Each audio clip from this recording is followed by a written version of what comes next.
Chapter 1. 8. Hannah Swensen awoke to a curious sensation. Her body was warm, but her nose felt like an icicle. She sat up in bed, reached out to snap on the light, and stared at the little puffs of moisture her breath left in the air. No wonder her nose felt so cold. The furnace had gone out again, and Lake Eden, Minnesota, was smack dab in the middle of a February cold snap.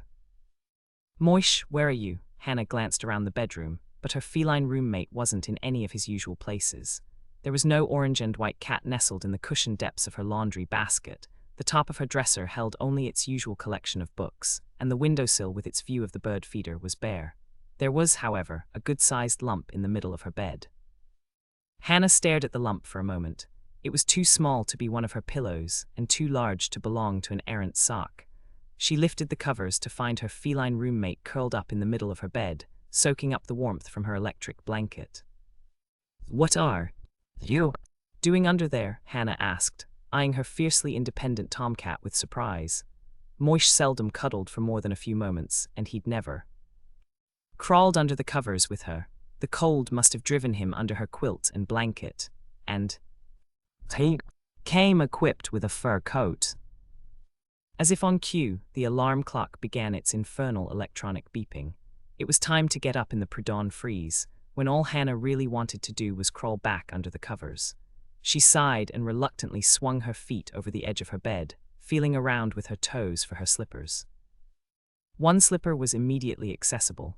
Hannah wiggled her left foot inside and attempted to find its mate. This took a moment, for it was hiding out near the foot of her bed. By the time Hannah located it and shoved her foot inside, her teeth were chattering in a lengthy drum roll. "Come on, Moish, today's a big day." Hannah slipped into her warmest robe, a quilted relic from Lake Eden's only thrift store, and belted it around her waist.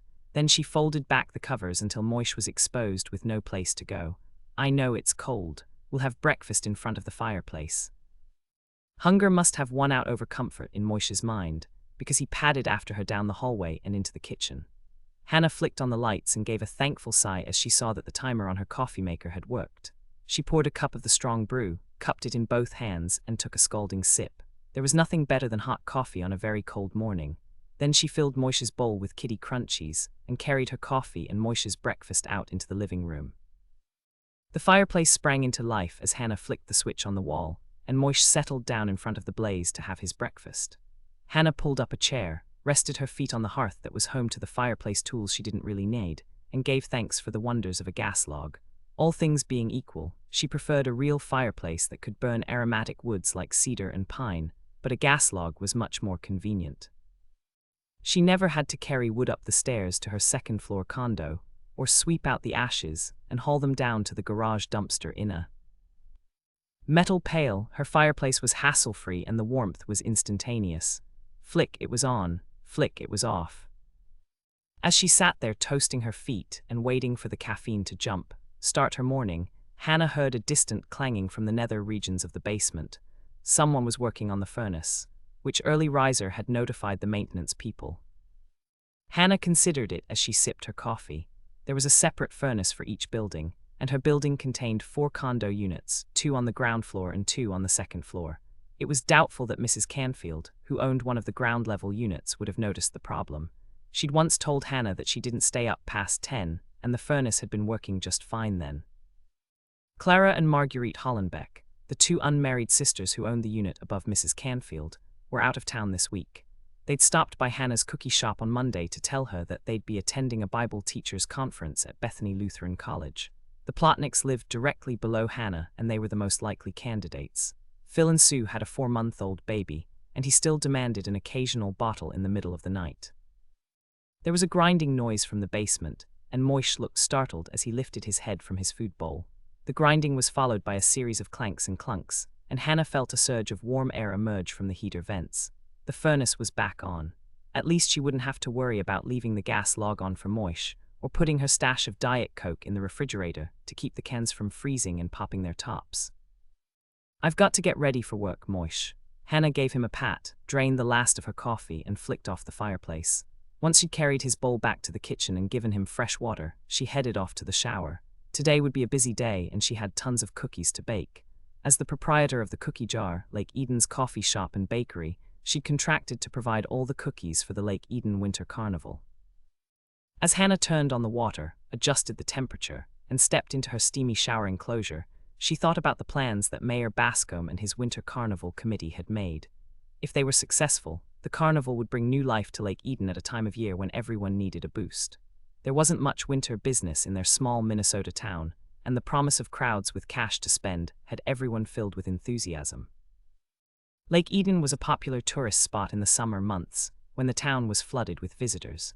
Every year, on the day that fishing season opened, a lengthy parade of fishermen towing boats drove through Lake Eden to try their luck at the lake that was just within the town limits. The sky-blue water was peppered with boats from dawn to dusk in the summer, and a record number of walleyes were pulled from its depths. Good fishing wasn't all Eden Lake had to offer. With its picturesque shores and sandy beaches, it was also a popular family vacation spot. Summer cabin rentals were in high demand, and the lucky locals who owned them used the profits to pay their mortgages and fatten their savings accounts for the lean winter months. When the summer season was over, right after Labor Day, the tourists and vacationers left town. The fine restaurants that overlooked the lake shut down their grills, the Lake Eden bait and tackle shop boarded up its windows, and the boat launch was chained off for the winter. By the time the leaves on the trees had begun to display their fall colors, only the year-round residents were left. Hannah liked the fall season. The nights were brisk with a hint of snow to come, and hoarfrost lined the edges of the road when she drove to work. Winter wasn't bad either at first.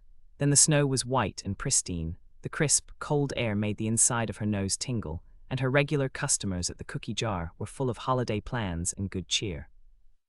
When Christmas and New Year's were over, it was another story. Heating bills soared and seemed to approach the magnitude of the national debt, and business slowed down to a trickle. There was a brief flurry of activity for Valentine's Day, but after the heart-shaped boxes of chocolates were only a pleasant memory, winter seemed to stretch out endlessly with no spring flowers in sight. Late February was the dreariest time of year in Lake Eden. The weak, anemic sun barely peeked out of overcast skies, and tree branches were black and stark against a horizon that was sometimes indistinguishable from the colorless banks of snow. It was difficult to maintain a sunny disposition when every day looked exactly like the one before it, and depression became the epidemic du jour. To combat this yearly malady, Mayor Bascom had scheduled Lake Eden's very first winter carnival in the third week of February. Not to be confused with the Winter Carnival in St. Paul, with its gigantic ice palace and hundreds of thousands of visitors, Lake Eden's event was set on a much smaller scale. Hannah regarded it as a cross between a county fair and a mini Winter Olympics. There would be Nordic skiing, snowmobile competitions, speed skating exhibitions, dog sled races, and ice fishing on Eden Lake. There would also be contests in Lake Eden Park for the kids, including the best family-made snowman, the best snow angel, and a host of others that even the little ones could enjoy. The Jordan High Auditorium had been designated as the hospitality hub, and all the Lake Eden clubs and societies were busily setting up displays and booths. Winter Carnival visitors would park their cars in the school lot, and shuttle sleighs were scheduled to leave Jordan High every 30 minutes to transport people to the event sites. Hannah gave her hair a final rinse and stepped out of the shower to towel it dry. The air outside her steamy bathroom was frigid, and she shivered as she quickly dressed in jeans and her official Lake Eden Winter Carnival sweatshirt. It was bright blue with a flurry of white snowflakes that formed block letters on the front.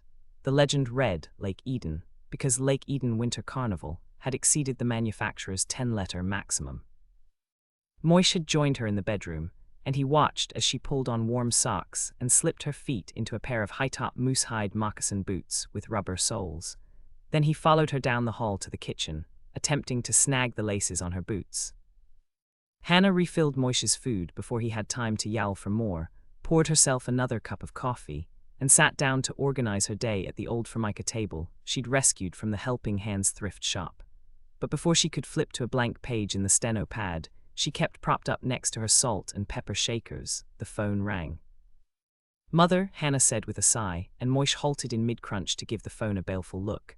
He wasn't fond of Dolores Swensen, and Hannah's mother had 6 pairs of shredded pantyhose to prove it. Hannah stood up to grab the wall phone and sat back down again. Her mother wasn't known for brevity. "Good morning, Mother." "You really shouldn't answer that way, Hannah. What if I'd been someone else?" Hannah gave a fleeting thought to the logic class she'd taken in college. It was impossible for someone to be someone else. She decided not to argue the point. It would only prolong their conversation, and she settled for her standard reply. I knew it was you, Mother. It's never anyone else at 5:30 in the morning. How are the shuttle sleighs coming along? They're all ready to go, and that includes the one that Al Percy's uncle donated. Dolores gave a rueful laugh. You should have seen it, Hannah. It was such a wreck that all they could keep were the runners and the hardware. The shop class had to build a whole new body, and it looks fabulous. Great, Hannah commented, and took another sip of her coffee. Dolores had been instrumental in helping Mayor Bascombe round up sleighs for the Jordan High shop class to rejuvenate. She had a real knack for ferreting out antiques, and old sleighs in decent condition weren't easy to locate. I found a picture on a Christmas card, and they modeled it after that. The boys are lining it with white fur throws today, and we're going to use it for the Prince and Princess of Winter. Hannah pictured it in her mind.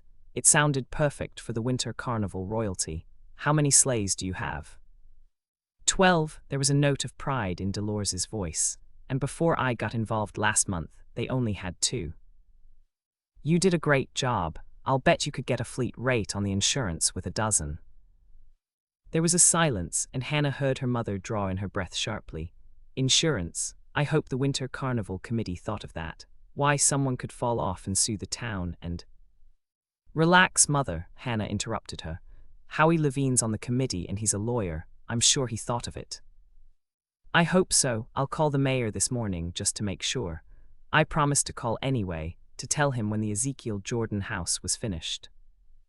It's all finished. It will be this morning. All I have to do is hang the drapes and put up some pictures in the parlor. Good work, Mother, Hannah complimented her.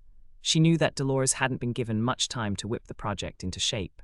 At their January meeting, the Lake Eden Historical Society had decided to create a full-scale replica of the first mayor's house for the Winter Carnival crowd to tour, and they'd rented the 2-story building next to Hannah's cookie shop for the purpose. Since Dolores was Lake Eden's foremost antique expert and a founding member of the Historical Society, she had taken on the project. Carrie Rhodes had volunteered to help her, and when the 2 mothers weren't actively working on the recreation, they were busy making plans to marry Hannah off to Carrie's son, Norman. Replicating the Ezekiel Jordan house was a difficult task. Since there were no existing pictures, Dolores and Carrie had contacted the first mayor's descendants to request any information they might have about the 5-room dwelling. One of Mrs. Jordan's great-great-grandnieces had responded by sending a box of her ancestors' effects and a stack of letters that the first mayor's wife had written to her family back east.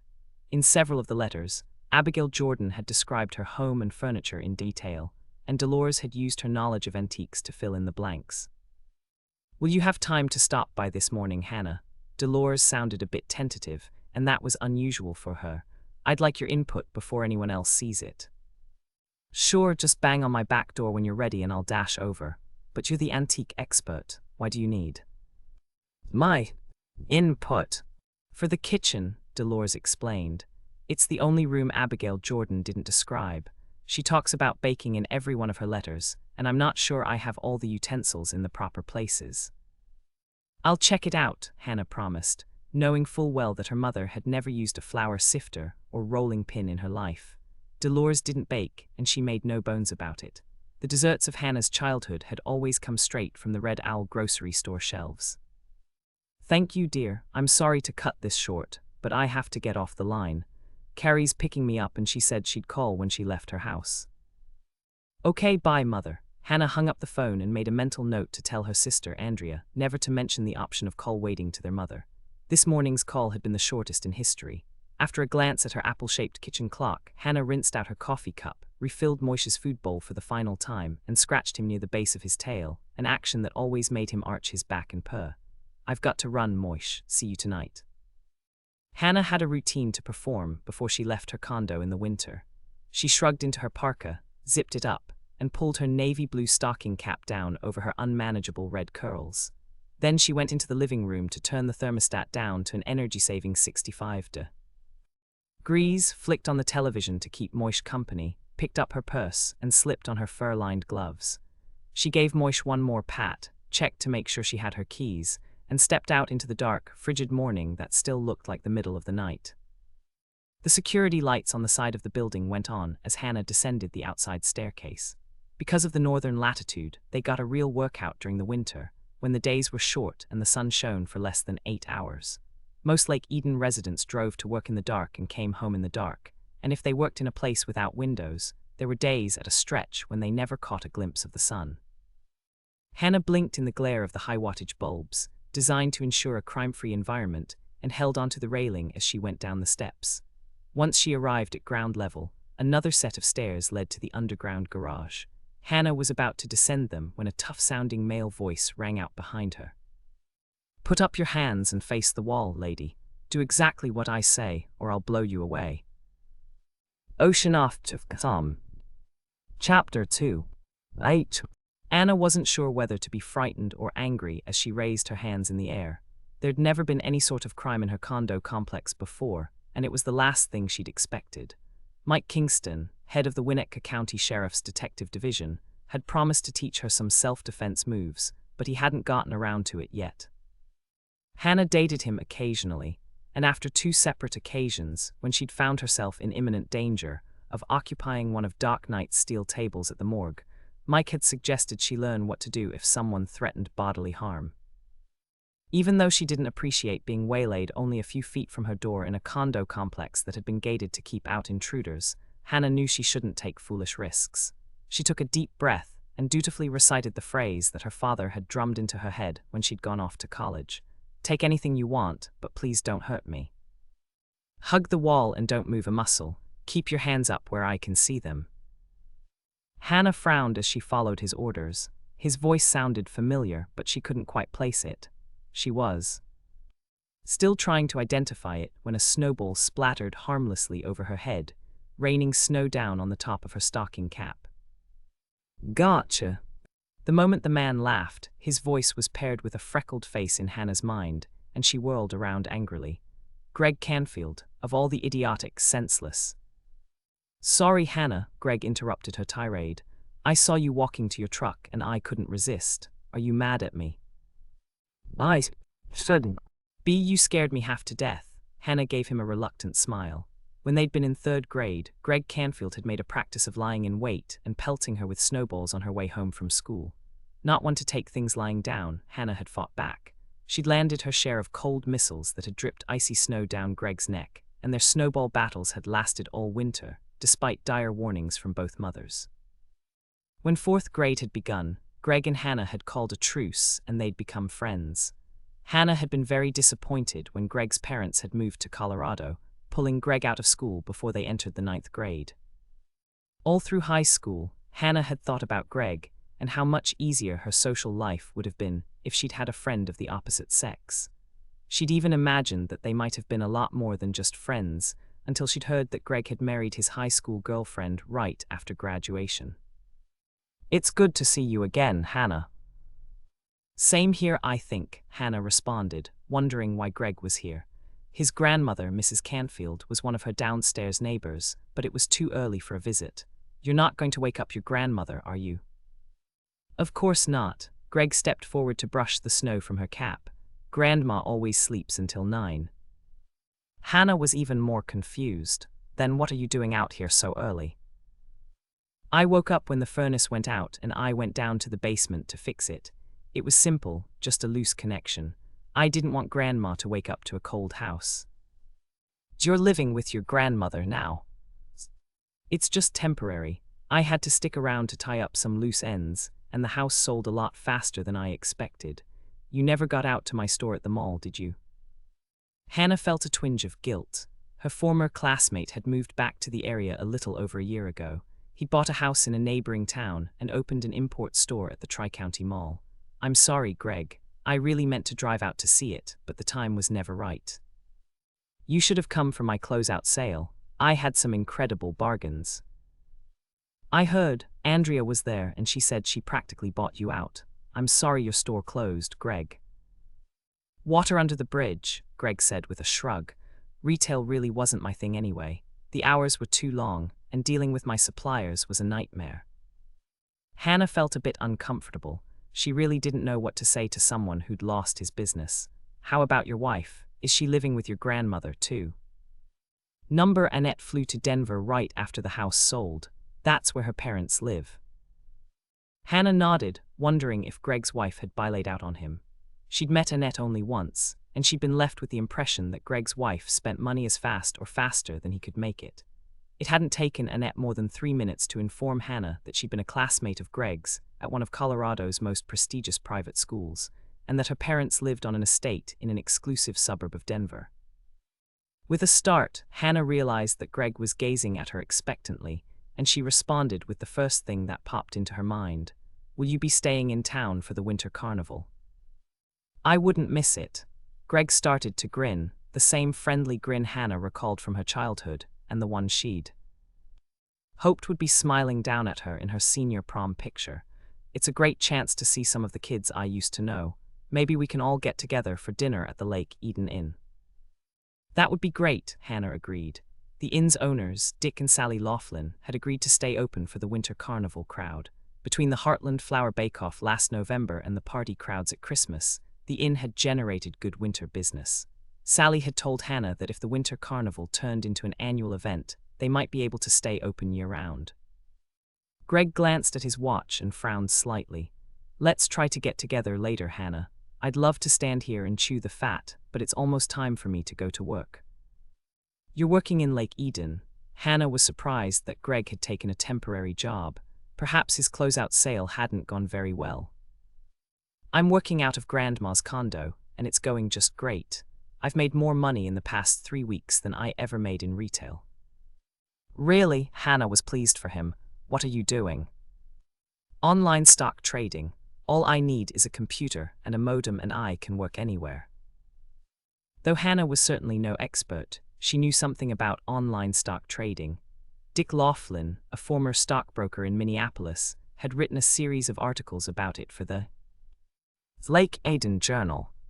But isn't day trading risky? Only if you don't know what you're doing. You ought to try it. I could give you some tips.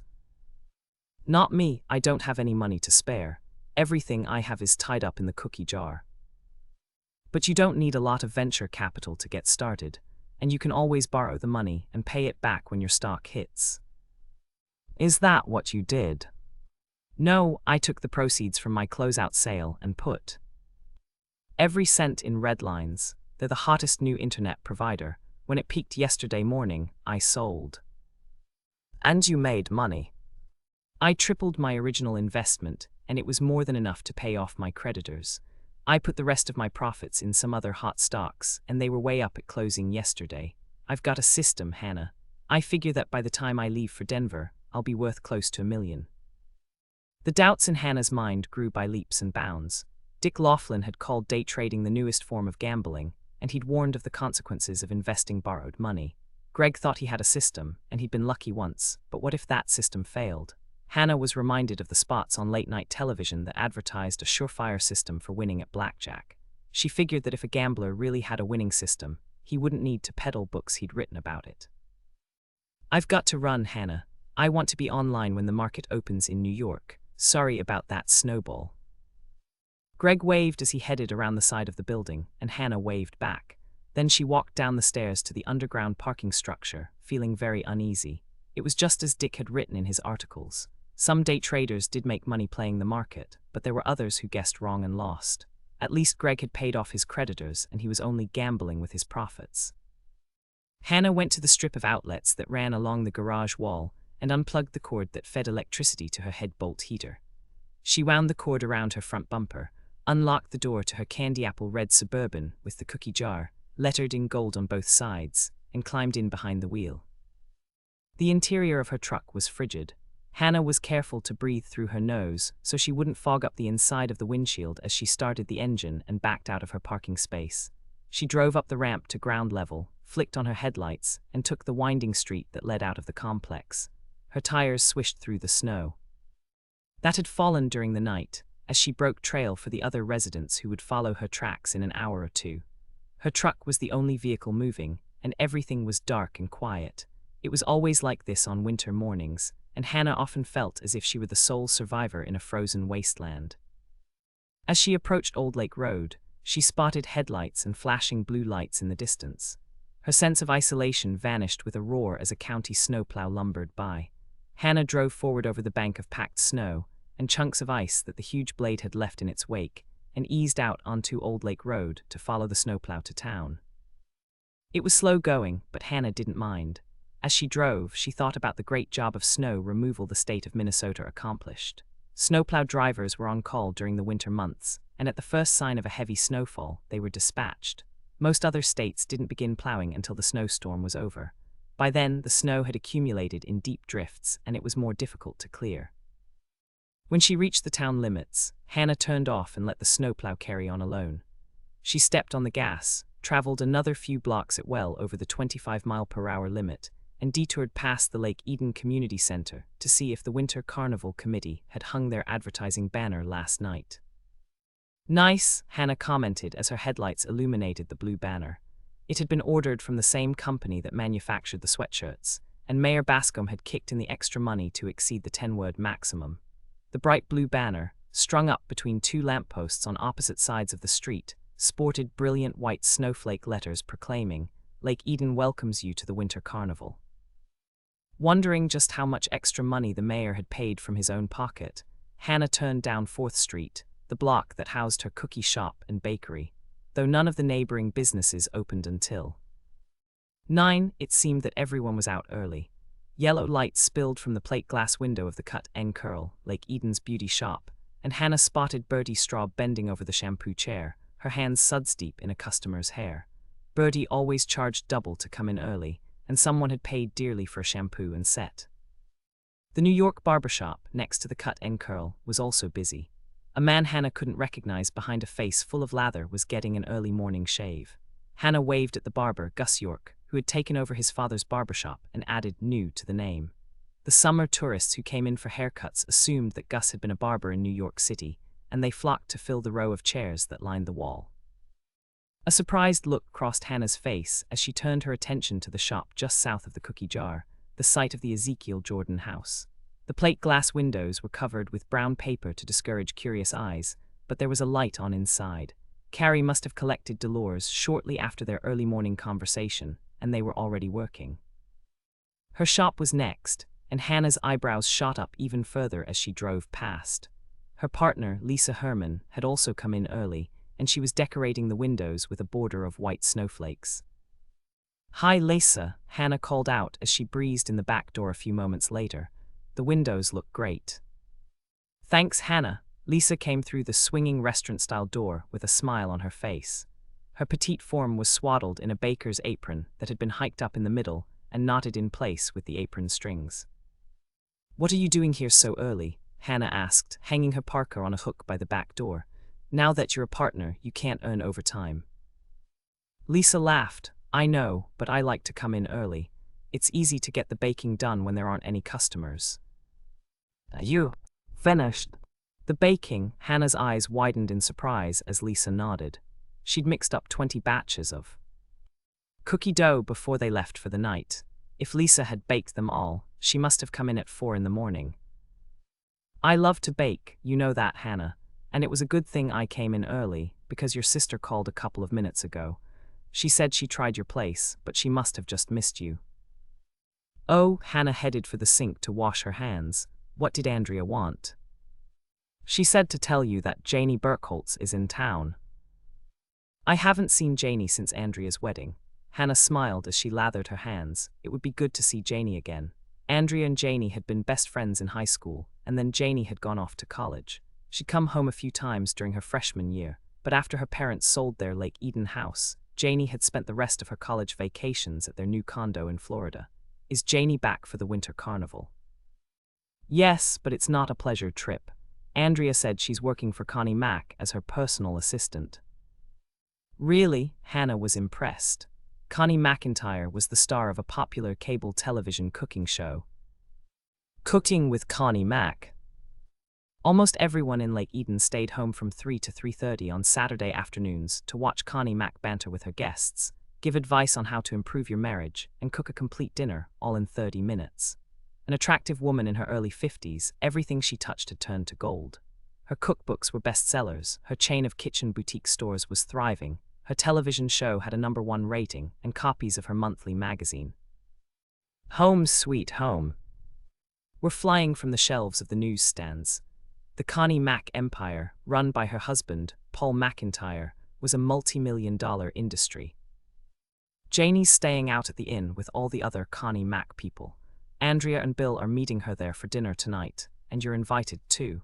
Andrea said to tell you that Janie would love to see you again.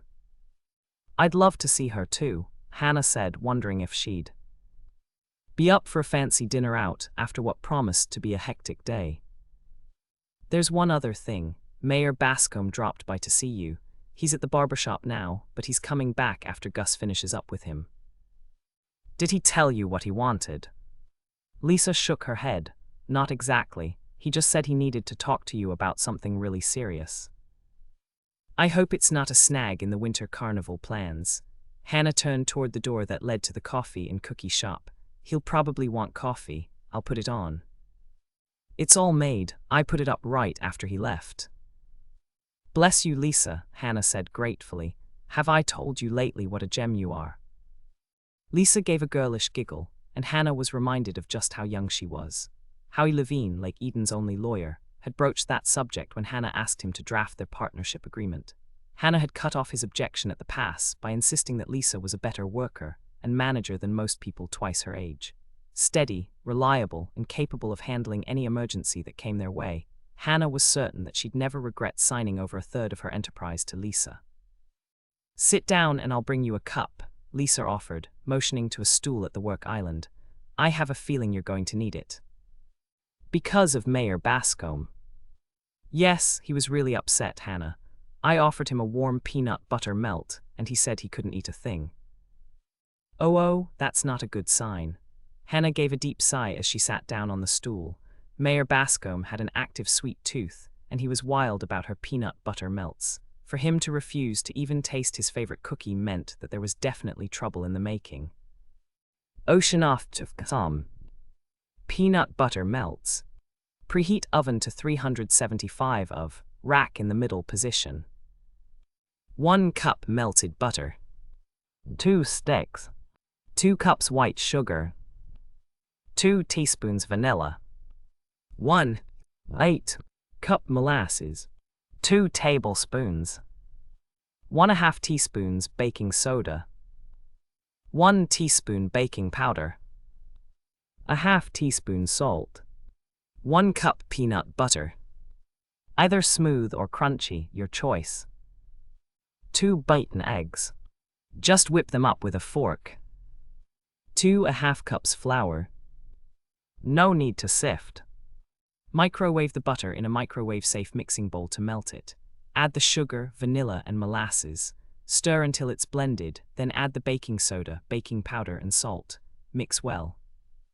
If you like a sweeter cookie, add a ½ cup more of sugar, or roll the dough balls in sugar before baking. Measure out the peanut butter. I spray the inside of my measuring cup with Pam, so it won't stick. Add it to the bowl and mix it in. Pour in the beaten eggs and stir. Then add the flour and mix until all the ingredients are thoroughly blended. Form the dough into walnut-sized balls and arrange them on a greased cookie sheet, 12 to a standard sheet. If the dough is too sticky to form into balls, chill it for a few minutes and try again. Flatten the balls with a fork in a crisscross pattern. If the fork sticks, either spray it with Pam or dip it in flour. Bake at 375 for 8 to 10 minutes, or until the edges are just beginning to turn golden. Cool on the cookie sheet for 2 minutes, then remove to a wire rack to finish cooling. My niece Tracy's favorite PBJ snack. Spread jam on 1 cookie and stack another on top. Mother likes PBFS better. That's fudge frosting between the cookie layers. Ocean off to some. Chapter 3. Tea. Hats all you want. Hannah was surprised when the handsome mayor of Lake Eden nodded. She'd expected a problem of gigantic proportions, but all he'd asked her to do was meet Connie McIntyre at the Lake Eden Inn at noon today. Of course I'll do it, no problem. Thanks, Hannah. The mayor brushed a non-existent piece of lint from his jacket and reached out to take a peanut butter melt from the plate Hannah had placed between them on the stainless steel surface of the work island. You know how these celebrities are. If someone doesn't meet her and take her on a guided tour, she'll feel slighted. Hannah supposed that he was right. Connie Mack was a star, and she'd expect to be treated like visiting royalty. It had been an incredible coup for Mayor Bascombe when a member of Connie Mack's staff had called to say that she'd be honored to attend their winter carnival and bake the official winter carnival cake for tomorrow evening's banquet.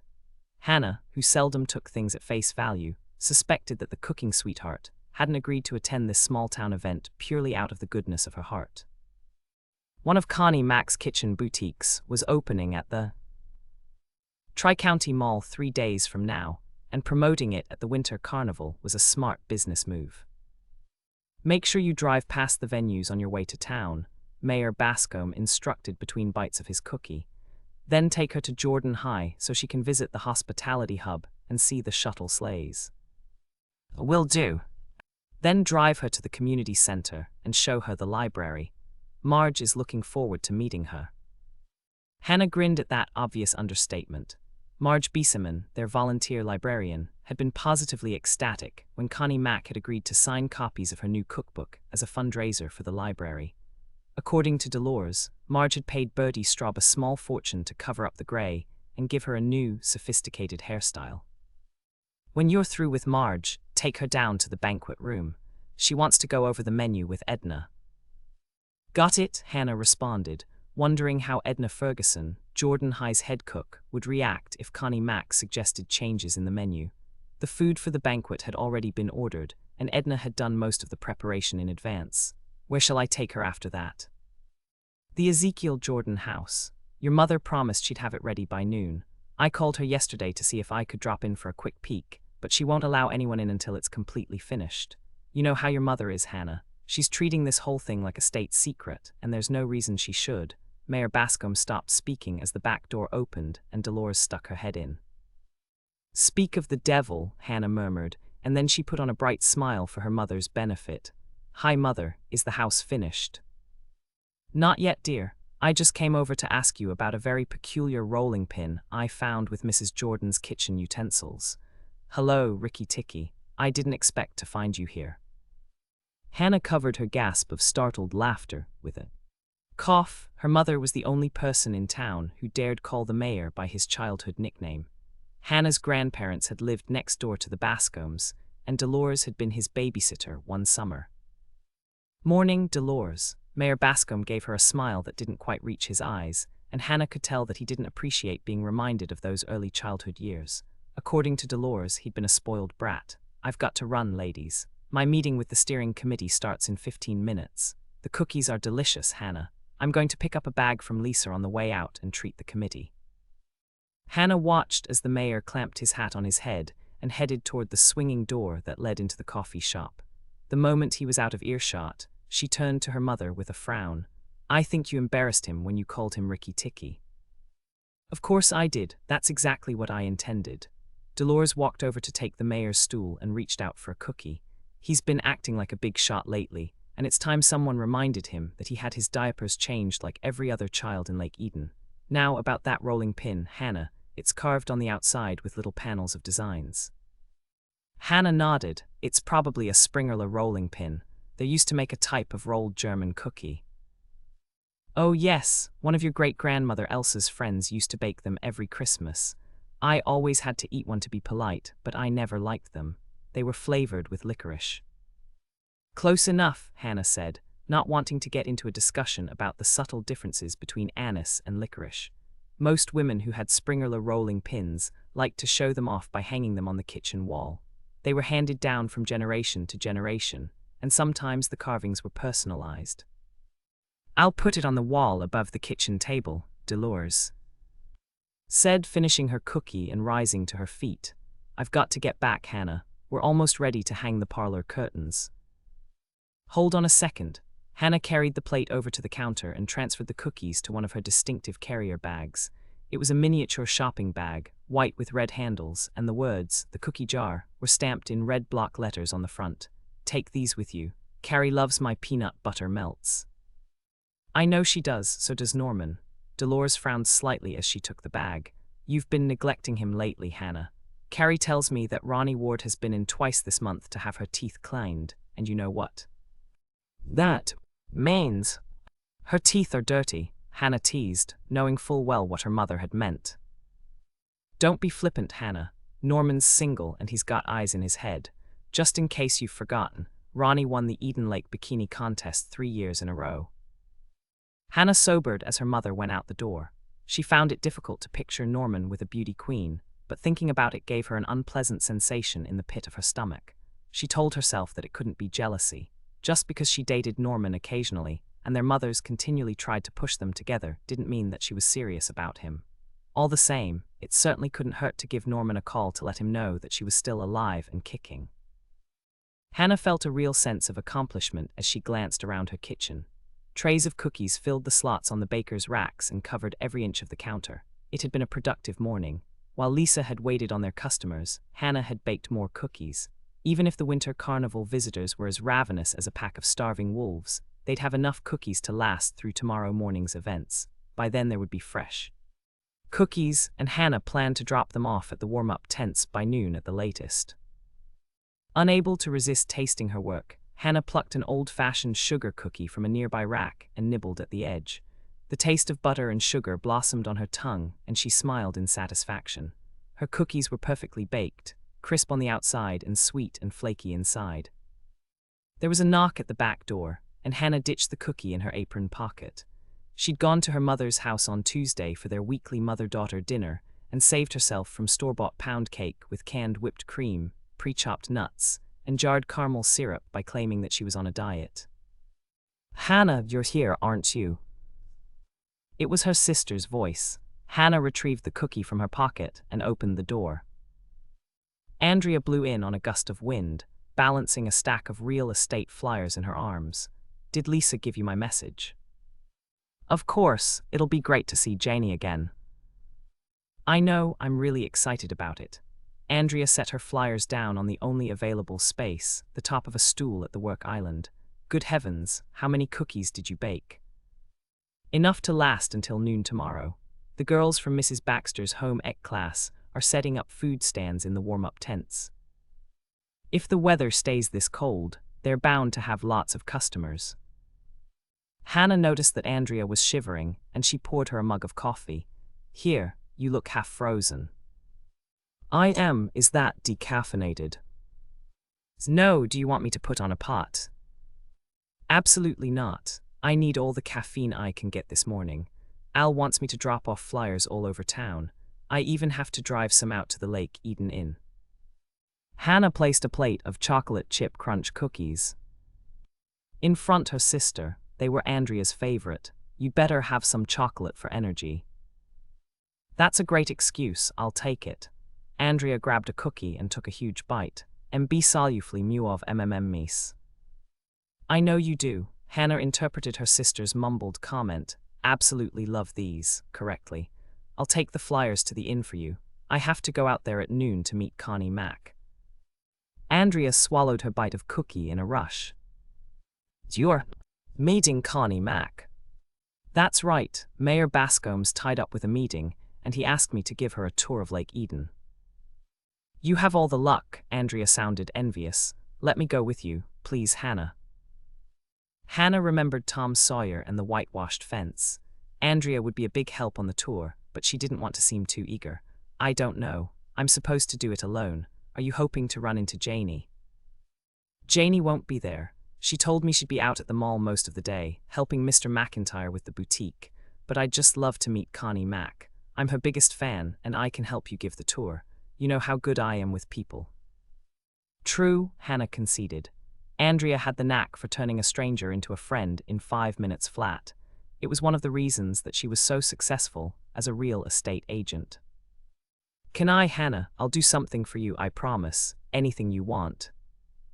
Hannah began to smile.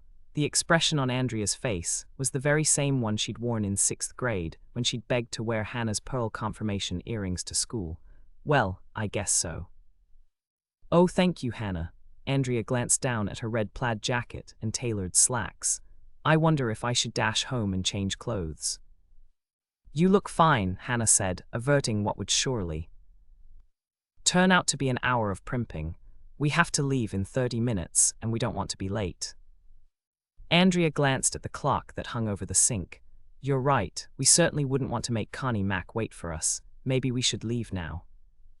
Half an hour, Hannah insisted, amused at her sister's eagerness. It only takes 25 minutes to drive out to the inn. All right, if you think so, maybe I should drive. Good idea, Hannah agreed quickly. She'd been meaning to clean out her truck for weeks, but she hadn't gotten around to it yet. Andrea's car was always pristine because she used it to transport her potential buyers. There was a knock on the back door, but before Hannah could get up from her stool, Dolores opened it herself. Oh good, I'm glad you're here, Andrea. Now both of you can see the Ezekiel Jordan house. Put on your coats and come right over, and use the front door so you can get the full effect. The door closed again, and Andrea looked amused as she turned to Hannah. Nothing's changed. Mother still orders us around like she did when we were kids. I know, Hannah said, getting up to grab her parka, but it's not just us. Mother orders everyone's around. I can't believe Mother put the whole thing together in less than a month, Andrea commented as they emerged from the back door of the Ezekiel Jordan house and walked across the snow to her Volvo. Hannah waited until her sister had unlocked the doors, and then she slid into the passenger seat. I'm just as impressed as you are. It's bound to be the highlight of the winter carnival. Andrea started her engine and pulled out into the alley, especially since she's got Ezekiel Jordan's original rosewood desk. What I wouldn't give for a desk like that. The gold inlay is just spectacular. Hannah thought about the recreation they'd just seen as they drove down the alley. Dolores had a real knack for arranging period furniture for display, and despite her concern about Abigail Jordan's kitchen utensils, Hannah had found only 2 out of place. I liked the parlor the best. It looked so authentic. I could just see Ezekiel and Abigail sitting on their horsehide sofa watching television. Television? Andrea turned to give her a sharp look, but then she noticed the grin on Hannah's face. Stop teasing me, Hannah. You know they didn't have television 100 years ago. That must be the reason they had so many children. No electricity, no television, there was nothing else to do at night. Andrea did her best to appear disapproving, but she blew it by laughing. You're incorrigible. Hannah leaned back in her seat and enjoyed the ride through town. The streets were bustling with activity today. Everyone was getting ready for the winter carnival. You should have told me that Norman was going to take period portraits in Ezekiel's parlor, Andrea said, pulling out on Old Lake Road and picking up speed. I could have signed up early. I didn't know. I haven't talked to Norman for a week or so. It's a great idea, though. I love those old sepia-toned pictures. Mother told me that Norman's going all out for the winter carnival. He hired another dentist to fill in for him at the clinic. He's taking all those portraits to raise money for the Historical Society, and he's even judging a couple of the contests. Norman's really a wonderful man. It sounds like Mother converted you. What do you mean? She's been singing Norman's praises to me all week. I think she sees a potential son-in-law slipping away. Andrea took her eyes off the road for a moment. Why? Is Norman dating someone else? Not yet. Watch the road, Andrea. There's an icy patch-up. Ahead, Hannah waited until her sister had turned her attention back to the road. Carrie told Mother that Ronnie Ward's been having her teeth cleaned too often. Ronnie Ward and Norman, Andrea thought about it for a moment. That's not quite as crazy as it sounds. Norman makes good money, and Ronnie always said she wanted to marry a doctor. Norman's a dentist, Hannah pointed out. But people still call him Dr. Rhodes. That's all that matters to Ronnie. She always wanted to be Mrs. Doctor somebody or other. Maybe she should concentrate on Reverend Knudsen. He's a doctor of divinity. Andrea laughed, and Hannah knew she was imagining their dour Lutheran minister with Lake Eden's 3-time bikini queen. Maybe you should call him to remind him that you're still available. Reverend Knudsen. Snowed Norman. I will, but I thought you were rooting for Mike as a brother-in-law. I adore Mike, you know that, and so does Bill. Bill says that he's the best partner he's ever had, but it's like Mother always says. Don't put all your eggs in one basket. So you think that I should keep dating both of them? It couldn't hurt. You've got to play the odds, Hannah. Think of how you'd feel if you ditched Norman and Mike didn't propose, or vice versa. Disaster, Hannah said, nodding solemnly, and then she turned away to hide a grin. Andrea was just like their mother. They were both trying to marry her off, and the event seemed to matter much more than the identity of the groom. Connie Mack's limo driver seemed intent on his driving, and that suited Hannah just fine. She'd never been any good at uttering polite banalities in the name of social grace. Connie Mack had arrived at the inn an hour behind Sked. Yule, and she'd offered the services of her personal limo and driver for the tour. Hannah had climbed in front to direct the driver to the venues, and Andrea, who was sitting in the back with Connie Mack, had explained which events would be held there. After a brief stop at Jordan High, where they'd viewed the displays, examined the shuttle sleighs, and spoken to the principal, Mr. Purvis, they were on their way to the Lake Eden Community Center to meet Marge Bieseman at the library and to check in with Edna Ferguson. Everyone who was walking down Main Street stopped to stare as Connie Mack's limo passed by. That didn't surprise Hannah. Connie Mack was the first big celebrity to come to Lake Eden, and her limo was definitely an eye-catcher. It was painted peach, Connie Mack's favorite color, and her name was lettered in flowing gold script on the doors. Even though the windows were tinted so that no one could see in, anyone who could read knew exactly who was riding inside. The intercom chimed as they neared the community center, and Connie Mack's voice came over the speaker. "Pull up in front of the door, Spencer." "Yes, ma'am." The driver pulled up next to the curb in a no-parking zone and hopped out of the limo to open the door. As Hannah watched him usher Connie Mack out, she wondered if Spencer ever felt silly in his uniform. It was black, the type that chauffeurs always wore in the movies, but his shirt and tie were peach to match the color of the limo. Andrea and Hannah scrambled out of the limo with no assistance from Spencer. He obviously knew his priorities.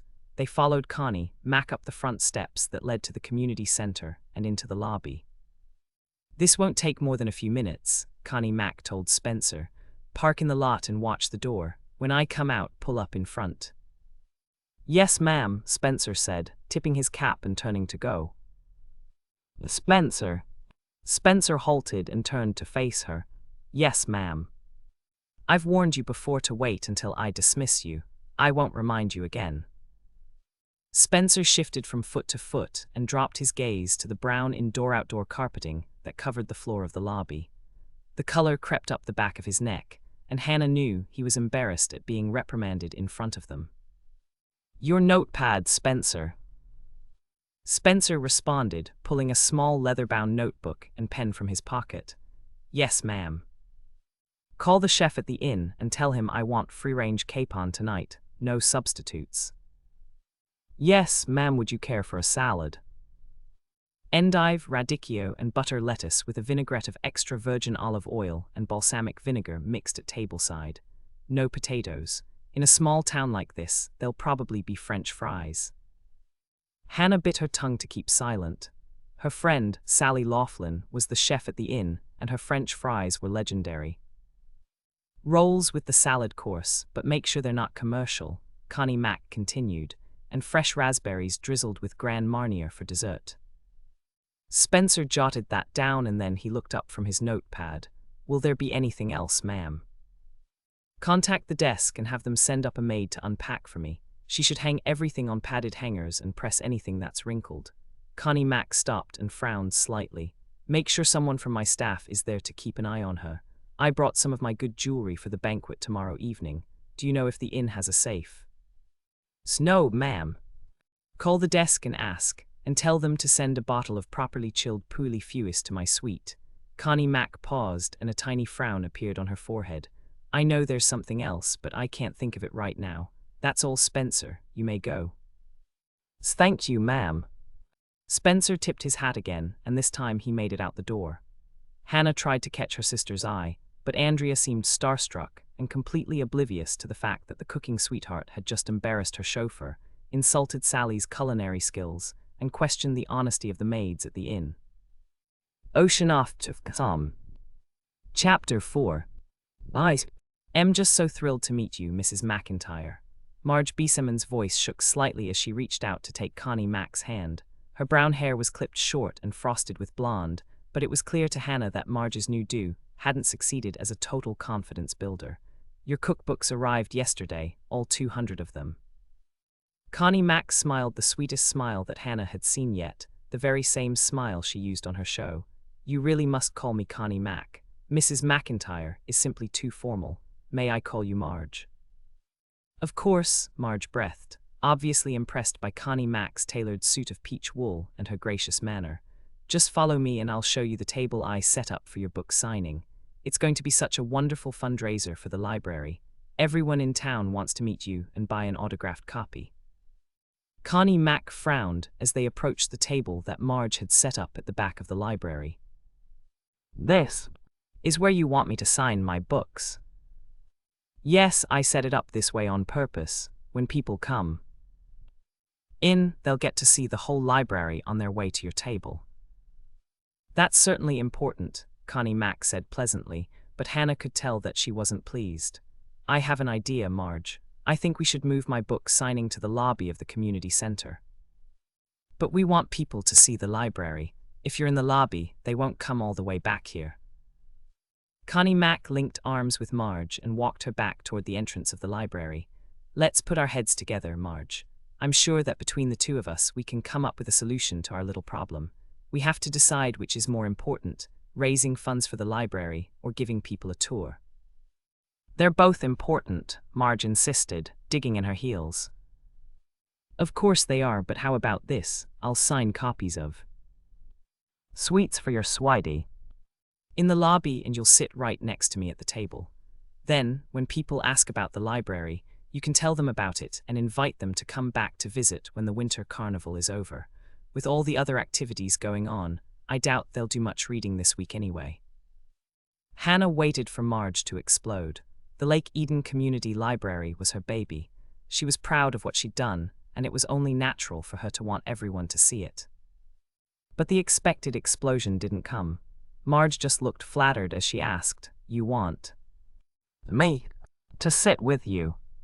Of course I do. The mayor told me how instrumental you've been in planning this library. He said it was all your idea and you should take credit for it. Connie Mack patted Marge's arm. And I must admit that I have a selfish reason for wanting you to sit with me, Marge. Really? Most people don't know this about me, but I'm really a very shy person, and I just hate the idea of sitting in the lobby. All alone, if you're with me, you can introduce me to all your friends. Marge preened a bit. I could certainly do that. I know everyone in Lake Eden. I was born and raised here. I'm sure we'll have a wonderful time together, Connie Mack said, stepping out of the library and into the hallway. I'll see you tomorrow, Marge. Hannah rolled her eyes as she followed Andrea and Connie Mack down the stairs to the banquet room. The cooking sweetheart was a steamroller when it came to getting her way, but she had charm and she knew when to dish it out. After only one dose, Marge Beesaman, one of the most obstinate women in Lake Eden, had caved in like an underbaked cake. Edna, we're here, Hannah called out as they entered the banquet room in the basement of the community center. Edna, a thin woman with wiry grey hair that had been permed to death, bustled out of the kitchen. She was wearing a new, sparkling white apron that Hannah knew was her version of all dressed up. Hannah, Andrea, Edna smiled as she greeted them, and then she turned to Connie Mack. I'm real pleased to meet you, Mrs. McIntyre. Where's the cake? Hannah choked back a laugh. Edna had always been blunt, but it didn't seem to faze Connie Mack because she just smiled. It's in my supply van and my driver is bringing it, she told Edna. It's 6 tiers high, the decorations are white on white, and I worked on it for simply hours last night. Where do you think we should display it? We could set up a card table, Edna suggested. Connie Mack considered it for a moment and then she sighed. I'd rather not do that, card tables are so unstable. She pointed to the pedestal in the center of the room. How about that pedestal? It looks sturdy enough. We can't use that, Edna shook her head. That's where the crowns for the Prince and Princess of Winter are going to be displayed. But we could put them on that card table you mentioned. The pedestal is just the right size for my cake. Edna looked as if she wanted to object, but she didn't. That made Hannah suspect she'd been warned to be extra nice to their favored celebrity. I'll have to ask Mayor Bascom. I'm sure he'll agree. After all, my cake is the star of the show, so to speak. I'll have one of my people rig up a spotlight, and it'll create a wonderful photo op right here in the center of the room. I think we should pose for a picture together, don't you? Well, I don't know about that. I'm going to be pretty busy in the kitchen. It'll only take a few minutes. I'd really like to have a picture of us together, Edna. Connie Mack paused and looked a bit embarrassed. You don't mind if I call you Edna, do you? Edna shook her head. Edna's fine. That's what everybody calls me. Good, and I hope you'll call me Connie Mack. I'd like to be friends since we'll be working on the banquet together. You want to help me cook for the banquet? Connie Mack gave a sweet little laugh. I wouldn't dream of interfering, especially since the mayor told me that you're the best cook in the county. Have you heard about my new kitchen boutique at the Tri-County Mall? Course I have. Your grand opening's on Monday. Rod Metcalf ran an article about it in the Lake Aden Journal. I do hope you'll come out to take a peek, Edna. It's going to be our largest store, and you have no idea how many new things I've ordered. As a matter of fact, I went down to our main warehouse in Minneapolis this morning to see what I could find for you. Edna looked surprised. You brought me something from your boutique. It was the least I could do. After all, you're organizing the whole banquet. I chose a dinner setting for 200, including glassware, linens, silver, and some simply lovely decorations for the tables. It's a gift from the new Connie Mack's Kitchen boutique. Edna seemed stunned at this largesse. When she recovered, she gasped, well, my goodness, we could use those dishes, that's for sure. Whenever we throw a big supper like this, Rose over at the cafe lets us use her plates and silverware. Problem is we have to schedule it after she closes. And since Rose doesn't use tablecloths, we have to make do with the paper kind. Those days are over now, Edna. You'll have your own things. Connie Mack reached out to give Edna's arm a friendly pat. Could we go into the kitchen for a minute? I'd love to take a peek at the banquet menu and see if there's anything else you need from my boutique. Andrea waited until Connie Mack had gone into the kitchen with Edna, and then she grabbed Hannah's arm. Did you hear that? A complete dinner service for 200. Isn't Connie Mack the sweetest, most generous person you've ever met? Hannah grunted, settling for the most non-committal reply she could make. She was no accountant, but she was willing to bet that everything Connie Mack had donated to the community center would qualify as a tax write-off. It's just wonderful to have this time with Connie Mack, Andrea gushed.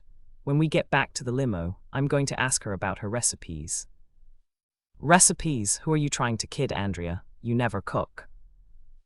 But Connie Mack doesn't know that, and if I did cook, I'd follow her recipes. There was one last week that Bill would adore meatloaf with 3 different sauces. I saw that episode, Hannah said, and then she clamped her mouth shut. Connie Mack's recipe for a meatloaf dinner was totally ridiculous. There was no way any busy Minnesota housewife would have the time and energy to mix up a meatloaf. Wrap it en croûte. Prepare 3 different sauces, drizzle them artistically around the lip of an oversized china plate, and arrange slices of meatloaf in an overlapping design that was garnished with piping hot deep-fried parsley. Didn't it look just wonderful? Andrea insisted. Yes, Hannah admitted truthfully. It had been a beautiful presentation, but she suspected that how food looked on television was a lot more important to Connie Mack than how it actually tasted. You seem stressed, Hannah, Andrea said, looking concerned. Are you worried about getting back to the cookie jar? No, I'm worried that my tongue will start bleeding from biting it so many times. Hannah thought, but she didn't say it. Andrea had just presented her with an acceptable excuse for bowing out. You're right, Andrea. I still have a lot of baking to do. Could you finish the rest of the tour without me? All you have to do is show Connie Mack the Ezekiel Jordan house and escort her back out to the inn. Of course, no problem. Andrea looked very pleased. I'll stop by later to tell you how it went. Great, I'll dash back to the cookie jar then. Make my excuses, will you? Hannah shrugged into her parka and practically flew up the stairs, leaving Andrea to cope with the biggest sweet talker and manipulator ever to set foot in Lake Eden. Try this, Hannah said, handing Lisa one of the blueberry muffins she'd baked for the winter carnival judges. Gladly, Lisa took a bite and a rapturous expression spread over her face. It's perfect. I love blueberry muffins. So do I just wish I had fresh blueberries. The frozen ones are almost as good. Lisa took another bite and chewed thoughtfully. My blueberry muffins taste like vanilla, unless you happen to bite into a blueberry. Yours taste like blueberries all the way through. How did you do that? Blueberry pie filling. I mixed some in before I added the frozen blueberries. The dough turns a little purple, but I like the end result. So do I. They're absolutely delicious. Lisa finished the last bite and picked up the plastic boxes that Hannah had filled with muffins. Do you want me to put these in the cooler? They don't need to be refrigerated. Just stack them on a shelf in the pantry, and I'll deliver them tomorrow morning. Lisa opened the pantry door and stashed the muffins on a shelf. Then she came back and sat down again. I still can't believe that Connie Mack asked your mother to repaint the kitchen walls. And I still can't believe that mother actually agreed to do it. Hannah just shook her head. Andrea had reported in right after the final leg of Connie Mack's tour, and she described everything that had happened at the Ezekiel Jordan house. Not only had Connie Mack asked Dolores to paint the kitchen walls peach so that she could have her picture taken in the first mayor's kitchen, she'd also managed to talk Norman into coming in late this afternoon for a special portrait sitting. Lisa glanced up at the clock on the wall. It's almost 6. They must be through with the pictures by now. Maybe, but I have a feeling that Connie Mack was late. I think she likes to make people wait for her. She's on a power trip. That's the impression I got. She sure knows how to make people do what she wants. You should have seen Mr. Purvis cave in when she asked him to reserve the special sleigh for her. He couldn't agree fast enough. Lisa looked puzzled, but I thought that sleigh was for the Prince and Princess of Winter. Not anymore. They're riding in one of the regular sleighs now. Connie Mack can get anything out of anybody. It's not you. I'm a hard case. Hannah began to grin. Actually, that's another reason I bailated out of the tour. I didn't want to find out what Connie Mack wanted from me. The phone rang and Lisa got up to answer it. She listened for a moment and then she handed it to Hannah. It's Janie Burkholtz. She's calling from Connie Mack's cell phone. Great, Hannah said with a smile. She hadn't spoken to Janie for years. Hi Janie, I'm sorry we missed you when Andrea and I came out to the inn. What's up? Your mother said I should call you, Hannah. Janie sounded on the edge of panic. We've got a real disaster on our hands. Mrs. McIntyre's supply van went into the ditch on the way here, and the winter carnival cake was ruined. That's terrible. Was anyone hurt?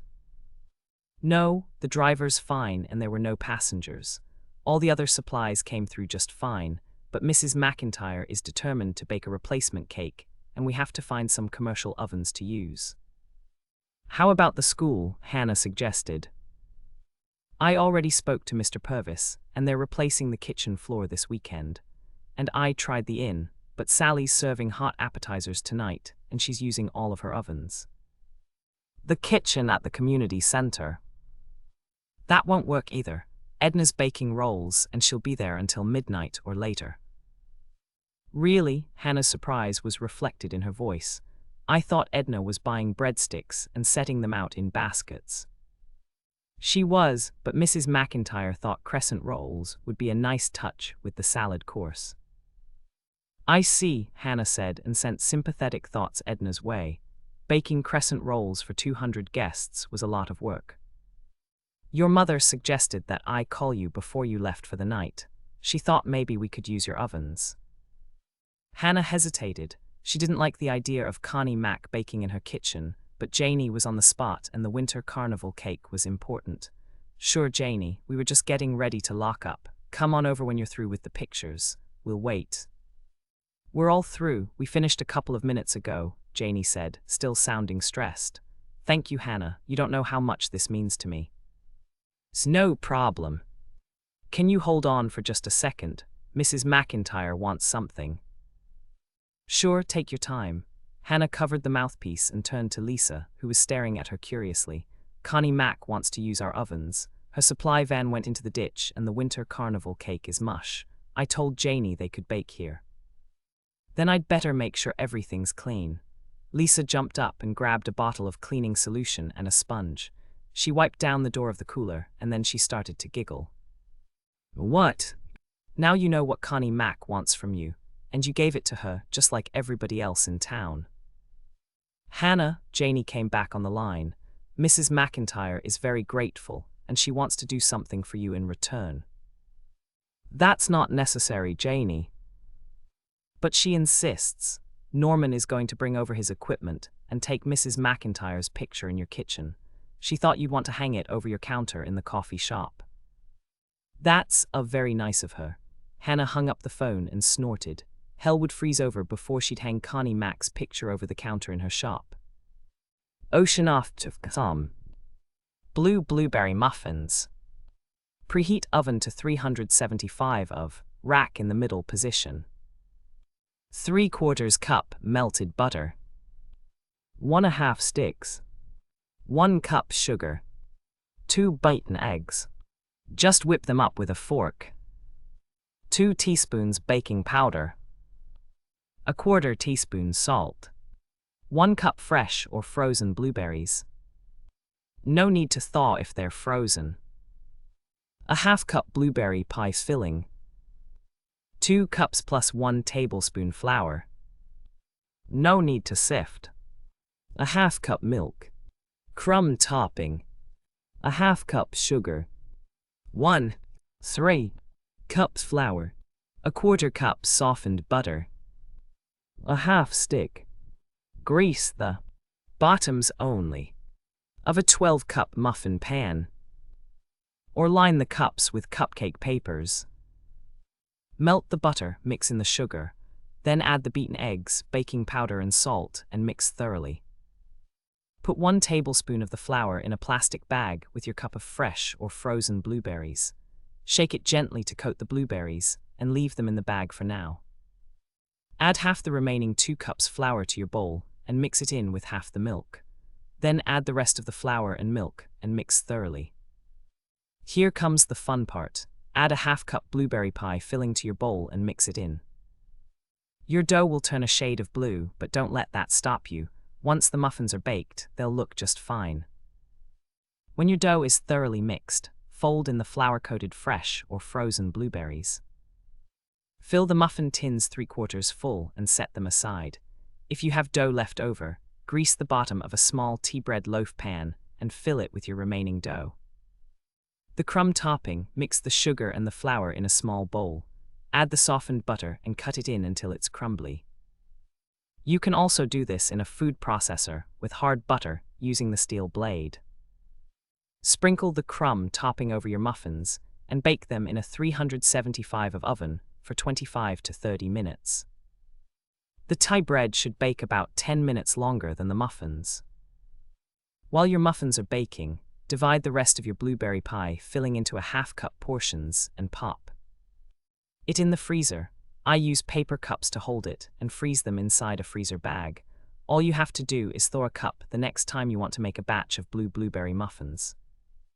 When your muffins are baked, set the muffin pan on a wire rack to cool for at least 30 minutes. The muffins need to cool in the pan for easy removal. Then just tip them out of the cups and enjoy. These are wonderful when they're slightly warm, but the blueberry flavor will intensify if you store them in a covered container overnight. Grandma Ingrid's muffin pans were large enough to hold all the dough from this recipe. My muffin tins are smaller, and I always make a loaf of blueberry tea bread with the leftover dough. If I make it for Mother, I leave off the crumb topping. She loves to eat it sliced, toasted, and buttered for breakfast. Ocean off to some. Chapter 5. So, NC Connie Mac, Janie, and Norman arrived at the cookie jar. There was a flurry of activity. While Lisa showed Janie how to operate the kitchen appliances, and Norman took Connie Mac's picture, Hannah loaded Lisa's car with the cookies they'd baked so that she could drop them off at Jordan High on her way home. Okay, Janie's all set. Lisa came out the back door just as Hannah had finished stacking the last box of cookies in her trunk.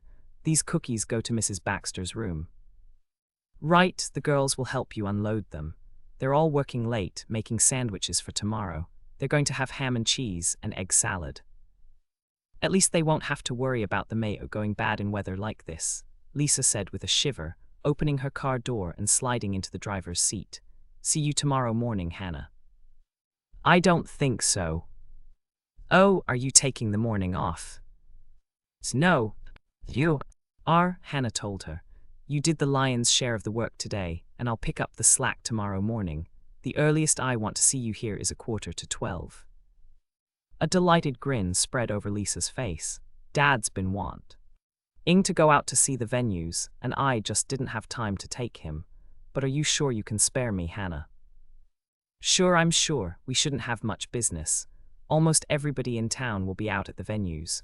I'll have plenty of time to bake, and when you come in I'll run the cookies out to the warm-up tents. Okay, Lisa agreed, smiling broadly. Thanks, Hannah. Dad's going to be so excited when I tell him. Once Lisa had left with her sugary cargo, Hannah went back inside. The sight that greeted her when she opened the door made her blood pressure go through the roof.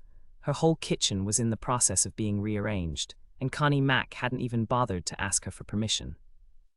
Norman walked over to her, carrying his bulky camera bag. Come on, Hannah, let's get out of here.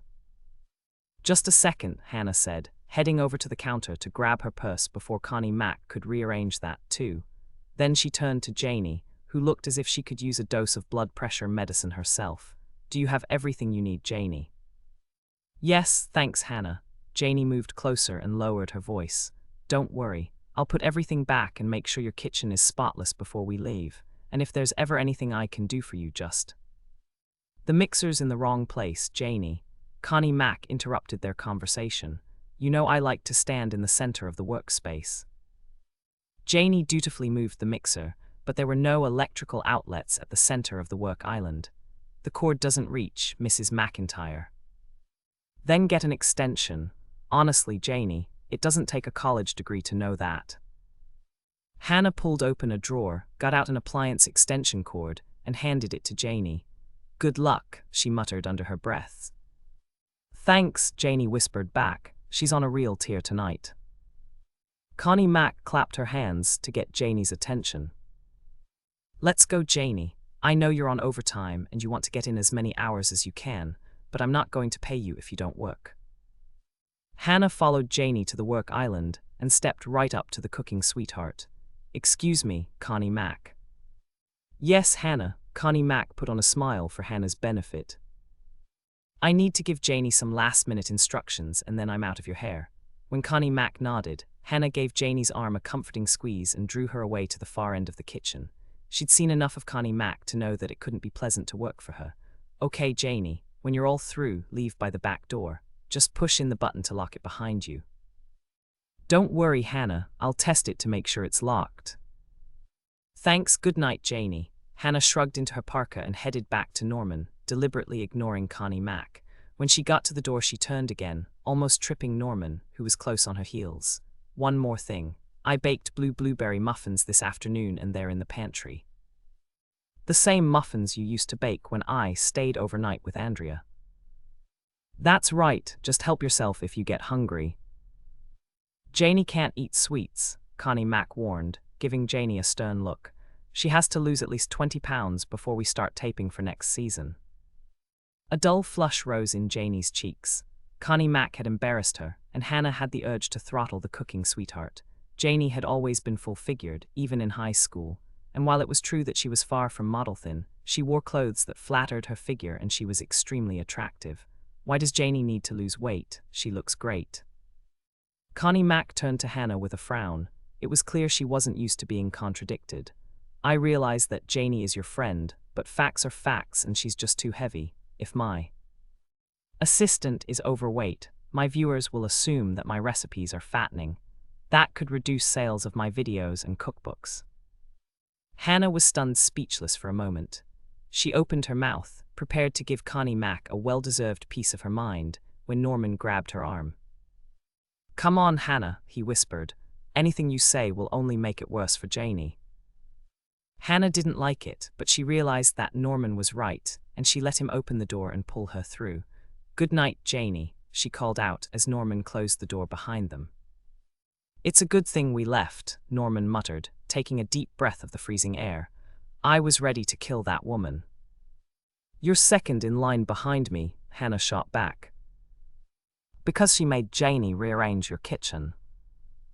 That's only half of it. She implied that Janie was fat. You don't think she is, do you? Norman shook his head. Janie's big, but she's not fat. and she'd look great on camera. That excuse Connie Mack gave about how Janie could hurt her sales is a crock. Julia Child didn't look thin on any of her cooking shows, and her cookbooks were bestsellers. That's right, Hannah said, wishing she'd thought of that in time to tell Connie Mack.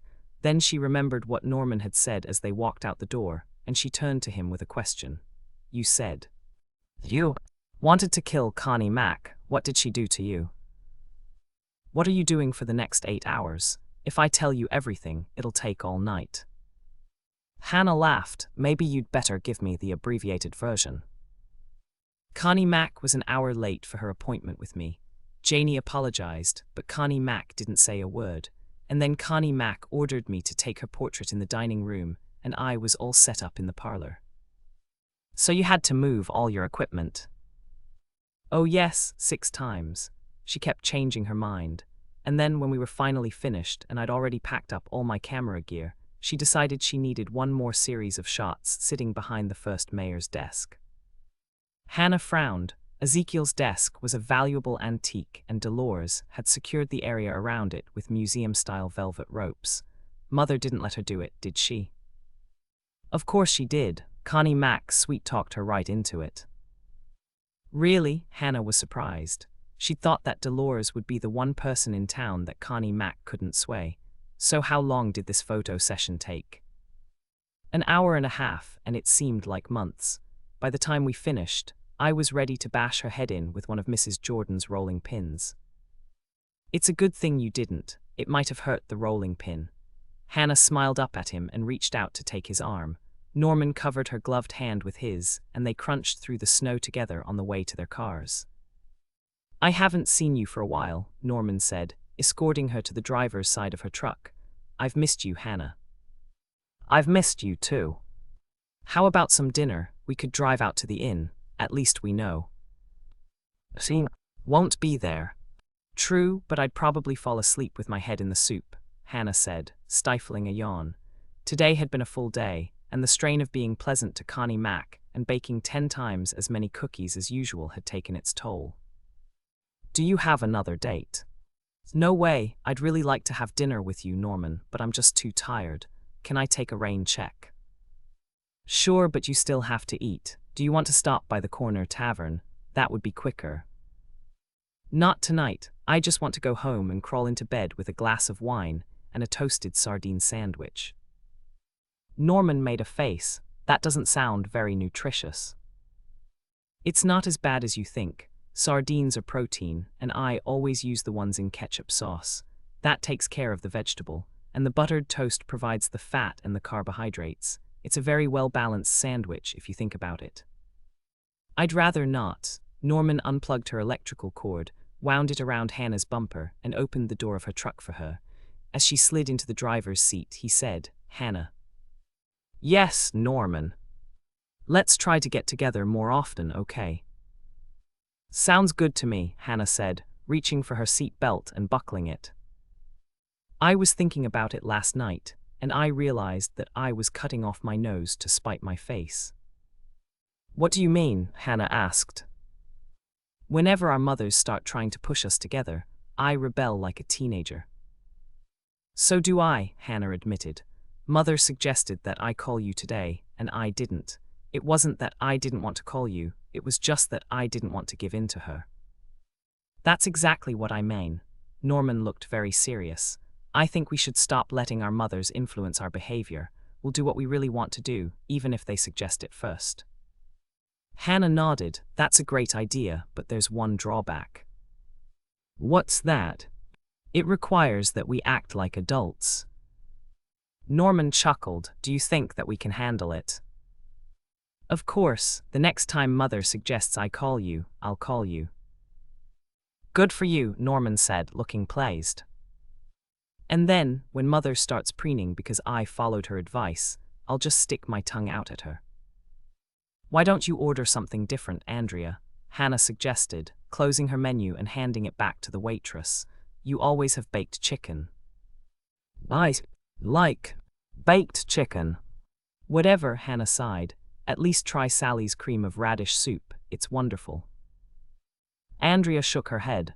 I'm sticking with the Caesar salad. It's perfect with baked chicken. Hannah shrugged and gave up the fight. She'd come out to the inn for dinner after all, but it hadn't been her choice. The phone had been ringing as she unlocked the door to her condo, and it had been Andrea in an absolute panic. Could Hannah please have dinner with her? Janie had cancelled, Bill had paged her to say he'd be late, and she'd been sitting at a table in the dining room all alone. After a few minutes of pleading, Hannah's sisterly compassion had won out. "They have excellent wine by the glass, Hannah." Andrea interrupted her thoughts. "Would you like me to pick out a nice Chardonnay for you?" "No, thanks. I'm so tired, it would knock me right under the table." Andrea had the grace to look slightly guilty. "I probably shouldn't have called you, but I just couldn't face sitting here all alone. You understand, don't you?" "Yes, I do," Hannah said. As the most popular girl at Jordan High, Andrea had always been surrounded by admirers. She had grown accustomed to being at the center of attention, and the prospect of eating dinner in a restaurant alone was anathema to her. "Oh good, there's Bill." A happy smile spread over Andrea's face, and she stood up to wave. "I thought they'd be much later than this." Hannah glanced over at the entrance and felt a delicious tingle when she spotted Bill's partner and boss, Mike Kingston. He towered over Bill, who was almost 6 feet tall, and most of the women in Lake Eden said that Mike was the best-looking man in town. With his dark blonde hair and rugged physique, he reminded Hannah of the capable, fearless early settlers who had carved out a niche for themselves in the Midwest. "Don't they look great in their uniforms?" Andrea asked. "Yes, they do," Hannah responded, hoping she didn't sound too breathless. Mike always had this effect on her. Then she realized that Andrea hadn't been surprised to see Mike, and her eyes narrowed. Andrea and Bill were always trying to set her up with Mike. "Did you know that Mike was coming?" "Bill said he was going to ask him, but I wasn't really sure." "Did you plan this dinner to throw the two of us together?" "Of course not." Andrea looked perfectly indignant. "I invited you this morning, remember? And Janie was supposed to be here too. I just thought we could all have a nice time together." Hannah still wasn't sure that Andrea hadn't played matchmaker. After all, she'd learned from an expert, their mother. "Smile, Hannah," Andrea urged. "You want Mike to think you're happy to see him, don't you?" Hannah smiled. That part was easy. Seeing Mike always made her smile. 2 hours later, Hannah unlocked the door to her condo for the second time that night and headed straight for the phone in the kitchen to exercise a little damage control. Once Mike and Bill had joined them, one thing had led to another with surprising rapidity. Sally had moved them to a secluded table by the big rock fireplace. The ambience had been romantic and intimate, and Mike had flirted with her outrageously. Hannah had stayed much longer than she'd planned, and that had turned out to be a big mistake. Hannah wasn't sure when Dolores and Carrie had come in, but they had been eating their main course when Mike had walked Hannah through the room on her way out. It was obvious that Norman had told them she'd refused a dinner date with him, because neither mother had spoken to her as she passed their table with Mike. If scathing looks could kill, Hannah knew she'd be toes up on the floor of Sally's dining room right now, deader than the sardines she'd been planning to eat for dinner. "Norman," Hannah was pleased when he answered the phone on the first ring. "I wanted to catch you before your mother got home. I need to explain." "Explain what?" "I had to go out to the inn, after all. Andrea had a dinner date with Bill, but he called to say he'd be late, and she talked me into driving out to keep her company. Then Bill showed up with Mike, and Andrea asked him to join us." "Okay," Norman sounded perplexed. "Why did you call to tell me that?" "Because our mothers showed up and saw us together. I knew they'd tell you, and I wanted to get to you first." "It's okay, Hannah. I know you go out with Mike sometimes." "I know you know, but I didn't want you to think that I refused to go to dinner with you, and then turned around and went out with Mike. I figured that if I didn't explain it, you might be hurt, or maybe even jealous." "I wouldn't be jealous. We don't have an exclusive relationship, and you can go out with anyone you want to. Besides, I like Mike. He's a nice guy." Norman paused. "Hannah." "Yes, Norman." "How about coffee tomorrow morning? I have to be at the Ezekiel Jordan house early, and I could stop by the cookie jar." "That's fine. I'll treat you to a blueberry muffin." "Great, I'll see you then. And thanks for calling, Hannah. It was very considerate of you." Hannah was frowning as she hung up the phone. Norman hadn't been jealous, not even a little. Hannah guessed she should be glad that he wasn't, but it was a real blow to her ego. Ocean off to Chapter 6. 8. Anna's headlights cut two converging tunnels through the darkness to illuminate the stop sign at the corner of Main Street and First Avenue. She was early, an hour ahead of her normal schedule, but she felt good about giving Lisa the morning off. Nothing was moving as Hannah drove through the silent business district of Lake Eden. Norman's dental clinic was locked up tight, Hal and Rose's cafe was dark, and there was only a dim security light shining through the front window of the Lake Eden neighborhood pharmacy. The town was still slumbering, but Hannah was alert and ready to go to work. This was the opening day of the winter carnival, and the cookies they'd baked yesterday wouldn't last through the day. She had to bake more and deliver them to the warm-up tents. Instead of driving down the front of her block, Hannah turned into the alley and passed the back of Claire Rogers's dress shop, her neighbor to the north. Claire had mentioned that she planned to open Beau Monde Fashions early this morning, but early for Claire was a whole lot later than early for Hannah. No one would want to buy designer dresses or winter carnival wear at 5:30 in the morning. Hannah frowned as she turned into the cookie jar parking lot, and her headlights flashed across the rear of the building. The back door of her shop was slightly ajar. The fact that her door was unlocked didn't set off warning bells in Hannah's mind. Everyone in Lake Eden knew that she emptied the cash register before she went home, and there wasn't much else to steal. If some homeless person had jimmied the back door to secure a warm place to sleep, Hannah couldn't really blame him. It had been a bitterly cold night. She'd just give the unfortunate soul a hot cup of coffee and a bag of cookies and send him on his way. Hannah parked in her usual spot, plugged her extension cord into the strip of outlets on the white stucco wall, and walked closer to examine her door from the outside. The lock was intact and the door showed no sign of pry marks. Janie had simply forgotten to lock it when she left with Connie Mack. Thanking her lucky stars that the gusty winds hadn't torn her door off its hinges and caused a massive jump in her heating bill, Hannah pushed it open and flicked on the lights. At first glance, her startled mind refused to believe what was right in front of her eyes. Then her mouth opened in a soundless gasp of shock. A bag of cake flour was on the floor, its contents scattered over the tiles like superfine snow. Stainless steel mixing bowls filled with dried cake batter covered every inch of the work island, and sticky spoons and spatulas stood up inside them like miniature flagpoles. Several cartons of eggshells and dirty utensils were piled on the counter near the sink, and next to them was Hannah's industrial mixer with cake batter glued to its beaters. Hannah fumed as she surveyed her usually immaculate kitchen. Janie never would have left this incredible mess. She must have gone back to the inn early, and Connie Mack just hadn't bothered to clean up before she left. Uttering a string of expletives that would have made her mother run for the soap, Hannah stepped inside. It would take her at least an hour to clean her kitchen, and she didn't have any time to waste. She had just started to wipe off the counters when she realized that there was a sickeningly sweet, charcoal-laden smell in the air. Something was burning. Hannah raced to her oven, opened the door, and jumped back as a cloud of black smoke rolled out. Through the smoke, she could see several charred, smoldering lumps that had once been layers for the official winter carnival cake. With lightning speed, Hannah turned off the gas and hurried to her second oven. Smoke was beginning to leak out the door, and she didn't have to look to know that there were similar lumps inside. She turned it off, ran to the windows to yank them open, and flicked the exhaust fan on high.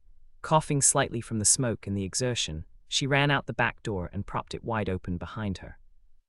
Hannah was livid as she paced back and forth in the parking lot, kicking up snow with the toes of her boots and waiting for the smoke to clear. Connie Mack had waltzed out of the cookie jar with cakes in the ovens, and if Hannah hadn't come to work early, the cookie jar might have burned to the ground. After 10 minutes of pacing and fuming, Hannah approached the doorway and took a tentative sniff. There was still a trace of smoke in the air, but it no longer made her eyes water. She stomped into her kitchen with a scowl on her face and headed straight for the sink. There was no time to waste. She had to clean up the mess and begin mixing her cookie dough for the day. Hannah swept the egg cartons and shells into the nearly overflowing trash can and turned on the hot water to fill the sink with soapy water. Once she'd set the dirty dishes to soak, she carried out the trash and lined the can with a new plastic bag. She was gathering up her cake batter-encrusted mixing bowls from the work island, preparing to move them to the counter by the sink, when she noticed something that made her stop cold. Connie Mack's leather handbag was sitting on top of a stool. She must have forgotten it, unless, Hannah swiveled around with a frown on her face. Connie Mack's sable coat was still hanging on a hook by the back door. It had dropped down below zero last night. Connie Mack must have been in a real rush to leave if she hadn't taken the time to grab her coat. Suddenly the pieces clicked into place and Hannah glanced around her uneasily. Janie had left early. That much was obvious. Her car was gone, and so were her coat and purse. Connie Mack had been here alone, and someone or something had frightened her away. A glimmer of light caught Hannah's eye. The pantry door was open a few inches, and someone had turned on the light. Hannah grabbed the first weapon she could find, the heavy pot she used to make boiled frostings. If the person who'd frightened Connie Mack away was hiding in her pantry, she'd get in a few good licks before she turned him over to the sheriff. Once she had moved silently into position, Hannah inched the door open with her foot. She glanced inside, and what she saw caused the pot to slip from her nerveless fingers. Her earlier assumption was wrong. Connie Mack hadn't left last night. The cooking sweetheart was face down on the pantry floor, her arms and legs sprawled out like a kid who'd hit the surface of Eden Lake in an ungainly belly dive. She had been struck down by a massive blow to the head in the act of sampling one of Hannah's blueberry muffins. Shock rendered Hannah immobile for a moment, but then she knelt down to feel for a pulse. The biggest celebrity ever to set foot in Lake Eden would never star in another episode of her television show or pose for pictures in her magazine. Connie Mack was dead. Ocean off to come. Chapter 7. 8. Anna was pacing the parking lot, trying to banish the gruesome sight from her mind, when she spotted the headlights of an approaching car. As it passed under the streetlight in the middle of the alley, she realized that it was Norman's car and that they had an early morning coffee date. Norman stepped on the gas when he spotted the sheriff's department cruiser. One glimpse of his concerned face as he jumped out of his car was all it took for Hannah to forgive him for not being jealous of her dinner with Mike. "Are you all right, Hannah?" Norman asked, pulling her into his arms before she even had time to answer. Hannah nodded, almost hating to admit it because it was so good to be hugged. Norman was solid and dependable, and it felt a lot better than she'd remembered to be in his arms. Actually, it was quite habit-forming. Once there, she didn't want to leave. "What happened?" Norman asked her. "Connie Mack's dead, and I found her in my pantry this morning, and someone bashed in her head when she was eating one of my muffins, and I called the sheriff's department, and that's why they're here." Hannah's words came out in a rush, with no pause for punctuation. She reminded herself to slow down so that Norman could understand her, and went on. "Someone killed Connie Mack last night while she was baking the winter carnival cake." "That's horrible. Do they know what time it happened?" Hannah shook her head. "Not yet. Doc Knight's examining her now." "Well, it must have been after 9. "How do you know that?" "I grabbed a quick sandwich, and then I came back to test my fill lights. I saw Connie Mack and Janie through your window when I left to go home." "You'd better tell Mike and Bill." "I will. I'm sorry you were the one to find her, Hannah. It must have been awful." "It was," Hannah nodded. Then she took a deep breath and managed a shaky laugh. "After all the others, you'd think I'd be used to it by now." "I don't think you ever get used to something like that." "Maybe not, but if I keep on finding dead bodies, I'd better put the sheriff's number on speed dial." Norman chuckled. "Your sense of humor is coming back. You're going to be fine, Hannah." "Of course I am." The back door of the cookie jar opened and Mike stepped out. He frowned when he spotted Norman, but then he put on a polite smile as he strode forward across the snow. "Hi, Norman. It's a good thing you're here. Hannah shouldn't be alone at a time like this. I would have stayed with her myself, but I've got a job to do inside." "Go ahead," Norman responded. "I'll stay with Hannah." That comment earned another frown from Mike, and Hannah's eyebrows shot up in surprise. Norman and Mike were facing off like two banty roosters, and she was no spring chicken. "I've got some bad news for you, Hannah." Mike didn't look happy as he turned to her. "Your shop is a crime scene. We'll be securing it in a couple of minutes." It took a moment for that to sink in. When it did, Hannah groaned. She'd seen enough cop shows and movies to know that only authorized personnel were allowed past the barrier of yellow crime scene tape. "You mean I can't go back inside?" "I'm afraid not. I'll send Bill out with your purse." "I really shouldn't do it, but since it wasn't here when the crime was committed, I'm willing to bend the rules a little." "So what am I supposed to do?" Hannah asked him. "Go home, get some rest, and try to forget about this." The forensics guys are on their way and will take care of everything. Hannah's thoughts were so jumbled, it was difficult to think clearly. If she couldn't get into her kitchen, how could she bake the cookies she needed for the winter carnival? I know I have to wait until the forensic team is through, but I can get back in soon, can't I? I've got to bake cookies for this afternoon. Sorry, Hannah, Mike looked glum as he shook his head. I can't let anyone disturb the scene until the lab results are in. How long does that take? It depends. Our lab's not set up for DNA testing and we have to send it out. And depending on the results, our guys may have to come back in to collect more samples. I know it's an inconvenience, but I can't let you contaminate possible evidence. Just a minute, Norman said, stepping up to face Mike squarely. You didn't answer Hannah's question. How long could she be locked out? It's not up to me, Norman. If I had my way, I'd let Hannah back in just as soon as we collect all the samples. Unfortunately, it's not up to me. How long could she be locked out? Norman repeated his question. At least give Hannah a ballpark figure. She's got to make plans. Mike sighed and turned to Hannah. Worst case scenario, it could be as long as it takes us to catch the killer. What happens if you don't catch the killer? Hannah frowned at the man who had recently been the subject of her romantic fantasies. We will. I just spoke to Sheriff Grant and he's putting every available man on this. You have to be patient. It could take a while. Hannah's frown turned into a glare. But I don't have a while. If my shop is locked up for long, I'll go bankrupt. Let's not borrow trouble. Mike reached out to take her arm, but Hannah snatched it back out of his reach. I'm not the enemy here, Hannah. It's police procedure and there's nothing anyone can do about it. Hannah glared at him. Is it fair that I should lose my business because a killer committed murder in my pantry? Of course it's not fair, but I have to follow procedure here. Hannah knew that Mike was a by-the-book cop. When it came to procedure, nothing would budge him. Could you bring out my muffins? They're on a shelf in the pantry in plastic containers, and I need to deliver them this morning. Sorry, there could be prints on some of the containers. Hannah gave a resigned sigh. Her muffins would be history by the time the crime scene guys got around to lifting the prints. How about the cookie dough I mixed up last night? That depends. Where is it? In the cooler, and that's completely separate from the pantry. Since Connie Mack brought her own ingredients, there was no reason for her to go in there. If we don't find any suspicious prints on the cooler door, I'll release your cookie dough. In the meantime, try to find an oven you can use temporarily. Once Mike had left to go back inside, Norman pulled Hannah close again. It's not the end of the world. All we have to do is find you another oven to use. Let's go to the clinic and I'll help you make some calls. It won't be that easy.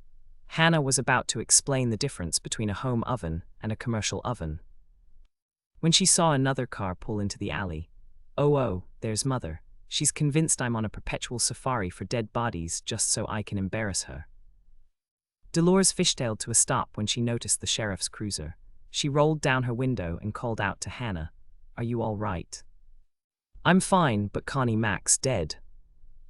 With no regard for any other traffic that might come along, Dolores left her car in the center of the alley and got out. When she arrived at Hannah's side, she was breathless. Did you say? Dead? That's right, Norman said, moving close to Hannah. Someone killed her last night while she was baking the winter carnival cake. And my shop, Hannah added. Now it's a crime scene and Bill and Mike are going to close it down. That's terrible, Dolores gasped. Yes, Hannah said, not sure if her mother was referring to Connie Mack's demise or the fact that the cookie jar would be closed. A murder scene right next door, Dolores moaned. Now no one will come to tour the Ezekiel Jordan house. Hannah glanced at Norman, who was having trouble keeping a straight face. Dolores wasn't concerned that her daughter's business would be closed, or the fact that Connie Mack was dead. Her only worry was that people wouldn't come to see her historic recreation. Relax, Mother. Most people are fascinated by murder scenes. Since they can't get into the cookie jar, they'll take your tour and peek through the windows. Do you really think so? Absolutely. Maybe you're right. I went to a lot of work, and everything is absolutely authentic for the... Dolores stopped speaking and her eyes narrowed. Who found her? Hannah winced. It would come out sooner or later, and it might as well be now. I did. Hannah, you've simply got to stop finding bodies. I swear you attract them like a magnet. If you're not careful, everyone's going to get the wrong impression of you. That's unfair, Norman objected. Hannah just happened to be in the wrong place at the wrong time. That's exactly what I thought the first few times. But 5. That's enough to make people wonder. If she's not careful, no decent person will want to associate with her. Norman gave Hannah's hand a squeeze, and then he stepped up to Dolores. I'm not afraid to associate with Hannah, and I certainly don't have the wrong impression of her. Well, I'm glad to hear it. Dolores backed off slightly. You're a good man, Norman. I try to be. Dolores turned back to Hannah. Where did you find her? In my pantry. Don't tell anyone. If people hear that she died in your pantry, they won't want to eat your cookies. You'd better throw everything out and start fresh. Hannah didn't follow that logic at all, but she nodded. Yes, Mother, I'll do that just as soon as they let me back in. Good, if you're sure you're all right, Hannah. I have to run. You have no idea how many last-minute things I have to do before we open to the public. I'm fine, Mother, go ahead. I'd stay to lend moral support, but… Norman held up his hand to interrupt her. Don't worry, Dolores. I promise I'll take care of Hannah. All right, then. Hannah watched as Dolores turned and walked back to her car. Then she looked over at Norman. You'll take care of me. Just a figure of speech. I figured she'd like that sort of thing. Norman glanced up as another car turned into the alley. Is that Andrea? Yes, and Tracy's with her. Bill must have called her to tell her what happened. Andrea pulled up and got out of her Volvo. The passenger door remained closed, and Hannah assumed that she'd told Tracy to stay in the car until she assessed the situation. Hannah, you poor thing, Andrea rushed up to her. Bill told me all about it. Have they taken her away yet? Not yet. Doc Knight's still in there. Andrea waved and the passenger door opened. A moment later, a small blonde-haired bundle in a bright pink parka hurtled across the snow toward Hannah. Hi, Aunt Hannah. Tracy gave her a hug. Mommy said you found another one, and now Grandma's going to be so mad at you. Hannah glanced down at Tracy's earnest face, and she had all she could do not to laugh. Oh well, that's nothing new. Grandma never gets mad at me. Why does she get mad at you, Aunt Hannah? Because I'm all grown up and I'm supposed to be perfect. You're 4 years old and you're still allowed some mistakes. Tracy thought about that for a moment, and then she nodded solemnly. We came to tell you that you can use our oven for your cookies. It's a really nice oven, and Mommy's only used it once. From the mouths of babes, Hannah commented, glancing at Andrea, who was having trouble keeping a straight face. Then she turned back to Tracy. That's really nice of you, honey, but I can't use your oven. I need to find one that's a lot bigger. Tracy looked very disappointed, but I was going to help you in everything. I need to learn how. I heard Daddy ask Mommy why she never bakes cookies, and she said it'll be a cold day in. That's enough, Tracy, Andrea warned, but Hannah could tell that she was more amused than angry. Give Aunt Hannah a kiss and then go back to the car. We need to talk about some grown-up things. I never get to listen when you talk about the good stuff, Tracy said with a sigh. Grown-ups get to have all the fun. Norman turned to Tracy. I know something you can do for fun. If your mom says it's okay, I'll take you next door to see the house your grandma made. Can I, Mommy? Tracy asked, starting to smile again. Andrea nodded. That's fine if Norman doesn't mind taking you. Oh good, Tracy slipped her hand in Norman's. Let's go, Uncle Norman. Uncle Norman, Hannah asked when Tracy and Norman were out of earshot. Tracy wanted to know what she should call him, and I couldn't think of anything else. Andrea looked a bit embarrassed. Dr. Rhodes was just too formal, you know. Tell me what happened, Hannah. You know how Bill is when he calls me from the field. He never tells me any details. Hannah had just begun to tell the story again when the back door opened and Mike came out. He strode across the snow, greeted Andrea, and then he turned to Hannah. More bad news, I'm afraid. What now? Hannah snapped. She was in no mood to be charitable to the man who just closed down her business. "You said that Janie Burkholtz was here with Connie Mack last night." "That's right, they were baking when Norman and I left." "Well, she's disappeared. I just called the inn, and no one's seen her since she left with Connie Mack yesterday afternoon. I sent one of the maids up to check her room, and all her luggage is gone." "Oh no," Andrea's face turned pale and she reached out to grab Hannah's arm. "Connie Mack's killer must have kidnapped Janie." "Calm down, Andrea. A killer wouldn't stop at the inn on his way out of town to let Janie collect her belongings." Andrea thought about it for a second and then she looked a bit sheepish. "You're right, I didn't think about that, but what happened to Janie?"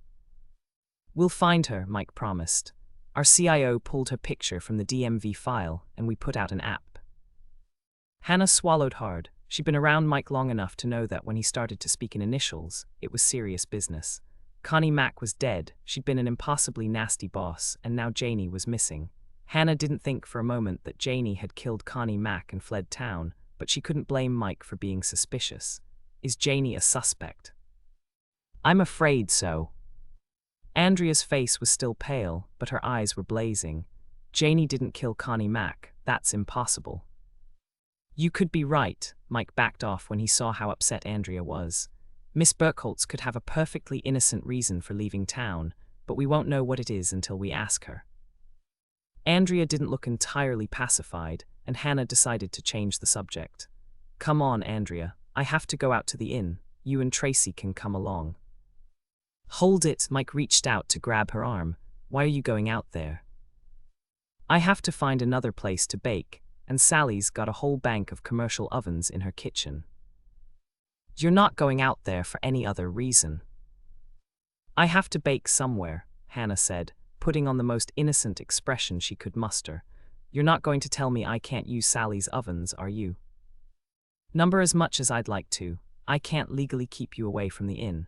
Just stay away from Mrs. McIntyre's employees and don't talk to anyone connected with the case. That's a direct order, Hannah. If you interfere with our ongoing investigation, I'll charge you with obstruction." Several retorts occurred to Hannah, but she was wise enough to voice none of them. She simply turned to her sister and said, "Come on, Andrea, we've taken up enough of Mike's time."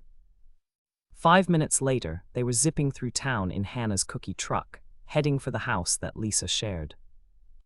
With her father, it was a slight detour, but Hannah wanted to tell her partner what had happened before she heard it from someone else. "Hannah," Andrea asked, glancing in the back to make sure that Tracy was engrossed in one of the books she'd brought along for the ride. "Are Sally's ovens the only reason we're going out to the inn?" "That's what I said." Andrea looked disappointed. "You mean you're just going to let Mike tell you what to do?" "He's an officer of the law, Andrea. He has the right to tell me what to do." "But you're not going to listen, are you?" "Let's see, one of our oldest friends has been accused of murder. I'll have to scrub for hours to get the bloodstains out of my pantry floor. Mother's still mad at me for finding another body, and Mike just shut down my business. What do you think?" Andrea gave a big smile of approval. "That's just what I thought. I'll help." Ocean off to some. Chapter 8. Issa opened the door of her father's house, and she smiled as she saw Hannah, Andrea, and Tracy standing on the front step. "What a nice surprise. Come on in out of the cold. I've got coffee and cinnamon apple coffee cake in the kitchen."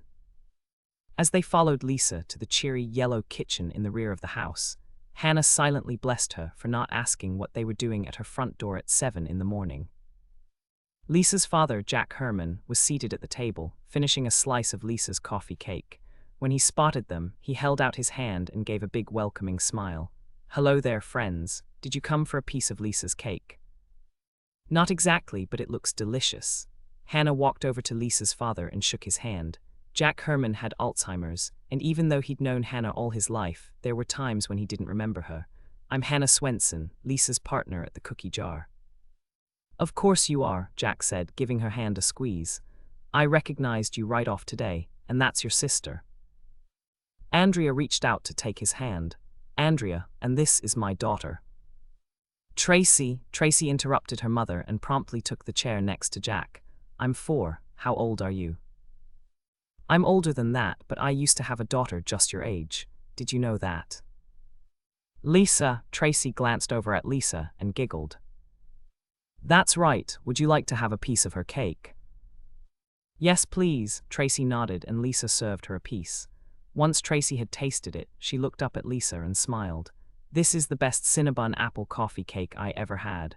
When Daddy says it's okay for the cookie jar to open up again, you should bake this for breakfast. Lisa looked confused and she turned to Hannah. The cookie jar is closed. Mrs. Mack got killed there, Tracy explained, before Hannah could even think about answering, and Daddy and Uncle Mike put yellow tape over the doors. Andrea shot Hannah and Lisa a warning glance, and then she turned to her daughter. Tracy, honey, I really think it would be better if… It's okay, Mommy, Tracy interrupted, hopping down from her chair and retrieving her plate. I'll just go into the other room to finish my cake. She started off toward the door to the living room, but then she turned back to Lisa's father to explain. Mommy never lets me listen when they talk about the really good stuff. Jack Herman's eyes twinkled, but he nodded seriously. I know just what you mean. Hold on a second and I'll go with you. They don't want you to listen either. Tracy looked surprised. I don't think so. Jack picked up Tracy's glass of milk and pushed back his chair. I'll set up a tray for you in the living room, and when you're finished with Lisa's cake, I'll show you my animal collection. That would be nice, Tracy said, beginning to smile. Are your animals real?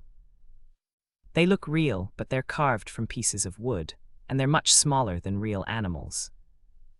Tracy nodded, stepping aside so that Lisa's father could lead the way. Do you have a hippopotamus? They're my favorites. I don't remember. Let's go look and see. Hannah, Andrea, and Lisa kept their lips zipped until Jack had left the room with Tracy. Then Lisa leaned forward across the table. Is it true?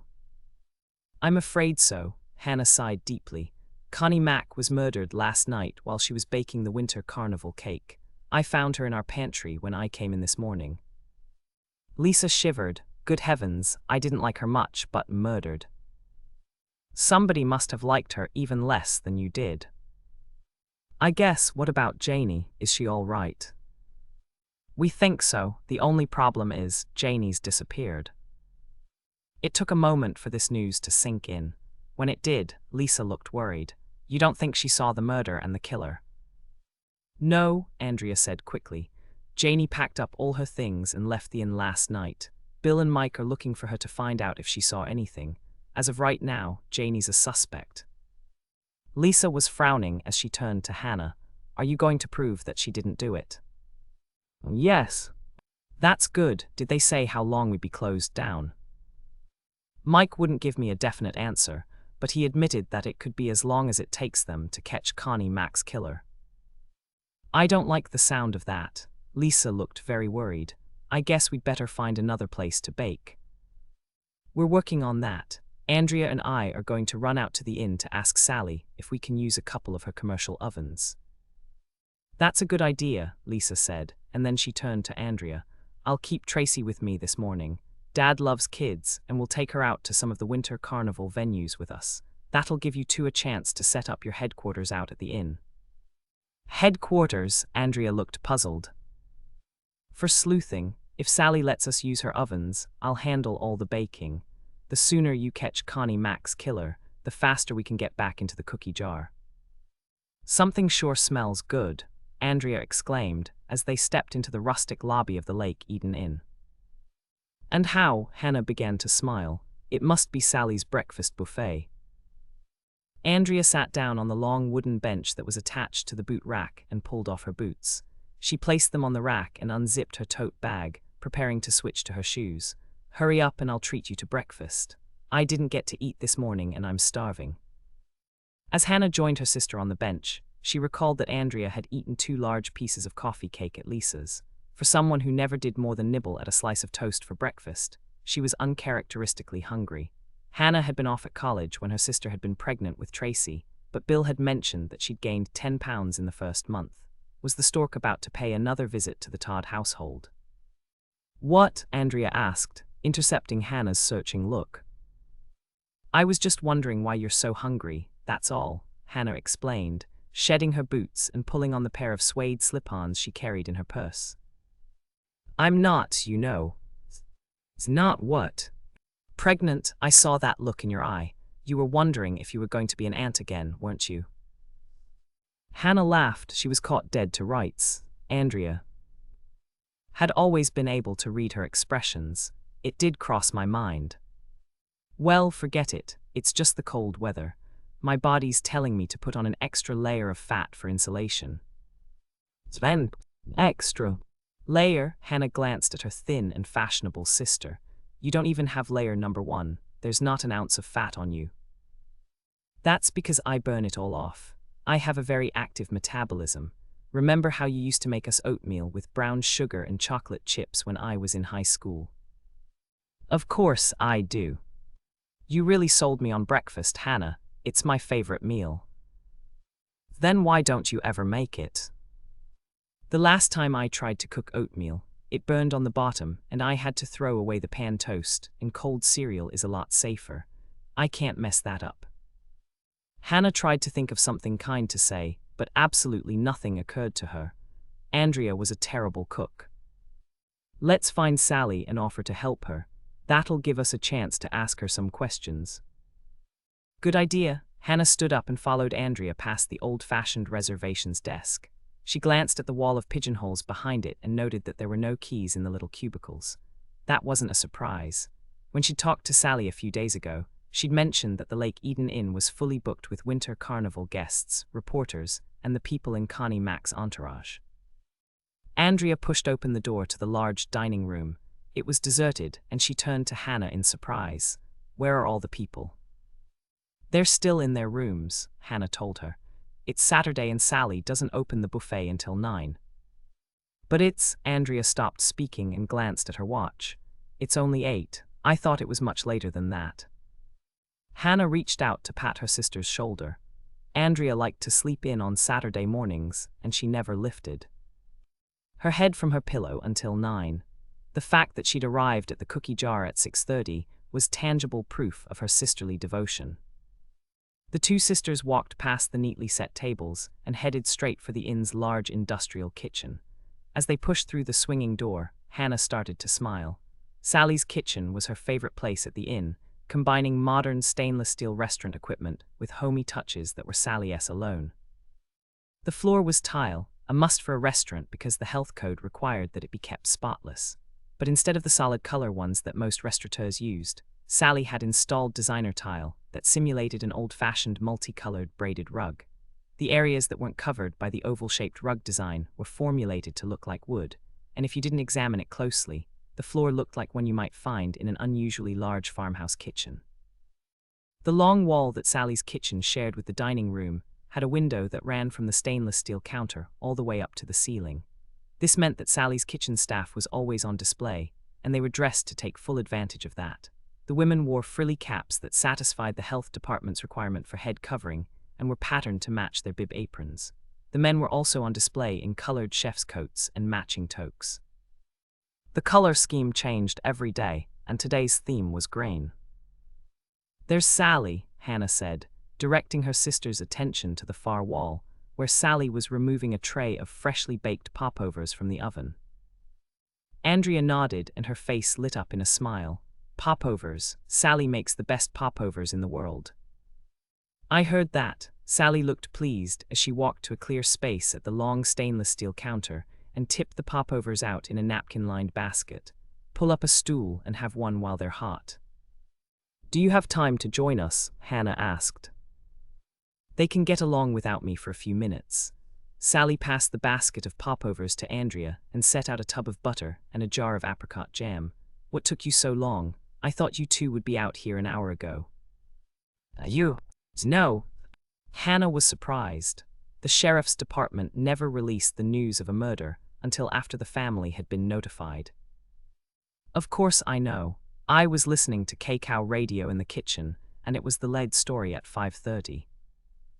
5:30, Hannah was astonished. She hadn't found Connie Mack's body until 10 to 6, but that's impossible. "You know that, and I know that, but you'd be surprised how many people actually believe in them." Time out, Andrea held up her hands. It's obvious that you and Hannah are talking about two different things. You first, Sally. Okay, at 5:30 this morning, Jake and Kelly announced that Ezekiel Jordan's ghost was haunting the halls of the Lake Eden Inn, looking for revenge. Revenge for what? Hannah asked the obvious question. For losing his prized rosewood desk in one of F.E. Laughlin's poker games. You see. Wait a second, Sally, Andrea interrupted. Is that the same desk Mother has in her recreation? Sally nodded. Ezekiel and Dick's great-great-grandfather were contemporaries 100 years ago. When Dick and I found the desk up in the attic, we assumed that F.E. bought it after Ezekiel died, but Francine uncovered the story about the poker game. Your stepmother's still here? Hannah asked. She'd met Francine at Sally and Dick's Christmas party. Francine had planned to stay for a couple of weeks to help out with the new baby, but little Danny was almost 2 months old. Everything worked out so well. Dick and I invited Francine to spend the winter with us. When she's not babysitting with Danny, she's researching Dick's family for him on the internet. That's how she found out about the poker game and Ezekiel's desk. Do you want the long story or the short story? The long story. Hannah jumped in before Andrea could open her mouth. Tell us about the poker game. It happened almost exactly 100 years ago. F.E. and his cronies came out here to do a little ice fishing and hunting. They always played poker on Saturday nights, and they invited some of the notables in town to drive out and get in the game. Ezekiel Jordan came out to play, but he wasn't a very good poker player, and he ran out of money early. So he bet his desk. Andrea looked shocked. That's right. Francine found the slip of paper he tossed in the pot, with a bunch of F.E.'s other papers. Go on, Hannah urged her. F.E. won the pot, and the very next day, Ezekiel loaded up his desk and hauled it out here. On his way home, a winter storm blew up and Ezekiel caught a bad chill. If you know your Lake Eden history, you can guess what happened next. Hannah thought about it for a moment, and then she nodded. Ezekiel died of a lung ailment, didn't he? That's right, 3 days after his trip out here. He blamed F.E. because he got sick, and he told everyone in town that the poker game was rigged. Was it? Andrea wanted to know. I don't know, Sally shrugged, but it's certainly possible, especially if Effie wanted that desk bad enough. He could be ruthless. So what happened next? Hannah did her best to get them back on track. Ezekiel swore on his deathbed that he'd come back for his desk and take revenge on everyone who played in that poker game. Okay, Hannah nodded, but that all happened 100 years ago. Why is K-Cow saying that Ezekiel's ghost is here now? Sally started to grin. Francine mentioned it to one of the reporters that's staying out here for the winter carnival. He must have called the radio station and told them about it. But why did Francine tell the reporter about it? Sally poured herself a cup of coffee and sat down next to Hannah and Andrea. Do you want the long story on that, or the short story? The short story, Hannah said, even though she suspected it would be the same length as the long story. Yesterday morning, Francine met the reporter in the hall. He said he woke up in the middle of the night, looked out his window and saw somebody walking around outside. Francine told him he must have seen Ezekiel Jordan's ghost coming back for his desk. Francine was just kidding around with him, but he must have taken her seriously. And now everybody's going to think our inn has a ghost. In a way, I'm glad Dick's gone. He'd be worried about how it would affect our business. Dick's away, Hannah was surprised. Sally hadn't said anything about it when Hannah had called her last week.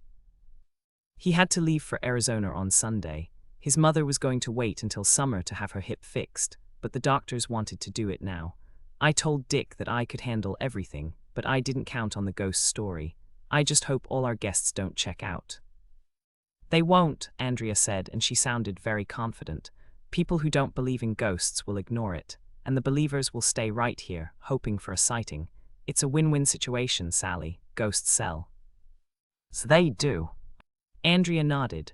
Remember the old Walker place? It was on the market for a solid year with no offers. Then someone started a story about how it was haunted by Beulah Walker's ghost, and it sold for over asking price. Hannah turned to give her sister a searching look. You didn't? No, but I might have if I'd thought of it. Sally got the coffee pot and poured them all a second cup. I'll be right back. I just need to tell them to start setting out the buffet. Hannah watched as Sally walked over to an attractive dark-haired woman in her late 40s. They spoke for a moment, and then the woman began to direct the rest of Sally's kitchen staff as they loaded dishes on rolling carts and prepared to wheel out the buffet. As the feast on wheels started to move past them, Hannah saw Andrea reach out to snatch a glazed donut.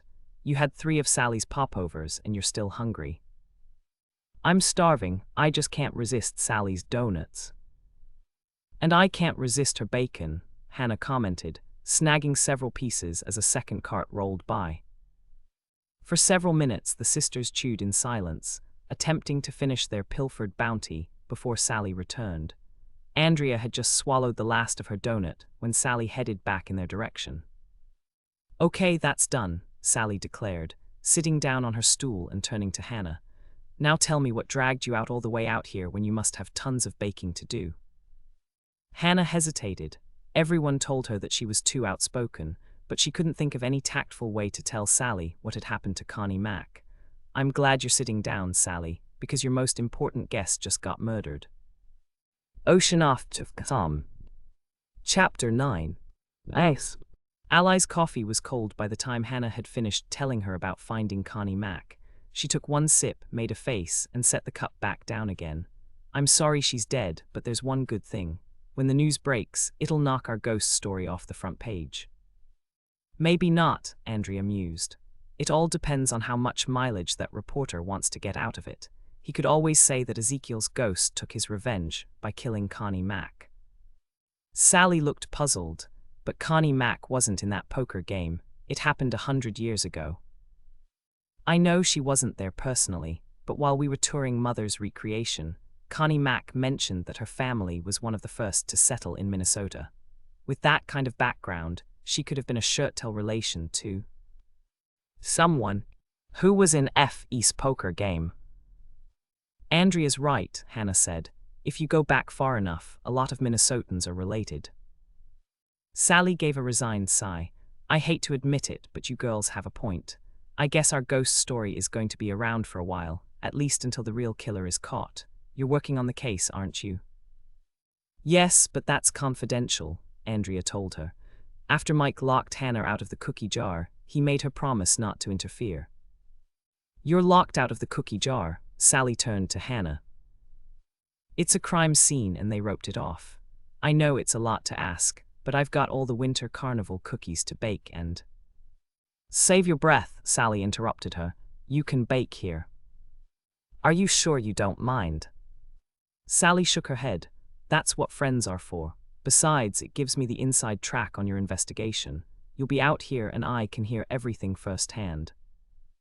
Thanks, Sally. Hannah felt a giant weight slip off her shoulders. Her immediate problem was solved, but there was an even bigger one to tackle. Do you have a minute to tell me about the people who worked for Connie Mack? We need to find out if any of them had a reason to kill her. If you ask me, they had reasons. Connie Mack was a terror to work for. Andrea's eyes widened and she stared at Sally. Are you sure? She seemed so nice. That was just her public image. She was a lot different when somebody crossed her. Hannah set down her coffee cup and pulled out her notebook. Then everyone who worked for Connie Mack is a possible suspect. That's about the size of it, and don't forget my staff. Connie Mack was only here for a couple of hours, but she managed to send 4 of my maids downstairs in tears. I just can't believe it. Andrea still looked shocked. She was really that bad. She was worse. To tell the truth, I'm surprised someone didn't kill her long before this. Hannah glanced at her sister. Andrea was wearing an expression that reminded her of the first fish she'd ever caught. I think we should try to narrow the field, Hannah said. Turning her attention back to Sally, is there anyone who had a particular grudge against Connie Mack? There's the man who drove her supply van in the ditch. Earl Flensburg pulled him out and he let the guy use the phone in his tow truck. Connie Mack wouldn't even let him tell her what happened. She just fired him right over the phone. Hannah jotted a note to check with Earl. Anyone else? There's Alan Carpenter. He's Connie Mack's lawyer, and she threatened to fire him yesterday afternoon. How do you know that? I was there. I was filling in for my bartender, and Alan was sitting at the far end of the bar. When Connie Mack came in, right after your tour, she really lit into him. What did she say? Hannah asked, her pen poised to take notes. Let me think. Sally paused for a moment. I was heading over to take her order and I heard her say, half, but he can't do that. And Alan said, he's already done it. It's signed and witnessed. Who's this? He? Hannah asked, silently apologizing to Miss Perry and her 6th grade grammar class. I don't know, and I sure didn't ask. Connie Mack looked so mad, I backtracked to polish some glasses. But you could hear what they said. Of course, I was only a few feet away and I could see them in the mirror behind the bar. Connie Mack glared daggers at Alan, and that's when she threatened him. She said, get him to change it, or you're fired. Don't forget that you're my lawyer and I can have you disbarred for not protecting my interests. Hannah added Alan Carpenter's name to her list of suspects, then glanced over at Andrea. Her sister still looked like a hooked fish. Are you all right, Andrea? I'm okay. Andrea straightened up and took a deep breath. I just don't understand how I could be so gullible. I can usually read people better than that. Sally reached over to pat Andrea's shoulder. Connie Mack pulled the wool over everyone's eyes. She had me fooled too, at first. That's what TV stars get paid to do, Hannah commented, and then she turned back to Sally. Where is Alan Carpenter now? He left with Connie Mack's husband right before you got here. I didn't know it at the time, but they must have been going to officially identify the body. You're probably right. Hannah shifted gears. She didn't want to think about how a husband must feel having to identify his wife's dead body. What's your impression of Connie Mack's husband? I like Paul. He's everything that Connie Mack just pretended to be. Sally hesitated, and faint worry lines appeared on her forehead. Is he a suspect? Not if he has an alibi, Hannah told her. Was he here all night? I don't know. Paul didn't come in while I was bartending, but he could have been up in their suite. One of my maids might know. I'll talk to them later, Hannah said, and jotted another note. How about Spencer, her chauffeur? He told me he was on call. Connie Mack was supposed to call him when she finished baking, and he had to go pick her up. He was in the bar until I closed at 1. Andrea looked shocked. Spencer was drinking. Only coffee. I think he went through about a gallon while he was waiting. When I closed the bar, he went out to the lobby. My night man said he sat there in a chair by the fireplace all night. Hannah nodded and crossed Spencer off her list of suspects. If he'd been at the inn all night, he couldn't have killed Connie Mack. Did you meet everyone on Connie Mack's staff? Yes, when they checked in on Monday, Paul introduced them to me. Most of them spent a lot of time at the mall, arranging for the grand opening of the boutique, but they all came back here for dinner. They seemed like a nice bunch of people, Hannah. Connie Mack was the only exception. How about Paul and Connie Mack? Do you think it was a good marriage? It wouldn't surprise me if it wasn't. He was nice and she was nasty. They must have mixed like oil and water. Was Paul here when Connie Mack checked in? Yes, but they didn't see each other, if that's what you're asking. I worked the front desk from noon to 2, and Paul called down to leave a message for her. Connie Mack was supposed to come straight up to their suite when she arrived, because Paul needed to talk to her about something important. And you gave her the message? Of course. She stood there and read it right in front of me. Then she slipped it in her purse and went straight back out to her limo. She didn't even bother to call him. Andrea began to frown when Sally shook her head, but she saw him when she got back from the tour, didn't she? I don't know. My bartender called in sick, and I had to work the bar for the rest of the day. Connie Mack came in at 4 to meet Alan, and she was hopping mad before she walked through the door. How could you tell she was mad before you saw her? Hannah was confused. I heard her coming down the hall, and those boots she was wearing couldn't have hit the floor any harder. Boots? Andrea gave Sally a sharp look. Are you sure they were boots? I'm positive. I noticed because they were so unusual. I've never seen boots in peach-colored suede before. I bet she had them dyed to match the flowers on her sweater. Connie Mack was wearing a sweater. Andrea sounded surprised. That's right, it was part of a 3-piece outfit. Her slacks and top were chocolate brown. The the same color as the background in the sweater. Was she carrying a purse? Yes, a peach-colored suede shoulder bag with a strap made of gold links. She threw it on the top of the bar so hard, I thought the strap was going to wipe out a bowl of salted nuts. Hannah frowned at her sister. Leave it to Andrea to sidetrack a murder investigation by getting into a discussion of fashion with Sally. That's enough, Andrea. We don't need a blow-by-blow description of Connie Mack's wardrobe. Yes, we do, Andrea countered, giving Hannah a triumphant look. If you paid attention, you'd know that Connie Mack was wearing a peach designer suit with black leather shoes when we went on the tour, and her purse was a black leather clutch with a diamond clasp. She must have gone up to her suite to change clothes, and that means she probably saw her husband, don't you think? That's important. It's important, and I'm glad you noticed. Hannah felt a little guilty for jumping on her sister. Andrea always noticed what other women were wearing. Usually it bored Hannah to death, but this time it had come in handy. I think it would help if we tried to reconstruct Connie Mack's afternoon.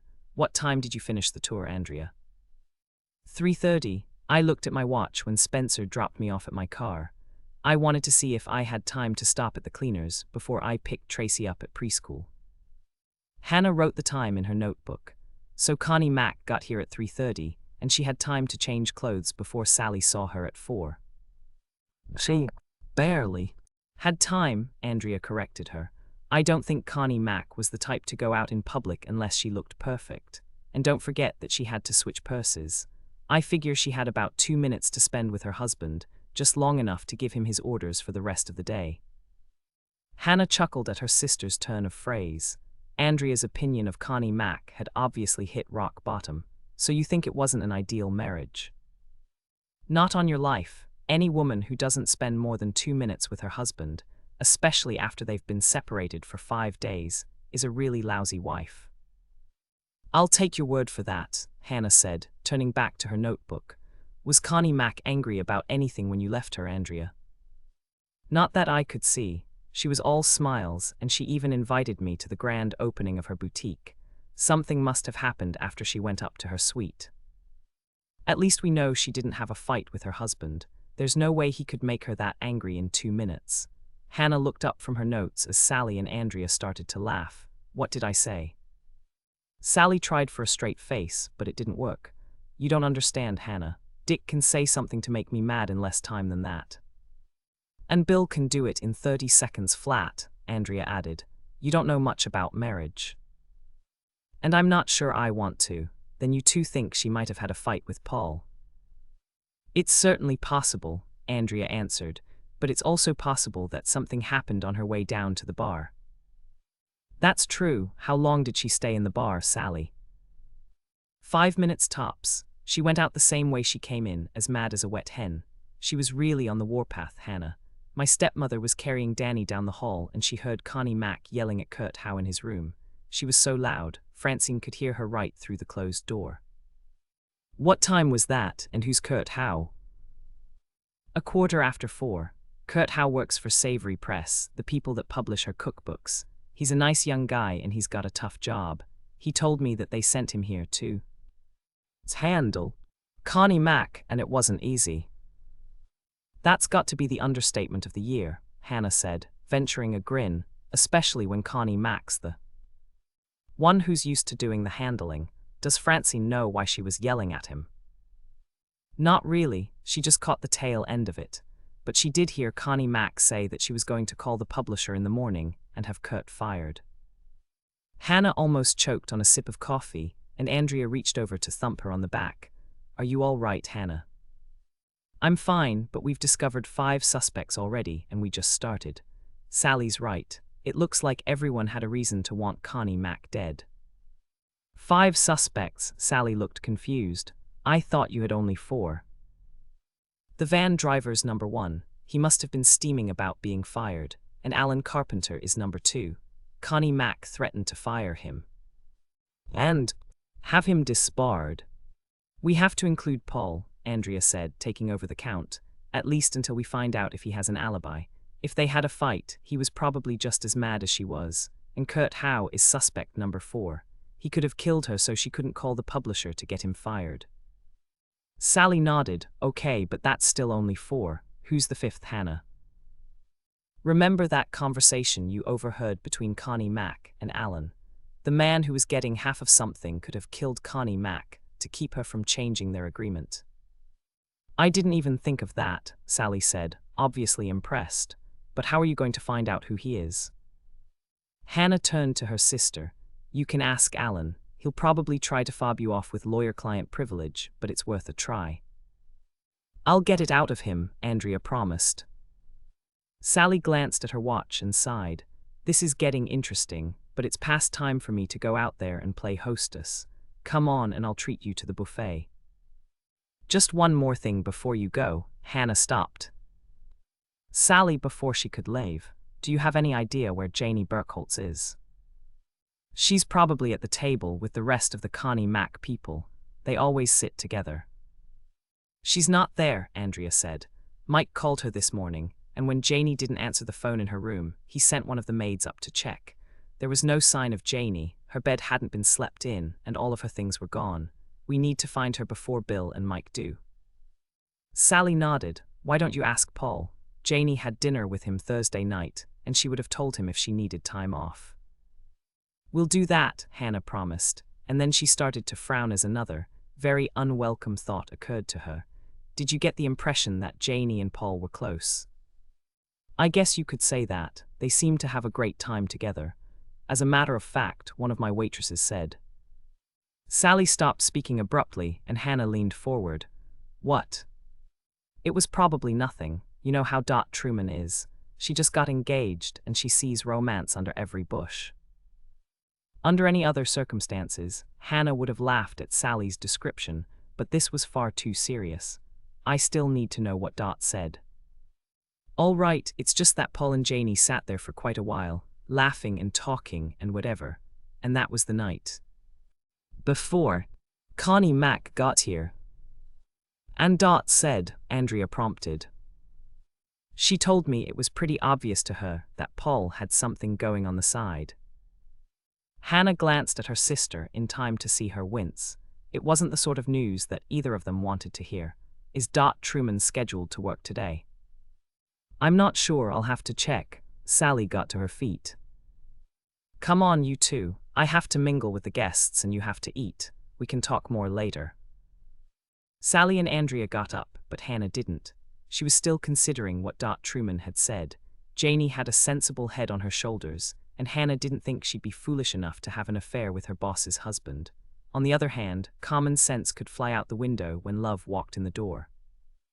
Come on, Hannah, Andrea nudged her. Okay, Hannah slipped her notebook into her purse, and then another thought occurred to her. What if Janie and Paul were perfectly innocent and it only looked as if they were lovers? If Dot Truman had assumed that they were having an affair, Connie Mack could have come to the same conclusion. That would certainly explain why she'd been on the warpath yesterday afternoon. Hannah, Andrea nudged her again. Let's go get something to eat.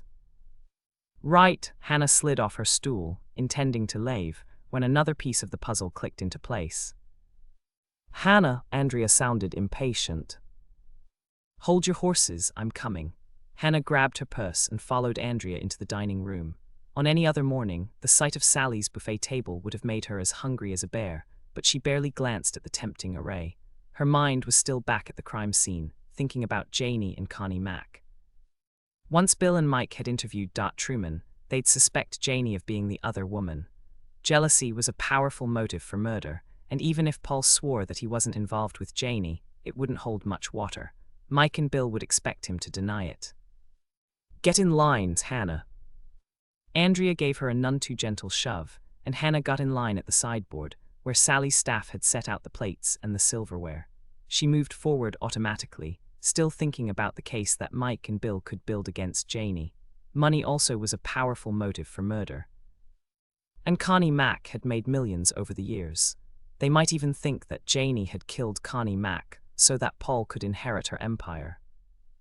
Hannah sighed as she reached the front of the line and picked up a plate. One thing was clear. They had to find Janie and get her side of the story before Bill and Mike had time to build an even stronger case against her. Ocean off to Tom. Chapter 10. Two sisters split up when they arrived at the buffet table and went down opposite sides. Sally always set out a mirror image buffet to shorten the lines. Then, by unspoken agreement, they headed off toward the horseshoe-shaped mahogany bar. Sally and Dick didn't open the bar until lunchtime, and it was the only unpopulated spot in the room. Once they'd hoisted themselves up on the comfortable padded leather bar stools, both Hannah and Andrea spent several minutes eating without exchanging a word. Sally put on the best breakfast buffet in 3 counties, and both sisters believed that it would be a crime to let her eggs Benedict or quiche Lorraine get cold. "It's not true, Janie would have told me," Andrea insisted, finishing the last bite of her quiche. "Are you sure? You haven't been in touch for a while."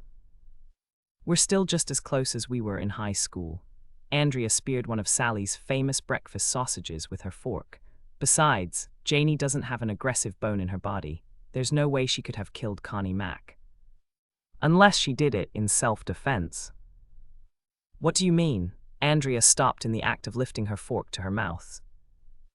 "I've got a possible scenario. Listen, and I'll run it past you." "Okay, go ahead." "Let's assume that Connie Mack thought Janie was having an affair with." "Hold it right there." Andrea set down her fork with a clatter. "Janie would never have an affair with another woman's husband." "I said, thought." "It doesn't really matter whether Janie was or wasn't, as long as Connie Mack thought she was." Once they were alone at the cookie jar last night, Connie Mack confronted Janie about it, and it turned ugly. "It wouldn't have happened that way," Andrea interrupted again. "Janie would have done everything she could to convince Connie Mack that she was wrong." "You know how stubborn Connie Mack could be. What if Janie couldn't convince her?"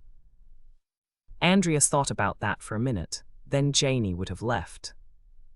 "What if Connie Mack blocked the back door? Do you think Janie would have pushed her out of the way?" Hannah let Andrea think about it while she stared at the glasses that were hanging on a rack over the bar.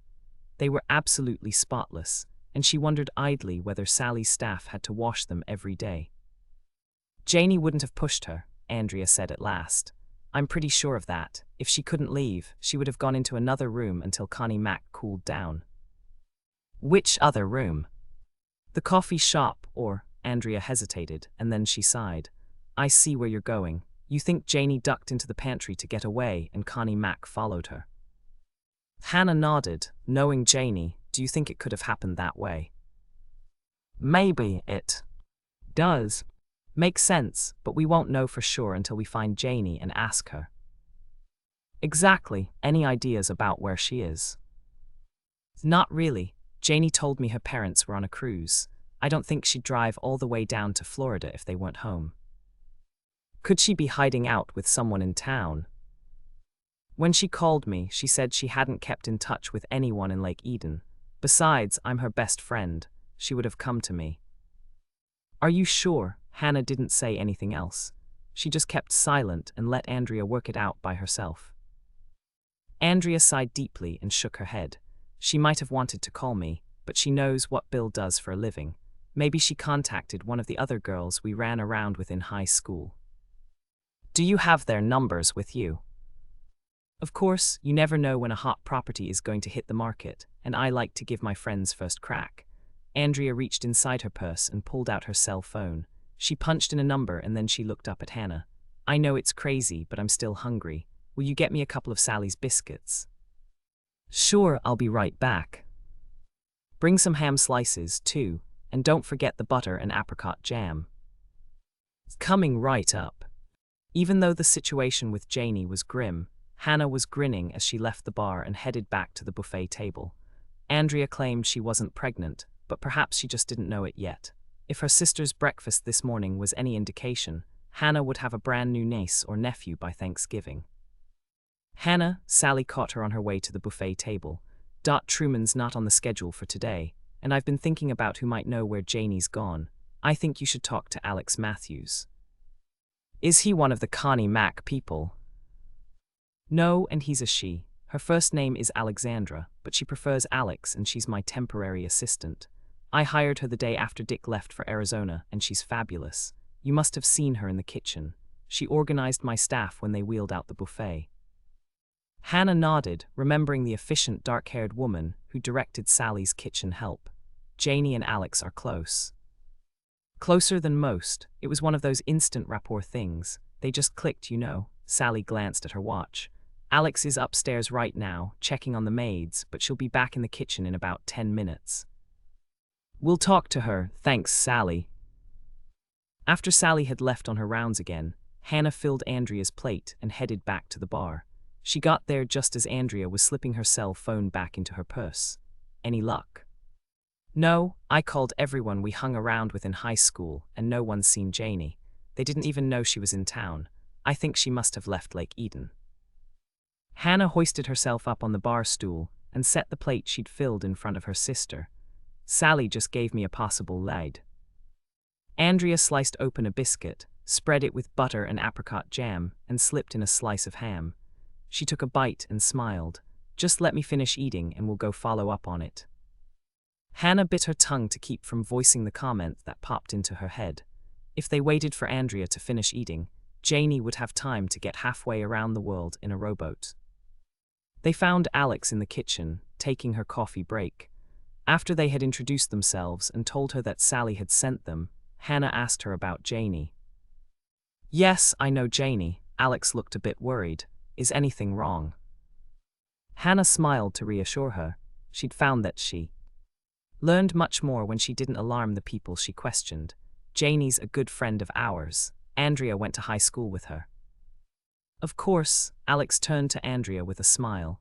I didn't connect the name at first. You're her best friend and you married the handsome quarterback. Janie flew back here for your wedding and she caught your bridal bouquet. Andrea smiled back. That's right. Bill helped me practice for a solid week and I pegged it straight at her. How did you meet Janie? Hannah pressed on before Andrea could ask what else Janie had said about her wedding.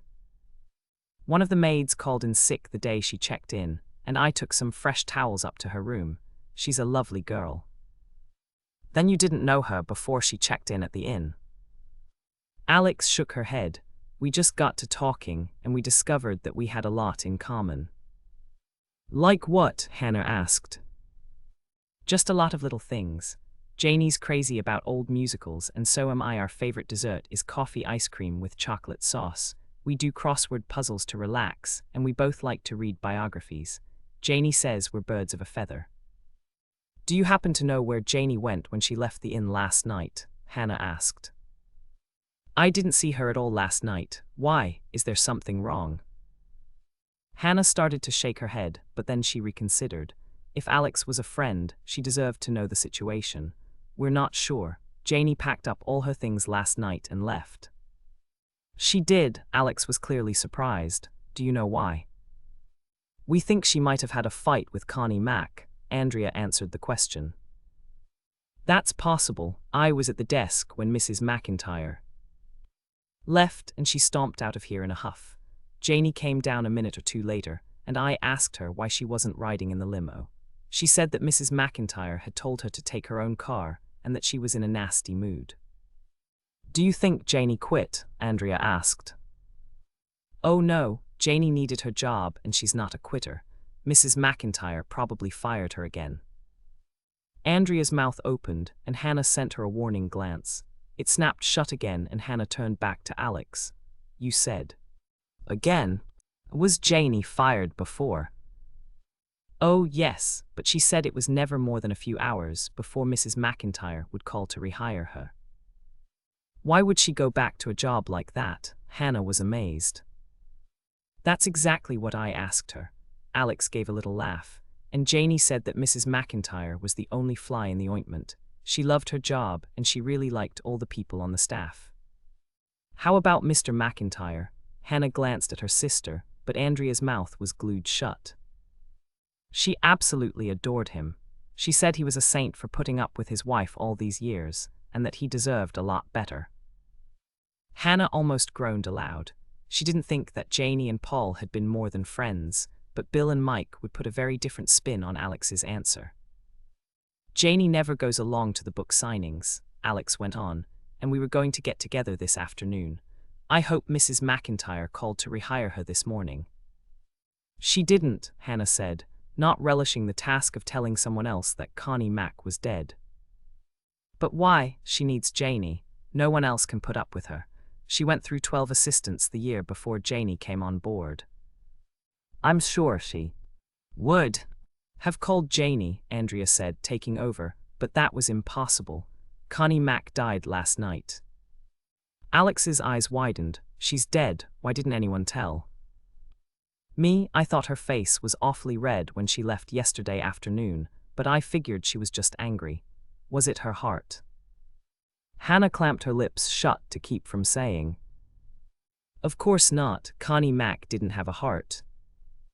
Andrea had barged in and now she could deal with telling Alex how Connie Mack had died. Well, actually, Andrea shot her sister a pleading glance, but Hannah pretended not to notice. It was a little more serious than that. Connie Mack was killed. So you mean murdered? Alex gasped and her face turned pale.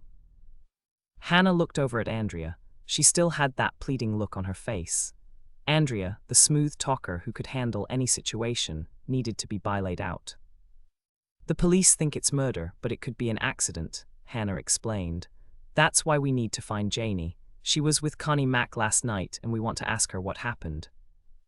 Do the police think that Janie killed Connie Mack and ran away? Alex looked sick at the thought. Hannah took over. They think it's possible. That's why we want to find her before they do. We want to help her. Alex sat there quietly for a moment, and Hannah noticed that her hands were trembling. I'd help you if I could, but I really don't know where Janie's gone. If she calls you, will you tell us? Hannah asked. Yes, I will. Andrea pulled out one of her cards and handed it to Alex. Here's my cell phone number. Call me anytime, day or night. I will. Alex took the card and slipped it into her apron pocket. Then she blinked, and Hannah could see that she was fighting tears. Just find her, please, and tell me the minute you do. Poor Janie must be so frightened, out there all alone. There was nothing else to say, and Hannah motioned to Andrea. They had other people to see. It wasn't until they had left the kitchen that she asked the question that had been hovering in her mind ever since they'd concluded their interview. Don't you think that Alex's reaction was a little strange? What reaction? When we told her that Janie was missing, her hands started to tremble, and when she asked us to hurry and find her, she was blinking back tears.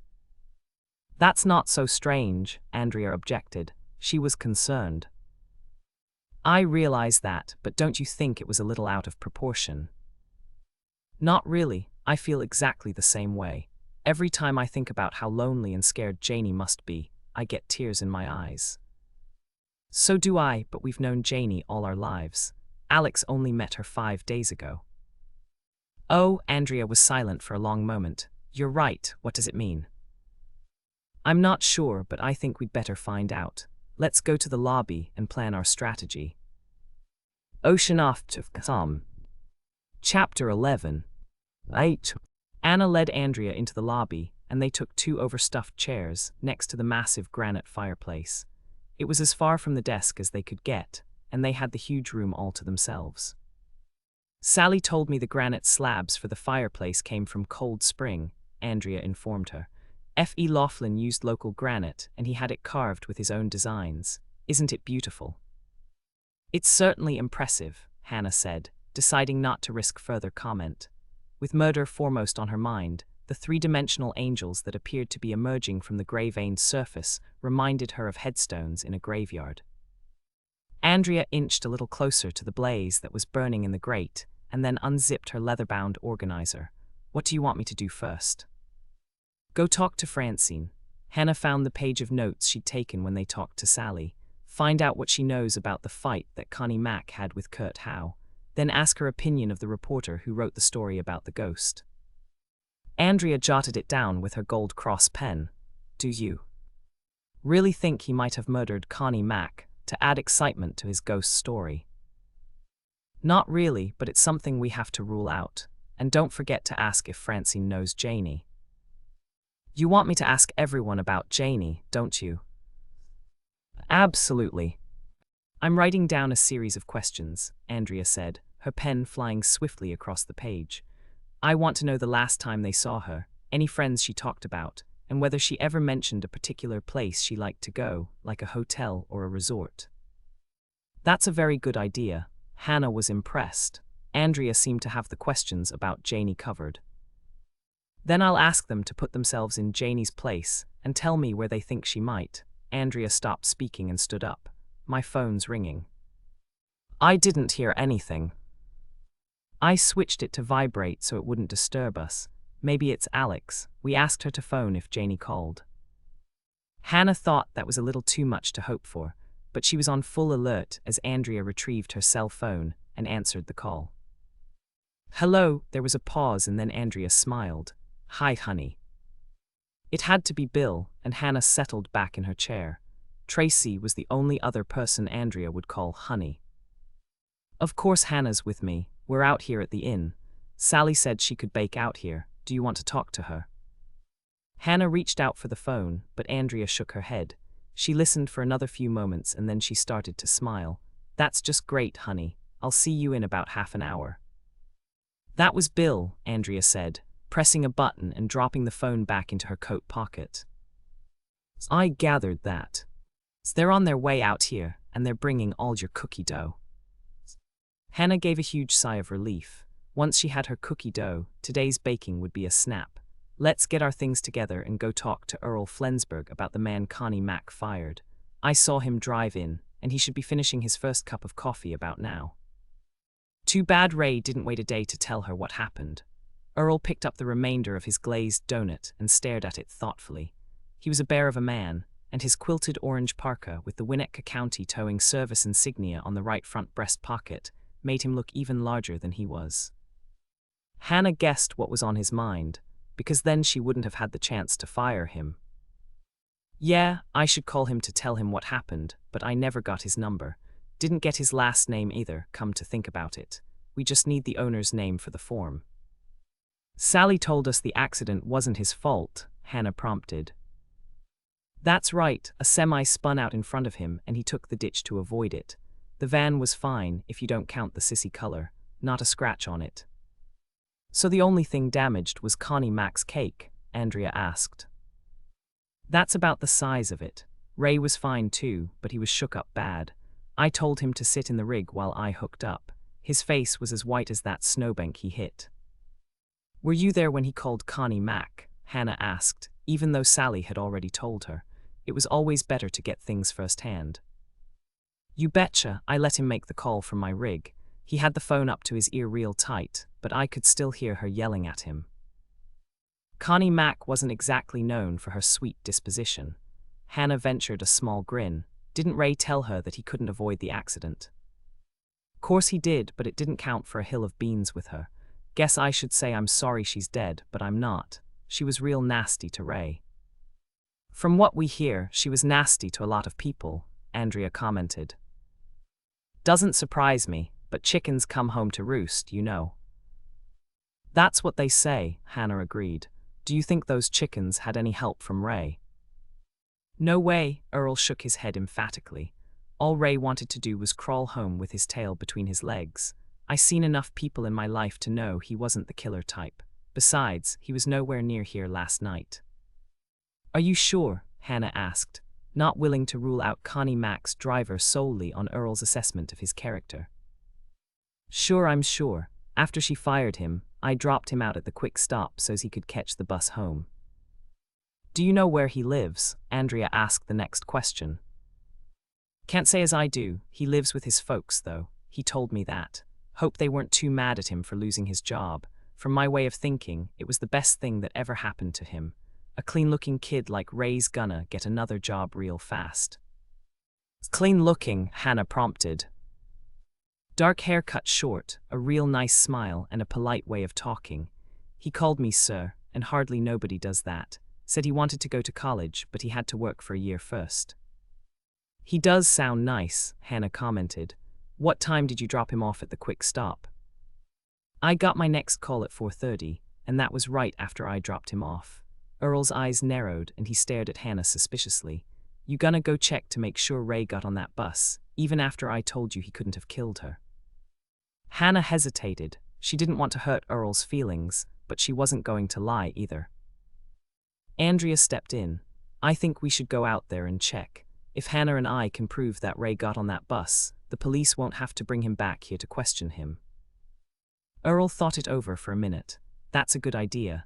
If the police drag Ray all the way back here, it would just about kill a sensitive kid like him. You girls go check, and tell Sean and Don I sent you. Hannah stood in Sally's kitchen and watched as Bill and Mike carried in her cookie dough. There were 35 bowls, each covered with plastic wrap. The winter carnival guests wouldn't have to go hungry for cookies this afternoon. Mike placed the bowl he was carrying on Sally's stainless steel counter and turned to Bill. Is that all? I think so. I'll go back out and check. I really appreciate this, Bill, Hannah said, addressing her brother-in-law and pointedly ignoring Mike. Mike's eyebrows shot up, but he didn't say anything until Bill had gone back out to the cruiser. Then he turned to Hannah with a frown. Come on, Hannah. I know how hard it is for you to be locked out of your shop, but I was just doing my job. Some job, Hannah muttered, but she had to admit he had a point. Perhaps it was time to lighten up a little and see what information she could weasel out of him. I don't like it when you're mad at me. How long am I going to be in the doghouse anyway? The note in Mike's voice made Hannah fight back a grin. He sounded like a petulant little boy who'd just been told he couldn't have dessert until he finished his vegetables. Was that a smile? It was the ghost of a smile, Hannah admitted. And speaking of ghosts, I heard all about it from Sheriff Grant. He said he got a call from someone who thought we should put Ezekiel's ghost on our suspect list. Sheriff Grant didn't take that seriously, did he? No, not at first. Then I pointed out that the killer could have started the ghost story as a diversion to throw us off the track. Hannah was impressed. She hadn't thought of that angle. Then you're going to investigate the ghost. It sounds a little crazy when you put it like that, but yes, if we find the person who started the ghost story, it could lead us to the killer. Hannah bit back the urge to tell Mike who'd written the ghost story and why, but he'd told her not to interfere with his investigation, so he could figure it out by himself. Any news about Janie? No, you're not trying to find her, are you? No, Hannah said, and it was the truth. They hadn't even started their search for Janie yet. Did Doc Knight tell you when Connie Mack was killed? Why do you want to know? Mike looked suspicious, and Hannah knew she had to give him a reason that had nothing to do with her investigation. I have a vested interest. She was killed in my pantry, and something like that doesn't happen every day. I guess it can't hurt to tell you. Doc said the murder weapon was a heavy, rounded object, and she was killed between 10 and midnight. From 10 to midnight, Hannah repeated, and then she began to frown. I just thought of something. Connie Mack must have been in the habit of staying out all night. Mike looked surprised at her comment. What makes you think that? Because her husband didn't report her missing when she didn't come back to their room last night. You're barking up the wrong tree, Hannah. Mr. McIntyre got in late, and they have a suite with connecting bedrooms. When he didn't hear any sounds coming from her room, he assumed that she'd already gone to sleep.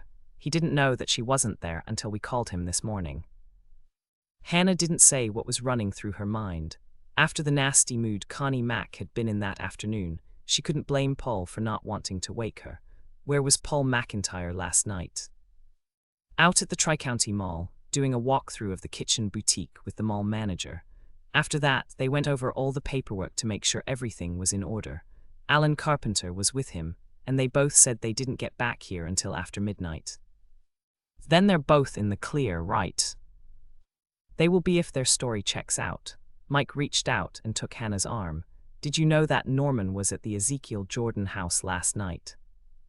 He told me. He also told me that he didn't notice anything wrong at the cookie jar when he left at 9. And you believed him? Of course I did. Hannah pulled back slightly. She didn't like the turn their conversation was taking. What are you getting at, Mike? Something came up when we did interviews in the area this morning. We found out that Norman had a compelling reason to be angry with Mrs. McIntyre. Hannah took a giant step back and stared at Mike in shock. You think it's Norman killed Connie Mack? It's possible. I spoke to your mother, and she said Mrs. McIntyre was a royal pain when Norman photographed her. She didn't like any of the old-fashioned costumes, and it took all of your mother's tact to persuade her to wear one of them. My mother's tact, my mother doesn't have any tact. She's even worse than I am. Maybe, but she said Mrs. McIntyre made Norman move all his equipment at least 6 times, and she was very condescending to him. Your mother thought Norman showed remarkable restraint, but she could tell that he was steaming. The way I see it, Norman's the type that suffers in silence. And then, long after the situation is over, he dwells on how ineffectual he was. It preys on his mind, you know. He thinks, I should have done this, I should have done that, but I just stood there and took it like a wimp. He gets more and more frustrated at his own inability to act until, wham, the whole thing explodes in an act of violence. Hannah's mouth dropped open. Mike was spouting pop psychology like a talk show host. She wanted to tell him to stuff it, but that would do Norman more harm than good. But it doesn't track, Mike. You said that Connie Mack was killed between 10 and midnight, and Norman left the Ezekiel Jordan house at 9. That's what he says, but no one saw him leave. He could have left at 10 or 11. Norman was home at 11. I called him after I got home last night. Why did you call? It's him. Just to talk, Hannah said, not wanting to get into the real reason she'd called Norman. He sounded perfectly normal to me. That doesn't prove anything. If he killed her at 10, he had a whole hour to calm down. Look, Hannah, I know it's not something you want to believe about Norman, but you've got to admit it's possible it happened the way I just said. Hannah closed her eyes. If she stared at Mike's earnest face looming over hers, she'd probably hit him right in the beak. And that would bear out his theory. She took a deep breath, collected her wits, and looked up at him again. Well, isn't it possible? Mike prodded her for an answer. Obviously, the man didn't know when to quit. Hannah sighed and gathered herself to speak in her calmest, most rational voice. No, Mike, it isn't possible. Norman told me about all the trouble he had with Connie Mack right after we left the cookie jar last night. He was over being miffed with her. As a matter of fact, he was even joking about it. Of course he was. Norman wouldn't let you know how angry he was, not if he was planning to kill Mrs. McIntyre later. He wasn't planning on killing her, Hannah argued, even though she knew it wouldn't do any good. She took a deep breath, calmed her jangled nerves, and addressed exactly what he had said about Norman's motivation. Listen to me, Mike. The situation with Connie Mack didn't prey on Norman's mind. He didn't explode in an act of violence, and he didn't kill Connie Mack. Mike didn't look at all convinced. Why not? Because Norman's not a killer. Besides, if every person Connie Mack ordered around had taken offense and clubbed her, she would have looked like a piece of Swiss steak. How do you know that? Have you been running around out here asking questions? Hannah sighed. She'd already promised herself that she wouldn't lie to him. Mislead perhaps, but not lie. Have you? Mike prodded her for an answer. You have my word, Mike. Hannah looked him straight in the eye. I haven't seen or spoken to any of the Connie Mack people. Then how did you know that Mrs. McIntyre ordered people around? It's simple. You're forgetting that Andrea and I took her on a tour of Lake Eden. It was impossible not to notice something like that. Oh, Mike said, appearing to accept that at face value. For a minute there, I thought you were playing detective again. There's no way I'll ever play detective again, Hannah declared, pushing down the little niggle of guilt that she felt. She wasn't going to play at being a detective. She was going to be a detective and solve Connie Mack's murder before he did. Mike reached out to give her a hug. I've got to get back to work. Just promise me that you'll be careful around Norman. Norman didn't kill Connie Mack. I know you don't believe that he could do it, but I understand Norman a lot better than you do. Really? Hannah worked hard to keep the sarcasm out of her voice. As far as she knew, Mike hadn't spent more than a few casual moments with Norman. That's right, men understand each other better than a woman ever could. I can appreciate your loyalty to Norman, and I'm not asking you to believe that he's the killer. I just want you to stay away from him until we find out, one way or the other. Hannah stared after him as he walked out the door. In just one morning, Mike had managed to close down her business. tie her down with a promise not to interfere with his investigation, accuse a man she was dating of murder, and claim that a woman couldn't possibly understand a man's motives. This whole thing with Mike was enough to make her pick up the phone and make an appointment with the nearest shrink. For the life of her, she couldn't understand how such an obstinate, bone-headed chauvinist could make her pulse race and turn her insides to jelly. Ocean off to Sam. Chapter 12. 8. Anna had just finished stashing the last bowl of cookie dough in Sally's walk-in cooler when Andrea came into the kitchen. There was a smile on her face, and she looked excited. "Hi, Hannah. Sally said I'd find you in here. I got tons of information from Bill and I wrote it all down." Andrea patted her leather organizer. "And I've got something else, too." Hannah watched as Andrea opened her large leather purse and pulled out a bulky packet. "My recipe file." "That's right, Bill snitched it when Mike's back was turned. He told me this kind of surface couldn't be dusted for fingerprints anyway, but you know what kind of a stickler Mike is when it comes to procedure. He wasn't even going to let you take your purse this morning until Bill got after him." "Thank Bill for me, this saves me a whole lot of time." Hannah gave a big sigh of relief as she took the packet. She'd been planning to drive back to her condo to pick up copies of her recipes, and Bill had saved her the trip. "Before I forget, I'm supposed to tell you that Lisa's on her way. Bill spotted them at one of the venues and he told her that you were all set up to bake out here." Andrea took the stool next to Hannah's and stared at her sister for a moment. "Okay, what's wrong? Did you have a fight with Mike?" "Not exactly. But Mike did something right." "You could say that." "Just give me the highlights," Andrea coaxed.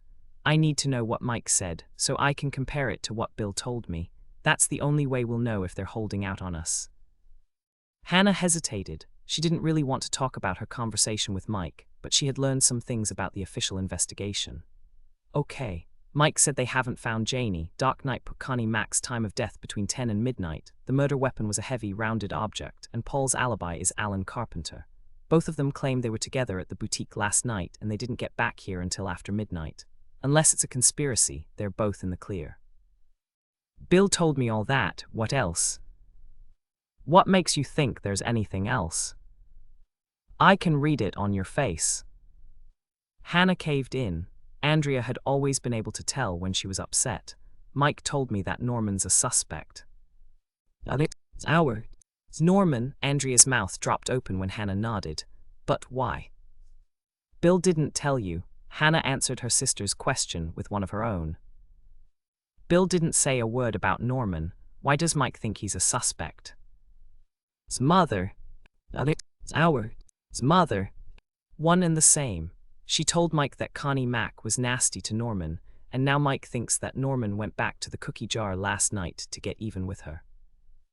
"That's crazy. Bill was with Mike when they talked to Mother, and he didn't say anything about Norman being a suspect." "Maybe he didn't want to tell you." Andrea shook her head. "Bill would have told me. He tells me everything.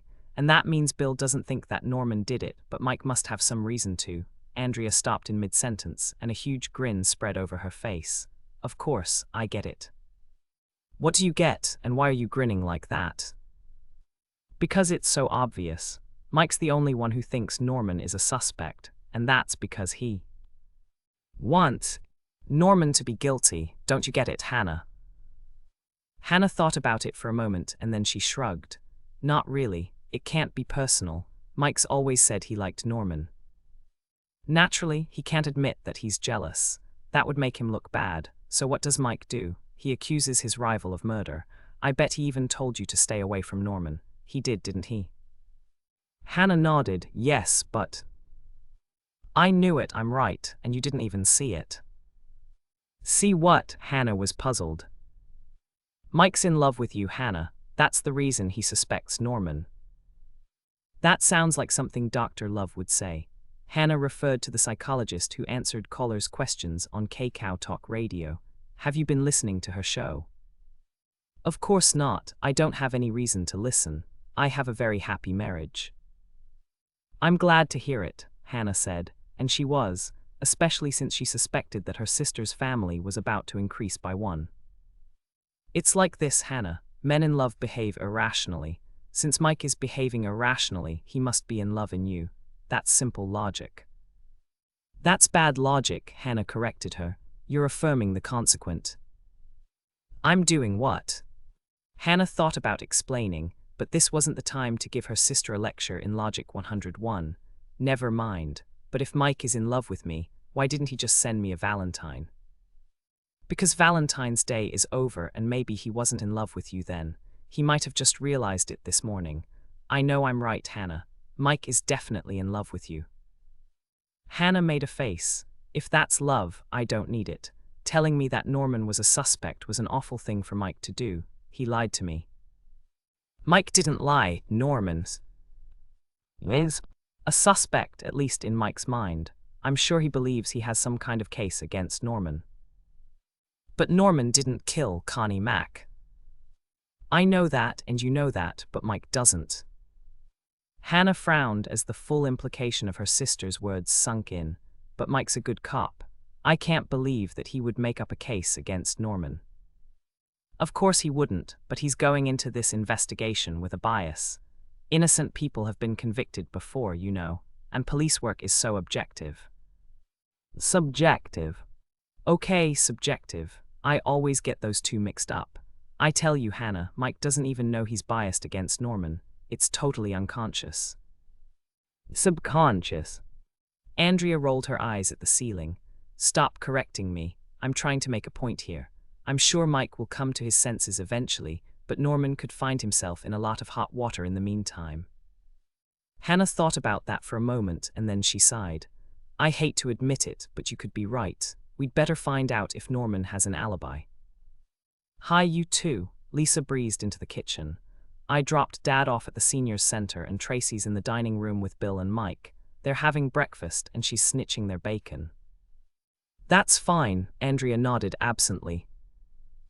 Lisa walked over to join them, but she stopped short as she noticed their serious expressions. What's wrong? Mike thinks Norman's a suspect, Hannah told her. Norman Rhodes. That's right, Andrea confirmed it. Did you happen to see him last night between 10 and midnight? Not me, Lisa replied, sitting down next to them, but I'll ask Herb. He bowled last night and then he came over for night lunch. What's night lunch? Andrea asked her. That's what Herb's mother calls the little snack you have before bedtime so you won't get hungry in the middle of the night. She told me to try it with Dad, and it's working just great. He never wakes up and wanders around in the dark anymore. Hannah tried to keep her mouth shut, but she just had to ask, how is Marge getting along with your dad? They're just great together, Lisa said with a smile. Marge is always offering to come and sit with him when Herb and I want to go out. They used to date in high school, you know. Now that Mom's dead and Herb's father is gone, I keep thinking that Marge and Dad might have gotten together again, if only, you know. Hannah understood what Lisa wasn't saying, and she reached out to give her arm a sympathetic pat. Marge Beesaman had never been credited with being a martyr, and it was unlikely that she'd choose to marry a man who'd been diagnosed with Alzheimer's. A lot of times life isn't fair. I'd better let you two get to work, Andrea said, rising to her feet. I'm going up to talk to Francine and I'll take Tracy along. She adores babies and she hasn't seen little Danny yet. I'll check in with you right afterwards, Hannah. Lisa waited until Andrea had left, and then she turned to Hannah. I didn't want to say anything in front of your sister, but Tracy might have gotten us into trouble. What happened? We ran into Edna Ferguson when I dropped Dad off at the seniors' center, and she was in a panic about what to serve for dessert at the banquet. Hannah groaned, guessing the rest. It wasn't the first time her precocious niece had volunteered her services. Did Tracy promise Edna that we'd bake the winter carnival cake? I'm afraid she did. She told Edna that her Aunt Hannah could do anything. Hannah laughed. I guess I should be flattered, but there's no way we can replace Connie Mack's cake. We could bake it, no problem, but cake decoration isn't my long suit. Mine either. I can decorate cookies, but doing a cake is a huge project. Do you want me to call Edna and tell her that we can't do it? Hannah shook her head. We'll just give her buckets of little snowballs for dessert. Snowballs? Lisa looked shocked. You're joking, aren't you? I'm perfectly serious. The snowballs I'm talking about are cookies that my grandma Ingrid used to bake. We'll present them in the crystal ice buckets Sally uses to chill champagne, and they'll fit right in with the winter carnival theme. They sound just perfect. Lisa glanced over at the swinging door as it opened. Here comes Alex. Sally introduced us when I came in through the dining room. Alex spotted them sitting at the counter and hurried over. Sally said to tell you that you could use anything in the pantry, and she sent me in to help you bake. That's great, Hannah told her. We can use all the help we can get. Just let me check my recipe file and I'll give you a list of what we need. While Lisa and Alex retrieved the bowls of cookie dough from the cooler, Hannah found her grandmother's recipe and made a list of the ingredients. When she was through, she handed it to Alex. Could you gather these up for us? We'll bake the cookies for the winter carnival first, and then we'll start in on the little snowballs. Go do what you have to do, Hannah, Lisa said after Alex had left them. I'll handle the baking with Alex. Are you sure? Hannah felt a little guilty. Every time she got involved in an investigation, Lisa ended up doing all the baking. I'm positive, the faster you solve Connie Mac's murder, the faster we can get back into our own kitchen. Lisa gestured toward the bowls of dough they'd set on the counter. I should have these ready for you by noon. Great, I'll drop them off at the venues. You shouldn't have to do everything. Okay, but only if you want to. I do, I have to go out there anyway. Norman's a judge at the dog sled competition, and I need to warn him that he's a suspect. I hope he's got an alibi, and I won't forget to check with Herb. Is there anything else I can do? Hannah started to shake her head, but then she thought of something. See if you can get Alex talking about her background. I need to know everything I can about her. I can do that, Lisa said, and then she began to frown. Do you think Alex killed Connie Mac? No, but everyone's a suspect until we can eliminate them. And there's something about Alex that puzzles me. She was really upset when she found out that Janie was missing, and they only met a couple of days ago. I thought she overreacted, and I'm wondering why. Okay, I'll find out everything I can for you, Lisa promised. Working with you, I've learned how to get people to spill their guts. Hannah went out the door with a smile on her face. Perhaps some people wouldn't regard what Lisa had said as a compliment, but she did. Look, Aunt Hannah, isn't Danny wonderful? Tracy looked up and smiled. He's got all his toes. Francine took his booties off so I could count. Hannah laughed. She'd been keeping Tracy occupied while Andrea spoke to Sally's stepmother, an attractive silver-haired lady whose smile seemed to be a permanent fixture on her face. Does Danny have all of his fingers?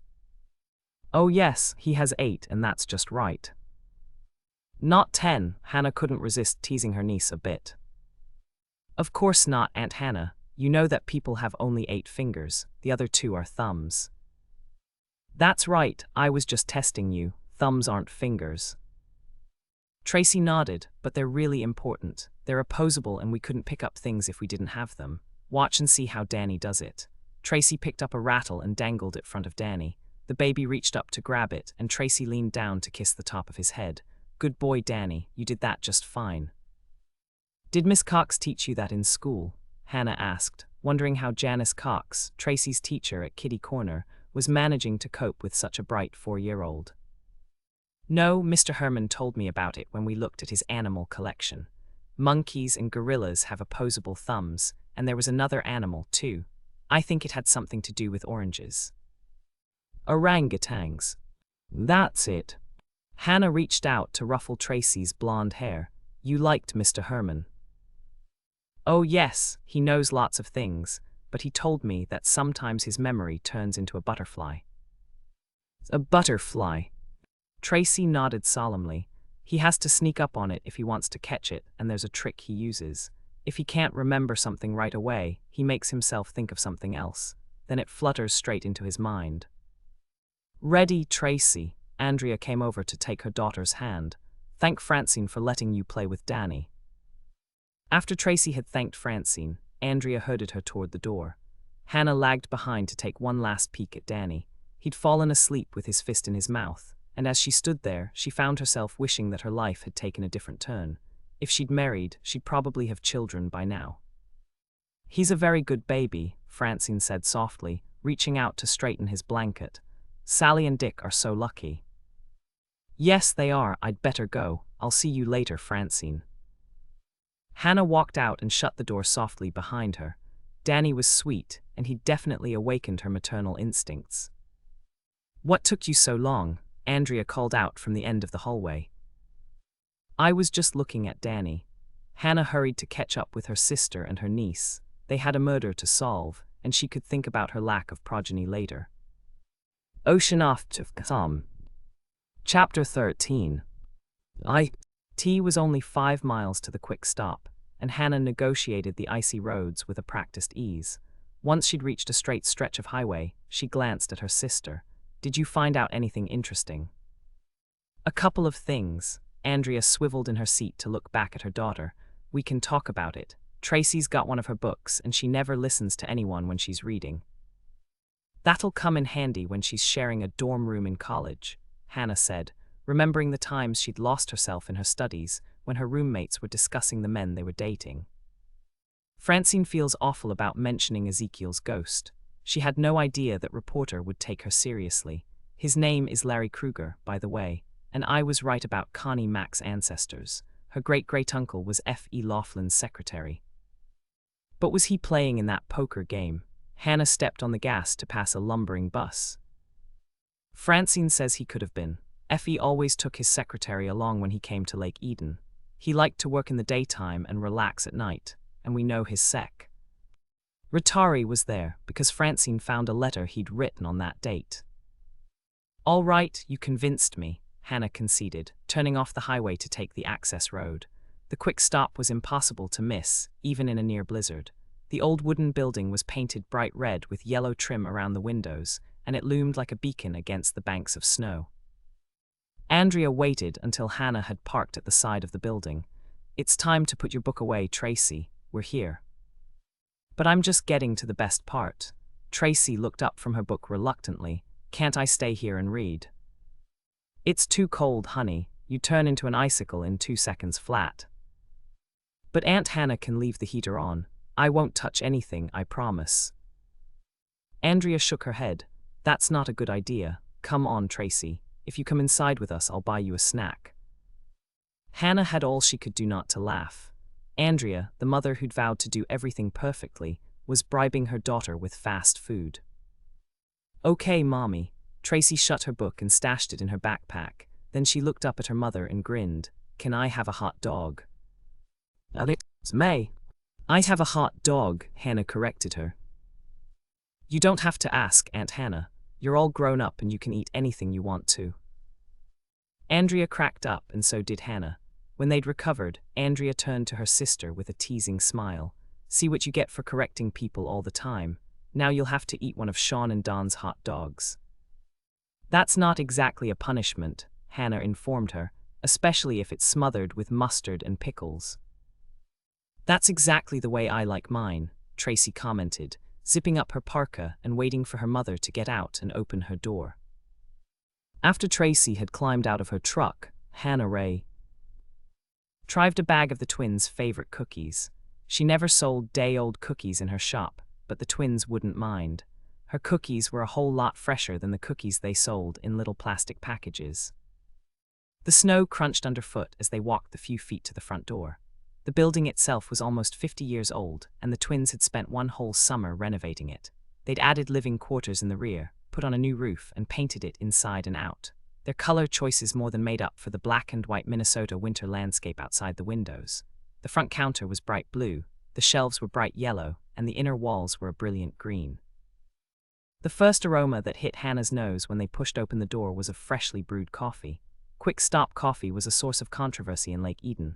Some people said it was so thick, your spoon would stand straight up in the cup. Others argued that you'd lose your spoon if you stirred it for more than a second, because the acid would melt it away.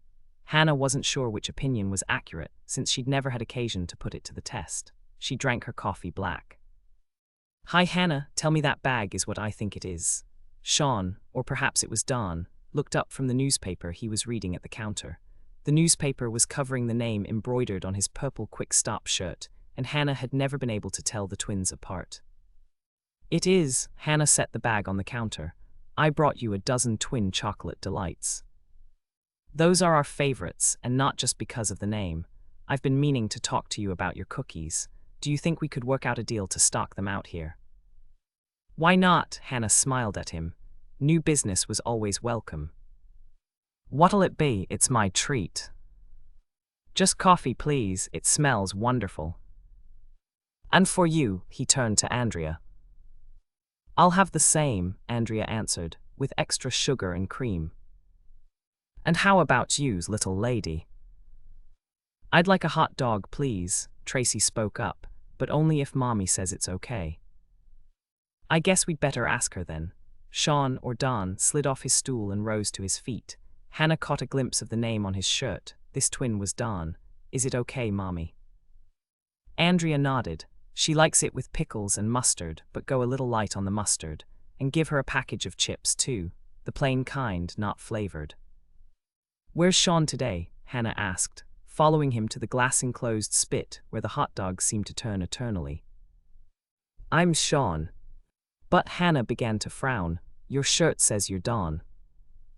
That's because it's Don's shirt. Mine haven't come back from the laundry yet. Sean glanced up at the clock that hung over the counter, then pressed a buzzer near the cash register.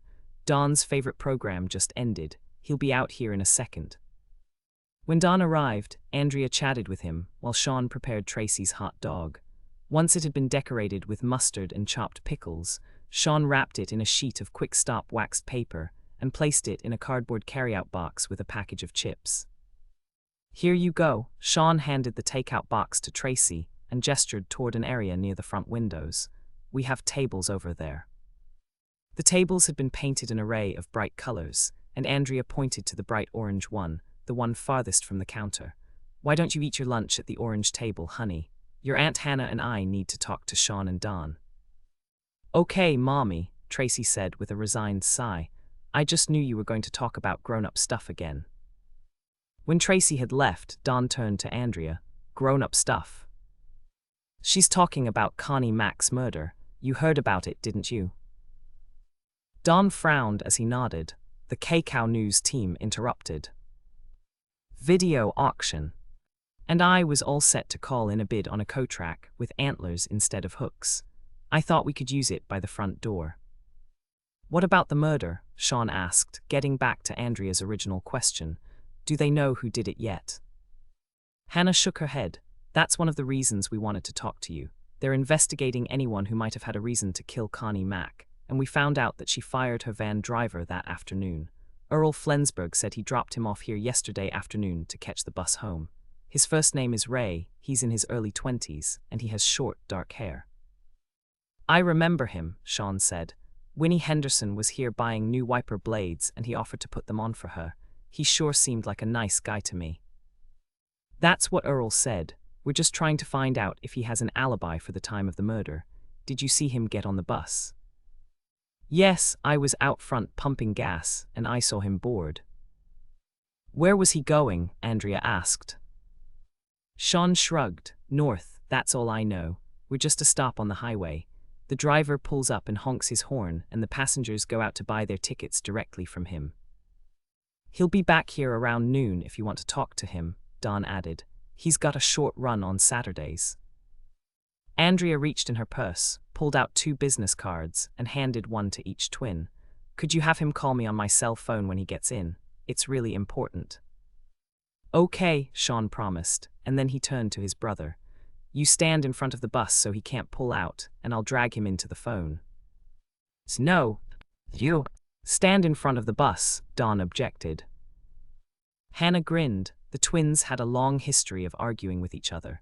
Just work it out before noon. I don't care who does what as long as that driver calls Andrea before he puts his bus back in gear. Can I go see Grandma again? Tracy asked, trudging through the snow to Hannah's cookie truck. Please, Mommy. Are you sure Grandma wants you to come back? I'm positive. Grandma said she'd find a dress for me to wear, and I can help her show off her house. And Grandma Carrie said Uncle Norman would take my picture, too. Hannah's eyebrows shot up.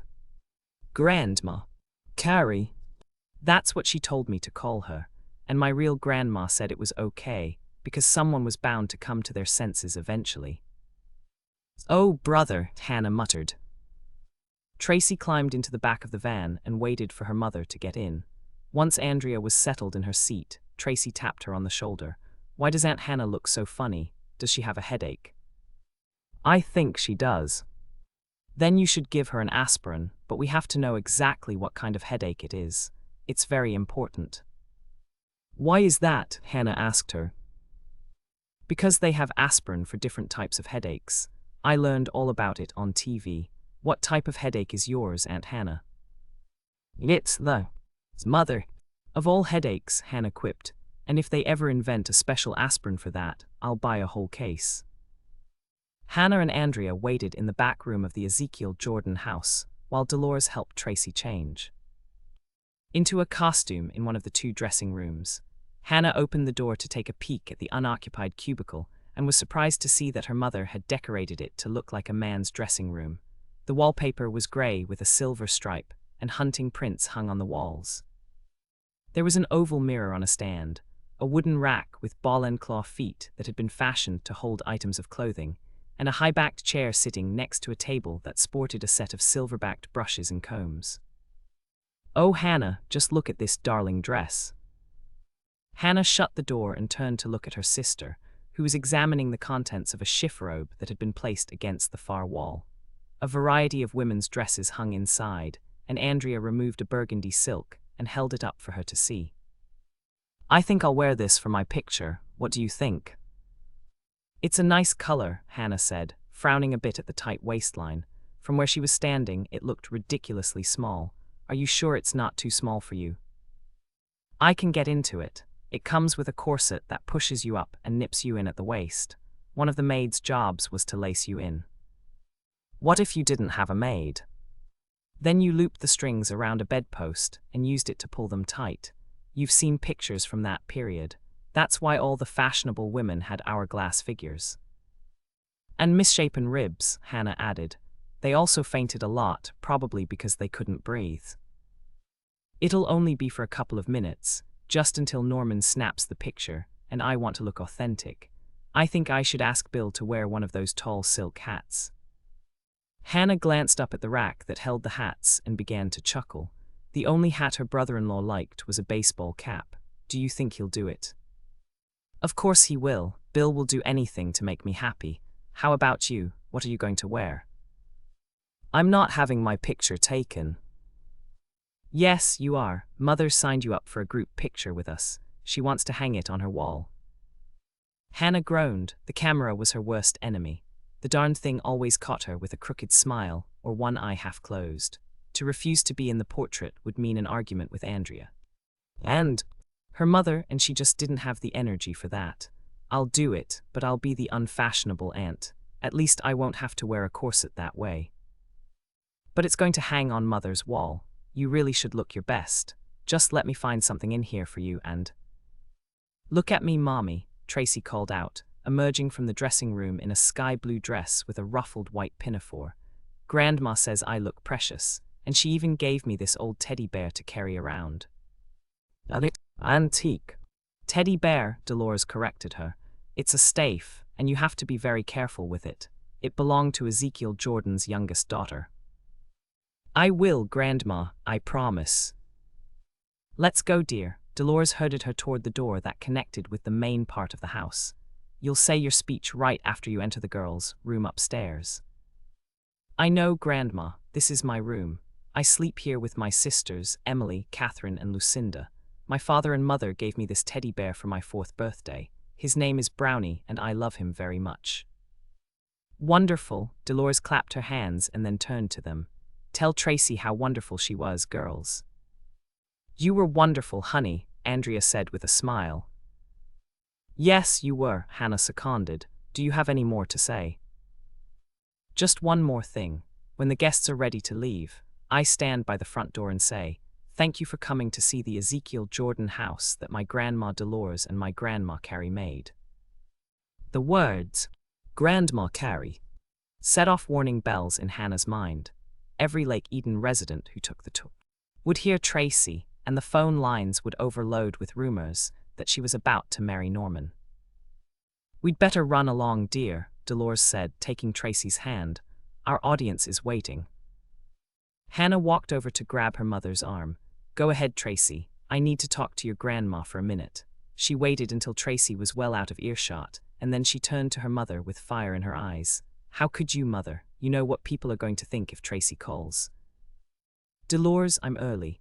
The back door opened and Lou and Hanks rushed in, cutting Hannah off in the middle of her planned tirade.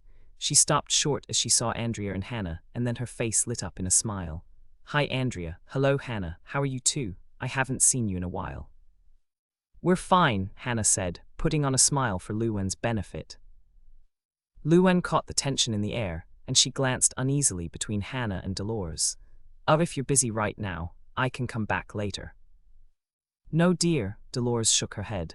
I have to check on the tour group, stay and visit with Andrea and Hannah until I get back. Hannah sighed as her mother made good her escape. They would definitely have words later. Then she noticed that Luan was carrying her pretty girl cosmetic case. Are the portraits starting early? No, I just came in to chat with your mother. You're not working at the cafe today? Andrea asked her. I'm on vacation. Rose figured there wouldn't be much business, and she told me to take a week off. I hope it's a paid vacation. Hannah knew that Luan needed every cent she could earn to support her mother and her 2-year-old daughter, Susie. It is. Rose is paying me my regular salary, and Norman's paying me too. I'm making double the money for half the hours. That's great, Luan. Hannah was relieved. That's not the half of it. If the ladies who come in like pretty girl makeup, I might get some new customers. That reminds me, Andrea said. I'm completely out of mascara and eyeliner. Do you have any with you?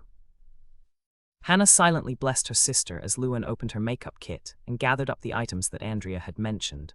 She knew Andrea didn't use pretty girl makeup, but she bought it anyway to help Luan. Hannah had done the same, and she had a guest bathroom medicine cabinet filled with unused makeup to prove it. Adding a few more things to the collection wouldn't break her budget, and Hannah walked over to the table where Luan had set her makeup case. I need another lipstick, Luan. Where did the last one go? Luan asked, giving Hannah a suspicious look. I've never seen you wear it.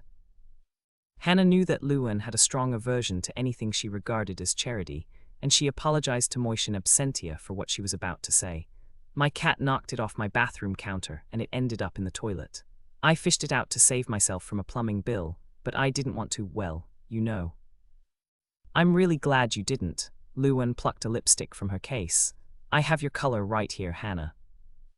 Did you do Connie Mac's makeup yesterday? Hannah asked, selecting 2 more items and handing Luan the money for her purchases.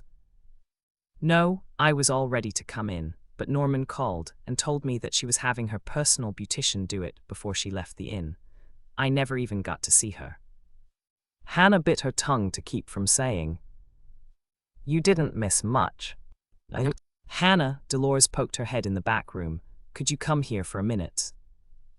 Hannah walked over, even though she felt like refusing. It wouldn't be polite to get into a knock him down, drag him out fight with her mother in front of Luan. What is it, Mother? I thought you should know that I changed Tracy's last speech, Dolores said in a hushed voice. You were right, I overstepped.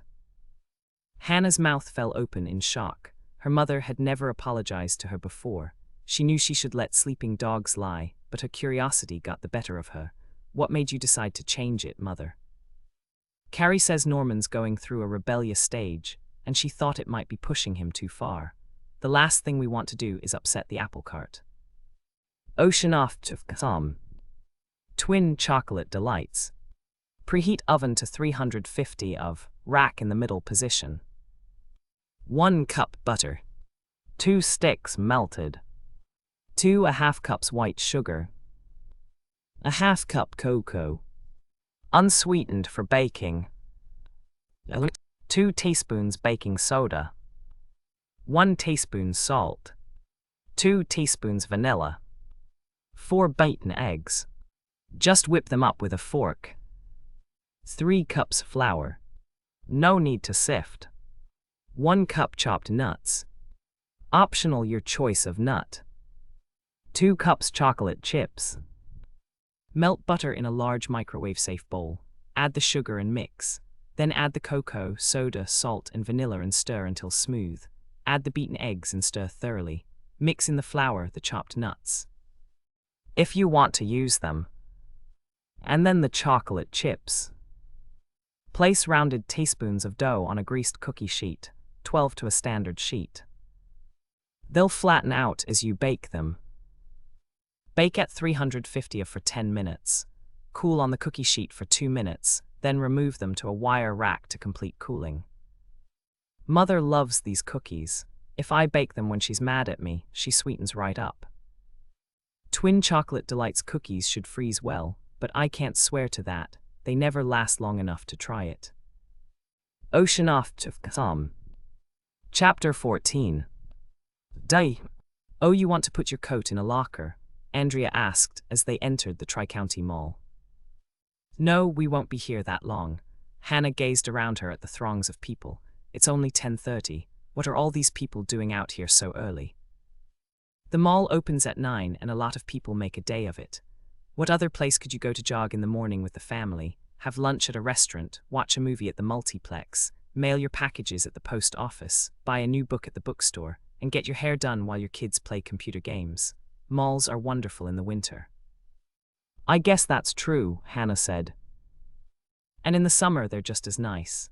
You can do all the same things in air-conditioned comfort, without ever having to swat at a single mosquito. If they'd put in a school for Tracy and let us sleep in a couple of the display bedrooms at the furniture store, I could live out here and be perfectly happy. Not me, Hannah said. There's something about a controlled environment that makes me crazy.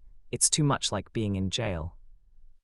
Andrea turned to her in surprise. Have you ever been there? In jail, I mean. No, but that could change in a hurry if Mike finds out what we're doing.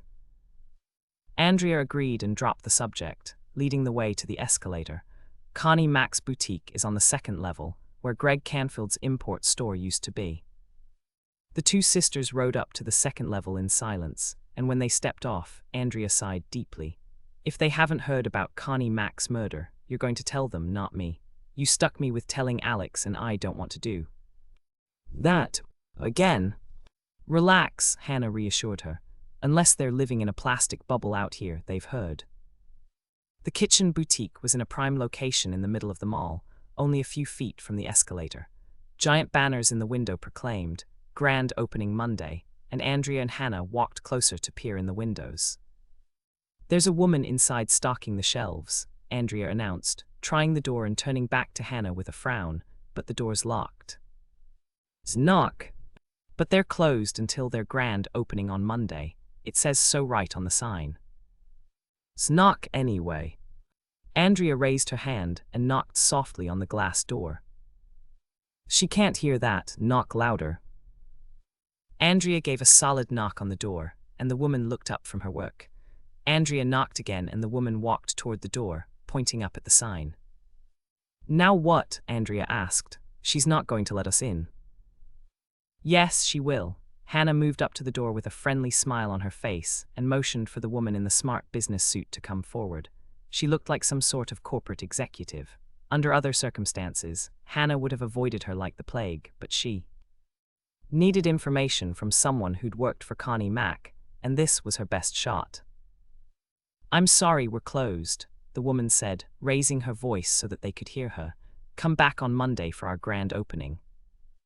I have a question about the china in the window, Hannah told her, moving right up to the glass. Just a moment, the woman answered, turning the lock on the door. She opened it and smiled what Hannah knew was her very best never lose a customer smile. We need to buy a wedding present and we're looking for a complete dinner service for 12. We'll need china, silver, glassware, linens, everything really. The woman's smile warmed considerably. I really shouldn't do this since we're not officially open for business, but come in and take a look.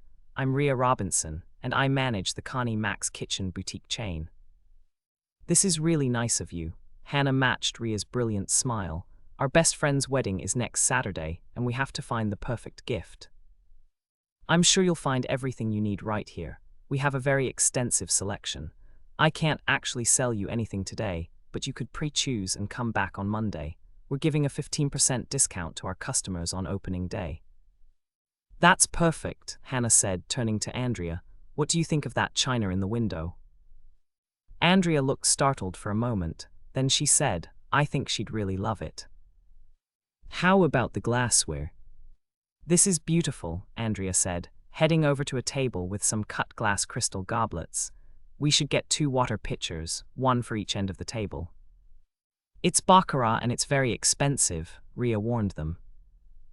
Price is no object, Andrea told her. We want to give her the best wedding present that money can buy. How about flatware? You'll have to advise me. I know next to nothing about silver. Ria's eyes began to sparkle, and Hannah knew that she was hooked. Now all Hannah had to do was figure out how to ask questions about Connie Mack. We have some exquisite gold-plated flatware. It was very popular in the 40s and it's come back into fashion. It's the very top of our line, and to make it even more special, it's Connie Mack's original design. This was just the opening she'd been hoping for, and Hannah did her best to look worried. I just thought of something. We were listening to the radio on the way out here, and we heard that Connie Mack was, deceased, Ria supplied the word. That's right, it's such a tragedy, and when you mentioned that the gold-plated silverware was her design, that made me worry. Worry? Yes, what if our friend wants to buy more pieces, or replace something her staff might break? With Connie Mack dead, these stores could go out of business. We might be better off going to an older, more established place. I'm sure there are others out here at the mall. No, there aren't, Ria said, stepping closer. Connie Mack refused to sign a lease in any mall that had competing stores. She wanted to keep her image exclusive, and her boutiques are all one of a kind. I can understand that, Andrea agreed. She was one of a kind, but now that she's gone, will her boutiques survive? Of course, we have excellent financing, and our boutiques are very popular. And while it's true that Connie Mack did some product design, we plan to keep on producing unique products with her name. Perhaps I shouldn't say this, but other than the occasional personal appearance, Connie Mack was never actively involved with the boutiques. It's a separate division of Connie Mack Enterprises, and her husband has been in charge since the day we opened our first store. I'm so glad you explained that, Hannah said with a smile. You'll see us back here on Monday then. After Ria had escorted them out and locked the door behind them, Andrea turned to Hannah. What did we learn? I'm not sure, but I'll write it all down as soon as we get back out to the truck. Why don't you do it right now while it's still fresh in your mind? Andrea pointed to a bench under a potted tree. And while you're writing, I'll dash in and look for some shoes to go with the dress I bought last week. It shouldn't take more than 5 minutes. Good try, but no dice, Hannah said, grabbing her sister's arm and piloting her to the escalator. Andrea's 5 minutes would turn into an hour, and she wanted to get out to the dog-sled race to tell Norman that he was a suspect. There's Norman, Andrea said, pointing toward the finish line, where 3 judges were gathered in a tight group. And he's got his camera. Hannah grinned as she spotted it hanging around his neck. I guess he's hoping for a photo finish. The 2 sisters crunched across the snowy clearing and made their way toward the finish line. They had to stop several times to exchange greetings with the bystanders they knew, and it was slow going. By the time they had navigated the crowd that surrounded the final quarter mile of the course, they'd learned that there were only 5 teams entered, because Charlie Jessup had been disqualified for sled runners that were too wide. Eleanor Cox had hand-sewn leather booties for her husband's dogs. Jerry Larson had dropped out only a mile into the race when he'd appended and lost his earmuffs. And Sam Pieter's sled was sporting a schnapps bottle holder that he designed in his metal shop last night. Go ahead, Andrea said, spotting Eleanor Cox in the crowd. I want to ask Eleanor if she really made those booties. You'd better get a move on, though. I can hear the dogs. Hannah could hear the barking in the distance, and she figured the 2-legged contestants with their 4-legged transportation were about 1.5 miles away. Okay, I'll pick you up on my way back. The air was crisp and cold, and Hannah shivered slightly as she ducked under the rope at the side of the course and stepped knee-deep in a snowdrift. She'd have to change jeans, but that wouldn't be a problem. She always kept a change of clothes in the back of her cookie truck. A wooden platform 6 feet high had been built at the side of the finish line. 2 of the 3 judges had climbed to the top with binoculars, but Norman was underneath with his camera. Norman, Hannah called out as she approached. Norman turned, and a smile spread over his face. Hannah couldn't see it under the ski mask that covered his face, but she could tell he was smiling by the way his eyes crinkled when he spotted her. Hi, Hannah, did you come to see the race? No, I came to see you. You did. Norman's eyes crinkled even more, and Hannah hated to disillusion him. On the other hand, he had to be told. I came to warn you that you're a suspect in the murder case. What? Now Norman's eyes were big and startled, and Hannah mentally kicked herself.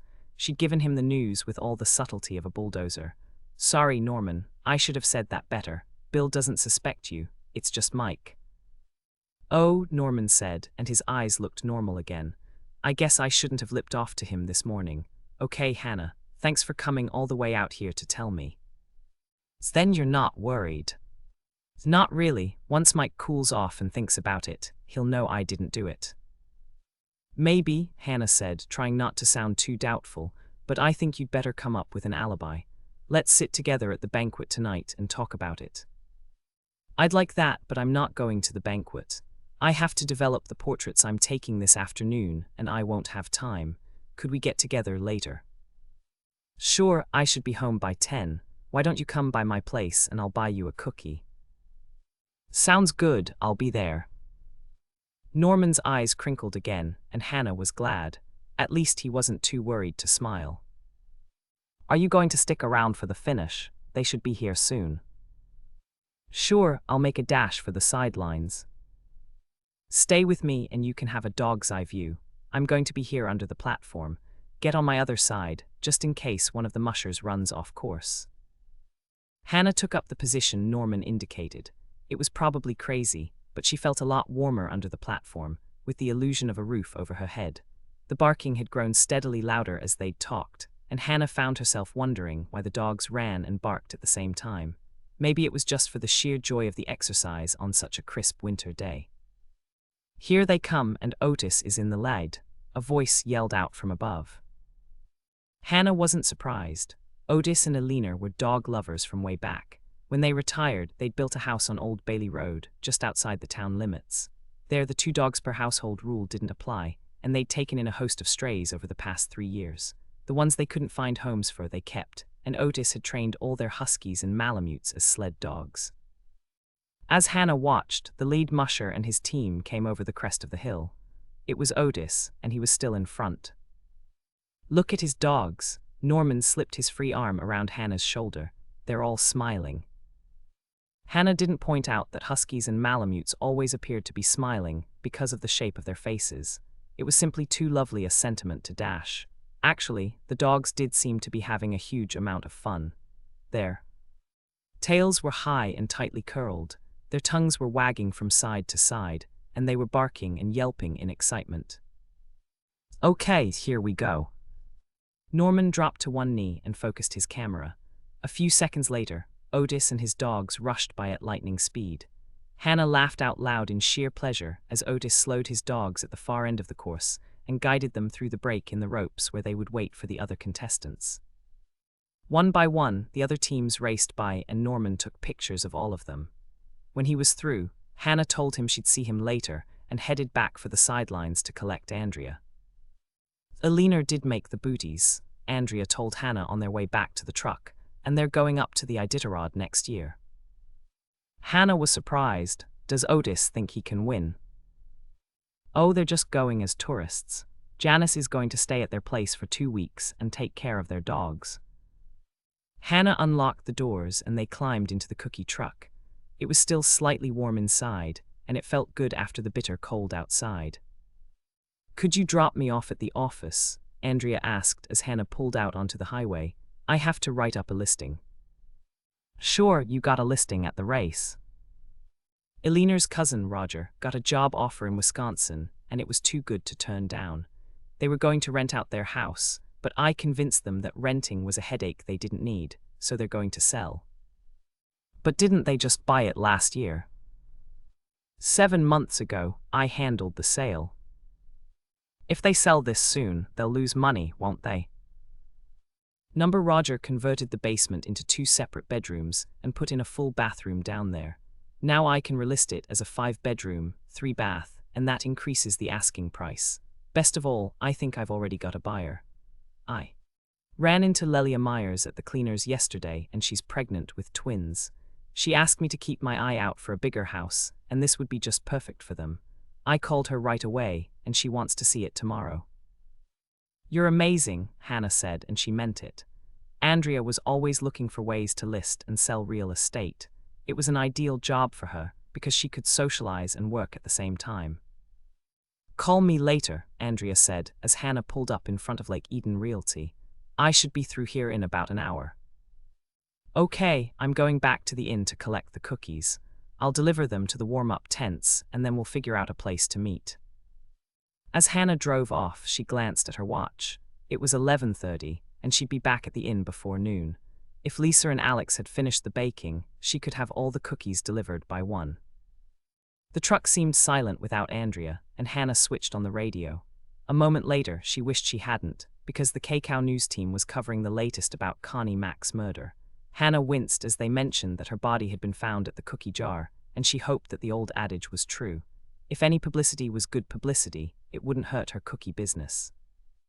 As she turned off on the road that led around Eden Lake, Hannah noticed a plume of smoke coming from one of the summer cabins that dotted its shores. She watched for a moment to make sure it wasn't a house fire, but the smoke was too confined for that. It was definitely coming from a chimney, and Hannah didn't think that any of the cabins on the far side of the lake had been converted into year-round dwellings. It must belong to one of the summer people who'd come back to Lake Eden for winter carnival, and had decided to brave the discomfort of no central heat, frozen water pipes, and a lack of insulation to save on the price of a nice, snug motel.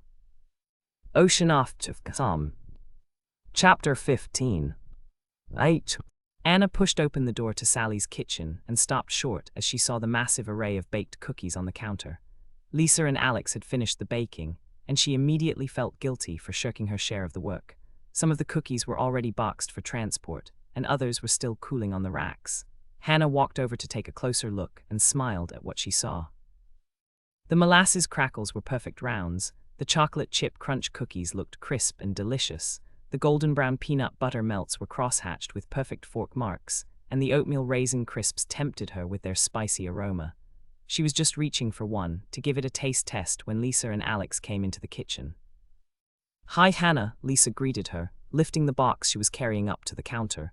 "Where's Andrea?" "She got a listing at the dog sled race, and I dropped her off at Lake Eden Realty to write it up." Alex lifted her box to the counter and smiled at Hannah. "Thanks for letting me help. I really enjoyed baking those cookies." "You got that backwards," Hannah told her. "I should be thanking you. Just let me mix up the little snowball dough, and I'll show you how to make those." Lisa shook her head. "It's too late, we baked them already. The instructions were right on the recipe, and once we got going, we didn't want to stop." She stepped over to whisk back a towel that covered 6 of Sally's crystal ice buckets, and Hannah saw that each one was filled with small snow-white balls. "They're absolutely delicious, Hannah. We just had to taste them." "Of course you did," Hannah said, reaching out to take one. The little snowballs were so tender they practically melted in her mouth, and she started to smile. "Delicious." "Are you sure?" Alex looked a bit worried. "I rolled them in powdered sugar twice, just like it said in the recipe. Once when they were hot and once after they'd cooled. Do you think it's too much?" "There's no such thing as too much powdered sugar. They're perfect, Alex, even better than I remembered. I'll help you two mix up the cookie dough for tomorrow morning, and then I'll deliver the little snowballs to Edna." "What cookies are we making tomorrow?" Lisa asked. "It's basically the same lineup, except we'll substitute your white chocolate supremes for the molasses crackles. You can mix up the dough for those." "I'll do the oatmeal raisin crisps," Alex offered. "I read the recipe and I bet my boss would just love them." "You mean Sally?" "No, my regular boss." "Who's that?" Hannah asked, trolling for a little information. "I work for Rumco. It's a big accounting firm based in Edina. My boss is the senior vice president. I'm on vacation right now. I had 3 weeks coming and I had to use it up before I lost it." "Wait a second," Hannah turned to her with an amazed expression. "You took a temporary job with Sally on your vacation?" Alex laughed. "I know this isn't exactly a vacation, but I wanted to see how a place like this was run. I inherited my parents' house last year, and I thought I might turn it into a bed and breakfast." Well, the inn is certainly a good example of what you can do with an old place, Hannah said, still watching Alex closely. She looked perfectly sincere, but she didn't quite meet Hannah's eyes. That made Hannah suspect that Alex wasn't telling her the whole truth and that she had a second reason for accepting Sally's job. I'll start in on these, Alex said, glancing down at the recipe. I'll go get a fresh box of oatmeal. When Alex had gone, Hannah turned to Lisa. Did you find out anything more about her? She's 45 years old, she lives in Edina, she has 2 cats, she loves to dance, and she sews in her spare time. That's about it. You got more real information from her in 2 minutes than I did in 2 hours. You primed the pump, Hannah said, patting Lisa on the shoulder. I just happened to be here when the water gushed out. Do you really think so? Absolutely, just keep working on her. Alex came back in with a jumbo-sized box of oatmeal, and the 3 of them worked in silence for several minutes. It didn't take long to mix up the cookie dough with all 3 of them working, and that was all to the good. Sally's staff had begun to arrive to prepare the lunch buffet, and Hannah didn't want to get in the way. Don't worry, Alex said, noticing Hannah's concerned expression as more kitchen workers arrived. Sally's serving soup and sandwiches for today's lunch buffet. She figured that most of the guests would be out at venues and she could keep it simple.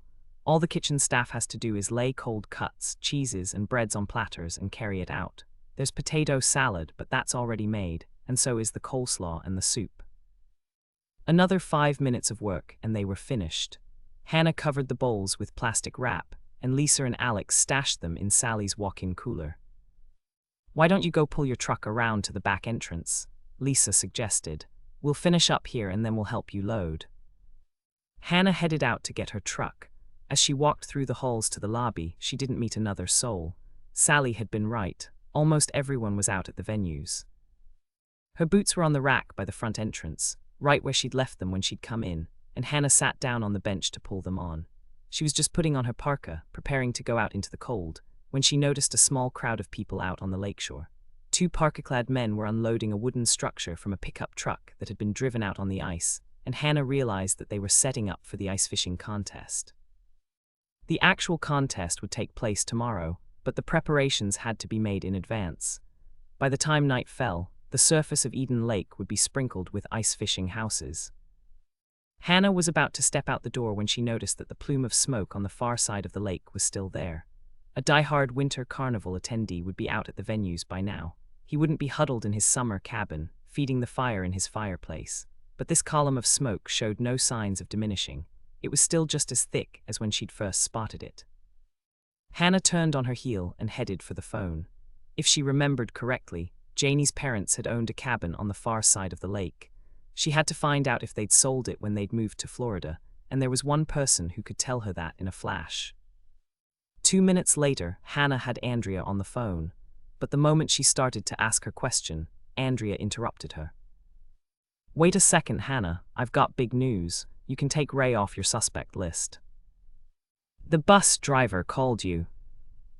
That's right, Ray rode all the way up to Duluth and his parents were there to meet him. The driver saw him get into their car. That was at 8 last night, and the driver told me that the roads up north were a mess. He was an hour behind schedule, and there's no way Ray could have driven back to Lake Eden last night. Great, that'll make Earl happy. Now listen carefully, Andrea. I just got a wild idea. Didn't Janie's parents own a cabin on the far side of Eden Lake? Yes, and they still own it. We rent it out for them every summer. They didn't want to sell because they thought that someday Janie might want to. Andrea stopped speaking and gasped. Do you think she's there? She could be, if the smoke I saw is coming from her parents' cabin. I know which one it is. I'll drive right out and check. No, you stay put, Hannah ordered. There's an app out on Janie, and if you find her, you'll have to tell Bill. There was a long silence, and then Andrea sighed. You're right, I love Bill, but sometimes I wish I'd married a dermatologist. They never get called out on emergencies, and you don't have to worry about what you tell them. You're going out there, aren't you? I'm on the way. Are you going to turn Janie in? Andrea asked, sounding very worried. Not until she tells me exactly what happened last night, and then I'll get her to turn herself in. Hannah uttered a word that she would have swallowed if her niece had been a passenger in her truck. The The road that ran around the lake was in poor repair, and this was the fourth time she'd hit the top of her head as she bounced over the ruts. She glanced in the rearview mirror and heaved a sigh of relief as she saw the cookie boxes, still exactly where they'd placed them. It would be a real pity to arrive at the venues with broken cookies. Andrea had given her detailed directions, and Hannah turned left at the fork in the road by the green cabin with yellow trim. Every cabin she'd passed had been vacant. No one except a desperate person would sleep overnight in a summer cabin in this kind of weather. She turned off again at the pink cabin and took the winding road down to the lakeshore. Andrea had told her to look for the sky blue cabin, and she could see it through the pine trees. As Hannah approached, she spotted a familiar car. It was Janie's. She breathed a sigh of relief. She parked next to a little snowdrift near the front door of the cabin and got out of her truck. The padlock on the front door was open, and Hannah gave a polite knock on the door. Then she opened it and stepped in. It took a moment for her eyes to adjust to the dim interior of cabin after the brightness of the snow outside, but she could see a huddled shape in a sleeping bag by the fire. Janie, Hannah stepped forward and the sleeping bag moved. Hannah, Janie sounded very tentative as she poked her head out of the sleeping bag. Then she smiled as she recognized her. "Oh, Hannah, I'm so glad to see you, but how did you know I was here?" "The smoke from your chimney, but that's not important. Are you okay?" "I'm all right, but I really did it this time. And there's no way I'm going back, not even if she calls me to apologize. She's a horrible person and I'll find another job." Hannah didn't say anything, but her mind was working overtime. It was pretty obvious from what Janie had said that she didn't know Connie Mack was dead. "What are you doing here?" "I didn't want to face all the rest of them this morning. I knew they'd be sympathetic, and I just couldn't stand it. That's why I'm here." "But you went back to the inn to pack up your clothes. Didn't you see any of them then?" Janie shook her head, and now that Hannah's eyes had adjusted to the lack of light, she could see tear stains on her cheeks. "I guess they were all busy, or in their rooms, or out somewhere else. That was a big relief. I was really upset, and I didn't want to talk to anybody about it. She accused me of sleeping with her husband, Hannah. She said all sorts of awful things, and then she fired me." "Look, Janie," Hannah winced slightly, but she had to ask, "were you sleeping with Paul?" "Of course not. I'm practically engaged, Hannah. Jim's saving his money, and he's getting me a ring next month." I told her all that, but she just wouldn't listen to reason. She went ballistic, and she started to throw things at me. "What did you do then?" "I grabbed my purse and my coat, and I ran out the back door. She's got a horrible temper, Hannah. It's practically legendary. I sure didn't want to be on the receiving end of it." "Has she ever thrown things at people before?" "Not me, but I've heard stories, and I know she fights with Paul all the time. I had the room next to them when we opened the boutique in Shakopee, and I heard her yelling at him and throwing things. The next morning he came down with a big bruise on the side of his head. He told everyone that he hit it on the side of a door, but I knew better." "How about Connie Mack? Did she have bruises that morning?" "You means from Paul?" "Yes, I wouldn't blame him if he fought back." "I wouldn't either, but he never did. And that wasn't the first time I heard them fight. She'd scream and throw things, and he'd just try to calm her down. Paul's really nice, Hannah. I know he's never raised a hand to her." "Let's get back to last night.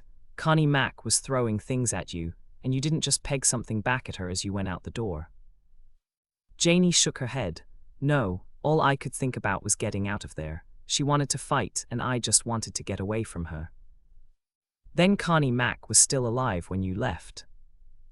Janie blinked, and then she leaned forward to peer at Hannah intently. "Still alive? You mean she's dead?" "As a doornail," Hannah said, wishing she hadn't told Janie quite so abruptly. "What time did you leave the cookie jar?" "I don't know, but I was back out at the inn by 10:15. I looked at my alarm clock right before I stuck it in my suitcase." Hannah did a little mental arithmetic. Janie must have left the cookie jar around 9:45. "Did you lock the back door when you ran out?" "No, I just slammed it behind me. She was getting ready to throw your rolling pin, and I didn't want to get hit with that." "I don't blame you. That's a heavy rolling pin. Did you see anyone else around when you drove away?" "No, but I was pretty upset. If someone was there, I might not have noticed. What happened to her, Hannah? Did she have a stroke or something?" Something, Hannah said, realizing that she had come to the point of no return. Janie had a right to know what had happened to her ex-boss, especially since she was a prime suspect. She was murdered, Janie. Somebody bashed her head in.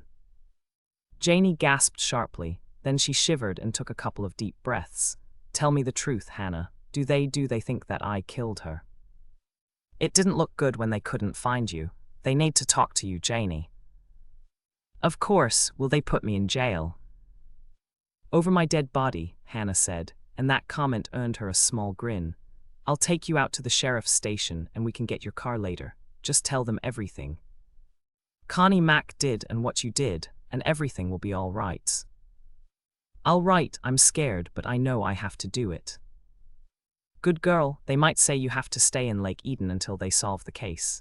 If they do, you can bunk in with me. I've got a guest room at my condo. Thanks, Hannah, but are you sure? I mean, I don't want to go back to the inn, but what if I tell them everything and I'm still a suspect? You don't want to share your place with a murder suspect, do you?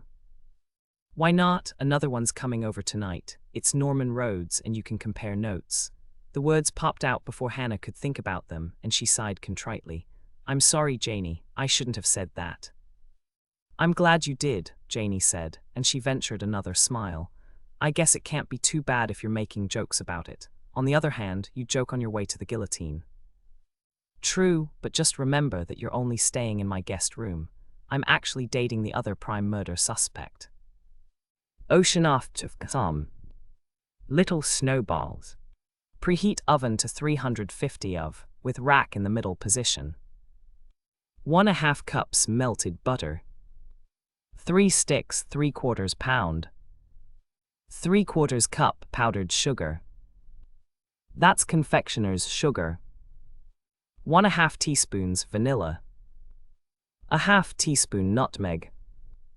Freshly ground is best. 1/2 teaspoon salt. 3½ cups flour. No need to sift. 1 cup finely chopped nuts. Melt the butter, mix in the powdered sugar, vanilla, nutmeg, and salt. Add the flour and mix thoroughly. Stir in the nuts. If you work quickly while the butter is still warm, the dough will be softer and easier to mix. Form the dough into 1-inch balls. Just pat them into shape with your fingers. And place them on an ungreased baking sheet, 12 to a standard sheet. Bake them at 350 for 10 minutes until they are set but not brown. Let the cookies cool for 2 minutes and then roll them in powdered sugar. You must do this while they're still warm. Place them on a wire rack and let them cool thoroughly. When the cookies are cool, roll them in powdered sugar a second time. Let them rest for several minutes on the rack and then store them in a cookie jar or a covered bowl. Mother likes these with chopped walnuts. Andrea prefers pecans. I think they're best with hazelnuts. Tracy adores these when I substitute a cup of flaked coconut for the nuts and form the dough balls around a small piece of a milk chocolate bar or a couple of milk chocolate chips. Ocean off to some. Chapter 16. 8.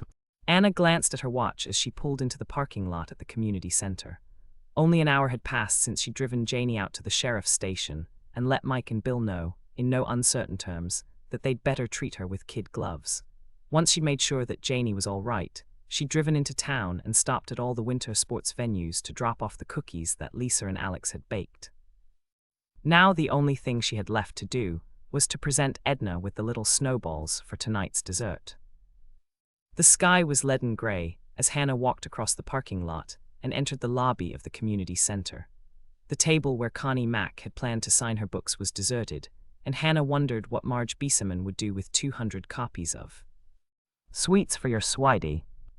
A few people would buy them simply to support the library, but the huge crowd that Marge had expected wouldn't show up without a celebrity to sign them. Hannah sighed as she trudged down the stairs to the banquet room, carrying her heavy box of cookies. She had to hold it to the side so that she could see the stairs. If she tripped and fell, Edna's dessert would go rolling down the green carpet like miniature cue balls on a pool table. Edna, she called out as she entered the banquet room. She could tell that Edna had been busy, because all the tables were set and there was the tempting aroma of freshly baked bread in the air. "I'm here with the dessert." Edna rushed out of the kitchen, wiping her hands on a dish towel. Even though she was smiling, she looked tired and out of sorts, and Hannah suspected that baking all those crescent rolls had robbed her of a good night's sleep. "You baked the cake?" Edna asked, motioning for Hannah to set the box down on an empty table. "No, but I've got something just as good." Hannah opened the box and lifted out one of the crystal buckets filled with cookies. "These are called little snowballs, and they're my Grandma Ingrid's recipe." Edna's smile grew wider and she nodded so hard, her tightly curled gray hair bounced. "They're just perfect, Hannah. We can set one on each table and let everyone help themselves." "You look tired," Hannah commented, noticing the dark circles under Edna's eyes. "Are you going to be all right?" "Course I am, now that you're here. Baking all those rolls was a lot of work, and I don't know how I would manage dessert. Maybe I shouldn't say this, but if I'd known that that woman would wind up dead, I never would have made all those changes to the menu." Hannah grinned. "I take it you're not too upset about the cooking sweetheart's demise." "Some sweetheart," Edna snorted. "Just look at these things her people delivered for the banquet." Hannah glanced over at one of the tables and took in the array of bone china, lace tablecloths, and silver. "It's pretty. Pretty useless, if you ask me. We can't afford to have those lace tablecloths dry-cleaned, and if you try to wash 'em, they'll fall apart. The silver's got to be polished every time you use it, and that china can't go in the dishwasher. And if that's not enough, just look at these." At first Hannah couldn't see what was wrong with the dried flowers in ceramic baskets, but as she looked closely, she realized that every basket had Connie Mac's Kitchen Boutique written on the side.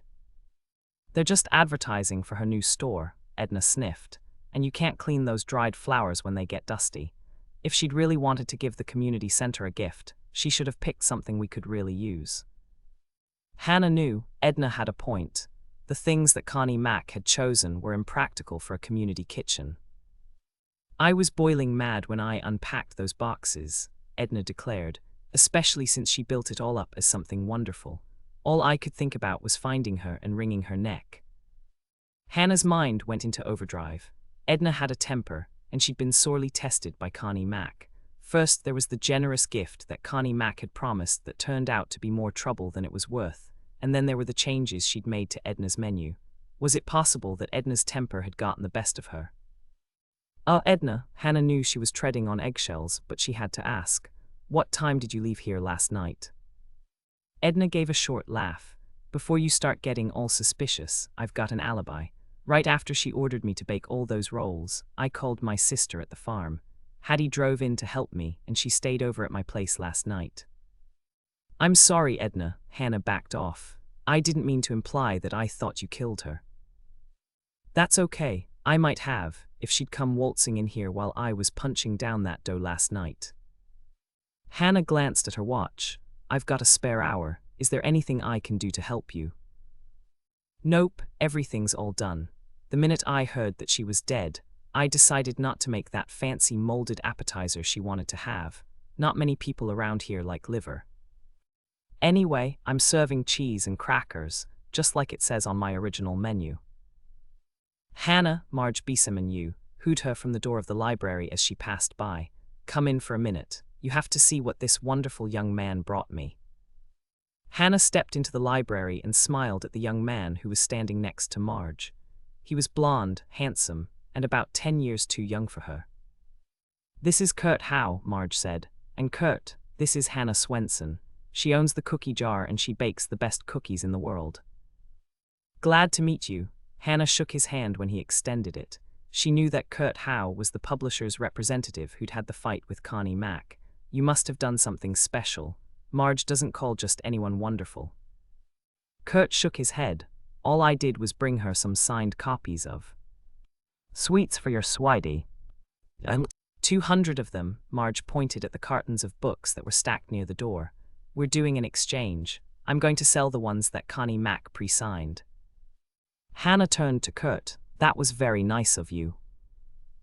"It was more than nice," Marge corrected her.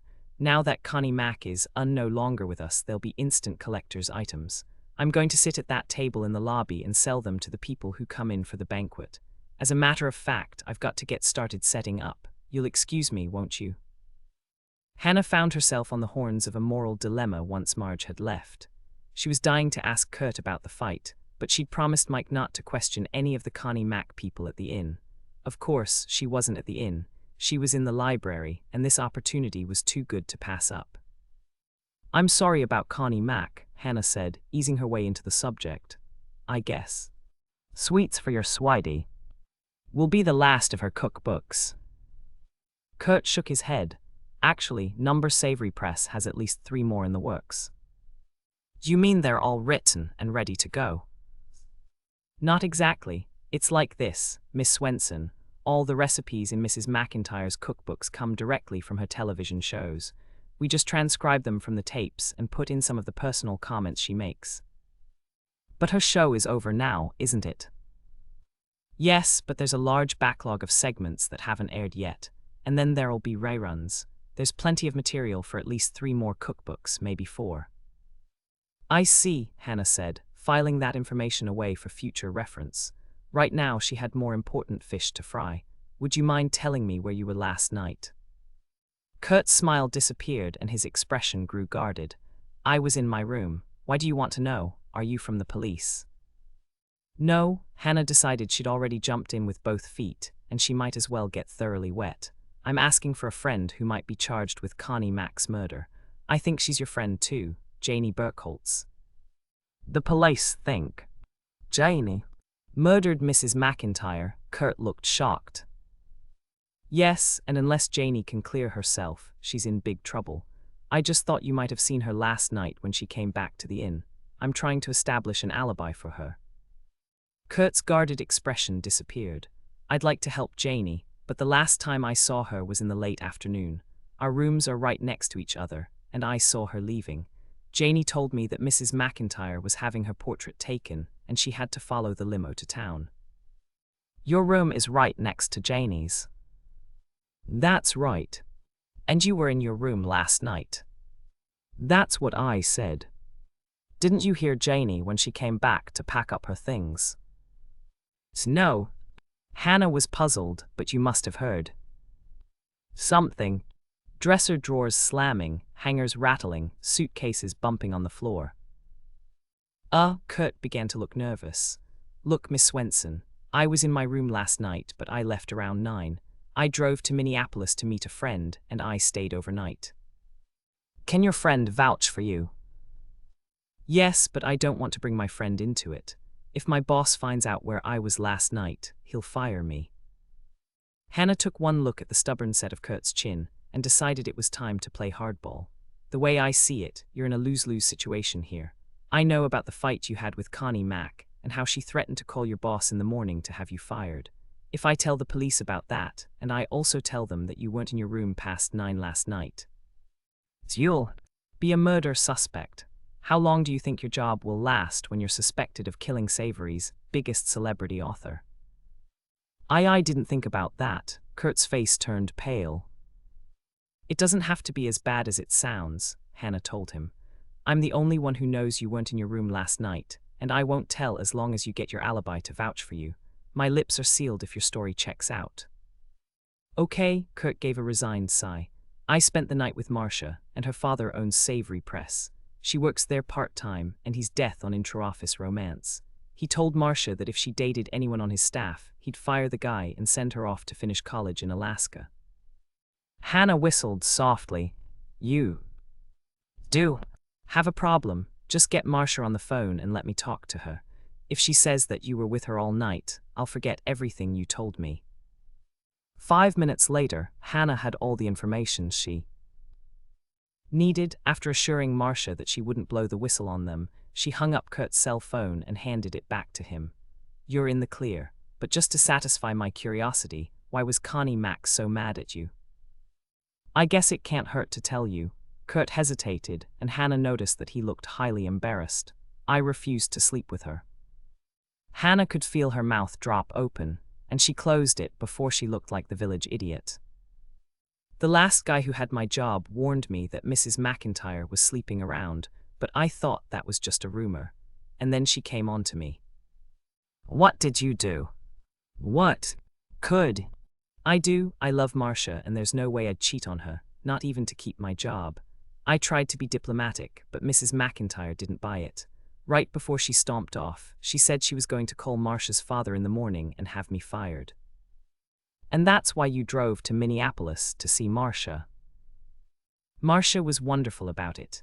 We decided that when the axe fell, we'd elope. She was willing to put college on hold so we could both work until I got established with another publishing firm. When did you find out that Connie Mack was dead? Not until this morning. I drove back here early and got a couple hours of sleep. When I went down to breakfast, everybody was talking about it. Do you have any idea who killed her? Kurt shrugged. Not really. Mrs. McIntyre got to the top by climbing over a lot of other people. It could have been anybody she stepped on over the years. Hannah thanked Kurt, assured him again that she wouldn't tell anyone about Marcia, and walked back out to her truck. It was only 4:30 in the afternoon, but night was falling and she switched on her headlights as she drove home to her condo. She'd eliminated some of her suspects without technically breaking her promise to Mike, but there was still a whole lot to go. Ocean off to Tom. Chapter 17. W. Hannah inserted her key in her condo door. She heard an irate yowl from inside. She immediately went into defense mode, dropping her shoulder bag so she wouldn't be encumbered, and zipping her parka all the way up to her chin. Then she opened the door and held out her arms to receive the 23-pound bundle of orange and white fur that hurtled itself at her chest. Hi Moish, did you miss me? Hannah cuddled him a moment before she dragged in her purse and shut the door. What's the matter? Hannah figured that one of two things could have happened to upset her feline companion. Either his food bowl was empty again, or her mother had called. The moment Hannah set Moish down, he led her directly into the kitchen, his tail flicking impatiently. There she discovered that it was 2 out of 2. His food bowl was empty. And the little red light on her answer phone was blinking. Okay, hold on a second. Hannah shrugged out of her parka and draped it over one of her kitchen chairs. She headed straight for the cupboard where she kept Moish's food and unlocked it, when Moish had first come to live. With her, Hannah had been a big believer in what her vet called free food. She'd made it her mission to keep the food bowl stocked so that Moish wouldn't panic every time he saw a patch of white ceramic at the bottom. Her intentions had been good, but Moish's table manners left a lot to be desired, and he'd carried her free food programmed to the extreme when he'd learned how to open the cupboard door and help himself to the 20-pound mother load she kept in her broom closet. A few months ago, Hannah had decided that she'd swept up enough pilfered fish-shaped kitty crunchies to last her a lifetime, and she'd installed a hook and eye high up on her broom closet door. Here you go, Hannah said, scooping out the kitty crunchies and dumping them into his food bowl. I suppose you want fresh water, too. Moish looked up at her and yowled. He had plenty of water in his bowl, but he liked it ice cold. Hannah turned on the faucet, let it run until it was cold, and filled his water bowl. Once she'd set it down on the Garfield mat next to his food bowl, she walked over to check her messages, wondering exactly when in the course of their relationship she'd become a slave to her pet. The first message was from Andrea, who thanked her for finding Janie. She said she'd finished writing up her listing, and she'd meet Hannah at the Winter Carnival banquet. Hannah glanced over at Moish. He hadn't been upset at hearing Andrea's voice, but when the next message came on, he bristled. Hannah, this is Mike. We just finished with Miss Burkholtz and Bill's taking her out to get her car. She said she'd be staying with you. I know she's an old friend, but I can tell you right now, I don't like it. Just do me a favor and don't get involved, okay? Right, Hannah muttered, bending down to give Moish a pat. He hadn't liked the officious tone in Mike's voice either. Hannah, this is your mother. The third and final message began to play, and Hannah stepped out of the way as Moish made a beeline to the answer phone to stare at it balefully. His ears were laid back, his tail was flicking, and he looked as if he'd like to tear it off the wall. Relax, she's not here, it's just a recording, Hannah said, but she knew it wouldn't do much good. Every time Moish heard her mother's voice, it upset him. Carrie and I are passing on the banquet. We're going to buy Tracy a pizza at the mall, and then we're going to see the new Disney film. Tracy was a big help this afternoon, and she deserves a treat. Hannah grinned. Tracy had learned how to manipulate her grandmother, and it appeared that she'd had similar success with Carrie. Wear a nice dress to the banquet, dear, and please try to do something with your hair. I saw Babs Dubinsky this afternoon, and she said her son is here for the carnival. Oh great, Hannah said, and followed it with a long-suffering sigh. She'd met Babs Dubinsky's son at her mother's urging, and his one and only topic of conversation was tax reform. He just got divorced, Dolores went on, and tax accountants make very good money. Babs told me that he pulled in over 7. Hannah hit the stop button, cutting off her mother in mid-quote. She knew that Dolores would prefer Norman or even Mike, but any old son-in-law, even a boring one, would do in a pinch for the daughter she feared would remain a spinster. We don't have to listen to the rest, Moish, Hannah said, smoothing down his ruffled fur. Let's go to the bedroom, and you can curl up on my pillow while I get dressed. 10 minutes later, Hannah was in the shower, enjoying the heat from the steaming spray, and trying out the new bottle of Pretty Girl shampoo she'd bought from Luan that morning. It was scented with some kind of herbal mixture, as was her new bar of soap, another acquisition from Luan. When her hair was thoroughly rinsed and squeaky clean, Hannah cranked off the water, toweled herself off, and stepped out of the bathroom. She glanced at her bed, where Moish had been waiting for her, but there was an empty indentation on her pillow and a few stray orange and white hairs. She could hear him meowing from the other end of the condo, and as Hannah listened, she began to smile. Janie had come in and she was in the kitchen, having a conversation with Moish. As Hannah dressed, she listened to the two-sided conversation. She couldn't make out the words, but the conversational dynamics were plain.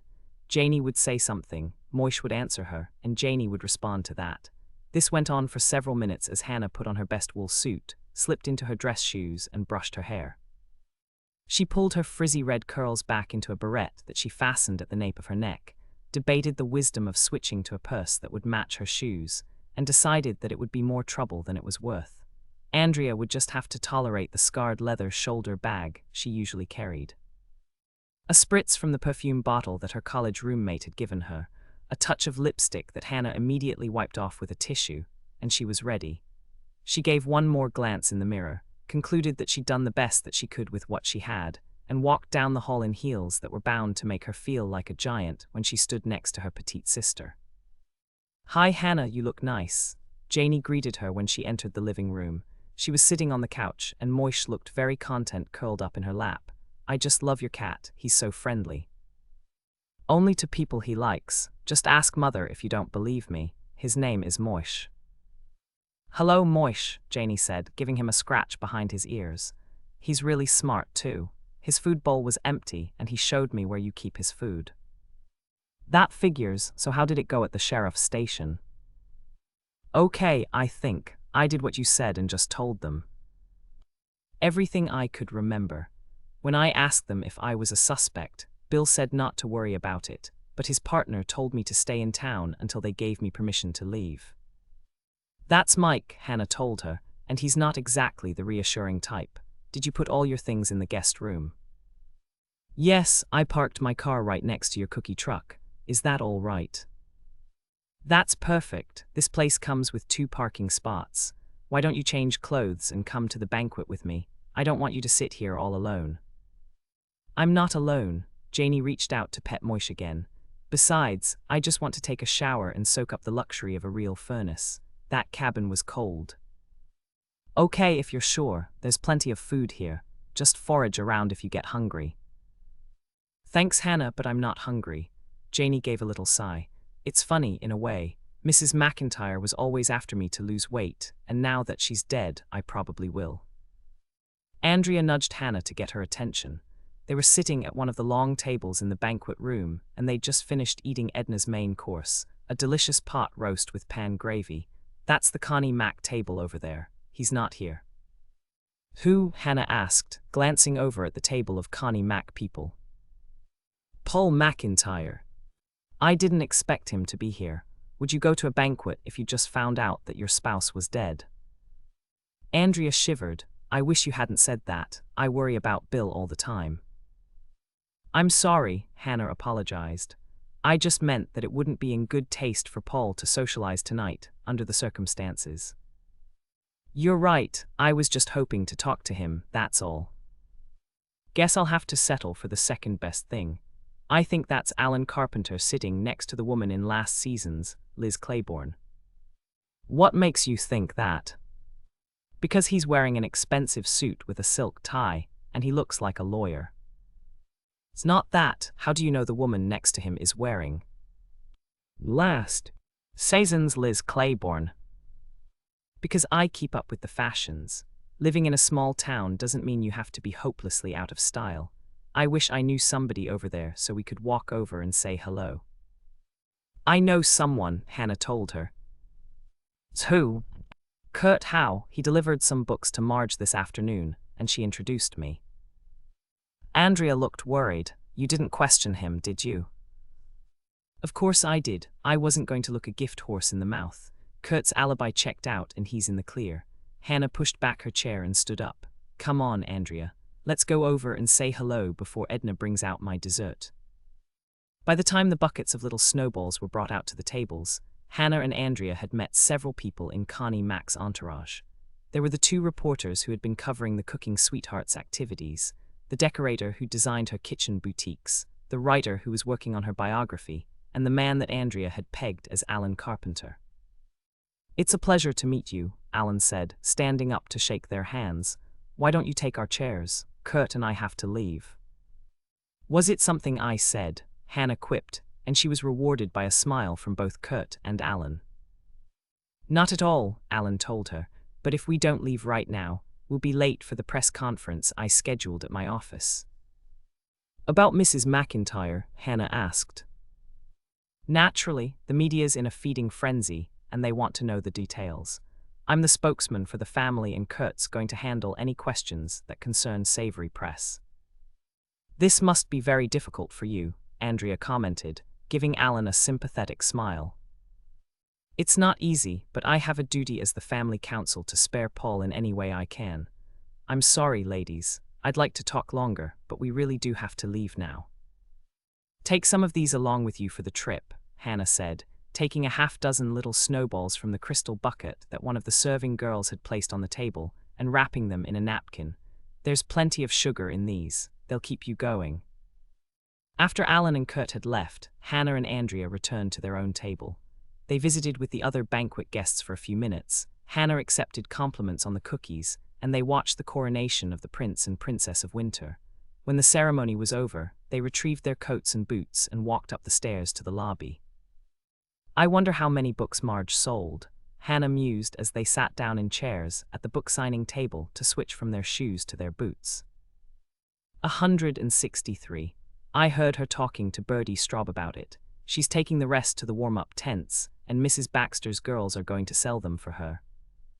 That's great, Hannah said, stashing her shoes in her purse and opening the door so that they could step out.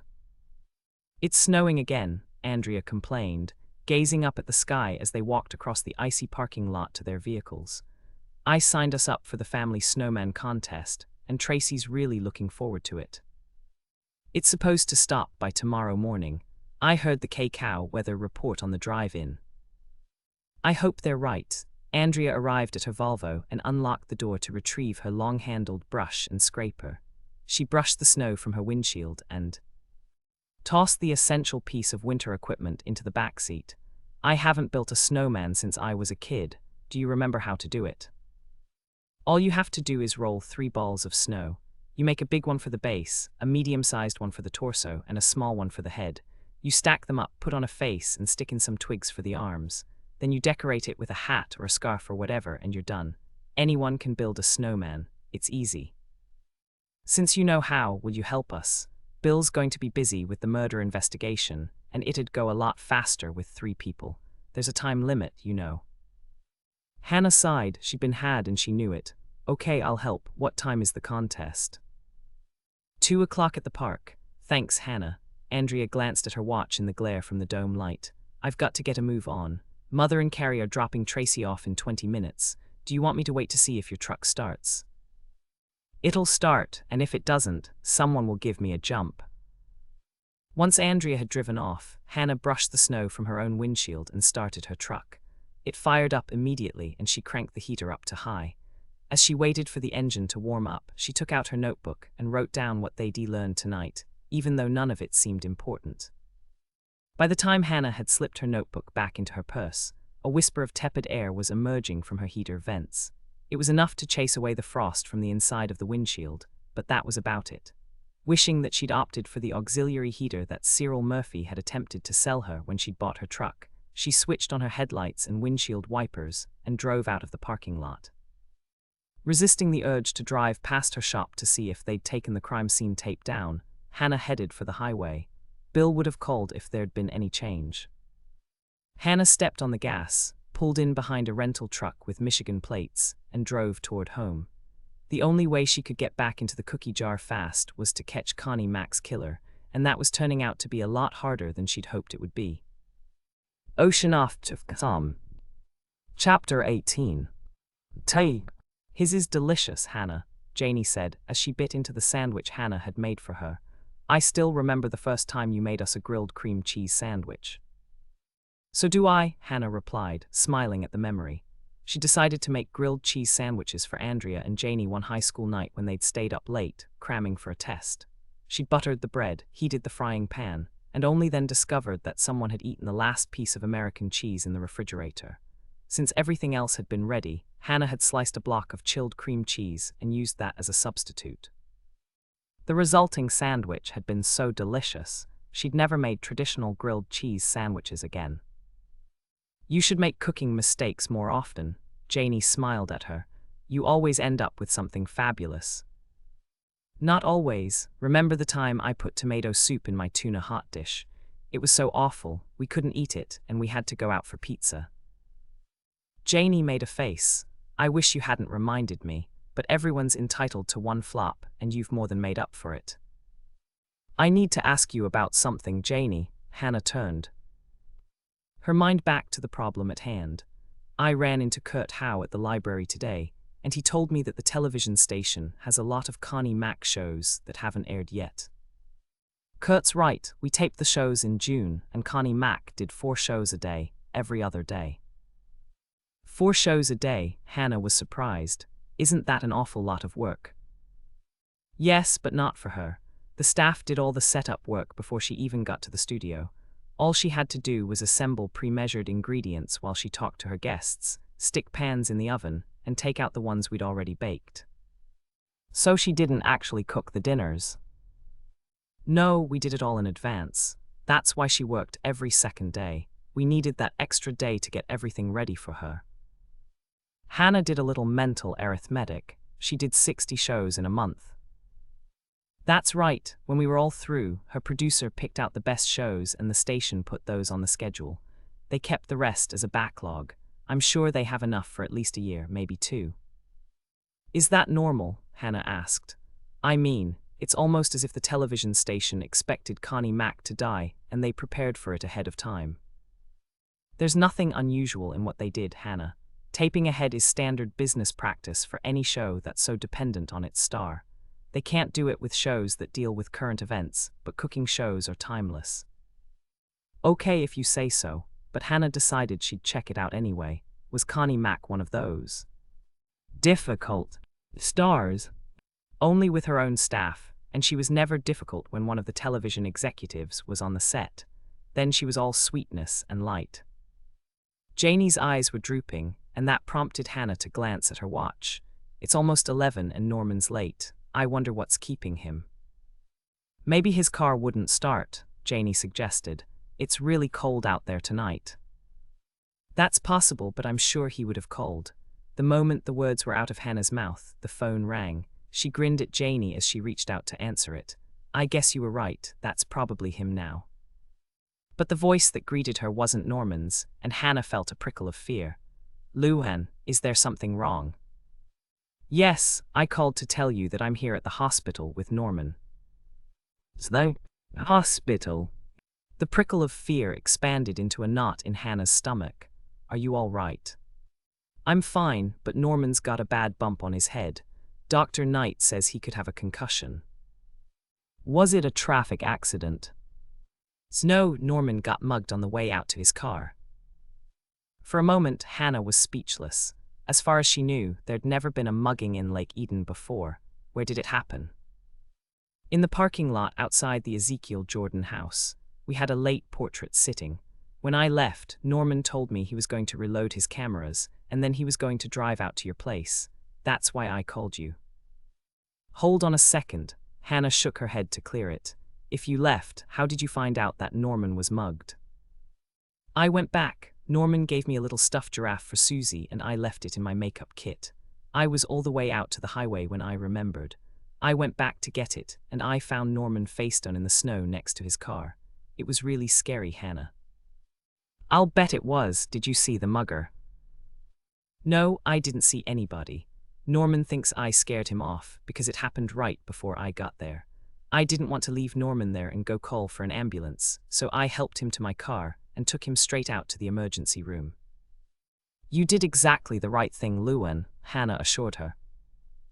Can you drive out here, Hannah? I have to get home and Norman doesn't have any way back to town. I'll be there in 10 minutes, Hannah promised. And thanks, Luan. I'm really glad you forgot that giraffe. Me too. Bye, Hannah. Hannah hung up the phone and turned to Janie, who was staring at her curiously. Norman got mugged. He's out at Lake Eden Memorial and I'm driving out there. Do you want to come along? I'd rather stay here. Is there anything I can do for you while you're gone? Yes, check to make sure all the doors and windows are locked, and don't let anyone in. Why? Janie looked worried. Is there a problem? I don't know, but Norman was a suspect in Connie Mack's murder, and so are you. Then you think Norman's mugging has something to do with Connie Mack's murder? I won't know until I talk to him, but it's better to be safe than sorry. Okay, Hannah, I'll wait up for you, and I'll put on a pot of coffee so it'll be ready for you when you come home. Thanks, but the last thing I'm going to need when I get home is a load of caffeine. There's an extra gallon of wine in the broom closet, right next to Moisha's Kitty Crunchies. Shove it in the bottom of the refrigerator for me, will you? I have a feeling I'm going to need it tonight. Hannah, Norman looked absolutely delighted to see her, as delighted as a man could look who was flat on his back on an emergency room cot with a blood pressure cuff on his arm and a turban-style bandage wrapped around his head. You came. Of course I came. Luan tells me you've been testing out the theory that your head is harder than concrete. Wood, Norman told her, struggling up into a sitting position. Doc Knight found a splinter in my ski cap, and he thinks it came from a baseball bat. Whatever, are you supposed to sit up like that? They didn't tell me. Not. To sit up, I'm fine, Hannah. I've just got a little headache, that's all. Don't go all Mr. Tough Guy on me, Hannah warned. You have to be hurting. Where's Doc Knight? I want to talk to him. He's around here somewhere. Whatever you do, Hannah, don't call my mother. She'll be out here with chicken soup and a mustard plaster, and the soup will be straight out of a red and white can. Hannah laughed. Dolores had done the same thing when she was sick. Okay, I won't call her. How about the sheriff's department? They should know what happened. They already know. Doc Knight called them the minute I came in, and they sent Rick Murphy out to take my statement. I couldn't tell him much. I never even saw who hit me. Okay, I'll be right back. Hannah walked over and touched Norman's arm. She had the urge to kiss him on the cheek, but she didn't. She just patted his arm, turned on her heel, and went out to find Doc Knight. The first 3 emergency room cubicles Hannah passed were empty, but there was someone in the 4th. The curtains were drawn, but she could hear Doc Knight talking to someone about zinc powder and how often to apply it. Since there'd been a recent outbreak of athlete's foot at Jordan High, Hannah figured that the person behind the curtain was another shower room casualty. Doc Knight stepped out of the cubicle and he smiled when he saw Hannah. Don't worry, he'll be fine. He can leave, but don't let him sleep for at least 3 hours. No alcohol and a liquid diet for the first 12 hours. Bring him right back out here if he shows any signs of concussion. Okay, Hannah said. Norman told me you thought it was a baseball bat. Either that or something similar. He took a hard blow, and he's lucky it glanced off. A direct hit probably would have killed him. Hannah winced. She didn't want to think about that. Like Connie Mack. I'd say so. Doc Knight looked wary, but you didn't hear that from me. I took pictures, and I'll compare them when I get some breathing room, and I didn't tell you that either. I understand. You're just a font of non-information. And that's the way I want it. If the boys out at the sheriff's station find out I told you anything at all, they'll skin me alive. Now take him off my hands and give him some TLC. I've got a 2-car accident coming in any minute and I need the beds." "Aspirin?" Hannah asked. "No, I gave him something for his headache, and he can have another pill in 2 hours. That should knock him out for the rest of the night." "You got it, I'll take him straight home," Hannah promised. "No, not home, take him to your place.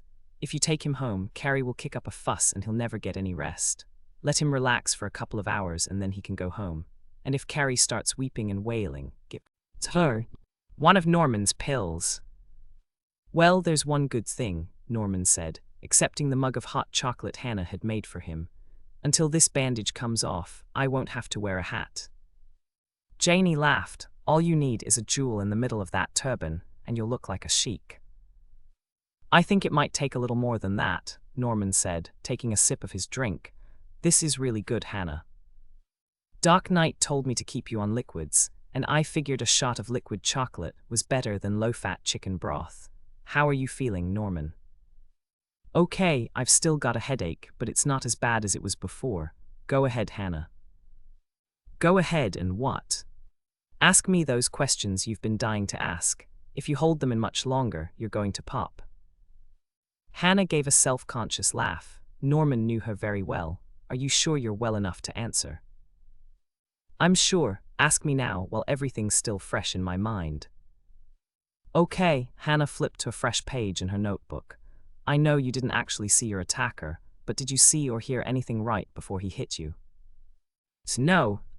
"Did you feel anything? A leather glove, a fur jacket, anything like that?" "All I felt was the blow." "Did you smell anything? A cigarette burning, a distinctive aftershave, or a scented soap?" "No, I don't have a clue who hit me, Hannah." "Okay," Hannah sighed, switching to another line of questions. "Who knew that you'd be taking portraits at the Ezekiel Jordan house tonight?" "Beatrice and Ted Coaster. They were my subjects, and Luann knew because she did Beatrice's makeup. Our mothers knew because I told them. They were taking Tracy to a movie tonight, and I figured they might drive past on their way home. I didn't want them to worry when they saw lights on inside." Hannah groaned in tandem with Janie. Both of them knew that Dolores was a virtual pipeline of information. "There's one thing I know." Norman looked very serious. "I thought about it all the way back here. I wasn't mugged or carjacked. I was deliberately targeted for some reason." Hannah stared at him in surprise. "What makes you think that?" "If the guy wanted my car, he could have hotwired it while I was inside loading my cameras. It took me a good 15 minutes, and everyone else had already left. And I was carrying a waterproof gym bag with a couple of cameras and my wallet inside. I set it down on the top of the trunk while I brushed off my windshield. He could have just grabbed it and run. I think I was attacked by Connie Mac's killer." "You're lucky he didn't kill you, Norman," Janie commented, and Hannah noticed that her face was very pale. "I know. I think the only thing that saved me was that I dropped my car keys in the snow. He must have swung at me just as I bent down to pick them up." "That would explain what Doc Knight told me," Hannah said. "He thought it was a glancing blow." "Exactly, and I'm pretty sure he would have hit me a second time if Luann hadn't driven up just then." Hannah didn't want to think about what would have happened if Norman hadn't dropped his car keys. Instead, she concentrated on asking another question. "Let's say you were targeted by Connie Mac's killer. Why you?" "I don't know. It's true that I was next door the night she was killed, but it's not like I could identify him or anything." "No, but he might think you could." Hannah's mind raced through the possibilities, and one stood out. "Wait a second, didn't you tell me that you were testing your fill lights that night?" "Yes," Norman answered. "What does that have to do with it?" "Did your lights flash when you were testing them?" Norman nodded, and Hannah began to smile. "Then I've got it." "Got what?" "The reason why Connie Mac's killer targeted you. What if he was hiding outside the cookie jar that night, waiting for a chance to get Connie Mac alone and kill her? He could have seen those flashes and thought that you were taking pictures of him." "I just remembered something," Janie told them. "Connie Mac and I saw the flashes on the snow outside. She thought that some reporter was trying to take an unauthorized picture of her through the window, but I pointed out that it was coming from the Ezekiel Jordan house, and we decided that you must have been taking portraits over there. Hannah leaned forward in excitement. You have to develop that film, Norman. You could have a picture of Connie Mac's killer. Impossible, Norman said, shaking his head. My camera wasn't loaded. I didn't want to waste film when I was just testing the lights.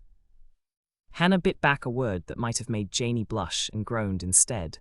For a minute there, I thought we might have a shortcut to the killer. All three of them were silent for a moment, and then Norman turned to Hannah.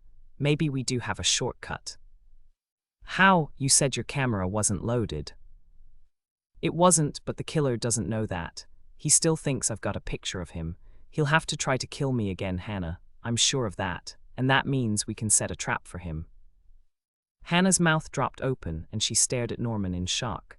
Then she shook her head furiously. That knock on the head must have rattled your brains. If you had any sense left at all, you'd know there's no way I'd ever let you use yourself for bait. Ocean off to some. Grilled cream cheese sandwiches. Hannah Swensen's very best mistake. For each sandwich you will need 2 slices of bread. White egg, wheat, take your pick. 1 package of chilled block cream cheese. Not softened or whipped. Softened butter. Butter 2 slices of bread. Place 1 slice buttered side down on a piece of waxed paper. Cut slices of cream cheese approximately 1 2-inch thick to cover the surface of the bread. Put the other slice of bread on top, buttered side up. Preheat a frying pan on the stove. Using a spatula, place your sandwich in the pan, fry it uncovered until the bottom turns golden brown. You can test it by lifting it up just a bit with the spatula. Flip the sandwich over and fry the other side until it's golden brown. Remove the sandwich from the frying pan, cut it into 4 pieces with a sharp knife, arrange it on a plate, and serve it immediately. This sandwich goes well with piping hot mugs of tomato soup. You can turn this into a dessert sandwich by using slices of banana or date nut bread and sprinkling the sandwich with a little powdered sugar. If you really want to go whole hog, top it with a scoop of ice cream. It's delicious that way. Ocean off to some. Chapter 19. Nice. Roman 9 o'clock came much too early, and Hannah crawled out of the warm comfort of her bed reluctantly. It seemed as though just minutes had passed since she'd taken Norman to the scene of his assault to pick up his car, and followed him home to make sure he got there safely. She'd idled outside the house for a few minutes, but no lights had gone on in Carrie's bedroom. When Hannah had been fairly certain that Norman wouldn't be required to deal with a hysterical mother in the middle of the night, she'd driven back to her condo and fallen into her bed for the hours of sleep that were left to her. Hannah gazed around her, blinking in the glare from the lamp on her bed table. Moish wasn't there. He'd probably crawled in with Janie in the wee hours of the morning. Even though she knew she was being silly, his defection disturbed her. Moish was a male, and all the important males in her life had deserted her in one way or another. Mike had turned cool and cop-like. It wasn't surprising, considering that he was in charge of a murder investigation, but she missed the good-natured banter they'd enjoyed in the past.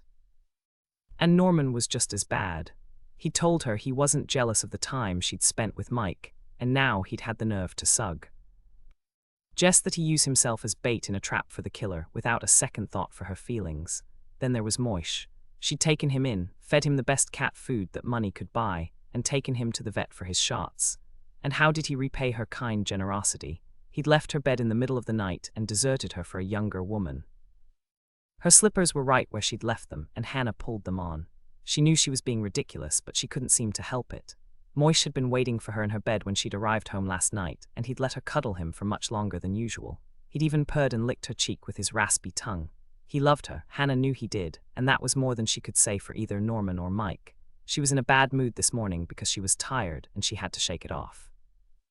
Once Hannah had showered, she felt much better. 10 minutes under a steaming spray had loosened her cramped muscles and erased some of the fog from her brain. She dressed in a pair of jeans, pulled on the alternate winter carnival sweatshirt she'd bought, and slipped her feet back into the old pair of dorm slippers she wore around the house. Then she padded down the hallway toward the kitchen. She had a lot to do, and if she didn't get a move on, she'd fall behind schedule. Today would be a prime example of hurry up and get there so you can rush as fast as you can. That was a smidgen better on the frustration scale than hurry up and get there so you can wait, but not much. Somehow, she had to get energized, and a strong cup of coffee was the only cure for her case of drooping eyelids. "Morning, Hannah," Janie greeted her. She was standing at Hannah's stove, flipping something in a frying pan. "Don't try to talk. Just sit down at the table and I'll bring you a mug of coffee." Hannah sank down in a chair. It was much more comfortable than she'd remembered, and she resisted the urge to put her head down on her folded arms and snooze. "Drink this," Janie ordered, plunking a mug of coffee down in front of Hannah's nose. "It'll help." Hannah inhaled the strong fragrance and took one huge gulp. The coffee was hot but not scalding, and she realized that Janie must have poured it when she'd heard her getting dressed. After she drained the cup and held it out for a refill, her eyes opened all the way and she smiled at Janie. "Thanks, I'm beginning to feel halfway human." "Good, now all we have to do is work on that other half. I take it Norman got home okay." "He should be fine. I stuck around for a few minutes to make sure his mother didn't wake up. What are you doing out here so early?" "Moish got me up. I think he was sorry he'd made such a mess." "What mess?" "He got into the cabinet where you keep the cat food. I swept it up and filled his bowl." Hannah's gaze turned from Moish, who was happily chowing down at his food bowl, to the broom closet door. It was locked up tight, and she knew she'd left it that way. What happened? "He learned how to open the lock." Janie walked over to the door and pointed. "I think he jumped up on the top of the refrigerator and batted at the hook until it popped out." "That figures," Hannah said, giving Moish a baleful look. He stared back at her with wide yellow eyes, and he didn't look at all guilty. "What are you cooking?" "French toast. Are you getting hungry yet?" "You bet. It smells wonderful. Are you sure you don't want to move in permanently?" "I'll think about it." Janie laughed and flipped the French toast out onto a plate. "I got the recipe from Helen, Connie Mac's cook." "The cooking sweetheart had a cook?" "Oh yes, she got her best recipes from Helen. The winter carnival cake was Helen's recipe, and she made the original one." Hannah remembered Connie Mac's conversation with Edna, and how she'd claimed she stayed up most of the night. To decorate the cake, it seemed that Connie Mac had been a fake as well as a nasty person. "How about the replacement you were baking?" "I was supposed to bake all the layers. Mrs. McIntyre thought that I could handle that, and when I was through, she was going to call Helen and have her drive to Lake Eden to decorate it." Hannah took another gulp of her coffee. This could be very important, especially if Helen had hated Connie Mac as much as the other people who'd worked for her. "Do you know if Connie Mac called Helen?" "She didn't. I told Bill and Mike about it and they checked." Janie carried the plate to Hannah, went back for butter and maple syrup, and sat down in the opposite chair. "I brought in the paper. Do you want the front section?" "No, give me the comics. I can't handle hard news until I've had at least one pot of coffee. You read it and tell me if there's anything interesting." The French toast was delicious, light and fluffy with a mouth-watering hint of cinnamon and nutmeg. Hannah finished it in record time and got up to get refills on their coffee. She was just pouring some for Janie when she heard her gasp. "What is it?" Hannah set the coffee pot down on the table. Larry Kruger wrote another ghost story. He's speculating that Ezekiel Jordan's ghost is the one who bashed Norman on the head. "You're kidding," Hannah started to laugh. "I guess he doesn't know that Norman's family moved here from out of state.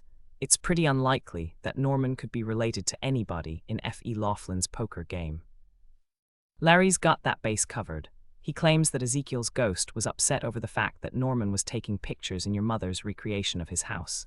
It seems that Ezekiel Jordan was a spiritualist, and he believed that a camera could steal a man's soul. He refused to pose for pictures or allow any member of his family to be photographed. AC. According to Larry, that's why there aren't any pictures of him. Ezekiel wouldn't allow a camera anywhere inside his house. "Larry's nothing if not enterprising," Hannah commented.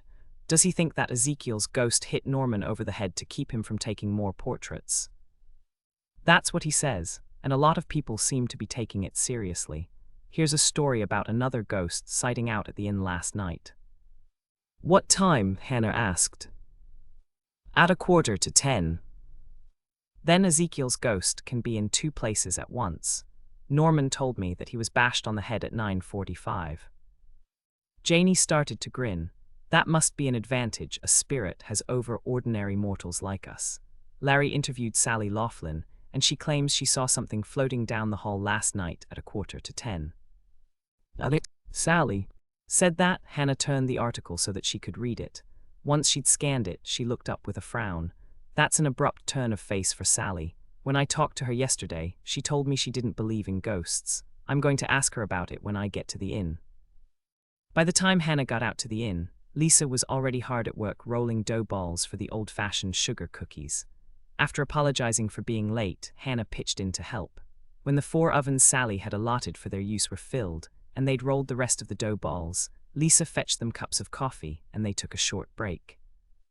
"Tell me what really happened to Norman last night," Lisa urged, sitting down on a stool next to Hannah. "I read Larry Kruger's story in the paper, but I didn't believe a word of it." Norman got bashed in the head on his way out to his car. Lou and Hanks pulled up just in time to scare his attacker away, and neither one of them saw who hit him. Norman Figg. "Yours it was Connie Mac's killer, and he asked me to set a trap and use him for bait." Lisa's eyes widened. "Are you going to do it?" "Of course not. It's much too dangerous. My big worry is that Norman's going to try to set up something himself." "You could be right. A guy can be really foolish when he's trying to impress his girlfriend." That comment stopped Hannah cold, and it took her a minute to recover. "You mean me?" "Yes, you. Norman adores you, Hannah. I've seen the way he looks at you." "Have you been listening to Dr. Love?" Hannah asked the first question that popped into her mind. "No, I hate that show. This is just common sense, Hannah. Norman loves you and he's trying to convince you that he's worthy of your love." Hannah remembered having a remarkably similar conversation with Andrea. In Lisa's version, only the name of the man had changed. Was it possible that both Mike and Norman were in love with her? Life wasn't a B-movie, and she certainly wasn't the gorgeous ingenue who sashayed her way into a love triangle with 2 men. "I'm right, Hannah, you've got to trust me on this." Hannah still wasn't convinced. "Okay, what do you think I should do?" "Think of some way to stop Norman before he gets himself into trouble." "Right," Hannah said, wondering what that would entail. Putting Norman in a straitjacket would work, but she didn't happen to have one handy. Handcuffs were out, Norman could still walk around in those, and an enforced trip to a desert island was impractical. Instead of concentrating on a way to render Norman immobile, she had to think of a way to convince the killer that Norman hadn't taken his picture. "The timer just rang. You sit here and think, and I'll get the cookies out of the ovens. Be devious, Hannah, you're good at that." Hannah wasn't sure if that was a compliment, but she sat on her stool and thought as she gazed out the window that overlooked the dining room. A few people were beginning to arrive for the continental breakfast that Sally always provided on Sunday mornings, and Hannah noticed a man filling his cup from the urn of coffee on the bar. As she watched the man carry his coffee and a sweet roll to a 2-person table in the center of the dining room, Hannah's thoughts turned back to Norman. How could she save him from himself? If he was trying to impress her with his courage, it was having quite the opposite effect. She could just kill him for offering to bait a trap, but she might not have the chance if the murderer got to him first. The man she'd been watching had eaten his sweet roll, and now he was finishing his coffee. Hannah expected him to go back for a second cup, but he surprised her by pulling a small notebook from his pocket and beginning to write. He was probably a reporter, and that realization gave Hannah the perfect idea to take the wind out of Norman's macho sails. "I got it," she called out to Lisa. "Can you hold the fort for a couple of minutes? I have to find Sally and ask her who that reporter is." "Which reporter?" Lisa asked, walking over to peer through the window. "The one in the center of the room. He's wearing a blue Scandinavian sweater." "That's Larry Kruger. Alex pointed him out to me yesterday. He's the one who's been writing those ghost stories." "Bingo," Hannah said and gave Lisa a hug. "I'll be back right after I plant the idea for his next installment." Larry Kruger smiled at Hannah. "It sounds like you really enjoyed my story." "Oh yes, very much," Hannah said, resisting the urge to kick him in the shins for all the trouble he'd caused. "I'm a friend of Norman's, and he told me something about his attack that wasn't in the paper." Really? Yes, Norman told me that he tried to take a picture of Ezekiel Jordan's ghost on the night that Connie Mack was murdered. No kidding. Hannah could practically see the wheels turning in Larry Kruger's brain. She had him hooked and she knew it. Norman was right next door and he saw a very strange shape lurking around outside. He said it seemed to float. Of course, he had no idea that the shape was a ghost. He just thought it was curious and he snapped a whole roll of film. Did he develop the film? Oh yes, and absolutely. Nothing was on it. Of course, I wasn't surprised. I'm very interested in the occult, and I know that it's impossible to take a picture of a spirit. Their essence can't be captured by any mortal means. Oh yes, I've heard that. Thanks for telling me about it. You're welcome. I really think people should know more facts about the spirit world. It's just fascinating. I've been toying with the idea of calling K-Cow Radio to tell them about Norman's experience, but I just hate to give them my name and... You don't have to do that, Larry interrupted. I'll be happy to call them for you, and I'll put it in the papers too. And you won't use my name?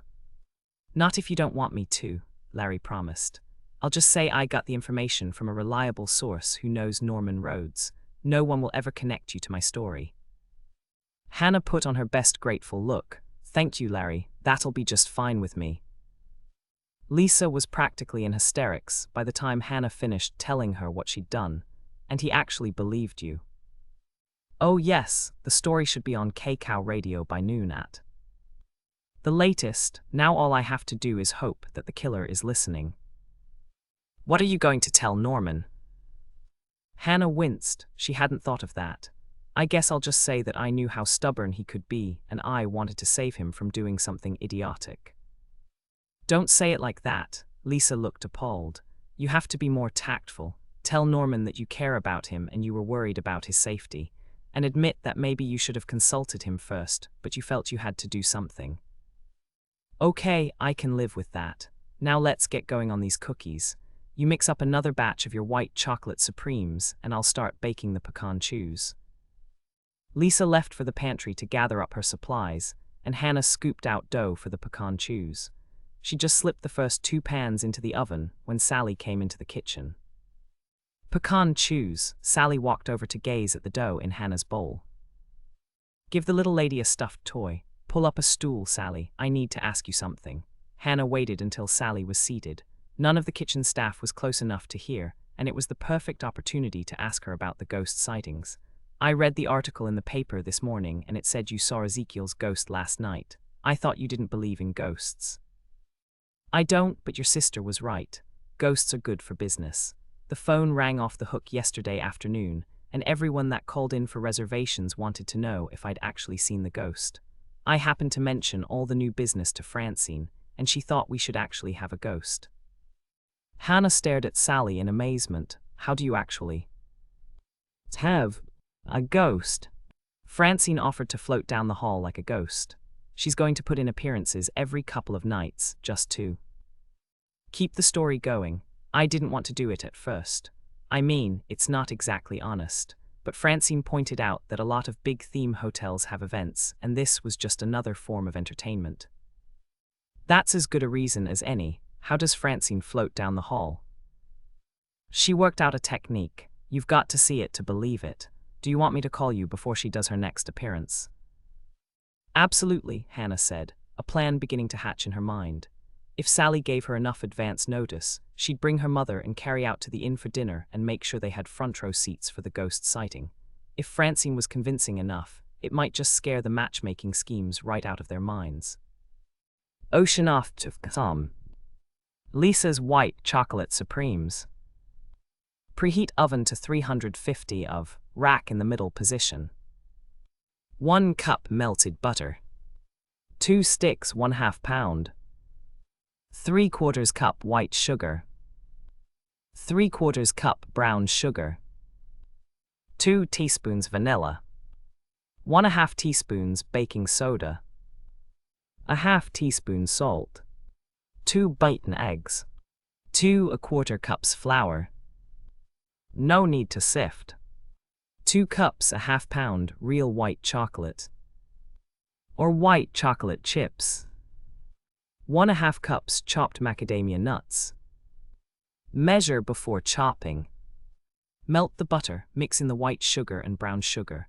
Then mix in the vanilla, baking soda and salt. Add the eggs and stir again. Add the flour and mix thoroughly. If you're using block white chocolate, chop it up into pieces roughly the size of chocolate chips. You can do this in a food processor by cutting the chocolate in chunks and processing it with the steel blade. If you're using white chocolate chips, just measure out 2 cups. You can use vanilla chips, but the cookies won't taste the same. Measure out the whole macadamia nuts. Chop them into pieces roughly the size of peas with a knife, or use your food processor and the steel blade. Add the white chocolate and nuts to your bowl and mix thoroughly. Drop the dough by teaspoons onto an ungreased cookie sheet, 12 cookies to a standard size sheet. Bake at 350 for 10 to 12 minutes, or until nicely browned. Let the cookies cool for 2 minutes, then remove them from the baking sheet and transfer them to a wire rack to finish cooling. Lisa developed this recipe, and it's just like they say in the potato chip commercials, you can't eat just one. Ocean off to some. Chapter 20. Yes. Oh, what are your plans for the rest of the day? Hannah asked Lisa when they'd finished loading the cookies into the back of her truck. I'm taking Dad on a tour of the Ezekiel Jordan house, and we're making an appointment to have our pictures taken. Then we're going to the park to watch the family snowman contest. I'll see you there, Hannah told her. Tracy's entered, and since Bill is working, I promised Andrea I'd help. Janie's coming along with me to watch. Tell Janie she can watch with us. I really like her, and I know Dad would like to see her again. I mentioned her name to him, and he actually remembered her from years ago. He remembers quite a few things from the past, doesn't he? That's one of the strange things about his memory. Dad can recall things from 20 or 30 years ago, but new things don't seem to register. Every time I take him to the senior center, he gets all excited because he thinks he's going there for the first time. At least he's never bored, Hannah said, attempting to put the brightest face on things. She knew Alzheimer's was a terrible disease, and that it was degenerative. The time could come when Jack Herman might not even remember his daughter. Don't be sad, Hannah. Lisa reached out to touch her arm. I know Dad's prognosis, but at least he's happy now.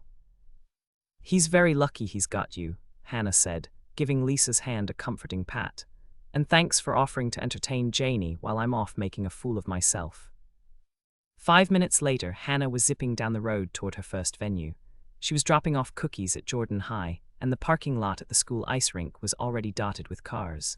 When she pulled in, she saw a familiar face, or at least part of one. It was Craig Kimball, and he was wearing a blaze orange ski mask. Hi, Miss Swensen, Craig hailed her as she got out of her truck. Do you need some help with your cookies? Are you offering? I've got a bag of new cookies you can try if you are. You bet, Craig's eyes crinkled at the corners, and Hannah knew he was smiling behind all that orange yarn. Just let me rope a couple of my friends into helping, and we'll only have to make one trip. Hannah opened the back of her truck while Craig jogged over to a group of Jordan High seniors. Before she had time to pick up the first box of cookies, she had 6 eager helpers. They carried the cookies over to the warm-up tent, and Hannah was amazed to see about a dozen spectators already in the bleachers that surrounded the rink. They were huddled in the front row in a tight little group, drinking steaming cups of coffee. Once she'd paid off her volunteers, Hannah turned to Linda Nelson, who was running the counter. She was a senior, and Mrs. Baxter had told Hannah that she was the best homemaker in the class. It looks like you've sold some coffee already. We sold 1 whole urn and we just made the second, Linda told her. It's cold out there. What time does the speed skating competition start? At 1 o'clock. Some of the parents came early to see the warm-ups. You should come back to see it, Miss Swensen. Barry Withers is just incredible. If he can shave off 1/10 of a second, he'll break the school record. Hannah took one look at Linda's shining eyes and figured that a little romance might be brewing right along with that fresh urn of coffee. I'll come back if I can. Right now I've got tons of cookies to deliver. Would you like a cup of coffee for the road? I'd love it, thanks, and if you see Barry, tell him that I'm rooting for him. Less than 5 minutes later, Hannah was back on the road. a fresh cup of coffee resting in the plastic carrier between her seats. The town baseball field was her next destination, and she was right on schedule. As she pulled into the parking lot, Hannah saw that there was a flurry of activity out on the field. 2 parka-clad teams of students were building snow forts at opposite ends of the field. In less than an hour, the Great Snowball War would begin, and the preparations were underway. Gil Surma, Jordan High's counselor and the assistant coach of the basketball team, was the general of the Blue Army stationed at first base. His team wore blue ski masks. The boys in the rival Red Army, which sported red ski masks, were engaged in building a fort by third base. They were commanded by their principal, Mr. Purvis.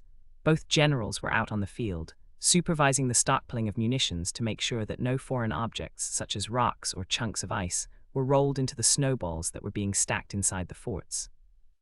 Hannah parked as close to the warm-up tent as she could and got out to open the back of her truck.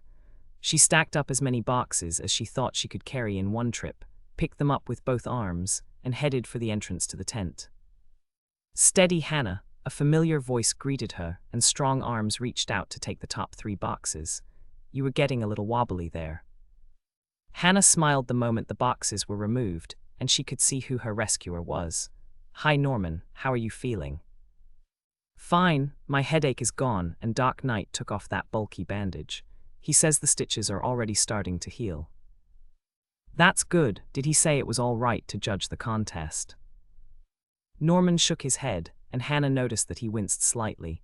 No doubt his head was still sore. "I'm not judging. I came out here to take a couple of pictures for the school photography club." "Doesn't the photography club take its own pictures?" "Yes, but they asked me to come as backup. They want a shot of Mr. Purvis getting pelted for the yearbook." "I guess things haven't changed that much." Hannah was grinning as they walked inside the warm-up tent with their sugary burden. "When I went to high school, we were always trying to get embarrassing pictures of our principal. You'd better not get too close to the action, or you'll get a face full of snow." "I know, that's why I'm using a telephoto lens," Norman explained, handing his boxes to one of Mrs. Baxter's students and following Hannah out to get more cookies. After they'd carried in the last of the boxes that Mrs. Baxter had ordered, Hannah asked Norman to walk her back to her truck. When they arrived, she opened the passenger door. "Get in for a minute, Norman. I need to talk to you." "Okay." Norman slid into the passenger seat, and Hannah walked around to get in on the driver's side. Once she was settled, Norman turned to her. "What is it, Hannah?" "I did something this morning that you might not like, but I had your best interests in mind," Hannah told him, and then she gave him the details of the story she'd planted with Larry Kruger. "I wish you hadn't done that," Norman said when she was finished. "I rather fancied myself as bait. Is there any way you can retract that story?" Hannah shook her head. "No way. I'm sorry if you don't like it, Norman, but I have enough to do without worrying about you." "You were worried about me?" "Of course I was. I was scared stiff that you'd go out and do something really stupid." The moment the words left Hannah's mouth, she wished that she could call them back. She'd completely forgotten about tact and what Lisa had advised her to say. She expected Norman to climb out of her truck and refuse to speak to her ever again, but all he did was grin. "You're not mad?" Hannah asked him. "I wish you'd ask me first, but I'm not mad. Actually, I'm quite the opposite." With that comment, Norman pulled her into his arms and hugged her hard, and then he tipped up her head and kissed her. For a moment, Hannah was so startled, she almost resisted. Then nature took over and she found herself enjoying Norman's kiss thoroughly. Her instinct was to throw her arms around his neck and keep him right there in the front seat of her truck for a long, indefinite period, but before she could act on her impulse, Norman pulled back to smile at her. "See, I'm not mad," he said, reaching out to tweak her nose. Then he opened the door and climbed out of her truck. "See you later, Hannah. I need to get some shots of Mr. Purvis inspecting those snowballs." As Hannah drove off, she was smiling. She felt comforted and warm and more at peace than she'd been in days. But then her thoughts turned to Mike and she began to frown. She'd enjoyed Mike's kisses in the past, and she'd also enjoyed Norman's kiss. There was one big difference between the two. Mike's kisses made her feel sexy, on the verge of something slightly dangerous and very exciting. And Norman's kisses made her feel sexy and natural and good all over. Hannah sighed. It was impossible to compare Mike and Norman. Mike was the man of her dreams, and Norman was the man of her wide-awake hours, and every time she tried to choose one over the other, she ended up wanting both of them. Lake Eden Park was a hubbub of activity when Hannah arrived. Several shuttle sleighs were just arriving, and Hannah loaded herself up with boxes and carried them carefully through the crowd. "The cookies are here," one of Mrs. Baxter's girls called out as Hannah entered the warm-up tent. She rushed over to take the boxes and motioned to two other girls. "Come on, let's go help Miss Swensen unload." With four of them working, the unloading didn't take long. On the trips back and forth to her truck, Hannah learned that the girls had opened their concession 30 minutes early. They had already gone through 3 urns of coffee and 1 of hot chocolate, and every one of their customers had asked when the cookies would arrive. "Here you go, Miss Swensen."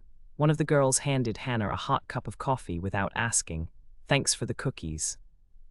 Hannah left the tent intending to go straight back to her truck, but she changed her mind halfway there. It wouldn't hurt to check out the site to see which area they'd be using. The family snowman contest would take place in the center of the park.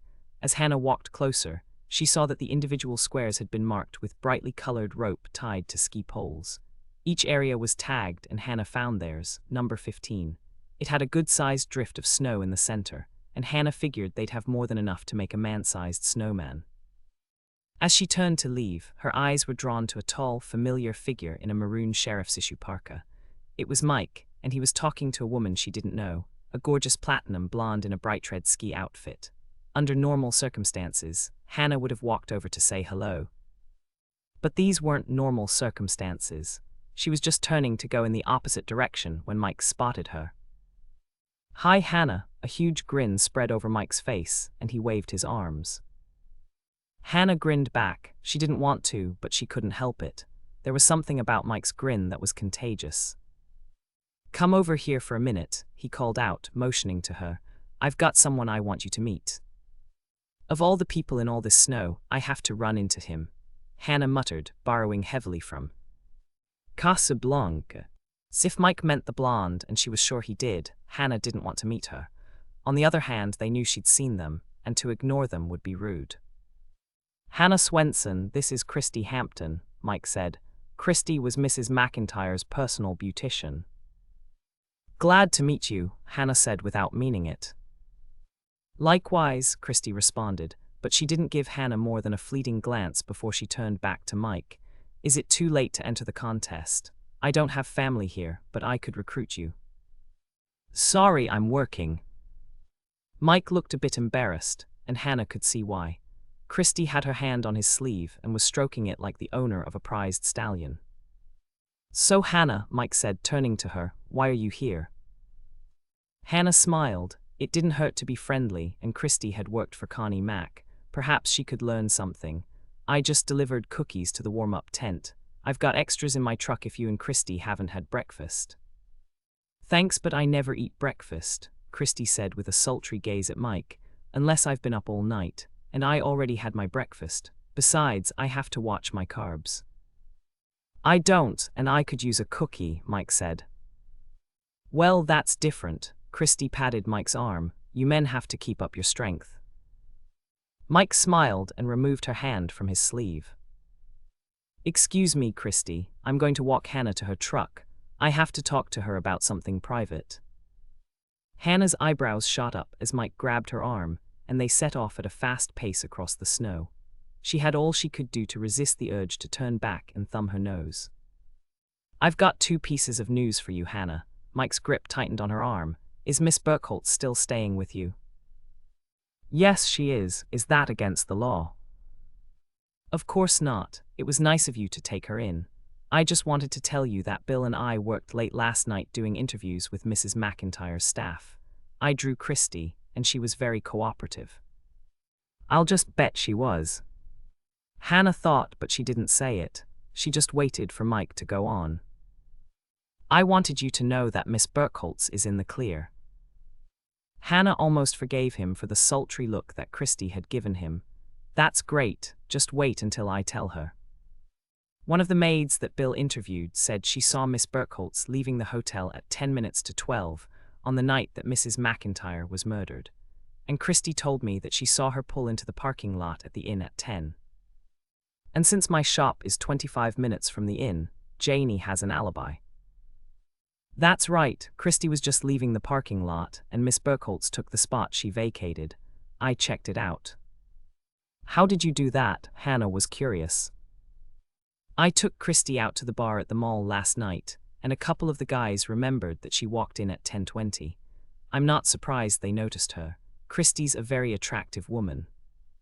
Hannah bit her tongue so she wouldn't ask how long Mike's interview with Christy had lasted, and exactly where they'd gone after they'd left the bar. She told herself she should be grateful to Christy for providing Janie's alibi, but that did nothing to reduce the sharp stab of jealousy she felt. You said you had 2 pieces of news for me. What's the second? I cleared Norman Rhodes. How did you do that? It was that attack he suffered last night. At first I thought it might be faked, but there's no way he could have bashed himself on the back of the head. I think the murderer hit Norman, and only Lou and Hanks's arrival kept him from being killed. What I don't know is why Mrs. McIntyre's murderer was after Norman. I do, Hannah said, unlocking the passenger door to her truck. Climb in and have a cookie, and I'll tell you. Mike went through 4 cookies in the time it took her to tell her story, and Hannah figured that it was a good investment. When she was finished, she leaned back in her seat with a sigh. What do you think? Does it make sense? It makes perfect sense. Good for you for figuring it out. Just between you and me, Hannah, I'm really glad that Norman's off my suspect list. Why? Because suspecting Norman made me really uncomfortable. My gut instincts told me that he was innocent, but what if I'd been wrong? I had to warn you, Hannah. I understand. There's another thing, too. I was afraid you'd think I was jealous of your relationship with Norman, and that was the reason I put him on my suspect list. Really, I didn't even think of that. You didn't. It never crossed my mind, Hannah told him quite truthfully. It had crossed Andrea's mind, not hers. You aren't, are you? Jealous, I mean. No, to tell you the truth, I'm relieved. I'm just not ready to settle down yet, and I'd feel guilty if you just sat around like a lovesick teenager and waited for me to call. Hannah bristled. I don't think you have to worry about that. I know, I figure the time will come when I want that kind of commitment again, but not right now. If I did want to get remarried, though, Mike reached across the seat and pulled Hannah into his arms. He kissed her until both of them were breathless, and then he chuckled. When I get to that point, you'll be the first to know. Hannah sighed, still a little dazed from Mike's kiss. She had the urge to cuddle back up to him, but he'd been the one to break their embrace. I'll tell you one thing, Norman really impressed me. He did. Absolutely. He left a message on my voicemail, and I just retrieved it a couple of minutes ago. Do you know that he offered himself for bait so that we could set a trap for the killer?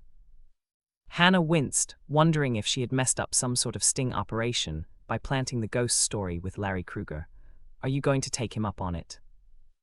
Of course not. We can't involve a civilian in something that dangerous. I called him right back to tell him that, but he wasn't home. I think we'll arrange a tail for him, though. He could be in real danger. I already took care of that, Hannah said, and then she told Mike what she'd done. I was worried about him, and I thought he might try to do something on his own. Mike stopped in the act of taking another cookie and gave her a sharp look. You were worried about Norman. Of course I was. Norman's one of my very best friends. Mike stared at her for a moment. Yeah, he's a nice guy. Well, I've got to get back to work. Thanks for the cookies, Hannah. Hannah waved at him as she pulled out of the parking lot and headed back to her condo to pick up Janie. As she zipped down the highway, she reached up to touch her lips with the tip of her finger. The thrill of Mike's kisses always lingered, and they made her hunger for more. But Norman's kiss had lingered, too. What kind of woman could be in love with 2 men? Or did it mean that she wasn't really in love with either of them? Ocean off to come. Chapter 21. 8. Anna heard a door close as she climbed up the steps from the garage. The sound seemed to come from Mrs. Canfield's unit, and she bent down quickly to form a snowball and dropped it into the pocket of her parka. A moment later, Greg Canfield came around the corner of the building. Hi, Hannah, you're home from work early. Do you want to get a cup of coffee or something? I'd love to, but I can't. I have to be back at the park in less than an hour. How's your day trading going? Just fine. Greg gave her a big grin. Did you hear the latest news about Ezekiel's ghost? I don't know, what's the latest? KCOW Radio says it attacked Dr. Rhodes last night because he tried to take its picture. They said that when Dr. Rhodes developed his film, it was blank because you can't take a picture of a spirit. I figure that's about as believable as Paul Bunyan and his blue ox, babe. How do they dream up stories like that? Hannah laughed. I gave them that story. Thanks for telling me, Greg. I'm glad it's out there already. Greg looked shocked. Don't tell me that you actually believe in ghosts. Of course I don't. Then why did you tell a whopper like that? Hannah hesitated, but Greg was an old friend. She'd known him for years and she could trust him. I'll let you in on it, but you need to keep it under your hat. My lips are sealed. Greg pantomimed zipping his lips, a childhood ritual they'd learned in 2nd grade from Miss Gladk. Norman Rhodes is a good friend of mine, and I planted that story to keep him safe. We think Connie Mack's killer attacked him. But why? Because he thinks that Norman took his picture. Did he? Norman was next door the night that Connie Mack was killed, and he was testing his lights. He didn't have film in his camera, and he wasn't even aiming it out the window. We think the killer saw the flashes when he was hanging around my shop, and he thought that Norman got a picture of him. Did Dr. Rhodes see the killer? Hannah shook her head. Norman didn't see anybody. He didn't even know that Connie Mack was dead until the next morning. So he was just in the wrong place at the wrong time. You got it, Hannah said with a sigh, and he almost got killed for nothing. Wait a second, Greg looked confused. I can see why you wanted to let the killer know that Dr. Rhodes didn't take his picture, but why didn't you just tell KCOW the truth?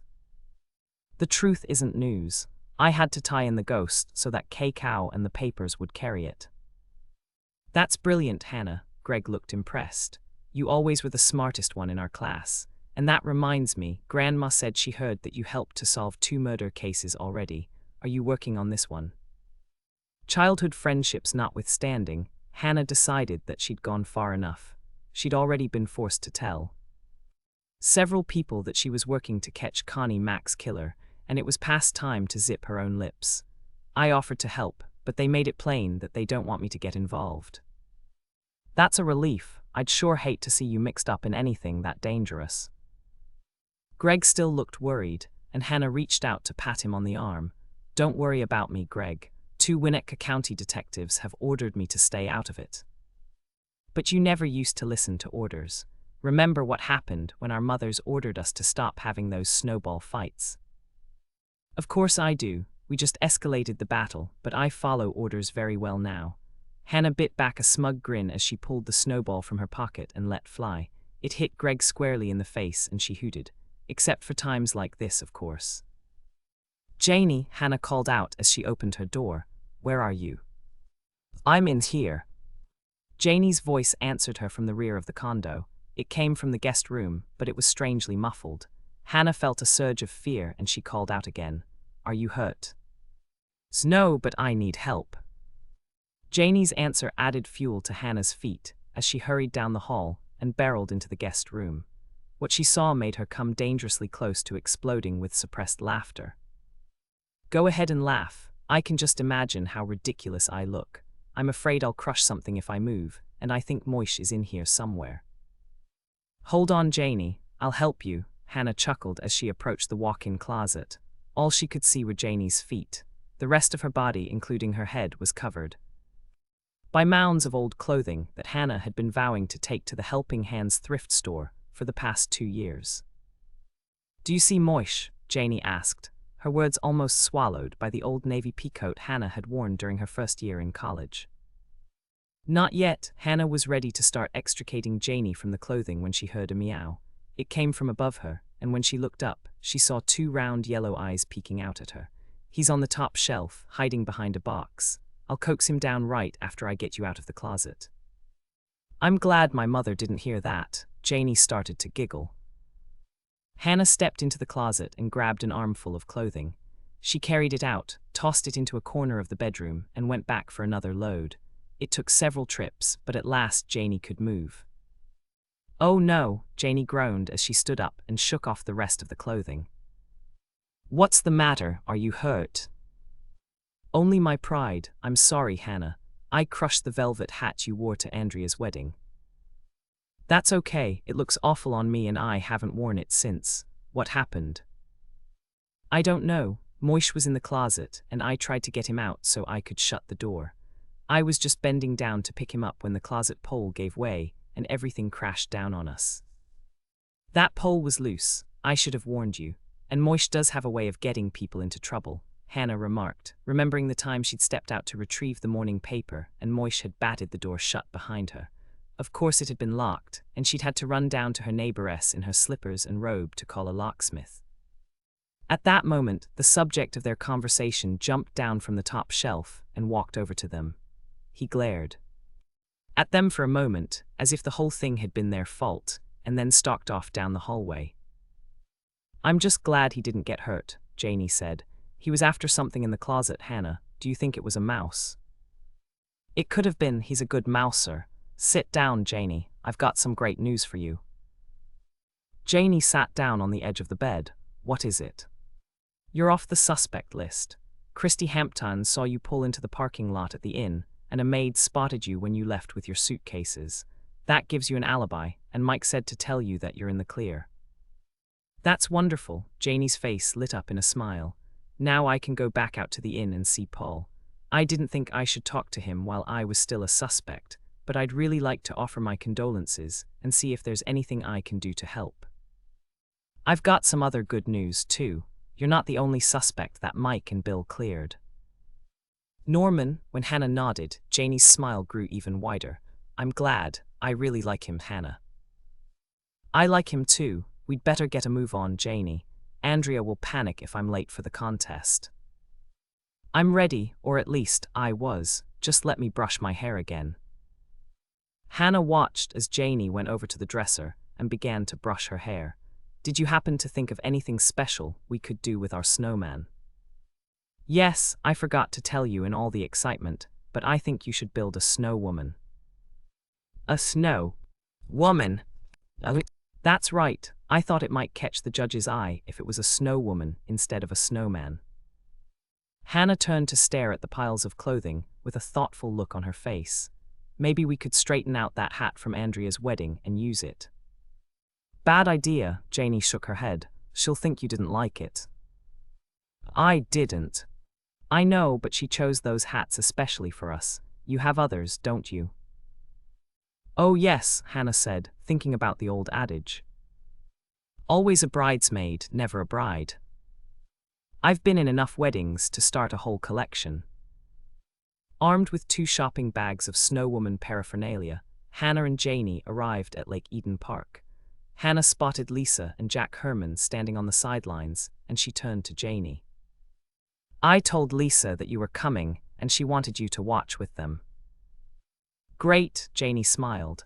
Mr. Herman's an old family friend. He used to work with my dad. It'll be good to see him again. Did Lisa tell you that he has Alzheimer's? Yes, don't worry, Hannah. I'll understand if he doesn't remember me. When they arrived at the spot where Lisa and her father were standing, Janie greeted Lisa and then she turned to Jack Herman. Hi, Mr. Herman. Janie Burkholtz. Jack supplied the name, reaching out to take her hand. I remember you from a long time ago. Your father and mother were good friends of mine, but I don't think I've seen them for a while. They moved to Florida a few years ago. Smart, Jack said, smiling. Garland always said he wanted to get away from this, white stuff on the ground. Lisa smiled at her father. The snow bothers a lot of people, especially when it's deep, like this year. Maybe Garland was smart. He always hated to shovel snow. Is there a lot of it in, where was it again? Florida, Janie responded. It's warm all year round down there. Mom likes it a lot. She practically lives in shorts. Isabel always did have pretty legs, but they couldn't hold a candle to my wife's legs. I used to tell her she should insure them with Lloyd's of whatchamacallit. That's what Betty Grable did, you know. Janie laughed. That's exactly what my dad used to tell my mother. Doesn't surprise me. Your father always stole my best lines. We all had fun back then. They lived right next door before they bought that place on Elm Street. We already had our first baby. Tim, Lisa prompted. That's right, I think Timmy was about a year old because he was already walking. Garland and Isabel just loved him. They used to try to get us to go out just so they could babysit. I remember the day they got you Janie. They were so happy to get a baby of their own. It's cold, Dad. Lisa noticed that her father was shivering, and she reached into his jacket pocket to pull out a pair of wool gloves. You'd better put these on. How about a hot cup of coffee? I can go get you one. That sounds good, honey. How about the rest of you? It's my treat. Thanks, Mr. Herman. Coffee would be great, Hannah said. I'd like some too. Janie turned to Lisa. I'll come along and help you carry it, unless... Hannah knew exactly what Janie was thinking, and she reached out to take Jack's arm. I'll stay with Mr. Herman to keep him company. I'm sorry, miss, Jack sighed, turning to Hannah after Janie and Lisa had left. I forgot your name again. It starts with an H, doesn't it? That's right. I'm Hannah Swensen, and I'm Lisa's partner at the Cookie Jar. Of course you are. I don't know why I can't remember your name. It just slips away from me sometimes. That's okay, just ask me and I'll tell you. Hannah motioned to the gloves he was holding in his hand. Better put those on before you get frostbite. Jack laughed and slipped on his gloves. You sound just like my daughter. When Garland and I were boys, we never wore gloves unless it was 20 below. It was some kind of crazy idea we had. We thought the girls would like us better if we proved how tough we were. I wonder if they still do things like that. I think they do, Hannah said, remembering that Craig Kimball and several of his friends had been gloveless when they'd helped her carry her cookies to the warm-up tent. It's good to see little Janie again, Jack smiled. She's all grown up now, but I remember the day Garland and Isabel got her just like it was yesterday. Something about Jack's word choice puzzled Hannah. This was the second time he'd referred to the day that Janie's parents got her. She'd noticed that Lisa often supplied the word that her father couldn't remember, and she decided she'd do the same. I think it's nice that you remember the day that Janie was born. Oh, I don't remember that.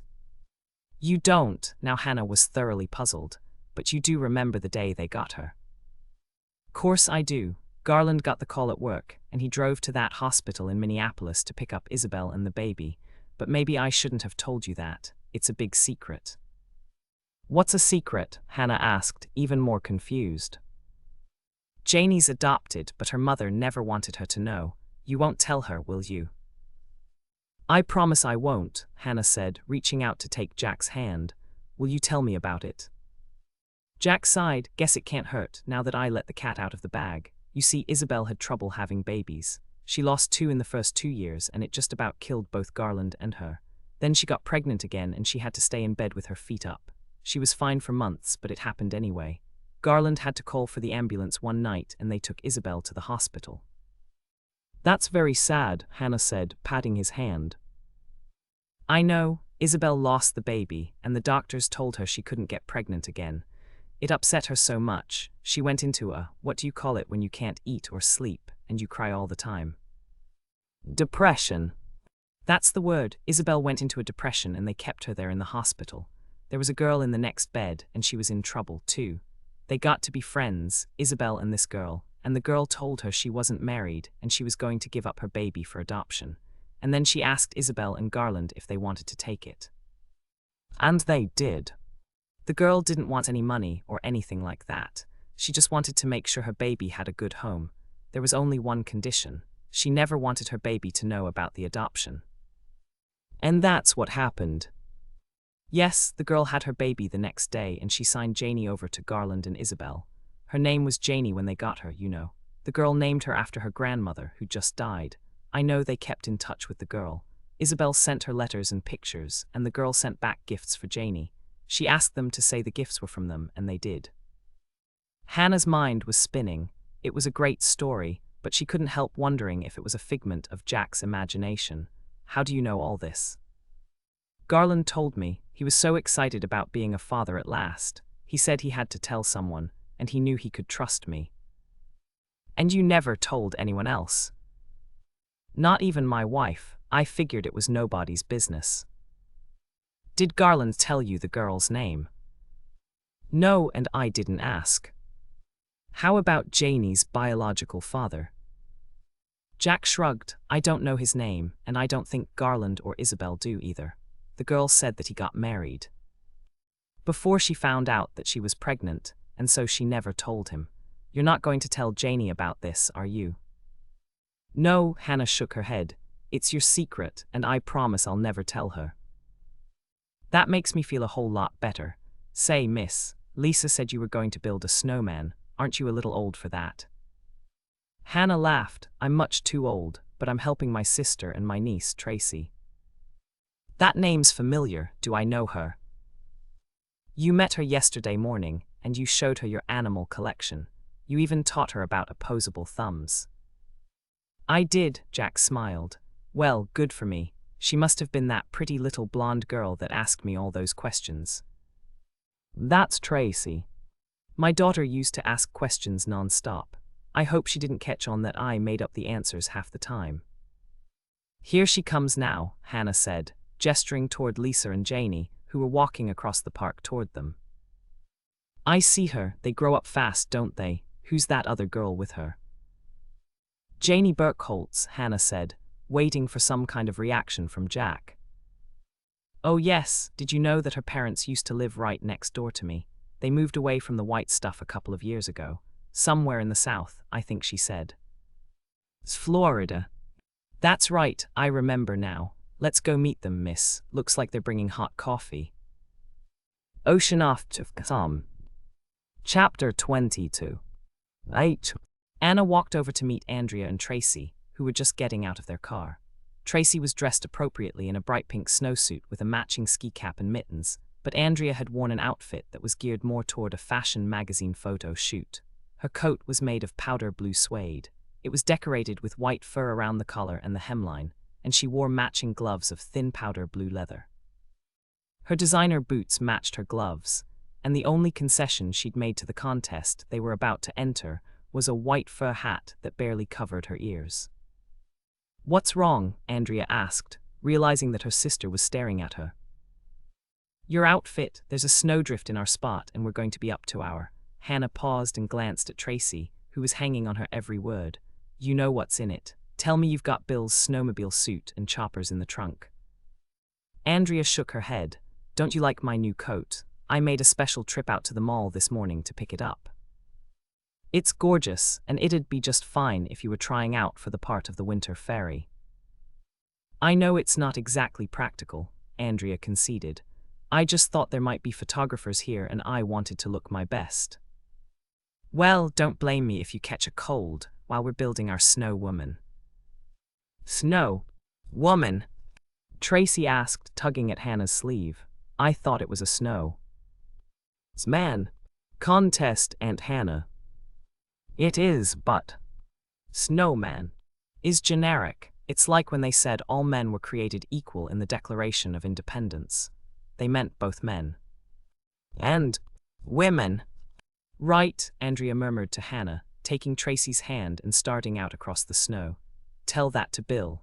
I made more money than he did last month, and he still calls my career little hobby. And once they'd said hello to Lisa and her father, and Andrea had given Janie a big welcoming hug, Hannah picked up the 2 shopping bags, and they headed to their designated spot. They just figured out who should roll which ball when the whistle blew and the contest began. You're shivering, Hannah commented, lifting the snowball that Andrea had rolled for the torso and settling it on top of the one she'd rolled for the base. I know, but I look good, Andrea said with a grin, sticking out her tongue at Hannah. Careful, Hannah warned, picking up the ball Tracy had rolled for the head and plopping it down on top of the torso. If you leave your tongue out for too long, it'll freeze and crack off. Are you fighting with Mommy? Tracy asked, sounding a little worried. No, both Andrea and Hannah replied at once, and then they laughed. Aunt Hannah was just teasing, Andrea explained. Sisters do that sometimes. It doesn't mean that we don't love each other. Hannah reached out to tweak the pom-pom on the top of Tracy's pink knitted cap. Kids always squabble when they're growing up. You'll understand when you have a brother or a sister. Will you get the shopping bags, honey? Andrea said to Tracy, and the minute that Tracy had gone to collect them, she turned to Hannah with a frown. I wish you hadn't said that. Now she's going to be bugging me about having a baby brother or sister, and Bill and I want to wait for at least a year.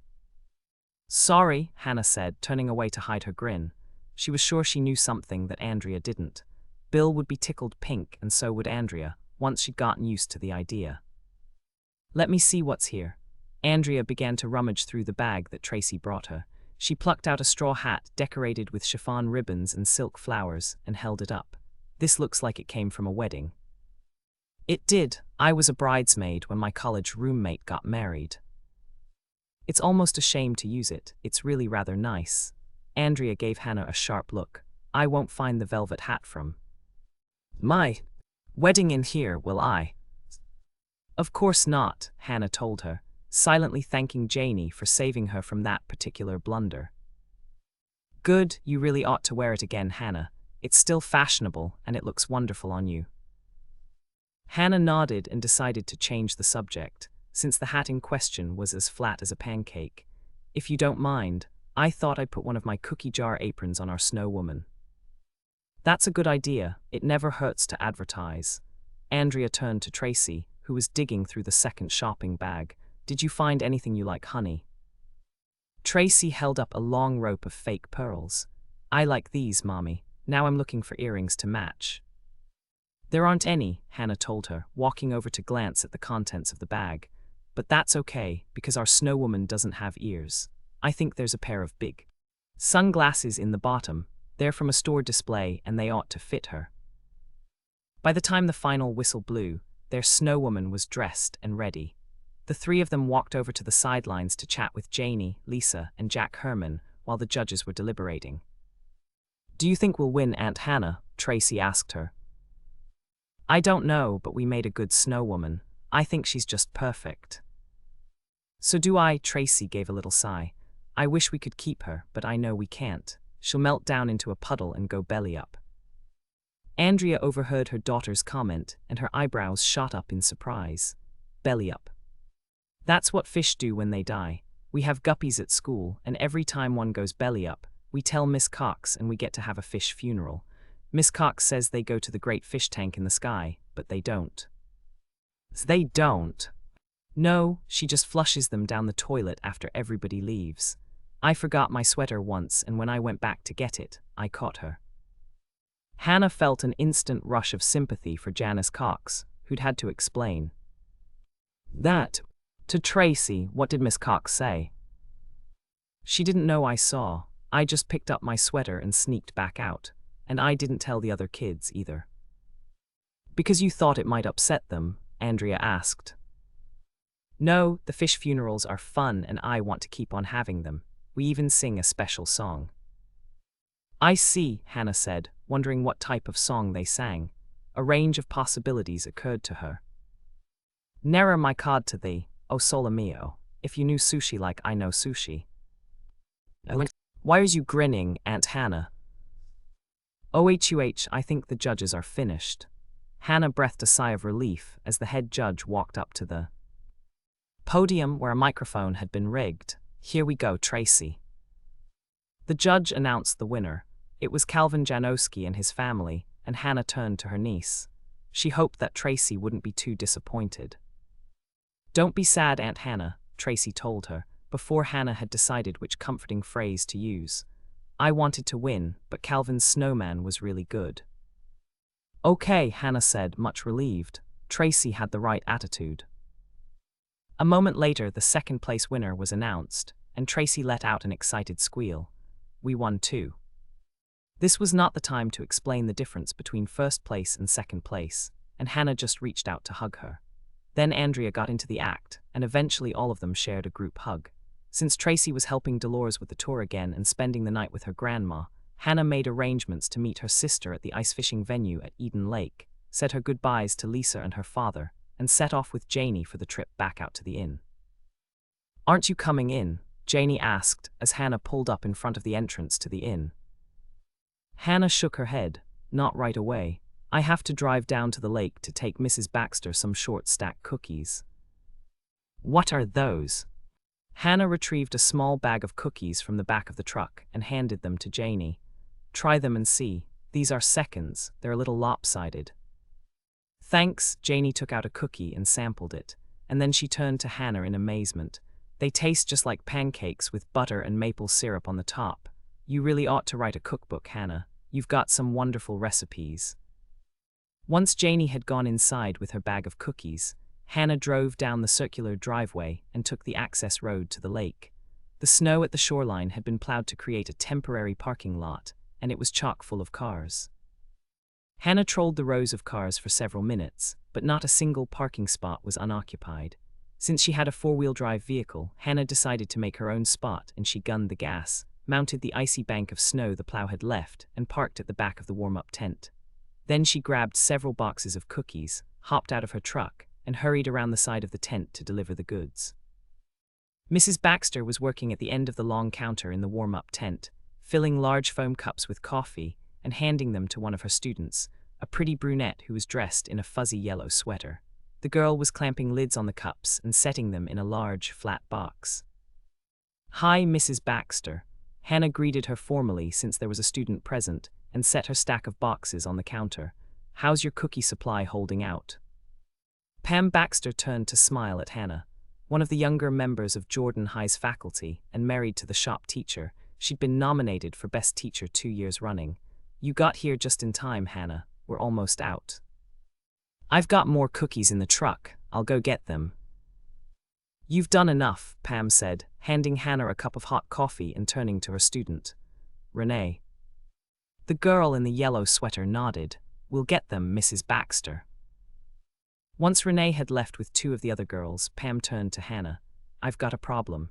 Mayor Bascom said we could use his snowmobile to deliver coffee and cookies, but I don't know how to drive it. Keith Hodge said he'd do it, but he ran up to the inn to call Shelley Murkesson, and I don't think he'll be back in time. Do you want me to go up and get him for you?" Pam shook her head. "I'm not sure I want him driving in his condition." Hannah was surprised. As far as she knew, Keith was about as squeaky clean as they came. "He's been drinking." "Heavens no, it's just that he had a fight with Shelley last night and now he's apologizing to her. And from what Renee tells me, it's going to take a while before she lets him off the hook. Do you know anything about snowmobiles?" "Sure, my father had one, and we used to go out every weekend in the winter." "Have you ever driven one?" "A couple of times," Hannah said, remembering the rare occasions when her father had held her on his lap and let her steer. "I'm really glad to hear that. Do you think that you could drive Mayor Bascom's snowmobile for us?" "I don't know why not," Hannah agreed with a smile. She'd be very careful starting out until she got the hang of it. Once she got the mechanics down, it should be a snap. "That's great," Pam looked very relieved. "I'll have a couple of the girls load it up and you can get going." "Okay, where am I going?" "Out to the ice fishing houses. I promised to deliver hot coffee and cookies to all the contestants, and I'm already 10 minutes behind schedule." Hannah continued to smile, but she knew it was slipping. "You mean you want me to drive it out on the ice?" "Yes, can you do it?" "Absolutely," Hannah promised, hoping she sounded more confident than she felt. She'd assumed she'd be delivering coffee and cookies to the crowd that lined the lakeshore. "There's no black ice," Pam assured her. "Keith Hodge checked it out when he drove Mayor Bascom's snowmobile back to shore." Hannah's smile slipped even further. Anyone who'd grown up in Minnesota knew that black ice was thinner, but how could you spot black ice if it was covered with a blanket of snow? "Are you sure you can do it, Hannah?" "Positive," Hannah responded, setting her smile on straight. "Let's load it up and I'll get going." Hannah watched as Mrs. Baxter's girls loaded the sled that was hitched behind the snowmobile. It was outfitted with an insulated box, and they packed it carefully with bags of cookies and containers of coffee. She was just settling down on the driver's seat, hoping she wouldn't make a fool of herself, when she spotted Andrea running toward her. Her sister had changed clothes since the snowman contest. Now Andrea was wearing a cherry-red parka coat and a pair of matching moon boots. Andrea arrived a bit breathless. "What are you doing on Mayor Bascom's snowmobile?" "I'm driving it out to deliver coffee and cookies to the contestants." "That sounds like fun. I'm sorry I'm late. I stopped by the office to pick up my other coat. You were right, I was freezing. Hannah gave her a smile of approval. Good, I've got to get going. Why don't you wait in the warm-up tent until I get back? No, I'll go with, Andrea said, climbing into the passenger seat. I've never been inside an ice fishing house before. That's not a good idea. Why not? Hannah glanced back at Mrs. Baxter's girls. They were within earshot, and she wasn't about to admit that she'd never driven a snowmobile before, because it could be a bumpy ride. You're crazy, the lake's as smooth as glass. Andrea grabbed the strap and buckled herself in. Then she leaned over and whispered, I know you think I'm pregnant, but I'm not, and if you wait much longer, that coffee's going to get cold. Hannah knew that she wasn't the only sister to inherit the Swensen stubborn streak. Once Andrea had dug in her heels, that was that. Are we going, or what? We're going, Hannah said with a sigh, driving forward onto the icy surface of Eden Lake. Ocean off to some. Short stack cookies.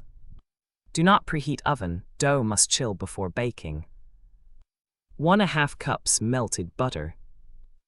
3 sticks. 2 cups of sugar. 2 large beaten eggs, any brand. Just whip them with a fork. 1/2 cup maple syrup. 4 teaspoons baking soda. 1 teaspoon salt. 1 teaspoon vanilla. 4 cups flour, not sifted. 1/2 cup white sugar for coating the dough balls. To measure maple syrup, first spray the inside of measuring cup with Pam, so that the syrup won't stick to sides of cup. Melt the butter and mix in the sugar. Let it cool and add the beaten eggs. Add maple syrup, soda, salt, and vanilla. Mix it all up, then add the flour and mix thoroughly. Chill the dough for at least 1 hour. Overnight is fine, too. Roll the dough into walnut-sized balls with your hands. Roll the balls in white sugar and place them on greased cookie sheets, 12 to a standard sheet. Flatten them with a spatula. Put oven rack in the middle position. Bake at 350 degrees F for 10 to 12 minutes, or until nicely browned. Cool on the cookie sheets for no more than 1 minute, then remove the cookies to the rack to finish cooling. If you leave them on the cookie sheets for too long, they'll stick. Edna Ferguson says these taste exactly like pancakes that are slathered with maple syrup and butter, and she wishes she could get away with serving them instead of real pancakes at the annual faculty breakfast. Ocean off to some. Chapter 23. Tea was a great day to be out on the lake with a snowmobile. The ice was covered with a light blanket of snow that had fallen the previous evening, and it sparkled in the pale rays of a sun that had peeked out just in time for their deliveries. It was cold, but both Hannah and Andrea were dressed for the weather, and they zipped along from ice fishing house to ice fishing house, taking cookies and coffee to the contestants. Everyone was glad to see them. It was a break in a sport that could get rather boring if the fish weren't biting. I've never seen the inside of an ice fishing house before, but they remind me of something familiar, Andrea said, buckling her seatbelt and waiting for Hannah to drive to their next stop. Hannah looked over at her sister and grinned. I know exactly what it is. Just think of the buildings on Grandma and Grandpa Swensen's farm, and that should jog your memory. What good will that do? Grandpa Swensen didn't go ice fishing. Andrea thought for a moment. You mean the corn crib? No, Hannah pulled forward across the ice. Guess again. The shed where he kept the tractor. Andrea raised her voice so that Hannah could hear her over the sound of the engine. Nope. Then what? Their farm was nowhere near the lake, and I know they didn't have an ice fishing house. You're right, they didn't, but there's another thing they didn't have, indoor plumbing. Andrea's mouth dropped open and then she started to laugh. Really, Hannah? Well, it's true. An ice fishing house looks a lot like an outdoor privy. It's got 4 walls, a roof, and a bench. The only difference is the hole is in the ice. It's true, Andrea admitted, still cracking up. I wish you hadn't told me. Now I'm not going to be able to think of anything else. Hannah grinned and headed across the lake at a good clip. They decided to start with the farthest ice fishing houses and work their way back to shore. So far, they'd visited 6, and they still had over a dozen to go. Don't tell me Pete's fishing from his car. Andrea looked utterly amazed as they pulled up next to Pete Nunk's old Ford. Looks like it. Hannah left the snowmobile idling, and they got off to gather up Pete's cookies and his container of coffee. As they approached, Pete rolled down his window, and Hannah had all she could do not to burst into laughter. He was fishing from the passenger's bucket seat, which had been turned backward. Pete's car radio was tuned to K-Cow. He had the engine idling and the heater going, and the back seat had been removed to make room for a hole in the floorboards that he'd lined up with the hole he'd chopped in the ice. "Afternoon, Pete," Hannah greeted him. "We brought you coffee and cookies." "Thanks, ladies." Pete reached out to take the bag and the coffee. "Any luck?" Andrea asked. "Not yet, but there's something down there." Pete pointed to the small monitor that had been installed on the back window ledge. "See those blips on the screen?" Andrea peered through the window. "You've got a fish locator. That's smart, Pete. Took it off my boat when I dry docked it this fall. Want to climb in and warm up? You can share the driver's seat." "Thanks, but we'd better get going," said Hannah, shaking her head. "We still have more cookies and coffee to deliver." "Okay, I have to move on anyway. Looks like those fish are heading for the old sunken rowboat about 20 feet to the north. It's a natural habitat." "Are you going to chop another hole in the ice when you get there?" Andrea asked. "Already chopped it. I put in 3 holes yesterday and another 3 this morning. All I have to do is drive over and wait for the fish to get there." Hannah and Andrea stood by and watched as Pete drove away in his mobile ice fishing house. Then they headed back to the snowmobile and continued on their delivery route. After another 20 minutes of passing out coffee and cookies, they had only one ice fishing house left, and it belonged to Mayor Bascombe. "It certainly is big," Andrea commented as they pulled up in back of the mayor's structure. "I heard he really decked it out in style." Hannah nodded. Mayor Bascombe always had the biggest and the best. As the son of Lake Eden's most successful land developer, he'd grown up with money, and he knew how to spend it. "What's that?" Hannah asked, cutting the motor and listening. "It sounds like voices. Mayor Bascombe must have someone out here with him." Andrea shook her head. "I don't think so. Bill was thinking about entering and I read the rules. It's a solo contest. You have to do it all by yourself." Hannah grabbed the last bag of cookies and handed Andrea the last container of coffee, and they walked around to the front of the mayor's ice fishing house. She spotted a generator sitting close to the wall, and there was an electrical cord that ran through a small hole to the inside. "He's got a generator. Maybe he's listening to the radio." The door was shut, and Hannah knocked out of pure habit. It was a real door with a handle, and it even had little panes of glass at the top. "Come in," the mayor called out, his voice muffled by the heavy door. "I'm surprised he doesn't have a doorbell," Hannah muttered to her sister, opening the door. She took 2 steps forward and then stopped in awe as she saw what Lake Eden's mayor had done to decorate his ice fishing house. Not only was it bigger than all the others, roughly the size of her guest bedroom at the condo, it was practically a second home. Instead of the crossed 2x4s that the other ice fishing houses had in place of a floor to keep the structure rigid, Mayor Bascombe had a real floor covered with indoor-outdoor carpeting. This floor ended 3 feet short of one of the walls to expose a strip of ice with his ice fishing hole in the middle. Against one of the carpeted walls was a television set in an entertainment center that also included a stereo and a VCR. The set was tuned to a golf tournament, and the ocean and palm trees on the screen indicated a tropical venue. Perhaps that would have kept some people warmer by pure suggestion, but Mayor Bascombe's ice fishing house wasn't even close to freezing, thanks to 2 electrical space heaters that sat on stands. A leather loveseat sat against the opposite wall, and it was flanked by 2 tables that both contained lamps. A coffee pot on a shelf near the door gave off the delicious aroma of freshly brewed coffee, and a microwave sat next to it. "Don't just stand there. Come in and shut the door," Mayor Bascombe ordered, swiveling slightly in the recliner he'd placed on a raised dais at the edge of the flooring. "I'm going to need some help here. I hooked a real lunker, and I can't pull him in by myself." "But isn't that against the rules?" Andrea asked, stepping in and shutting the door. "Forget the contest. I'll disqualify myself. This is the biggest fish I've ever hooked, and I want to bring him in." "We're coming," Hannah told him, motioning for Andrea. What do you want us to do? You two steady the line, and I'll operate the winch. You have a winch? Hannah was amazed. She'd never heard of anyone who'd used a winch for ice fishing before. It's bolted to the studs in the wall. The mayor pointed to the hand winch. My wife bought it for me last Christmas. Your wife gave you a winch for Christmas? Andrea asked, sounding amused.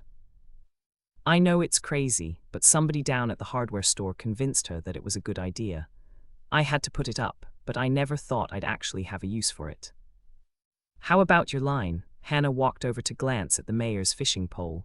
Is it strong enough? I hope so. I rigged it for one of those 20-pound northerns and they can put up a fight. Whatever I've got here is a lot heavier than that. I just about popped a blood vessel getting him in this far. He's got to run 20, maybe even 30 pounds. With Andrea helping, Hannah let out enough extra line for Mayor Bascombe to tie it to the winch cable. When that was secured, they were ready to haul the fish up. Stay right there, one of you on either side of the hole. Mayor Bascombe looked more nervous than Hannah had ever seen him as he gave them instructions. I'll crank him up slow, and you steady the line. Make sure it doesn't rub against the sides of the hole. This is going to be a trophy fish, and I don't want to lose him. He's not fighting much, Andrea commented, glancing at the bobber that was just sitting on the surface of the water. I know, I figure he's trying to lull me into a false sense of security, and he'll put up a real fight when he breaks the water. Shout out when he gets close. I want to wrestle him in myself. The mayor cranked and the line began to wind around the drum. It seemed to take forever, but at last Hannah could see something red rising toward the surface of the water. He's red. I didn't know there were any red fish in this lake. Neither did I. Mayor Bascombe sounded puzzled. What the heck is he? Search me, Hannah said, watching as the patch of red came up another inch. Then she gasped and hollered out to the mayor. That's enough, stop cranking. Mayor Bascombe locked the winch. Are you ready for me to bring him in? Not yet, Hannah turned to Andrea. Do you have your cell phone with you? Of course, I never know when a client might need me. Go sit down over there. Hannah moved to block Andrea's view of the hole and gave her sister a nudge toward the love seat. I need you to make a call for me. It's important. Andrea looked as if she might object, but one glance at Hannah's serious expression convinced her to head for the love seat. When she got there, she pulled out her cell phone and sat down. Who do you want me to call? Bill, tell him to get right out here with Mike. Okay, but why do we need them? Andrea asked. Just do it, Andrea. All right, I'm doing it. Andrea punched in the number, and then the light dawned. Her eyes widened and the color blanched from her face. You mean, it's not a fish? Hannah shook her head. Not unless the well-dressed fish is wearing a gold watch this season. Ocean off to Tom. Chapter 24. 8. Anna paced along the strip of ice in front of the hole, waiting for Bill and Mike to arrive. She'd asked Mayor Bascombe to take Andrea back to the inn to warm up, and now she was alone with the mayor's fish. Just when she thought her feet couldn't get any colder, Hannah heard a car pull up outside. A moment later, Bill and Mike came in the door. You found another body? Mike asked, sounding incredulous. Yup. And the mayor hooked it with his fishing line. Yup. Bill began to frown. Is that all you can say? Yup, Hannah answered him. My teeth are chattering too hard to talk. Go stand in front of the space heater, Mike ordered, pointing to the area in front of the love seat. Don't you know that heat leaves your body faster if you're standing on the ice? I know, I just didn't want to leave him or her, or whatever it is. I was afraid the line might break. Mike grabbed her arm and helped her over to the love seat. What were you going to do if it did break? I don't know, I was too cold to figure that out. Mike turned to Bill. I'll stay here. You drive Hannah to the inn and come right back. No, Hannah shook her head. I want to stay. We're going to have to bring up that body, and it won't be pretty, Mike warned her. That's okay. Hannah's curiosity was stronger than the tide of revulsion that rippled through her stomach. This won't be the first dead body I've seen. Mike stared at her for a moment. Okay, let's get started, Bill. With both Mike and Bill tugging, they managed to get the body out of the water. By the time they finished, the corpse was face down on the ice, and both men were panting. Bill rolled him over, and Hannah took a step closer so that she could see the dead man's face. "It's Alan Carpenter." "How do you know that?" Mike asked, giving her a hard look. "I met him at the Winter Carnival banquet. He was just leaving for a press conference." "Did you ask him any questions?" "Of course not." Hannah assumed a look of righteous indignation. "You made me promise to stay away from the Connie Mack people while I was out at the inn." Mike wasn't buying it, his eyes bored through her. "Hannah." "Well, maybe a few," Hannah admitted, "but I told you before. He was just leaving. I don't think I exchanged more than a dozen words with him, and Andrea was with me the entire time." Mike turned to Bill. "Would you call Doc Knight and tell him we need him out here?" "Sure, how about the forensics team?" "Them too. I don't think they'll get much, but you never know. This ice fishing house was out here last night, wasn't it?" "I saw the mayor hauling it out here yesterday," Bill said. "How about Sheriff Grant? Do you want me to give him a verbal report, or do you want to do it?" "You can handle it. Just tell him what we know so far, and say that we'll keep him apprised of any new developments. Be politic. He's not going to be happy about this." Hannah felt a rush of warmth for Mike. With each case they handled, he was giving Bill more responsibility. "Anything else? If you think of something I missed, take care of it. We're partners. You don't have to check everything out with me, and while you're doing that, I'll take Hannah's statement." "What statement?" Hannah was puzzled as Mike joined her on the love seat. "I've already told you everything I know." "Not quite. Tell me about your conversation with Alan Carpenter. It could be important."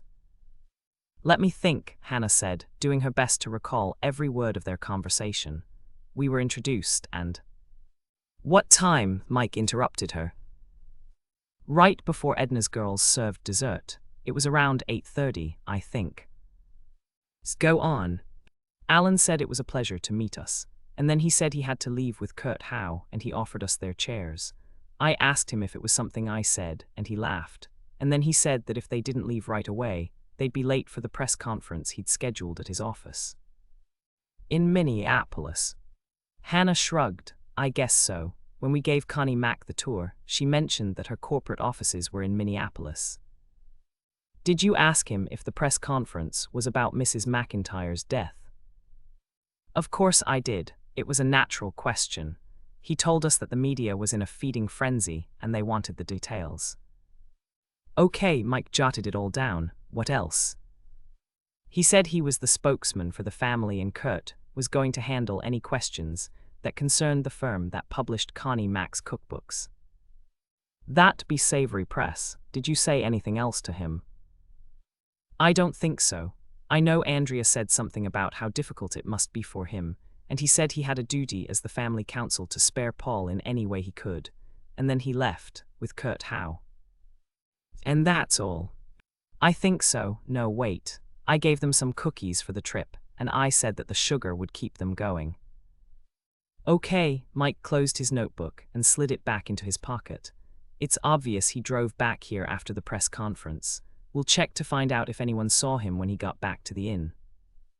"I could do that for you," Hannah offered without thinking, and then she winced as Mike started to frown.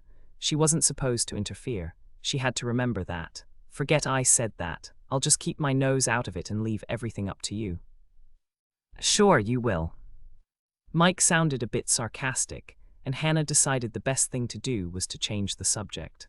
"I wonder what Alan was doing out here on the ice. It's not exactly a normal place for a walk before bedtime." "He didn't walk." "You mean somebody dumped him?" Mike looked sorry that he'd said anything. "That's what it looks like to me. Did you see that wound on the back of his head?" "I saw it," Hannah confirmed, shivering slightly. "It looks exactly like Connie Mack's wound." "That's what makes me think he was dumped. Somebody could have forced him to walk out here at gunpoint, but that doesn't make sense.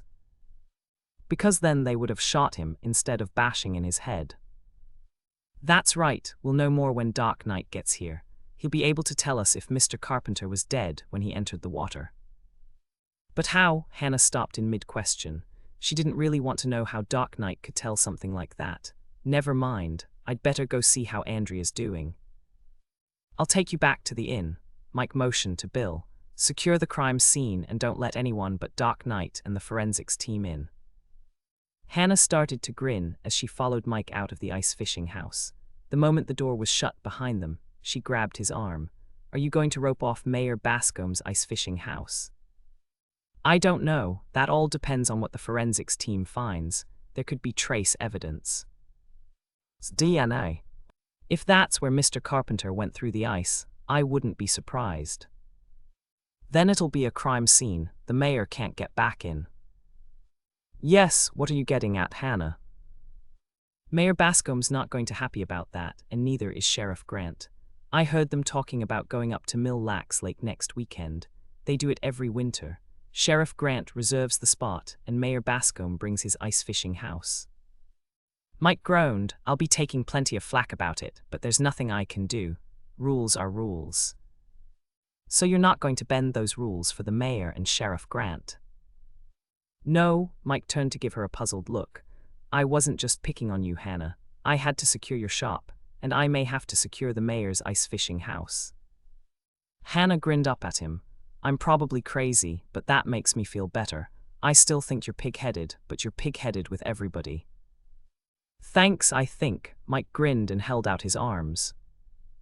Hannah walked into them, and they shared a hug.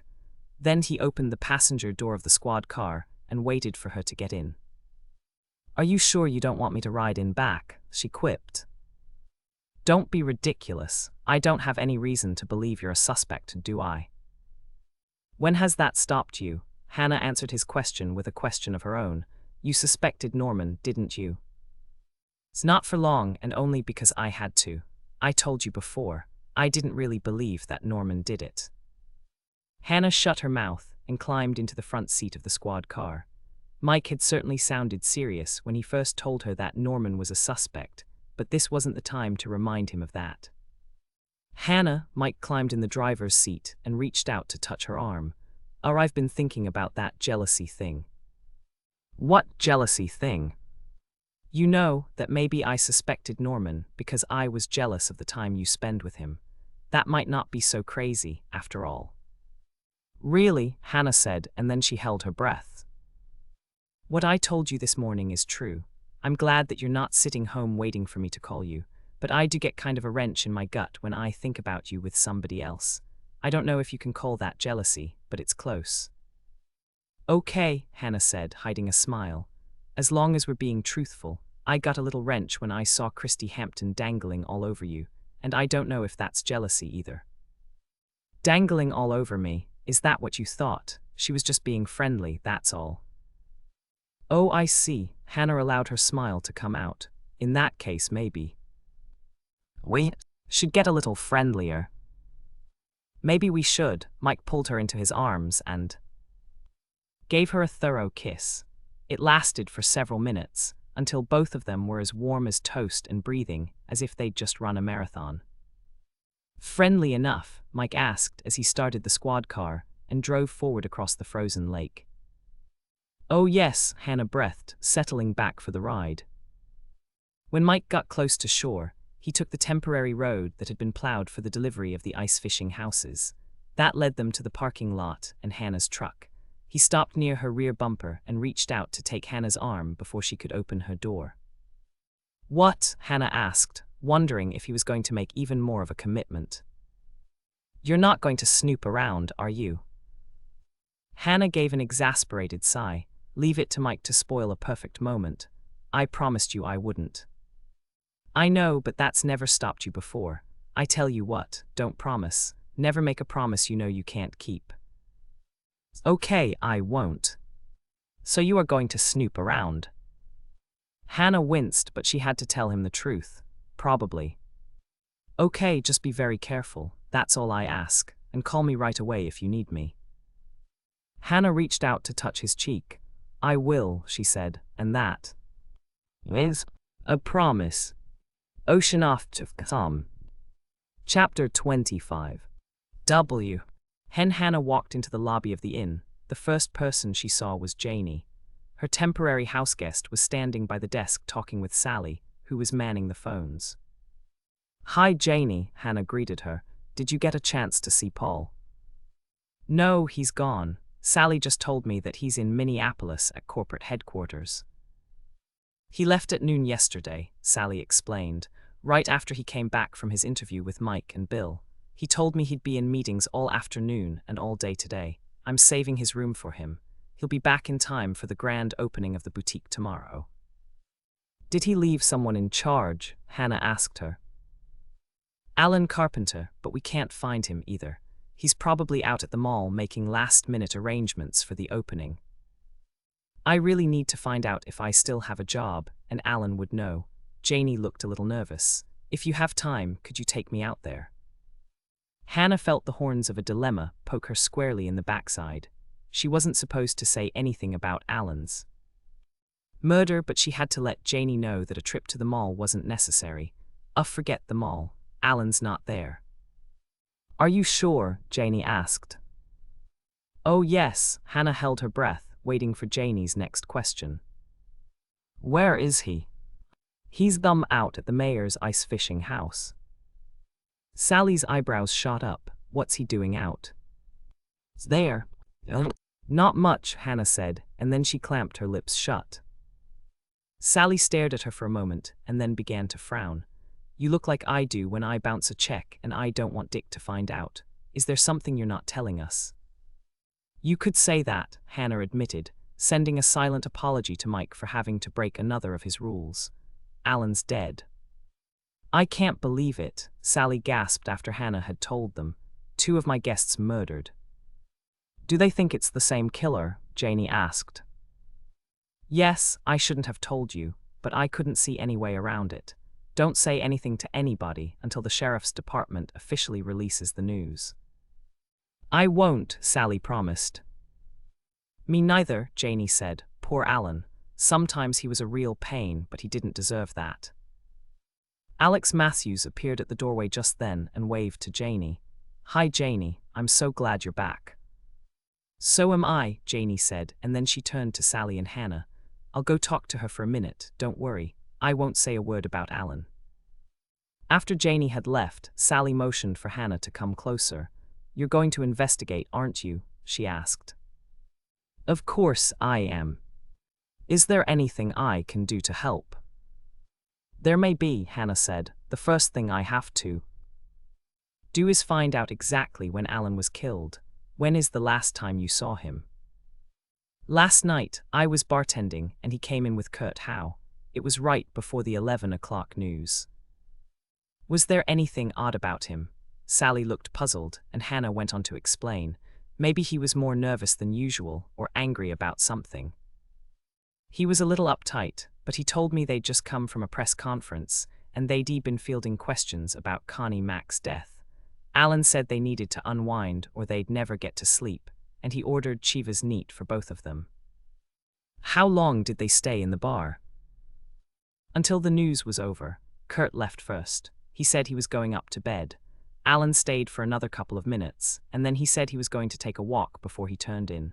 Before he left, he said he was going to sleep in, and he asked me to save him a prune Danish from the breakfast buffet. Did you? Of course I did. I wrapped it up and left it in the kitchen for him, but he never came to get it. I figured he'd gone out to the mall early and had breakfast out there, so I gave it to Earl Flensburg when he came out here for lunch.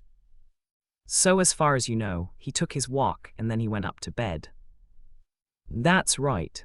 How about his car? Is it still in the lot? Your guess is as good as mine. I haven't been outside all day long. If you want to check, it's a silver Mercedes with tinted windows.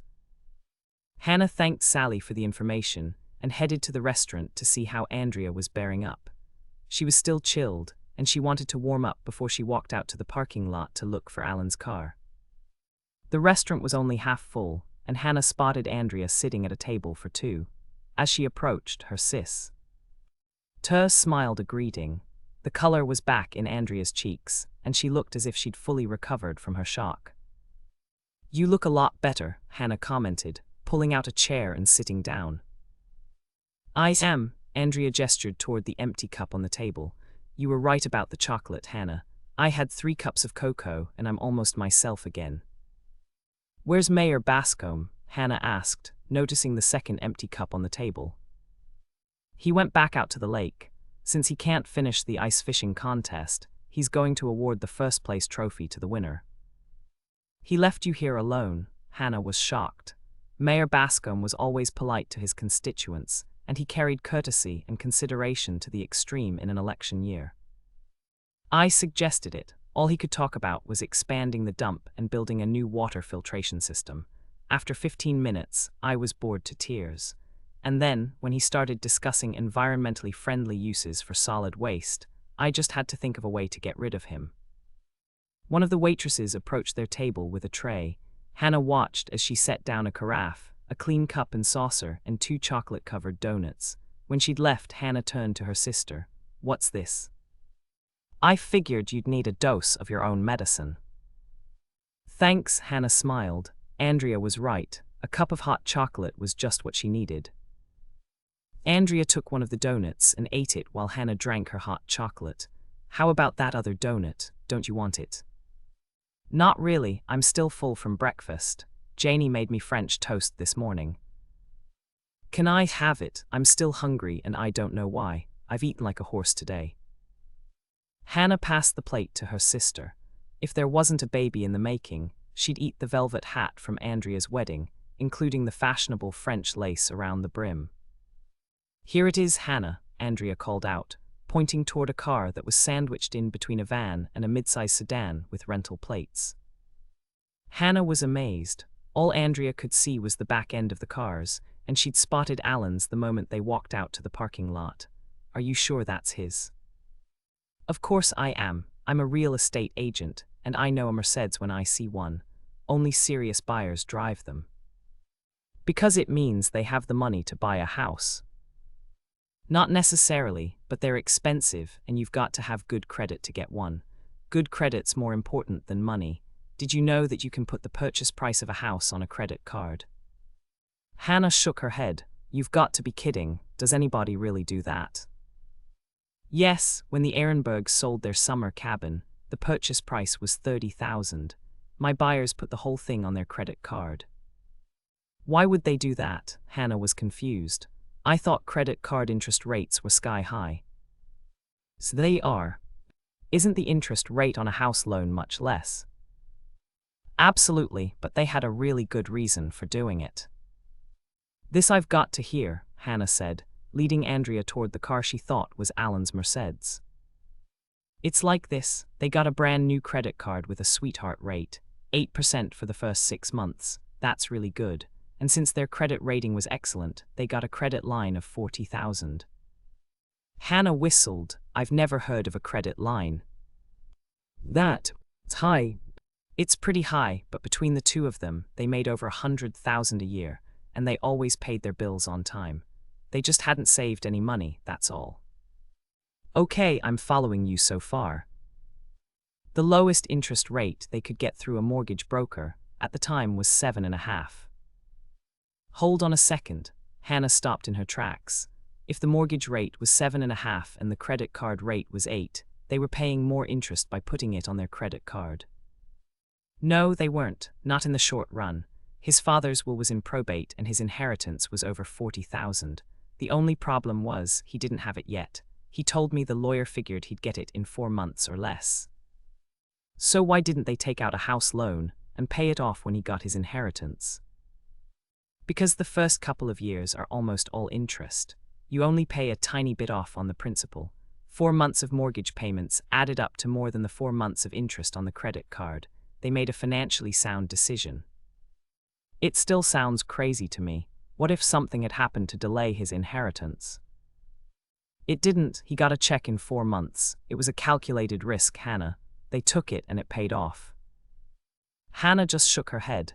You remind me of Greg Canfield. He's betting on the thing too. I thought you told me he tripled his money on that stock he bought. He did, but he could just as easily have lost everything. They'd almost reached the car in question when Hannah had a dire thought. Do you handle the finances, Andrea? Number Bill takes care of all that, and he's very cautious. Sometimes it bugs me, but we've got a family to consider. Tracy already has a college fund. Bill started it the day we found out that I was pregnant. That's good, Hannah said, smiling slightly. Andrea didn't realize it, but Bill would be making another trip to the bank to open another account soon. So what did you learn? Andrea asked, after they'd examined Alan's car and were walking back to the inn. Alan didn't drive anywhere this morning. How could you tell that?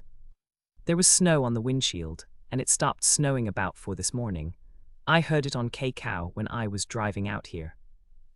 In that case, I learned something too. Really, what? Alan was killed before 4 this morning. You learned that by looking at his car. Hannah turned to her sister in surprise. No, it was what you said. Hannah was confused. What did I say? That it stopped snowing at 4 this morning. If somebody dragged Alan out there after 4, there would have been tracks in the snow. That's true. Well, there weren't any. When we drove up, there was only one set of footprints leading up to the door. Good for you, Andrea. You're incredibly observant, and you have a great memory for detail.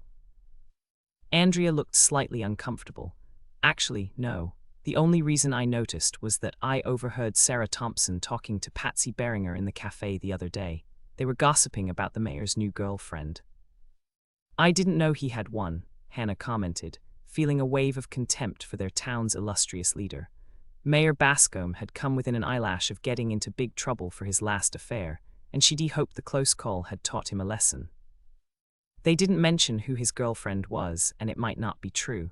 I usually don't put much stock in gossip, but I didn't want to interrupt him if he was, That's the only reason I noticed, Hannah. It was all because of the gossip I heard, but it helped, didn't it? Hannah's grin grew wider. You bet. It narrows our time frame down to 4 hours and saves us a whole lot of trouble. This has got to be the first time in history that gossip actually turned out to be good for something. Ocean off to some. Chapter 26. Why? Oh, concentrate on the Connie Mack people, Hannah told her sister after they'd re-entered the inn and removed their coats and boots. Most of them will be out at the mall, but you might find a few who stayed here. I'll talk to the maids and whoever was manning the front desk last night. Andrea pulled her organizer out of her purse and flipped through it. I've got my list of questions about Connie Mack. Do you want me to ask them anything about Alan? Yes, but you can't say that he's dead. I know, I'll just tell them I'm looking for him and I can't seem to find him. I'll ask them if they saw him today. They didn't, you know that already. I know, but that'll lead me into my next question. They'll tell me about the last time they saw him, and they won't even guess that that's what I was really after in the first place. Hannah gazed at her sister in admiration. You're really good at this, you know. Do you really think so? I wouldn't have said it if I didn't. That's true, you never say anything you don't mean. Sometimes I wish I had the luxury, but you're a real estate agent. Hannah finished the sentence for her, and they both laughed. Sometimes it bothers me a little, Andrea admitted, but I'd lose a sale if I told a prospective buyer that the roof would probably leak within the first 3 years, or the plumbing might need to be replaced. Caveat emptor. I know what that means, Hannah. It's let the buyer beware. I guess it's true to a certain extent, but I don't actually lie about anything. If they ask me straight out, I tell them. I just don't volunteer the negative things, that's all. And don't think you're so smart just because you know Latin. I picked up a few phrases in real estate school. Like what? Hannah challenged. Like illegitami non carborundum. Hannah translated that in a flash. She wasn't certain that the syntax and word order were correct, but the meaning was clear, and she stared at her sister in shock. Do you know what that means? Of course, it's don't let the client grind you down. Our instructor at school had it stamped on his briefcase, and I asked him about it. I see, Hannah said, hiding a grin. It was obvious that Andrea's teacher hadn't wanted to tell her the literal meaning of illegitami. Let's get a move on, Andrea. Bill and Mike could be here any minute, and I don't want them to catch us asking questions. The two sisters parted ways at the bottom of the staircase.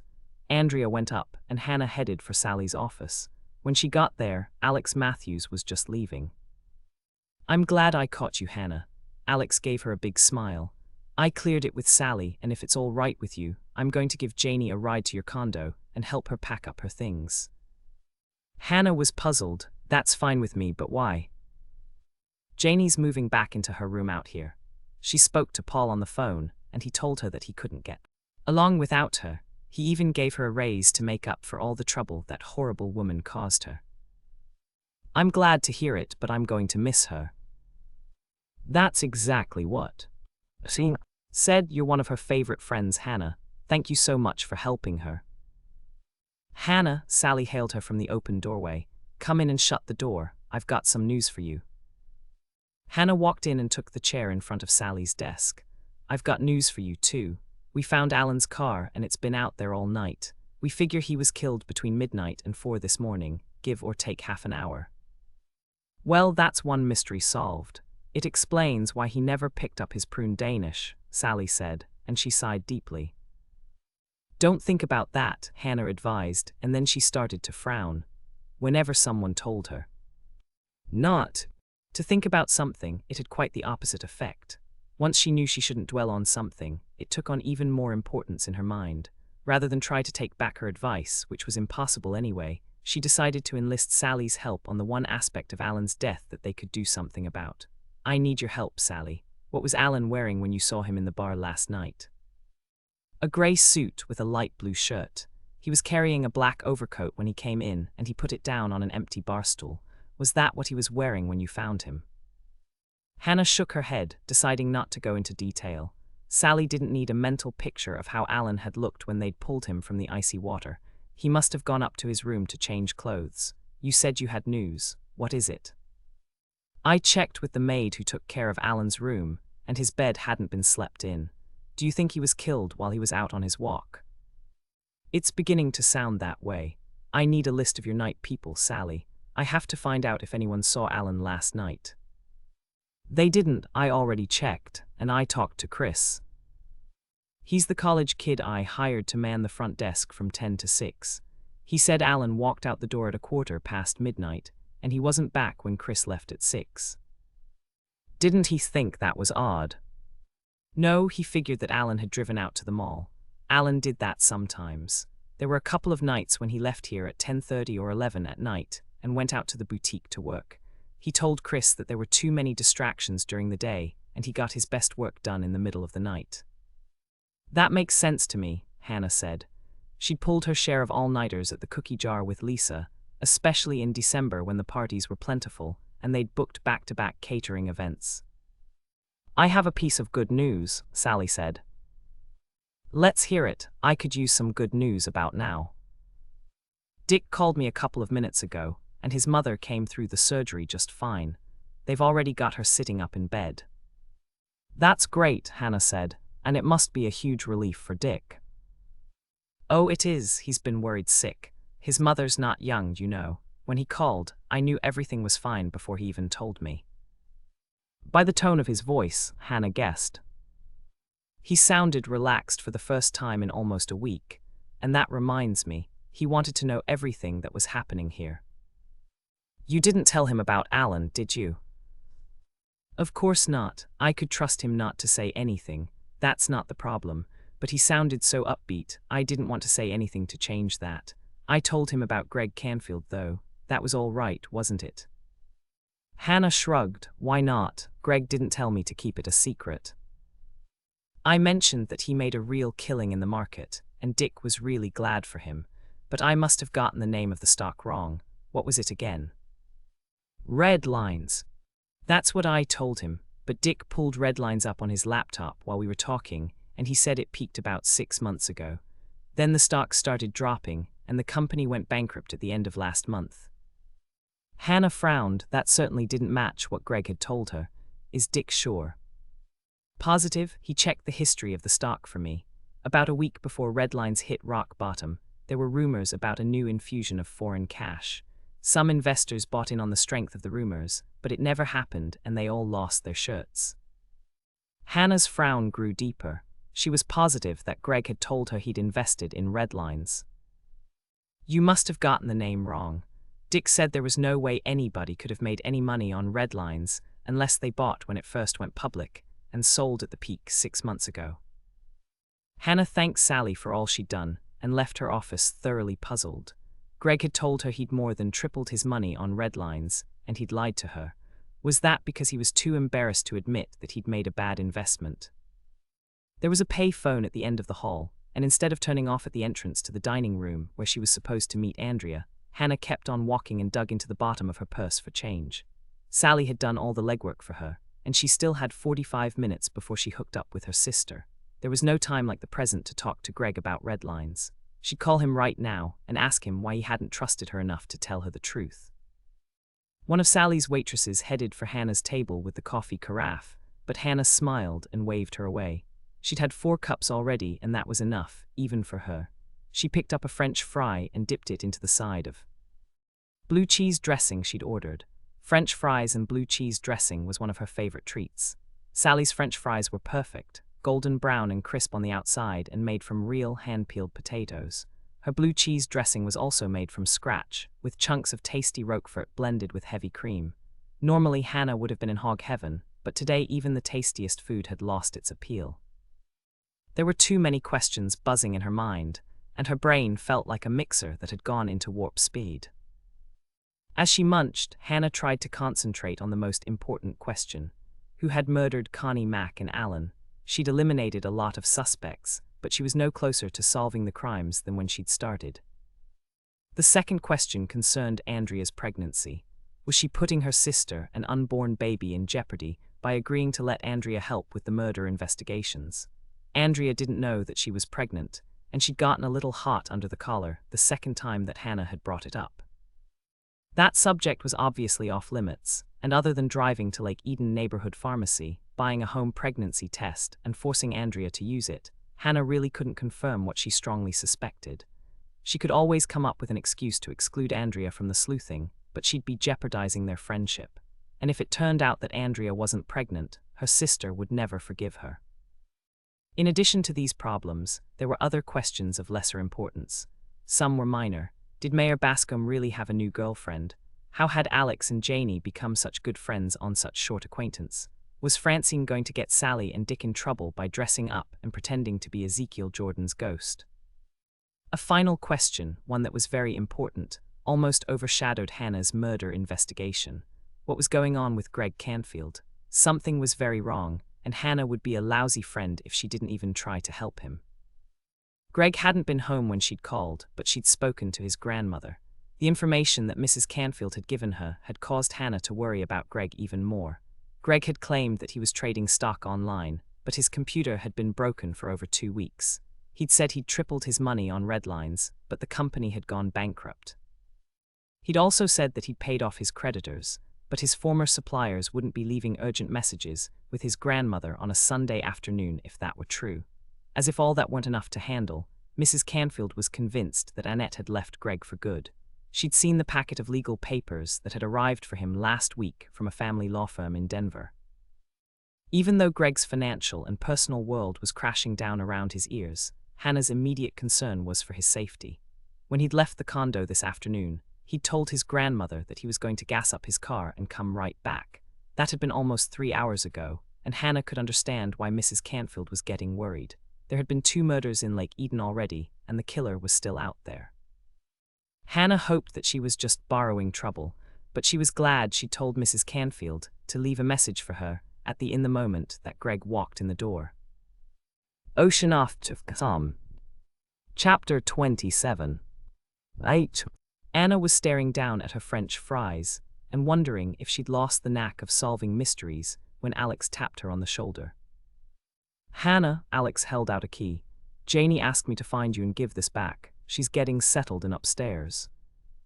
Thanks, Alex. Hannah dropped the key in her purse. Do you mind if I join you for a minute? Not at all. Sit down. Hannah roused herself as Alex sat down in the opposite chair. If they chatted for a while, perhaps Alex would say something to solve one of the minor mysteries that had been plaguing her. I've only got a minute before I go back to work, but I wanted to tell you that I met your cat. He's a real darling. Hannah smiled, feeling the way she imagined a proud mother would feel. She wouldn't have described Moish as a darling. but he'd obviously been on his best behavior around Alex. He led me straight to the cupboard where you keep his food so that I could fill his bowl, Alex told her. I think he's even smarter than Tarzan 5. Tarzan 5? He was my grandmother's cat, she named all of her. Male cat's Tarzan. I know it's a little strange, but her name was Jane, and she used to get a huge kick out of picking them up and saying, "You Tarzan me, Jane." And Hannah laughed. Sounds like your grandmother had a good sense of humor. She did. If I had the time, I could tell you stories that would make you roll on the floor. I was 19 when she died. That was over 25 years ago, but I still miss her. And every time I adopt a male cat, I name him Tarzan. I have Tarzan 8 right now, and my tabby is Jane 3. After Alex had left, Hannah went back to staring at her French fries. She hadn't learned anything helpful and she was at loose ends. Andrea was upstairs talking to the Connie Mack people. Bill and Mike were running their own investigation. Lisa was spending the rest of her day with her father, and Sally and Alex were working. She felt like a single woman at a couple's party, with no one to talk to and nothing to do. All she could do was sit here and wait for the information to come to her, and Hannah had never been good at waiting. Just to keep her mind sharp, she pulled out her notebook and paged through it. She found Alex's page and sighed as she retrieved one of the ballpoint pens from the bottom of her purse and wrote down what she'd learned. It wasn't much. Alex's cats were named Tarzan and Jane. Her grandmother had started the tradition, and she died when Alex was 19. Nothing interesting there. Perhaps Alex was exactly as she appeared, an outgoing woman who made friends easily. "It's Hannah." The sound of her name pulled Hannah out of her thoughts, and she looked up to see that Andrea had taken the opposite chair. "Sorry, Andrea, I didn't even see you come in. Are you through already?" "Yes, and I've got something for you." Hannah perked up immediately. "What is it?" "I couldn't talk to the Connie Mack people. They're all out at the boutique, getting ready for the opening, but I talked to the writer who's doing Connie Mack's biography, and he told me that he saw Alan last night." "Great," Hannah said, and she began to smile. "Good job, Andrea. What time?" 12:30. He didn't talk to Alan. He just saw him out the window, walking down to the lakeshore.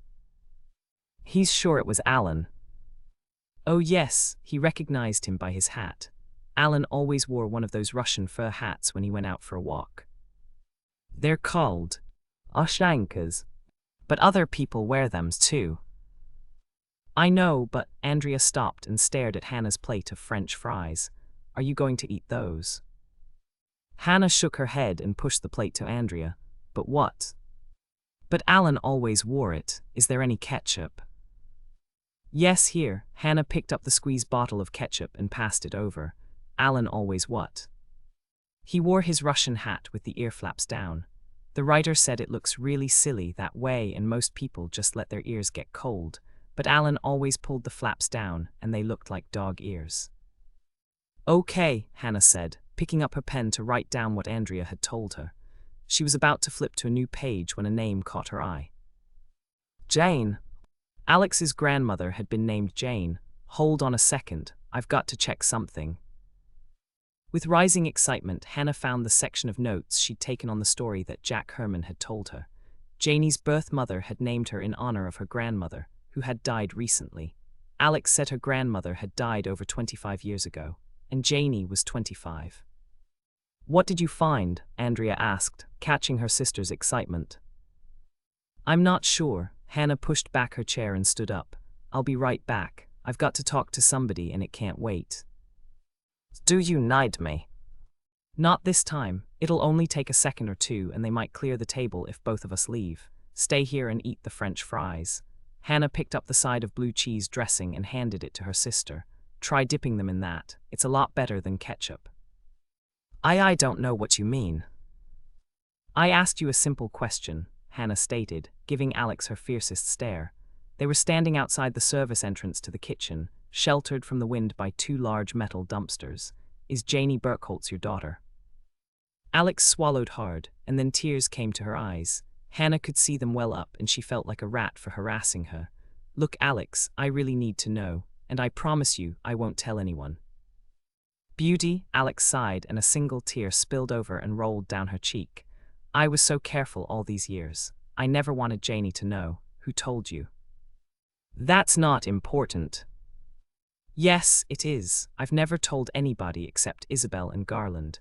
And I finally told Janie's biological father, but I know he wouldn't tell anyone. Hannah reached out to take her arm. It's okay, Alex. Nobody told me. I just guessed. But how? I just wondered how you and Janie could be so close when you just met for the first time. That's all. Are you going to tell Janie that you're her mother?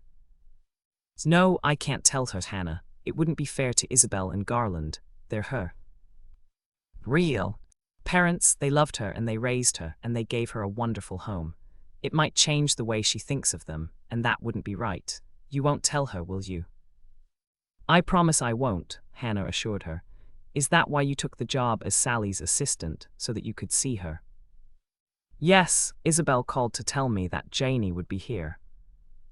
We've kept in touch over the years. She said she had a bad feeling about going away on the cruise.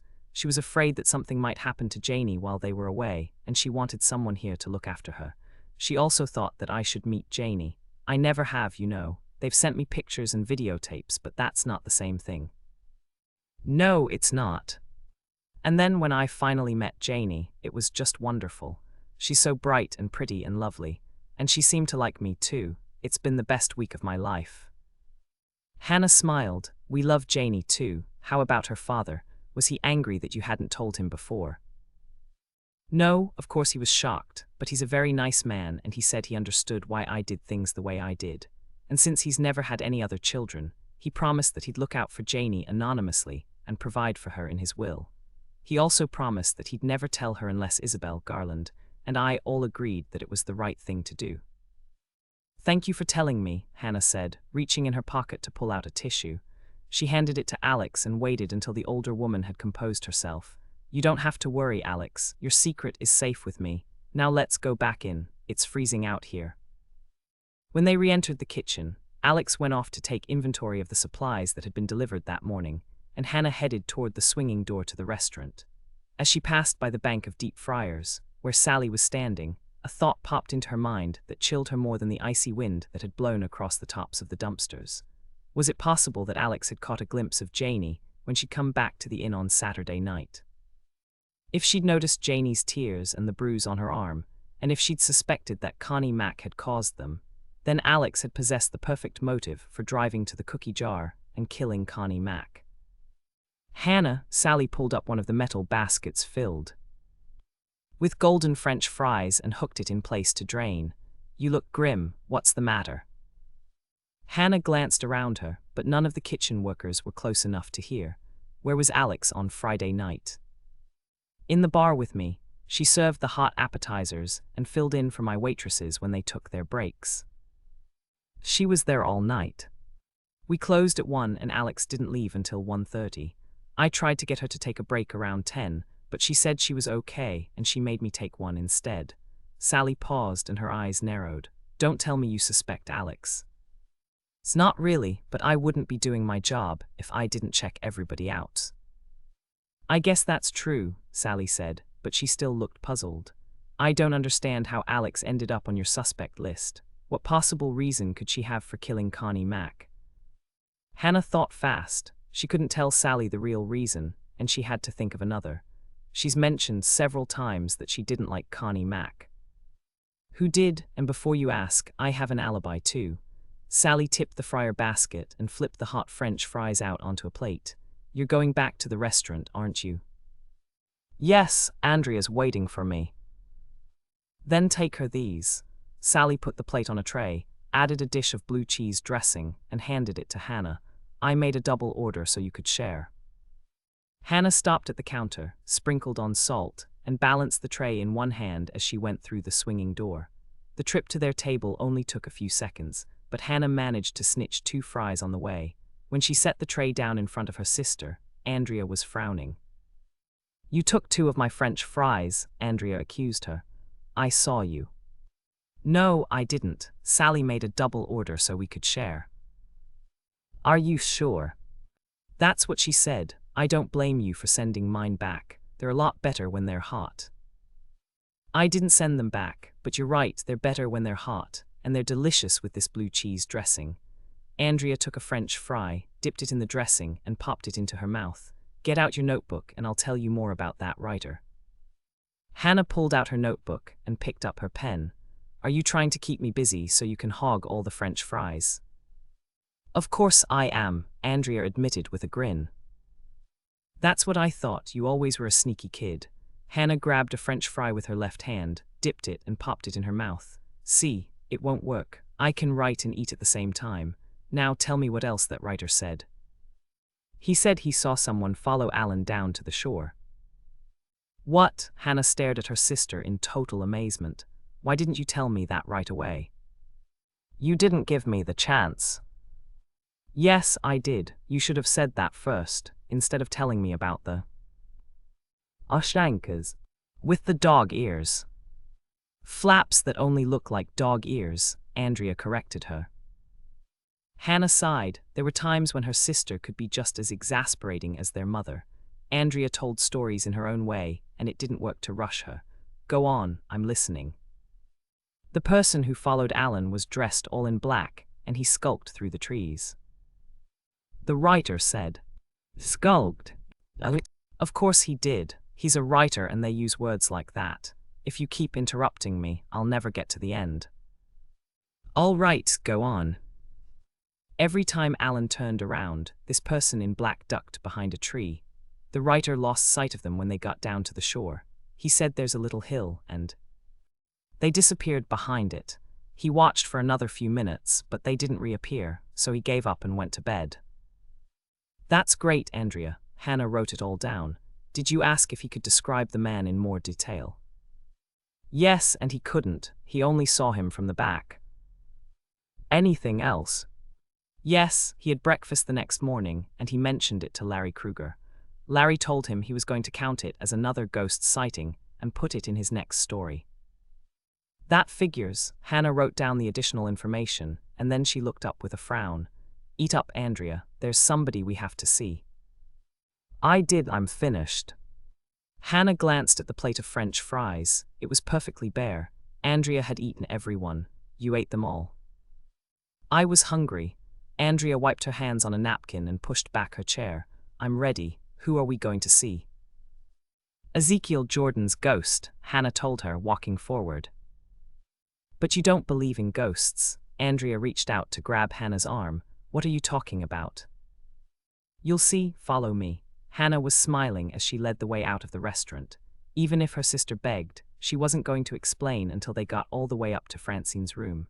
Andrea's curiosity might just kill her, but she deserved worse for snitching Hannah's share of the French fries. Ocean off to some. Chapter 28.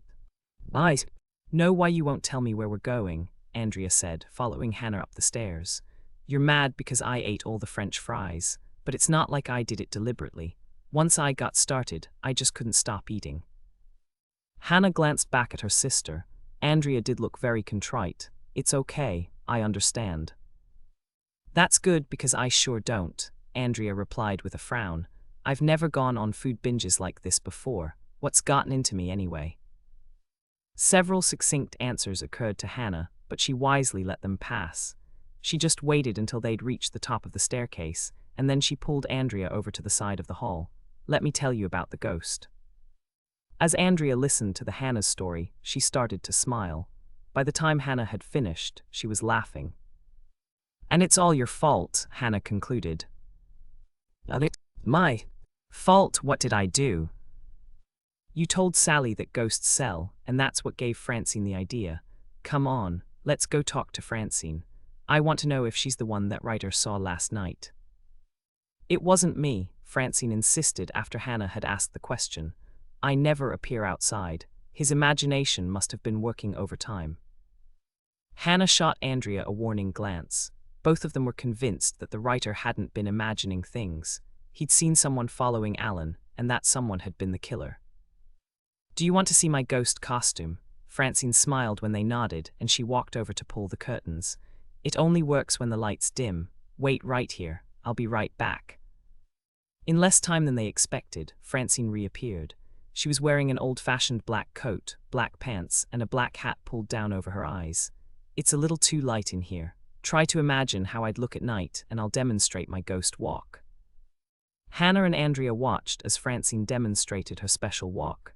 She scooted along with her knees bent and bobbed up every few feet. By squinching her eyes half shut, Hannah could get the full effect. "That's wonderful," Andrea clapped her hands. "It looks like you're floating." "That's the general idea. I let people see me and then I duck down the back stairs. They're off limits for the guests because they don't meet the building code, but Sally gave me a key." "How do you get back to your room?" Hannah asked. "That's simple. I lock the stairwell door behind me and take off my ghost outfit on the landing. It's a couple of sizes too large, and I wear it over my regular clothes. Then I stuff it in Danny's diaper bag, go down the back stairs, and come up the main staircase while everybody's still milling around.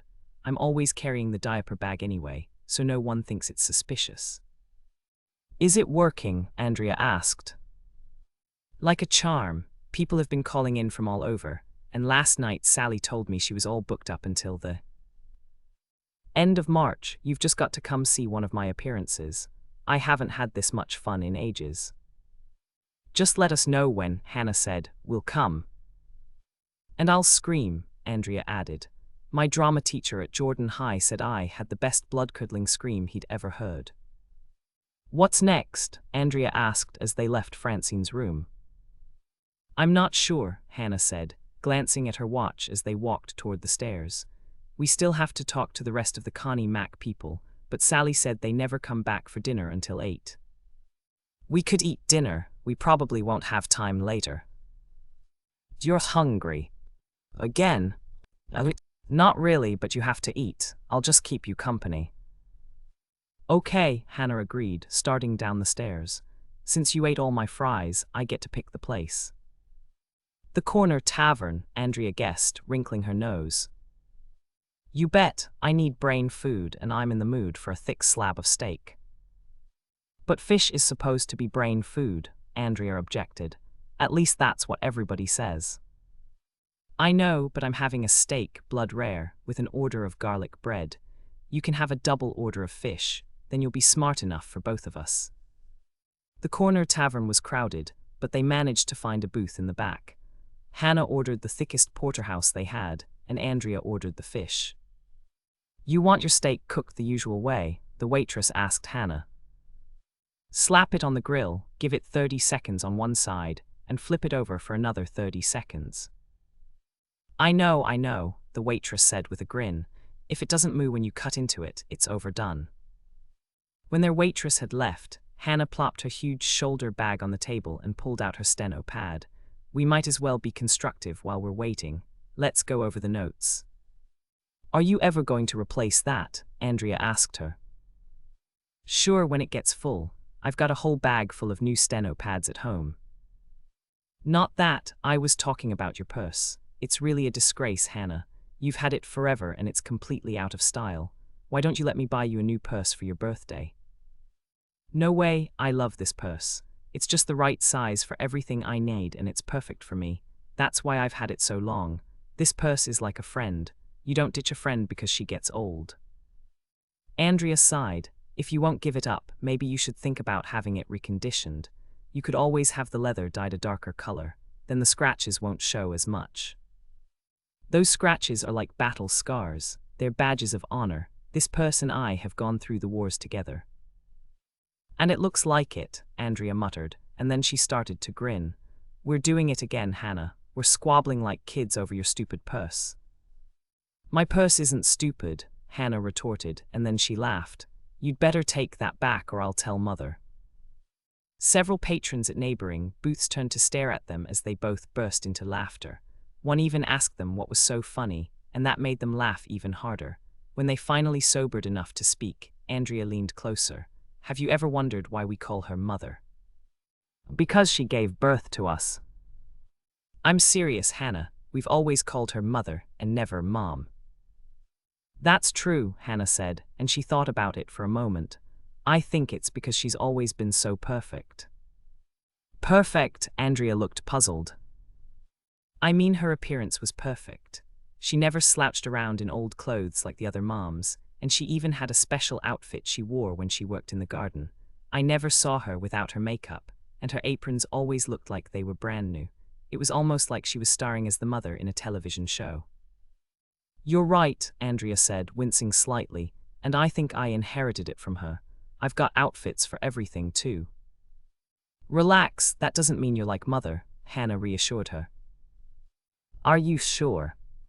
"I'm positive. Mother would never ride on a snowmobile with me. She knows better. Now stop worrying about it and get ready to eat. Here comes our food." Hannah's steak was cooked perfectly, and she ate in silence for several minutes. When she glanced over at Andrea, she was only slightly surprised to see that her sister had eaten most of her fish and all of her green salad. "What?" Andrea asked, noticing Hannah's interest in her plate. "Nothing, I just thought you weren't hungry, that's all." "I wasn't, but I like the way they do fish here, and that garlic bread smells so good." "Here," Hannah said, shoving the basket closer to her sister. "Thanks, but no thanks." Hannah was puzzled, "But I thought you said it smelled good." "It does, but I can't have it. Do you know that ingested garlic seeps out through your pores for hours after you've eaten it? It even makes the sheets on your bed smell like garlic." "So, that wouldn't be fair to Bill. It'd be different if he ate it, too. Then neither one of us would mind, but Bill's not here. And it wouldn't be fair for me to eat it without him. You don't have to worry about things like that because you live alone." Hannah's lips twitched with amusement. Andrea had some strange ideas. Just take a piece home to Bill and then there won't be a problem. "That's a good idea," Andrea said, reaching for the basket. "Don't let me forget, okay?" "I won't. Can you talk and eat at the same time?" "Sure, I'm almost through anyway." "Good, I want to go through my list of suspects again and make sure we didn't miss anybody." Hannah flipped through her notebook with her left hand and forked her salad with her right. "Here's Janie, we eliminated her. And here's Norman, but Mike decided that he couldn't have hit himself over the head. And here's Ray, Connie Mac's driver." "I eliminated him," Andrea said proudly. "He was nowhere near Lake Eden at the time." "Right, we eliminated Paul because he was with Alan, and Alan's eliminated because he didn't kill himself. And here's the man who got half." "Huh," Andrea looked thoroughly puzzled. "The man Connie Mac and Alan were fighting about when Sally heard them in the bar. He got half of something, and Connie Mac was really mad about it." "I remember now, there were just too many suspects, Hannah. I had trouble keeping them all straight." "Tell me about it." Hannah flipped the page. "Here's Kurt Howe, but I cleared him. And here's Alex, but I cleared her too. Then there's Larry Kruger. We still have to question him." "No, we don't. I ran into him in the hall and we talked for a couple of minutes. He said he was alone when Connie Mac and Alan were killed, but he had an alibi for the night that Norman was bashed on the head." "What was it?" Andrea started to grin. He was interviewing Lake Eden's foremost authority on Ezekiel Jordan's life to get more information for his ghost stories. Can you guess who that is? Hannah sighed. Andrea was doing it again.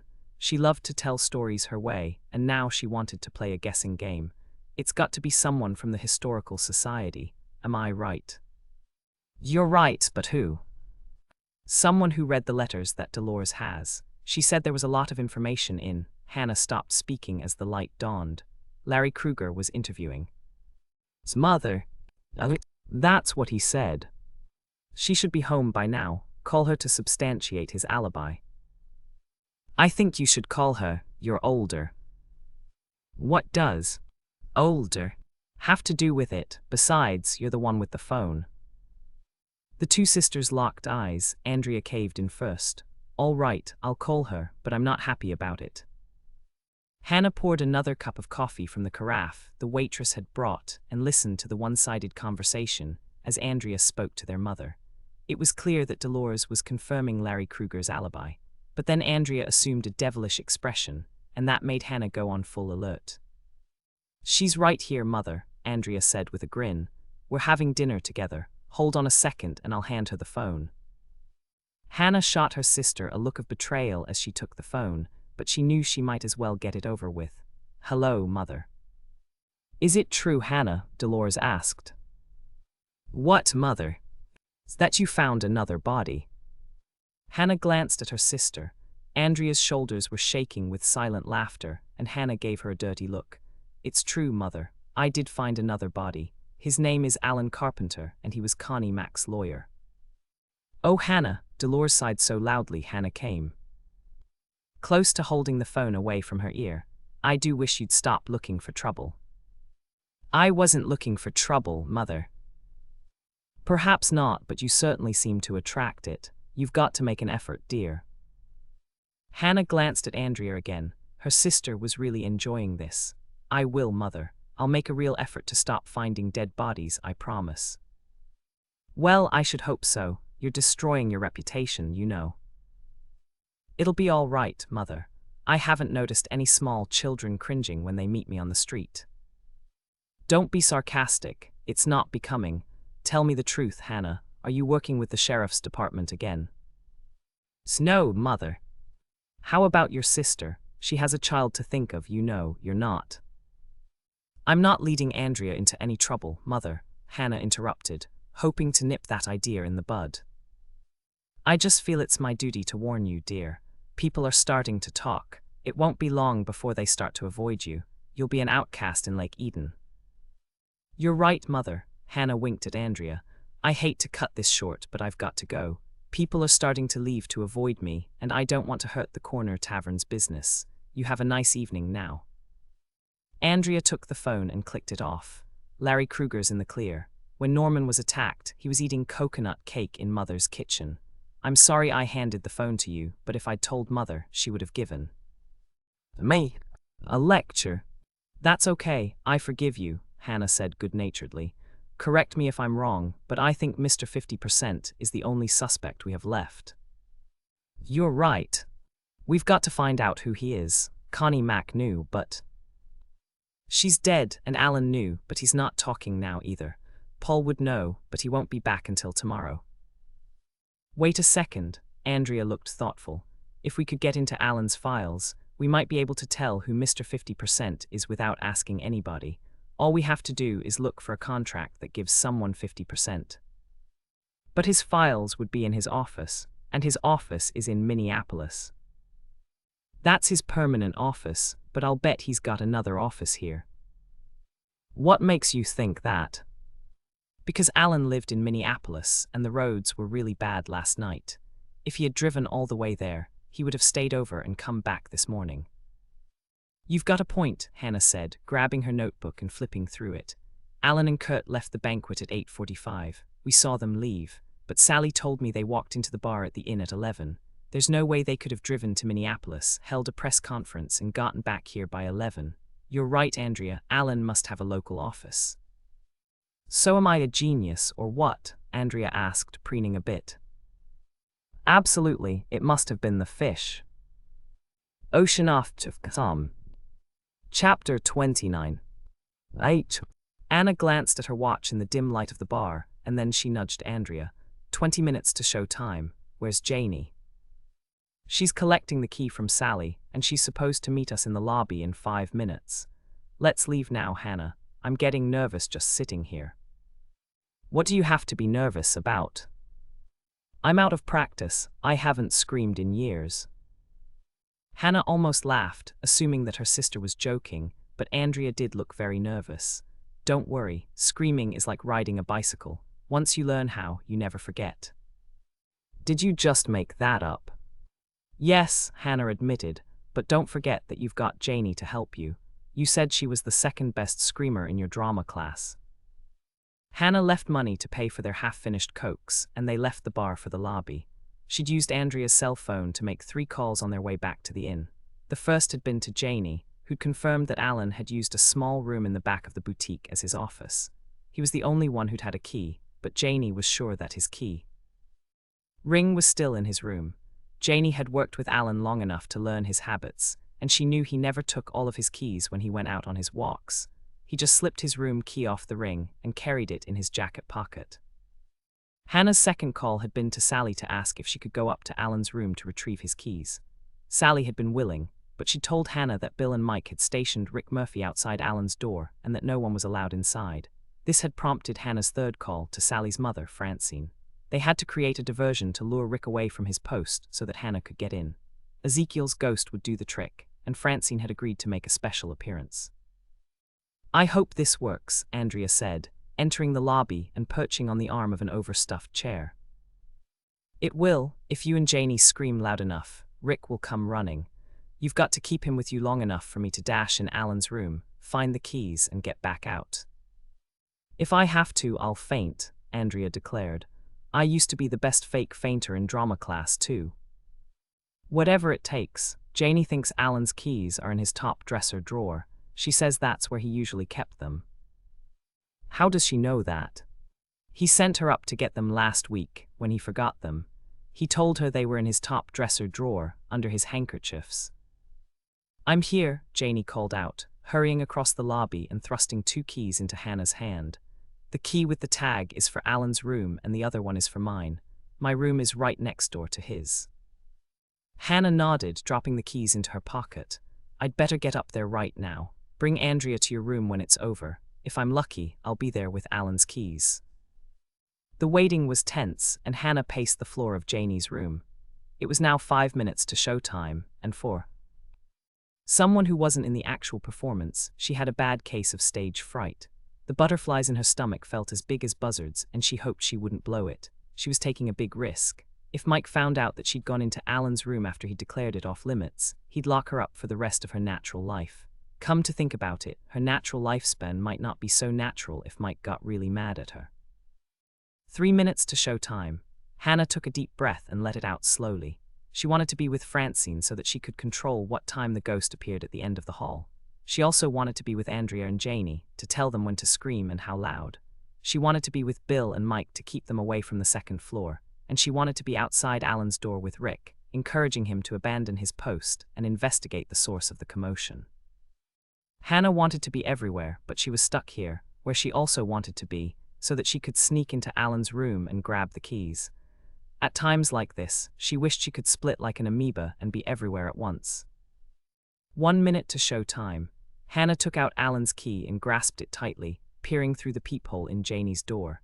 She counted down the seconds, as nervous as an astronaut on a first launch, and held her breath while she waited for the action. And then she heard the sweetest sound in the world.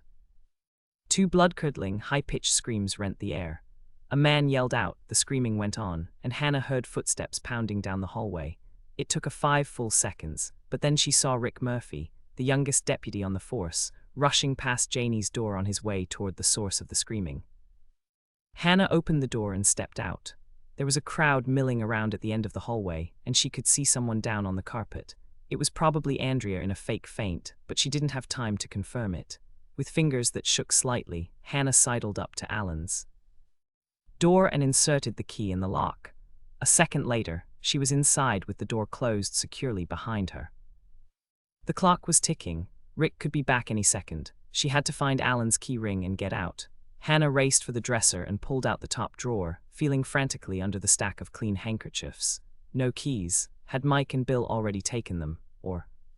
Hannah raced for the black coat that was draped over a chair. Sally had mentioned that Alan had been wearing a black coat when he'd come back from press conference. She thrust her hand into the pocket, drew out a clean handkerchief, 1 black leather glove, and the key ring. The commotion in the hallway had decreased in volume as Hannah tossed Alan's coat back onto the chair. She sped for the door, opening it a crack to glance out. Rick was still at the end of the hallway, leaning over a woman's body. As Hannah slipped out and sidled back to Janie's room, she realized that there was a big hole in her master plan. If Mike and Bill ever realized that Alan's keys were missing, she'd need an alibi. Her mind racing, Hannah considered the alternatives. Several people had seen her with Andrea earlier, and they might mention that she hadn't been at her sister's side. She had to convince everyone in the crowd surrounding Andrea that she'd been there when the ghost had appeared. Hannah ran into Janie's room and filled a glass with water. Then she ran back out, shouting to the people at the end of the hall, "It's all right, I'm coming." Several people stepped back as she approached, and Hannah caught her first glimpse of Andrea. Her sister was stretched out on the floor, completely motionless. Not even her eyelids were quivering, and for one brief moment, Hannah wondered if Andrea truly had fainted. Then she remembered the time that her sister had played a comatose woman in a perfectly dreadful play written by Jordan High's drama teacher. Andrea was acting, and she was great at it. "Stand back," Hannah ordered, holding her glass of water aloft. "I'll bring her out of it." Andrea still didn't move a muscle, and Hannah figured that an Academy Award was in order. Of course, Andrea probably expected a cold washcloth on her brow or a dose of pretend smelling salts. With a silent apology to her sister, Hannah appended the glass and doused Andrea's face with the water. Andrea gasped and then started to sputter as she saw Hannah bending over her. Her eyes were blazing, and Hannah knew she had to say something before Andrea ruined her best performance. "I'm sorry, Andrea. It was the only way we could think of to bring you back to consciousness." I fainted," Andrea asked, slipping right back into character like a trooper. "What happened? I don't remember a thing." Janie leaned over her solicitously. "We saw the ghost and you screamed, and then you crumpled to the floor and passed out. And I ran to Janie's room for water." Hannah added her bit to the story. "Just rest for a minute," Rick Murphy advised. "I'll go get a chair." Andrea shook her head. "I think I'd rather lie down. I hate to trouble you, but could you help me to Janie's room?" "Sure, no problem." Rick took her arm and helped her up. "Just lean on me." Andrea smiled up at him and her lower lip quivered slightly. "Thanks, Rick. I'm so glad you were here and not another deputy. You won't tell Bill, will you? This is so embarrassing." "Well, please, I really did think I saw the ghost. I swear there was something down there at the end of the hall, but it was probably just my imagination. You know how Bill is. If he finds out I thought I saw a ghost and fainted, he'll tease me about it for the rest of my life. Can't it be our secret?" Rick grinned. "Okay, as long as you're sure you're not hurt. As far as I know, it's not a crime to think you saw a ghost." The moment Janie's door had closed behind them, Andrea turned to glare at Hannah. "What got into you, Hannah? You didn't have to actually douse me with water." "Yes, I did." Rick was standing right there. He would have known something was fishy if I hadn't. "Well, maybe, but you didn't have to enjoy it, and don't bother to deny it. I know you did. It's just like the water fights we used to have at the lake. I always got soaked, and half the time you didn't have a drop." "Here, Andrea," Janie interrupted, tossing her a towel. "You'd better wipe your face. You can wear one of my sweaters. It'll be too big, but at least it'll be dry, and I've got a hair dryer you can use." Andrea did not look in good humor, and Hannah knew it was time to mend fences. "You're an incredible actress, Andrea. I really thought you'd fainted." "You did," Andrea looked slightly appeased. "You're not just saying that." "No, and your screaming was perfect. I knew it was coming, but I jumped anyway. I really thought somebody was getting murdered out there." Andrea gave a little smile. "I told you I'd do my part. Did you get the keys?" "Yes, thanks to you." Hannah held them up for her sister's inspection. "They weren't in the drawer and I had to search for them. If you hadn't pretended to faint, Rick might have caught me." "Well, all's well that ends well. Do I have time to dry my hair?" "Absolutely. It's cold out there, and I don't want you to go out with a wet head." After Andrea had retreated to the bathroom, the phone rang. Janie answered it and then held it out to Hannah. "It's Sally for you." "Hello," Hannah answered. "Hi, Hannah," Sally sounded amused. "I heard it went really well. Did you get the keys?" "Sure did." "Great, I'm filling in on the switchboard, and your neighbor, Mrs. Canfield, is on the line for you. Do you want me to put her through?" "Yes, please." Hannah crossed her fingers as she waited for Sally to put through the call. She told Mrs. Canfield to call her when Greg came home. "Hannah," Mrs. Canfield's voice was shaking slightly. "Greg still isn't home and I'm worried sick. Do you think I should call the sheriff?" "I don't think that's necessary, Mrs. Canfield. I'm sure he'll be home soon." "I hope so. I'm just so nervous and I wanted to talk to someone about it. Could you come down to see me when you get home?" Hannah came very close to groaning out loud. She'd been looking forward to curling up with Moish and watching some mindless television, but she couldn't let Mrs. Canfield down. "Sure, but I have to make a trip to the mall first. It might be pretty late." "That's all right. I'm so worried about Greg. I won't be able to sleep a wink." "Okay, Mrs. Canfield. The minute I get home, I'll come straight to your place." "You're a darling, Hannah," Mrs. Canfield said, and she sounded relieved. "I'll see you later then." "What's up?" Janie asked when Hannah had hung up the phone. "My neighbor's worried about her grandson. He's going through a rough time and she just wants to talk." Hannah picked up the key ring and handed it to Janie. "Do you know which one of these keys is for the boutique?" One by one, Hannah and Janie examined the keys on Alan's key ring. Janie compared them with hers, and they marked the ones Hannah would need with a felt-tipped pen. Janie had just finished sketching the layout of the boutique when Andrea emerged from the bathroom. Hannah glanced up at her sister, and her mouth dropped open in surprise.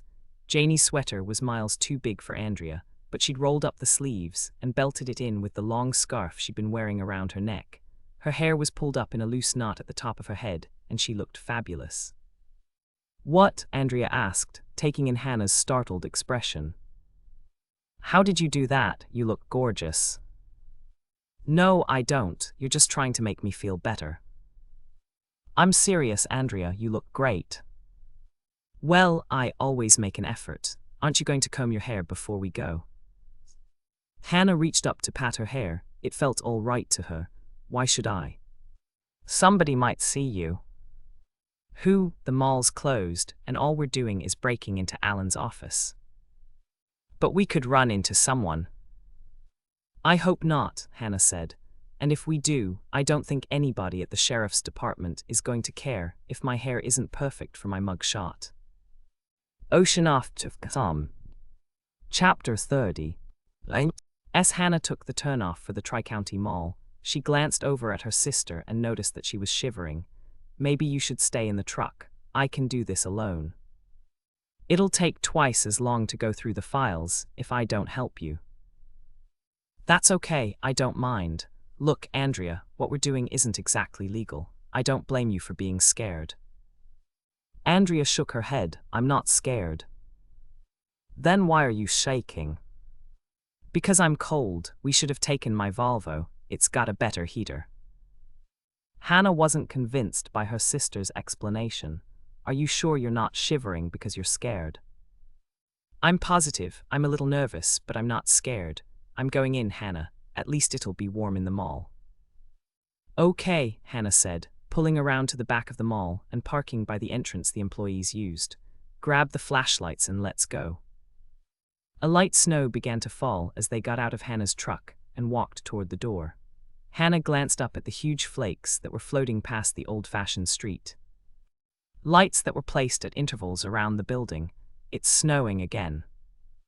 "I know, isn't it gorgeous? Nights like this remind me of Christmas Eve. Remember how Dad used to drive us down to see the official Christmas tree in Lake Eden Park, and we'd always just miss Santa Claus? You used to roll down the car window and say, 'There he is, up there in the sky. I think he just came from our house.' And by the time I looked, he was gone." "That was Dad's idea. Did you believe me?" "I did for the first couple of years. After that, I pretended to believe because of Michelle. You were pretty convincing, Hannah. You even described the reindeer." They arrived at the door, and Hannah opened it with the key Janie had marked. She'd never used this entrance before, and she was a bit surprised at how dreary it was. "It's not very pretty, is it?" Andrea echoed Hannah's sentiments as she surveyed the green and beige walls. "I guess they figure they don't need to decorate just for the employees." Hannah reached out to take her sister's arm. "Come with me. Janie told me how to get up to the second floor." "But we just take the escalator, don't we?" "No, they shut them down at night. We have to use the stairs. If we run into anybody, let me do the talking." "What are you going to say?" "That Janie sent us out here to pick up some papers from the boutique." "What if they don't believe you?" "I'll just show them the keys. That should convince them we're supposed to be here." "But what if they think you stole the keys?" Hannah grinned as she started up the stairs. Andrea complained about Tracy asking question after question, and now she was doing the very same thing. "Relax, Janie promised to stay by the phone. I'll just give them her number and she'll confirm it." The doorway to the second floor was locked, and Hannah used the key to open it. When they stepped out into the deserted mall, Andrea shivered slightly. "It looks different at night," she whispered. "I know," Hannah whispered back. "I'm glad they've got night lights. At least we can see where we're going." Hannah walked forward with Andrea at her heels. Even though she tried to walk quietly, her footsteps echoed in the huge, empty space. Without the sound of music on the speaker system and the crowds of shoppers talking and laughing, every sound was magnified. The heater vents whooshed like surfacing whales. There was a loud ticking sound, that appeared to come from the clock that hung on the wall over the cash register in the Fanny Farmer candy shop, and the hum from a flickering fluorescent tube in the display window of Sammy's sportswear was deafening. The shadows loomed large, and Hannah couldn't dismiss the possibility that someone could be lurking behind one of the mirrored posts that held up the roof, or pressed flat against the little alcoves that surrounded the entrances to the stores. The setting reminded Hannah of every bad horror movie she'd seen, and it was unnerving. Andrea glanced behind her more times than Hannah could count as they hurried toward Connie Mack's kitchen boutique. Hannah had a compelling urge to do the same, but she didn't. 2 pairs of eyes facing in opposite directions were much safer. She wished they had 4 pairs of eyes so they could cover the area completely. "There's nobody out here except us," she told herself, and she repeated it over and over like a mantra until they arrived at the entrance to the boutique. Hannah's fingers were shaking slightly as she unlocked the glass door to Connie Mack's store, but once they'd stepped inside and relocked the door behind them, she felt much safer. Although the banks of tiny bulbs the store used for nighttime security didn't give much illumination, her eyes were adjusting to the low level of light. At least they wouldn't bump into a display stand and break something expensive. "Can we turn on the lights?" Andrea asked, sounding hopeful. "No, one of the security guards might see them." "But there aren't any security guards at night." Hannah turned to her sister in surprise. "How do you know that?" "Bill told me. One of the guys at the department was looking for a second job right after Christmas. He came out here to apply for night security, and the mall manager told him they didn't have night guards anymore." "Well, that's good to know," Hannah said, not sure whether that revelation made her feel better or worse. A night guard could catch them going through Alan's files, but thinking that there was a guard in the building had made her feel a bit safer. "So can we?" It took a second for Hannah to remember her sister's initial question. "No, we can't turn on the lights. Somebody else could be here working late." "But there were no other cars in the parking lot." "That's true, but I don't want to take any chances. One of the other store owners could be pulling up outside right now. If he walks past here on the way to his store, he'll wonder why the lights are on. And if he calls the sheriff's department to report it, you could get busted by your own husband." "Good point," Andrea said, giving up the argument. The 2 sisters walked past counters and displays, heading for the back room. They were halfway there when Andrea pointed to a display of cast-iron pans. "Look, Hannah, Grandma Ingrid had pans like those." "They're spiders," Hannah told her. "Where?" Andrea jumped back. "I hate spiders." "I'm talking about the pans. They used to call them spiders." Andrea gave a sigh of relief and stepped back up to the display table. "These prices are insane. Look at this little one. It's $69 and it won't hold more than 1 egg." "Cast iron must be popular again. I've got a whole set of Grandma Ingrid's spiders if you want one." "You keep them, I don't cook anyway." Andrea moved forward, but she stopped at a display of cut glass crystal. "This vase is just gorgeous. It's got to be baccarat." "Sleuth now, shop later," Hannah ordered, pushing her sister forward. "Come on, Andrea. It's almost 10:30 and I don't want to be out here all night." "Can we turn on the lights now?" Andrea asked, once they'd entered the back room and closed the door behind them. "Not yet," Hannah pointed to the bank of windows on the outside wall. "Those windows overlook the front parking lot, and somebody might see the lights from the highway. Come with me. Alan's office is right over here." When Hannah had opened Alan's office, Andrea gave a disappointed sigh. "He's got a window, too. Does that mean we have to go through his files with flashlights?" "I'm afraid so," Hannah told her, moving to the file cabinet against the wall. "At least he's got 2 chairs in here. Sit down behind his desk and I'll bring you some files to go through." Hannah took the files from the top drawer and gave her sister the contents of the bottom drawer. They positioned their flashlights to serve as lamps and worked in silence for about 10 minutes, going through stacks of paperwork. Most of Alan's files contained routine papers relating to the management of Connie Mack's kitchen boutiques. "I think I've got it, Hannah." Andrea sounded excited as she pointed to a document she'd been reading. "It's Paul McIntyre's will and it's dated the day before Connie Mack died. It's witnessed and notarized, and it says that Paul leaves 50% of his estate to Connie Mack and 50% to Janie. Our Janie." Yes, Jane Ellen Burkholtz, it says so right here. But why would Paul do something like that unless? Andrea stopped speaking and began to frown. Do you think that Janie lied to you about having an affair with Paul? I'm almost positive she didn't. There's got to be another explanation. But what? People don't just pick names out of a hat and leave them 50% of their money. No, of course not, Hannah said, and then the light dawned. Alex had told her that Janie's biological father was going to leave her something in his will. What is it, Hannah? Andrea leaned forward to stare at her sister in the glow of the flashlight. Do you know something I don't know? I think I do. What is it? Hannah began to frown. She'd promised not to tell anyone that Janie was Alex's daughter, but she'd figured out the identity of Janie's biological father all by herself. If I tell you, you've got to promise not to tell anybody else, not even Bill. It's that serious, Andrea gulped when Hannah nodded. Okay, I promise, tell me.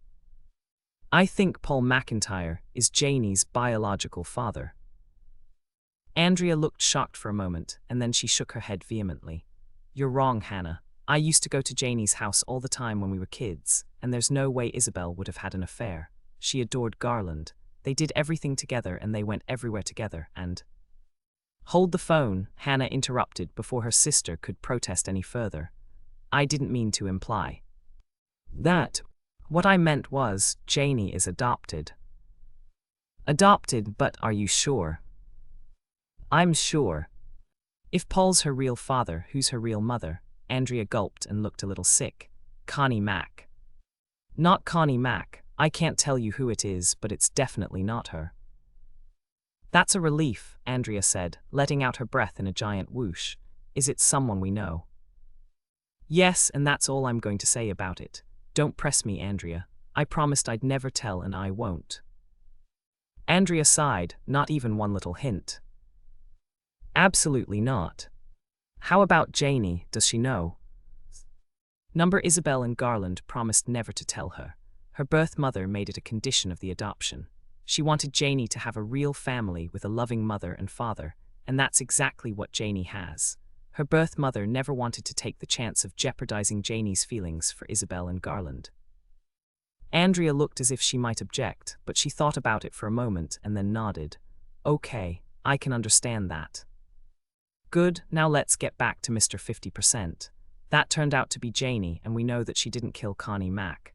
The only other possibility is Paul, and he's in the clear too. At least we know why Connie Mack was so mad the day she died.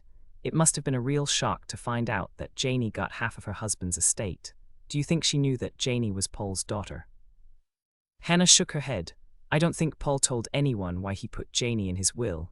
Not even Alan Allen might have told Connie Mack if he'd known, and Paul wouldn't have risked that. I think the only thing that Alan told Connie Mack was that he'd drawn up Paul's will, and that Janie got 50%. And Connie Mack assumed that Janie was sleeping with Paul, and that's why she was in his will. It makes sense, what would? You think if Bill drew up a will, and his lawyer told you that he'd left 50% to a woman at work? Andrea began to frown. I see what you mean, and that almost makes me feel sorry for Connie Mack. But if Janie didn't kill her, and Paul didn't kill her, who did? Search me, we're fresh out of suspects, Andrea. That's true, Andrea said, and she sounded very discouraged. We followed all the leads and we did everything right, but we still flunked out. What are we going to do? I don't have a clue. All I know is that I never want to go through another day like today. I'm still locked out of the cookie jar. I found another body. One of my oldest friends lied to me, and I struck out on a murder case for the first time. I'm on a losing streak, Andrea. We'd better put back these files and leave before we get busted for breaking and entering. Just sit here and rest, I'll do it. Andrea picked up a stack of files and returned them to the file cabinet. When she came back for a second armful, she looked puzzled. You said a friend lied to you. Which friend? Greg Canfield. He said he tripled his money day trading, but he lied. I just found out that the company he said he invested in went bankrupt. I wonder why he lied about it. Andrea thought for a moment and then she snapped her fingers. You used to date him, didn't you? I didn't date anyone. Yes, you did. I know you had a date for the senior prom. That was a setup, Hannah answered truthfully, even though the memory still stung a bit. Dad promised Cliff Schumann a summer job if he took me to the prom. You were the one with all the dates, even back then. But Greg used to come to the house all the time. I remember that. That's true, but we weren't dating. Greg and I were just really good friends. Do you think you would have dated him if his parents hadn't moved? You bet. Hannah wanted to say, but she thought better of it. She tried for a casual tone and said, maybe. I liked him and I think he liked me too. Then that's probably why he lied to you. He didn't want to admit he failed, so he made up that story to impress you. Maybe. I called to ask him about it, but he wasn't home. Hannah picked up another stack of files and handed them to her sister. Mrs. Canfield's really upset. She thinks Greg's going through a personal crisis, and she's worried about him. What makes her think that? Greg told her he'd be staying with her temporarily, just until Annette found a house in Colorado, but some legal papers came for him from a family law firm in Denver. Mrs. Canfield thinks that they were divorce papers. She's probably right. I met Annette, and she didn't strike me as the type to stick around when the money got tight. I know, I guess Greg just wasn't successful enough for her. But he was, Andrea objected. His store was making money, I know that for a fact. Then Greg didn't go broke. No, his store had record sales in December. One of his clerks told me that they outsold all the other stores in the mall. That's why I don't understand why Greg lost his lease. It just doesn't make sense. Why not? Because the mall charges rent, but they also take a small percentage of the profits from each store. Why would the mall refuse to renew Greg's lease if his store was making extra money for them? I don't know, Hannah said, and she began to frown. That's like cutting off your nose to spite your face, unless... Unless what? Unless the mall manager had bigger fish to fry. Didn't Rhea Robinson tell us that Connie Mack wouldn't sign a lease in a mall with a competing store? Yes, but Greg's store was an import business. Didn't you tell me that you bought a cookie jar at Greg's closeout sale? I bought 2, they were half price. And I bought a set of everyday dishes, too. They're really cute, Hannah. They've got blue cornflowers around the border. So Greg carried a lot of kitchen things. Yes, he did. He had glassware and flatware, and Andrea stopped speaking and she drew in her breath sharply. I see where you're going and I think you're right. I'm going to look for the lease that Connie Mack signed. It took a few moments, but Andrea found the right file folder.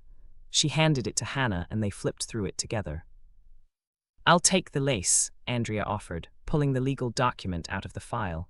I'm more familiar with leases than you are. You look at the correspondence. They worked in silence for several minutes. The only sound was the rustle of pages turning.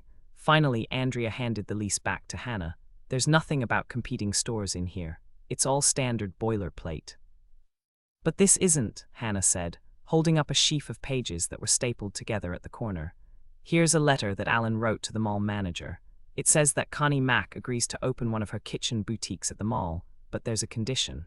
She wants the mall manager to cancel Greg's lease when it comes up for renewal and give his space to her kitchen boutique. And the mall manager agreed. Oh yes, Alan drew up a 4-page contract. The mall manager signed it, and so did Connie Mack and Alan. So Connie Mack and Alan put Greg out of business.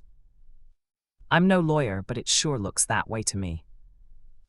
Andrea thought about that for a moment, and then she reached for Hannah's notebook. Do you want me to add Greg to our suspect list and write down what we've learned? Definitely, people have killed for less. I don't believe Greg would murder anybody, but I have to check it out. I promised Mrs. Canfield that I'd come down for coffee when I got home, and I'm going to take this letter with me. If Greg's there, I'll ask him about. Hannah stopped speaking abruptly, and Andrea glanced up at her. What? I heard something. Douse your flashlight, quick. Andrea clicked off her flashlight, and so did Hannah. The room was plunged into near darkness. The only illumination came from a distant streetlight that glowed faintly through the window. What did you hear? Andrea asked. A car. I think it drove around the building and parked in back. Both sisters listened intently. All was quiet for almost a minute, and then they heard the faint sound of a door clanging closed. The stairwell door, Hannah said, reaching in her pocket for the keys to her truck and dropping them into Andrea's purse.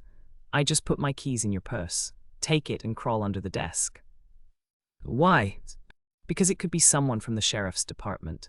I'll stick with my original story about how Janie sent me out here to pick up something. Maybe I can convince them to call her to confirm it, but they might haul me into the station for questioning anyway. If that happens, just wait until they're gone and drive my truck back to the inn. But I can back up your story. It's probably someone I know, and they'll believe me. Hannah grabbed her sister's arm. No, Andrea, get under the desk, please. But why? Because maybe it's not a deputy. Oh, Andrea said, and she sounded a little sick. Do you think it could be the killer?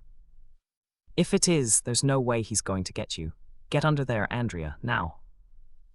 But with two of us, we'll have him outnumbered. I won't let you face him alone. Get under there now and don't make a sound, Hannah ordered, pulling her sister around the desk. But I can help you. Why should I hide under the desk like a coward? Because I won't let you jeopardize the life of my new niece or nephew, Hannah declared, shoving her sister under the desk and rolling the desk chair back into place. But I'm not. Just shut up and do what I say, Hannah hissed, interrupting her sister's denial. Believe me, Andrea, if I say you're pregnant, you're pregnant. Ocean off to come. Chapter 31. 8. Anna's heart was racing as she slipped out of the back room. She moved quickly, hurrying down the center aisle toward the display windows at the front of the store. The lighting inside the boutique was dim, but someone passing by the windows could still glance in and spot her. Rather than take that risk, she ducked down behind a display of fine china. The mall was so quiet, she could hear the faint sound of approaching footsteps. Hannah hoped that it was just another store owner, intending to restock his shelves before the doors opened on Monday, but she didn't hold out much hope. Since it was almost 11 on a Sunday night, that was about as unlikely as Moish suddenly sprouting wings and zooming off into the wild blue yonder. The sound of the footsteps was increasing in volume as the person approached, clunking against the decorative tiles that lined the floor of the mall. Hannah was convinced that they belonged to a man.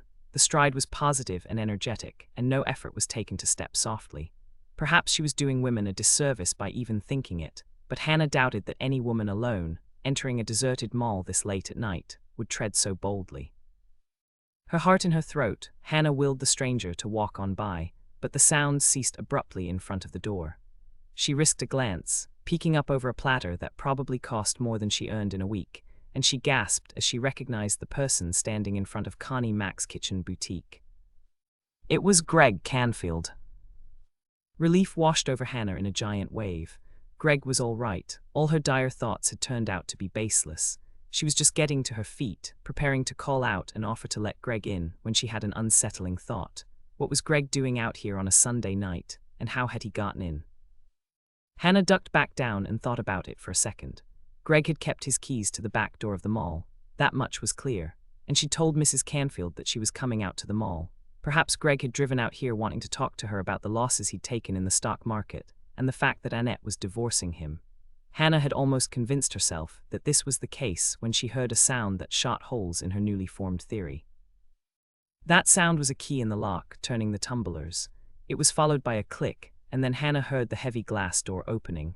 Greg must have kept the key to his store, and no one had bothered to change the locks when Connie Mac's kitchen boutique had taken over the space. Hannah moved slightly and peeked out again, this time from behind a serving bowl. Greg was relocking the door behind him, but why would he do that, and why hadn't he called out to her if he'd guessed she was here? Greg bent over to pick something up, and Hannah almost gasped out loud when she saw that it was a baseball bat. Had Greg come out to the boutique to vandalize the store that had put him out of business? Like lightning, an image popped into Hannah's mind, one that made her shiver. It was Connie Mac's skull, crushed by an object that Doc Knight had thought was a baseball bat. Alan Carpenter's skull had also been crushed in the very same way, and there had been a splinter from a baseball bat in Norman's ski cap. As Hannah watched, Greg began to walk up the aisle, holding the bat like a club. He paused near the center of the store, and an awful smile crossed his face.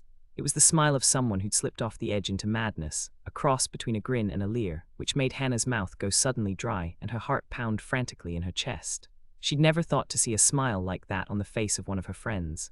But she had to stop thinking of Greg as a friend. He was the killer.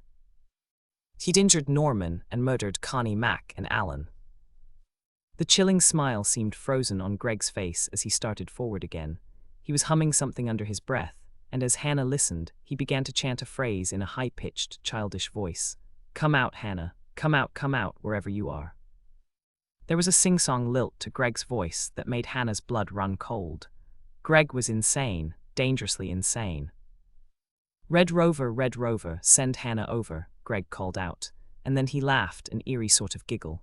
"You're it, Hannah. I'm going to tag you. You can't get in free this time." Hannah swallowed hard. All the games they'd played in the vacant lot at the end of the block were mixed up together in Greg's deranged mind. But this was no game. Greg had come out here with the intention of making her his next victim. "I know where you're hiding. You can't fool me, Hannah Banana." Greg moved forward again toward the back of the store. "You're in the office. I saw your flashlight and I'm going to get you." Hannah gasped. Andrea was in the office. She couldn't let Greg go back there. With an inventiveness born of desperation, Hannah scuttled to the next display table, the one that held the heavy crystal vase that Andrea had admired. She grabbed it and pegged it toward the far wall as hard as she could. The expensive vase shattered with a satisfying crash, and Greg whirled around toward the spot where the vase had landed. "So that's where you are, you naughty girl. Clumsy Hannah. Now see what you've done." Greg stalked past the display table where Hannah was hiding. She held her breath, preparing to run, but he didn't stop. He was wiggling the bat, the same way a power hitter might wiggle it before he hit a home run, as he strode toward the place he thought she was hiding. Hannah knew she had to warn her sister to stay hidden. Greg didn't know that Andrea was here, and if she stayed under the desk, she'd be safe. Hannah took a deep breath and called out at the top of her lungs, "You can't catch me, Greg Canfield." The moment the words had left her mouth, Hannah crouched low and scooted toward another display table. Greg whirled toward the place she'd been, but Hannah was already across the aisle, crouched low behind a table holding a silver service. "Where are you, Hannah? Come out." Greg stalked forward, his bat at the ready. "Why did you murder them, Greg?" Hannah asked. Greg turned again toward the sound of her voice, but Hannah had moved behind another display table. She had to keep calling out and moving, leading Greg away from Andrea. "They took everything," Greg surprised Hannah by answering her. "Annette left me when she found out about redlines, and it was all Connie Mack and Alan's fault." "Did they deserve to die?" Hannah asked, scooting to another position the moment the question had left her mouth. "They did a bad thing. I had to punish them." Greg's voice had grown softer, and Hannah wasn't sure whether that made him more dangerous or less dangerous. "You understand, don't you, Hannah? They deserved the ultimate punishment." "Do I deserve to die?" Hannah asked, moving crab fashion to another counter. "I'm sorry I have to kill you, Hannah, but I don't have a choice. The minute Grandma told me you'd gone to the mall, I knew you were going to find out, and I can't let you tell anyone what I did." "They'll find out." Hannah moved again, crouching low. "No, they won't. They'll think it's the ghost. They're so stupid they believe in ghosts." Greg laughed again as he moved in Hannah's direction, and then he started to chant, "Starlight, moonlight, hope to see the ghost tonight." "Starlight, moonlight." Greg stopped and gave another chilling laugh. "Remember that, Hannah? Remember the game we used to play? You were always the ghost. Now I'm the ghost and I get to scare you." Greg's back was turned, and this was her chance. Hannah inched her way to the display of cast-iron skillets. She reached up and grabbed the biggest one, the same size Grandma Ingrid had used to fry chicken, and ducked back down again. And then she called out again to the madman who'd once been her friend. "I never thought you'd hurt me, Greg." "I won't hurt you," Greg responded, moving toward the display of cast-iron cookware. "You deserve it for sticking your nose in where it didn't belong, but you won't feel a thing. Remember how good I am with a bat. I never miss the ball. I didn't hurt them either. I made sure of that. I'm not a bad person." As Greg lunged for the spot where he thought she was hiding, Hannah darted to the counter directly behind him and stood up. But before she could swing the heavy spider, Andrea popped up from the counter directly in front of Greg. She was holding a fire extinguisher in her hand, and as Hannah watched in total shock, her sister pulled the handle and foam spewed out, directly into Greg's face. The next few seconds passed with what seemed like the speed of lightning. Greg hollered and dropped the bat, reaching up instinctively to cover his eyes, and while he was momentarily incapacitated, Hannah swung the frying pan, connecting solidly with his head. Greg didn't even whimper. He just crashed to the floor like a bale of hay that had been thrown down from the back of a truck. On his way down, he took out a Thanksgiving serving platter and several champagne glasses with silver rims, but Hannah didn't give a second thought to the damage. She just stepped over her former friend to hug her sister tightly. "I did good, huh?" Andrea asked, looking a bit shocked at her own bravery. "You were great," Hannah said, not about to spoil the moment by correcting her sister's grammar. "I think he's out cold, but I'll sit on him to make sure he doesn't try to get up again. You'd better call the sheriff's station. They're already on the way, and they've got Greg's whole confession on tape." I held up my cell phone so the dispatcher could hear, and she patched the call through to Mike and Bill. "Good for you," Hannah declared, plunking herself down on Greg's back. She was careful to keep the frying pan at the ready, just in case. "Flip on the lights and see if you can find something we can use to tie him up." After Andrea had raced off to the front counter, Hannah reached down and took Greg's wrist. His pulse felt steady, and now that the lights were on, she could see no sign of blood. She'd swung the frying pan as hard as she could, but she'd been a lot gentler on Greg than he'd been on Connie, Mac, and Alan. Andrea came back at a run and handed Hannah a roll of red satin gift ribbon.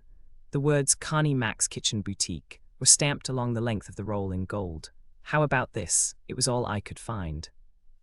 "It'll do," Hannah told her, not missing the irony as she bound Greg's hands and feet with an unending reminder of the store that had replaced his. Then she stood up and stared down at Greg. She thought she'd known him, but she hadn't. People could change a lot in 20 years, and Greg hadn't known her either. He'd assumed that once he called out for her, she'd simply present herself like a lamb to the slaughter. "Are you okay?" Andrea asked, catching Hannah's pensive mood. "Yes, thanks to you. Where did you get that fire extinguisher?" "It was hanging on the wall in the back room, right next to the door." "And you just spotted it hanging there?" Andrea shook her head. "I knew where it was supposed to be. It's a legal requirement for every retail establishment in the county." "And you knew that because you're a real estate agent?" "That's right. Can I ask you a question, Hannah?" "Sure." "I thought you were going to take Greg's head off when you hit him with that frying pan. How did you learn to swing like that?" "In Little Leg, I guess. But Dad took me to all your games, and you always struck out." "That's true, but Greg's head is a lot bigger than a baseball, and I guess I just wasn't motivated enough back then." Andrea nodded and then cocked her head to the side. "I hear sirens out on the highway." "Me too. It must be Mike and Bill." "What are we going to tell them, Hannah?" "As little as possible." "You're right," Andrea looked thoughtful. "I'll take care of Bill, you take care of Mike." The noise of the siren was louder now. It sounded as though more than one patrol car had responded, and that was good. Mike and Bill wouldn't ask too many questions if other officers were present. Hannah heard them pull into the parking lot, and she turned to her sister. "You go down and let them in. I'll stay here and watch Greg." "They can get in, they've got a pass key." "Is that something else you know because you're a real estate agent?" "No, the dispatcher told me." The sirens made a dying bleep, and then the back door banged. Hannah could hear heavy footsteps on the stairs, and much sooner than she thought possible, the glass door banged open and a total of 6 deputies rushed in, Bill and Mike in the lead. "We're okay," Hannah shouted out. "We've got him tied up back here." "You take Mike, I'll take Bill," Andrea reminded her, and then she rushed out to throw herself into her husband's arms. After the 4 other deputies had carried Greg off, Hannah turned to Mike. He didn't look happy, and Hannah knew she had to say something. "I'm sorry, Mike. I know I shouldn't have come out here without telling you, but one thing led to another, and are you mad at me?" "It's mad isn't the word." Hannah sighed. A hunk of granite was more yielding than Mike was being right now. "You've got to believe me, Mike. I didn't know that Greg was the killer. I'm as shocked as you are." "Well, at least no one got hurt. Why did you come out here anyway?" "Andrea and I were looking for clues. I know we shouldn't have done it without telling you, but I figured that I could save you some time by doing some of the legwork. I was only trying to help you. Some help, you almost got yourself killed. But I didn't know that was going to happen. Do you really think I would have brought Andrea out here with me if I'd thought it was dangerous? No, I guess not. Hannah stared up into his face. His frown lines had smoothed out, and she could tell that he was relenting somewhat. We were going to come straight to you and Bill with anything we found. You're sure about that? Oh yes, absolutely. All right, I believe you, Mike said and pulled her into his arms. You don't leave me a whole lot of choice, Hannah. I've got to figure out some way to keep you safe. Hannah looked up to study his expression. He didn't look angry, but there was no telling what was running through his mind. You're not going to lock me up, are you? No, I've got something else in mind. What is it? We'll start by having dinner at the inn tomorrow night. Right after that, I'm going to show you what to do in a clinch. Hannah wasn't sure what to say. Was Mike talking about self-defense classes again, or did he have something else in mind? She was still trying to think of a response when Mike bent down and kissed her, and then she stopped thinking altogether.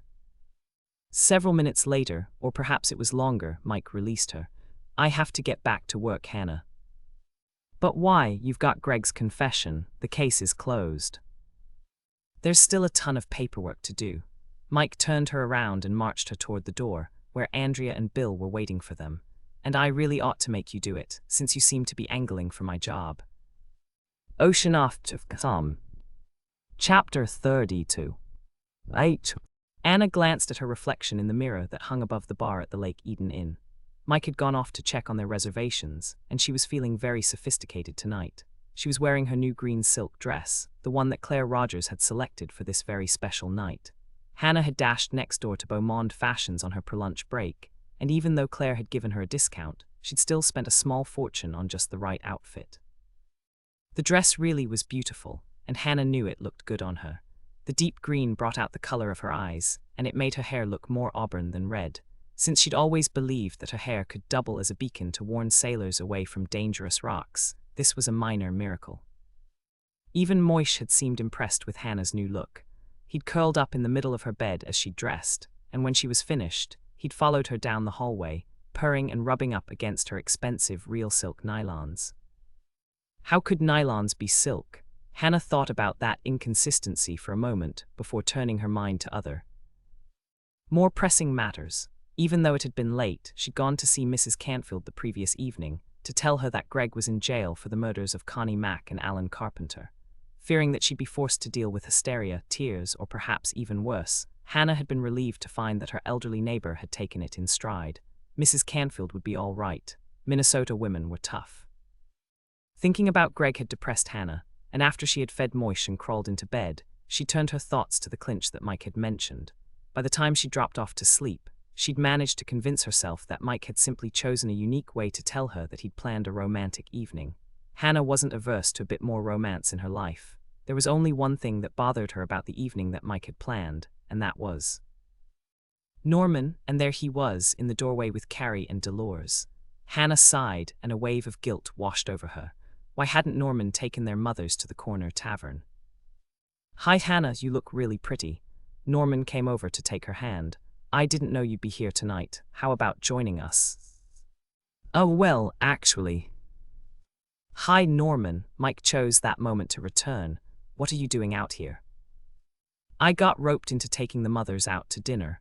They're celebrating tonight, but they won't tell me why. Really? Hannah's curiosity was aroused. I spoke to Mother this morning, and she didn't mention anything about a celebration. It's not Carrie's birthday, is it? No, that's in June. How about your mother? Not until September 15th. I wonder what.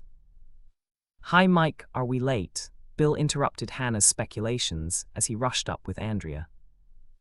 You're fine. Sally's setting up for us right now, Mike answered, and then he turned to Hannah to explain.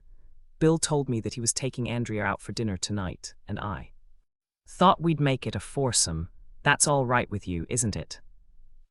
Of course, Hannah said. What else could she say when Bill and Andrea were standing right next to her? Hey Norman, Mike said, reaching out to pat him on the shoulder. There's no reason why you should be stuck with the mothers alone. Do you think they'd like it if we all sat together? You've got to be kidding. Hannah thought with a sigh, her dreams of a romantic candlelight dinner with Mike vanishing into thin air. They'd love it, but are you sure we won't be intruding? Norman looked a little worried. It's not at all, Mike thumped Norman on the back again. We're practically all family anyway. Okay, I'll go tell them, and I'll find Sally and say that we need a table for 7.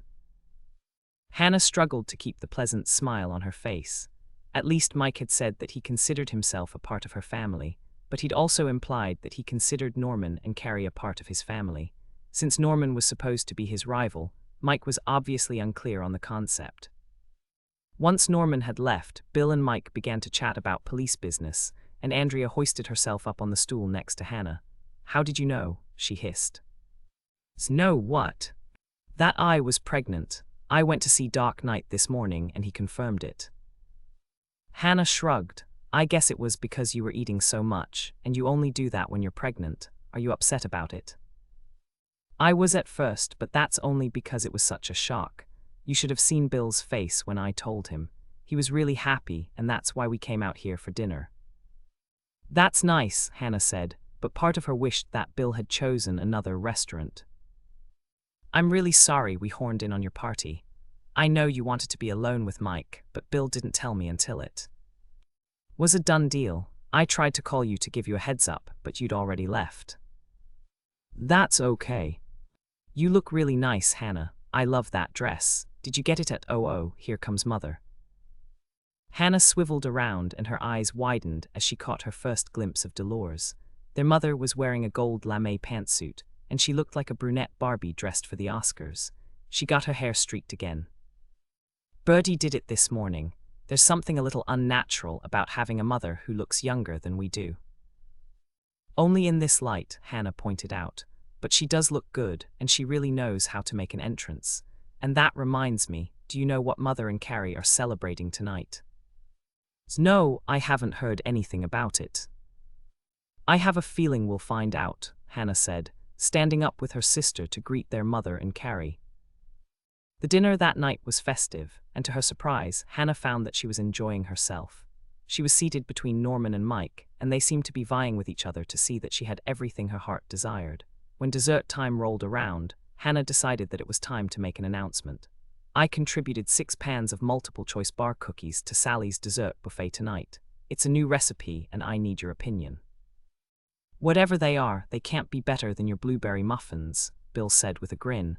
They were the best I ever tasted. Hannah turned to give him a long, level look. How do you know? I thought the containers were being dusted for prints. They were, but they came out clean, Mike explained. And since the muffins were 2 days old already, WH. You shared them around at the station. Hannah finished the sentence for him. That's right, we didn't think you'd want them back. You're not upset, are you? Not really. Hannah did her best to be gracious. I'm glad they didn't go to waste. Is there more coffee in that carafe? Both Mike and Norman made a grab for the carafe at the same moment, and Hannah almost laughed out loud. This was the first time in her whole life that 2 men were knocking themselves out to please her. Mike got to the carafe first and filled Hannah's cup. Then he leaned forward to talk to Norman. Are you all right after that knock on the head? I'm fine, but if Lake Eden gets any more dangerous, I'm going to take karate classes. Karate won't do you much good unless your assailant is a 2x4 or a stack of cinder blocks. I'll tell you what, Norman. I promise to teach Hannah some self-defense moves, and I'll give you some tips too. Thanks, Mike. Norman looked properly grateful. Just let me know when, and I'll be there. How about tonight? I have to teach Hannah what to do in a clinch, and my apartment complex has a gym. That sounds great. I'll take the mothers home and then I'll drive out to your place. I really appreciate this, Mike. Ever since I met Hannah, I'm never sure when I'm going to run into trouble. Hannah made a study of the coffee in her cup, as her 2 Lotharios discussed precisely when and where to meet. This evening was definitely not turning out the way she'd hoped it would. Andrea, dear, Dolores reached across the table to tap Andrea's arm. You didn't have any of the champagne I ordered. As Hannah watched, Andrea's face turned a shade of pink that matched the dress she was wearing. I'm sure it was delicious, Mother. I just didn't feel like drinking tonight. But why, dear? You're not driving, are you? Andrea's cheeks turned even pinker as she shook her head. Then why don't you have a glass? No, Mother, thank you, but I'm pregnant. Hannah supplied the word that appeared to be frozen on her sister's lips. Really? Dolores looked stunned for a moment, and then she rushed around the table to hug Andrea. That's wonderful, dear. When did you find out? Today, but Hannah knew it yesterday. Dolores turned to give Hannah a sharp look. Hannah just shrugged. Call me psychic. For a few moments, everyone spoke at once, congratulating Andrea and Bill. Hannah sat back with a smile on her face and enjoyed her sister's time in the spotlight. Andrea looked happy, and that was what counted, and Bill seemed absolutely delighted. Hannah has some good news, too, Dolores said when the commotion had died down a bit. Tell them, dear. Tell them what? Hannah asked, staring at her mother in total consternation. About the book. You're going to write it, aren't you? Oh, that book. Hannah sighed deeply. Her mother had obviously spoken to Kurt Howe, who'd spilled the beans. Now she had to explain it to the rest of her extended family, and every one of them was staring at her curiously. Kurt Howe came into the cookie shop this morning and asked me to write a cookbook. I told him I'd think about it. But you have to do it, Dolores insisted. Only if I can work in some of our old family recipes and stories about Lake Eden, Hannah stipulated. As Andrea would say, it's not a done deal yet. Another round of congratulations followed Hannah's unplanned announcement, and then Dolores clinked her spoon against the side of her champagne flute. When she was sure that all eyes were on her, she said, Carrie and I have an announcement too. Hannah took a deep breath and held it. If Dolores and Carrie had cooked up something together, it couldn't be good. I'm going into the antique business with Carrie, Dolores declared. Everyone who toured the Ezekiel Jordan house urged us to open an antique shop, and since Luann Hanks has shown such an interest, we're hiring her to help us buy stock and run the store. That's great, Mother. Andrea reached out to pat her mother's hand. It certainly is, Hannah added, giving a big sigh of relief. Opening an antique store would keep her mother busy and out of her hair. That's not all, Dolores said, pausing for dramatic effect. Carrie and I signed the lease this afternoon, and you'll never guess where we're locating. Hannah was almost afraid to ask, but she did. Where? Right next to you, dear. You mean on the same block? Hannah asked, hoping that she'd misunderstood. Right. Next. To you, dear. Carrie and I are turning the Ezekiel Jordan house into an antique shop. I've been feeling guilty because I don't spend enough time with you, and now I'll be able to zip over and have coffee with you every morning. Isn't that wonderful, dear? Somehow Hannah managed to keep the smile on her face. Wonderful, she said. Ocean off to some. Multiple choice bar cookies. Preheat oven to 350 degrees F, rack in the middle position. A half cup butter. 1 stick. 1 can sweetened condensed milk, 14 Oz. Melt the butter and pour it into a 9 by 13-inch cake pan. Tip the pan to coat the bottom. 1. Evenly sprinkle 1 ingredient from column over the melted butter. 2. Drizzle sweetened condensed milk over the crumbs. 3. Evenly sprinkle 1 ingredient from column B on top. 4. Evenly sprinkle 1 ingredient from column C on top of that. 5. Evenly sprinkle 1 ingredient from column D over the very top. Press everything down with the palms of your hands. Bake at 350 degrees F for 30 minutes. Cool thoroughly on a wire rack and cut into brownie-sized bars. Tracy loves to help me bake these. She gets to choose the ingredients. Ocean off to some. Index of recipes. Peanut butter melts. Blueberry muffins. Twin chocolate delights. Little snowballs. Grilled cream cheese sandwiches. Lisa's white chocolate supremes. Short stack cookies. Multiple choice bar cookies. Ocean off to some. Please turn the page for an exciting sneak peek at Joanne Fluke's. Lemon Meringue Pie Murder. Now on sale wherever mysteries are sold. Ocean off to some. Tay.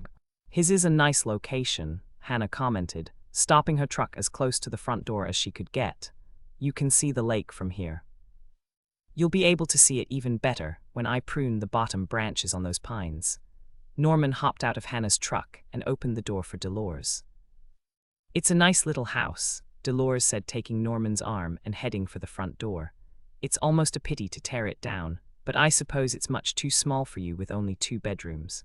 Once you make the smallest one into an office, there's no room at all for house guests, Hannah interjected quickly, shooting her mother a warning glance.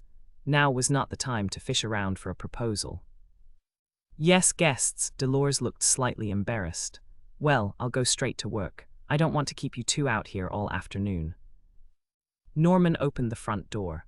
I'd better turn on the lights so you can see better. The windows are small and it's fairly dark inside. The electricity's still on. Hannah was surprised. She'd assumed that Rhonda had turned it off to save the expense. I told Rhonda to switch it over to my name. I'll have it turned off on Saturday morning before the demolition crew gets here. When Hannah stepped inside the house, she was pleasantly surprised. She'd expected to be assailed by the clouds of must and dust that inevitably gathered when a house was unoccupied, but the only odor she could detect was lemon-scented furniture polish. It's so clean in here. I know, that's why I didn't bother to change clothes. Dolores glanced down at the pale yellow dress she was wearing. Andrea told me that Rhonda had a cleaning woman. What for? There hasn't been anyone living here since Mrs. Volker died. I know, but the house wasn't selling and Andrea thought it might show better if it was cleaned. You know how some people are. They can't see past the dust and the cobwebs. Rhonda didn't feel like doing it herself, so she hired a cleaning lady. Come on, Hannah. We'll start in the living room and work our way through to the back. The living room was cluttered with furniture and artwork, but with all 3 of them working, it didn't take long. Hannah put red tags on the furniture and artwork that Dolores indicated, and Norman packed the smaller items in boxes. The guest room didn't yield much for Granny's attic, just a handmade patchwork quilt that Dolores thought she could sell, but the master bedroom was a different story. Dolores chose 2 Maxwell Parrish prints and an old wooden rocking chair, and then she pointed to the quilt on the bed. I'd like to take that. Why? Hannah asked. She was almost sure that the quilt was machine-made, the type that anyone could order from a mail-order catalog. It's not an antique, is it? No, but Reverend Strandberg can use it for the homeless shelter. Hannah agreed and pulled the quilt from the bed. But instead of a bare mattress, similar to the one they'd found in the guest room, this bed was complete with sheets, pillowcases, and a blanket. I wonder why Rhonda kept this bed made up. Do you suppose she stayed out here sometimes?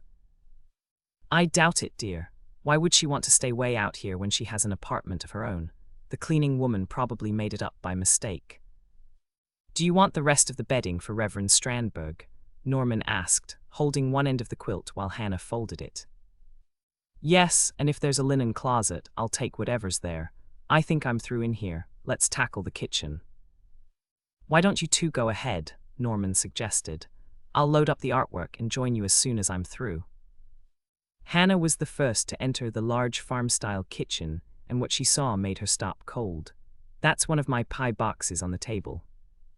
You're right, I wonder how long it's been here. Dolores marched past her, lifted the lid on the distinctive box Hannah used for pies, and stepped back with a startled exclamation.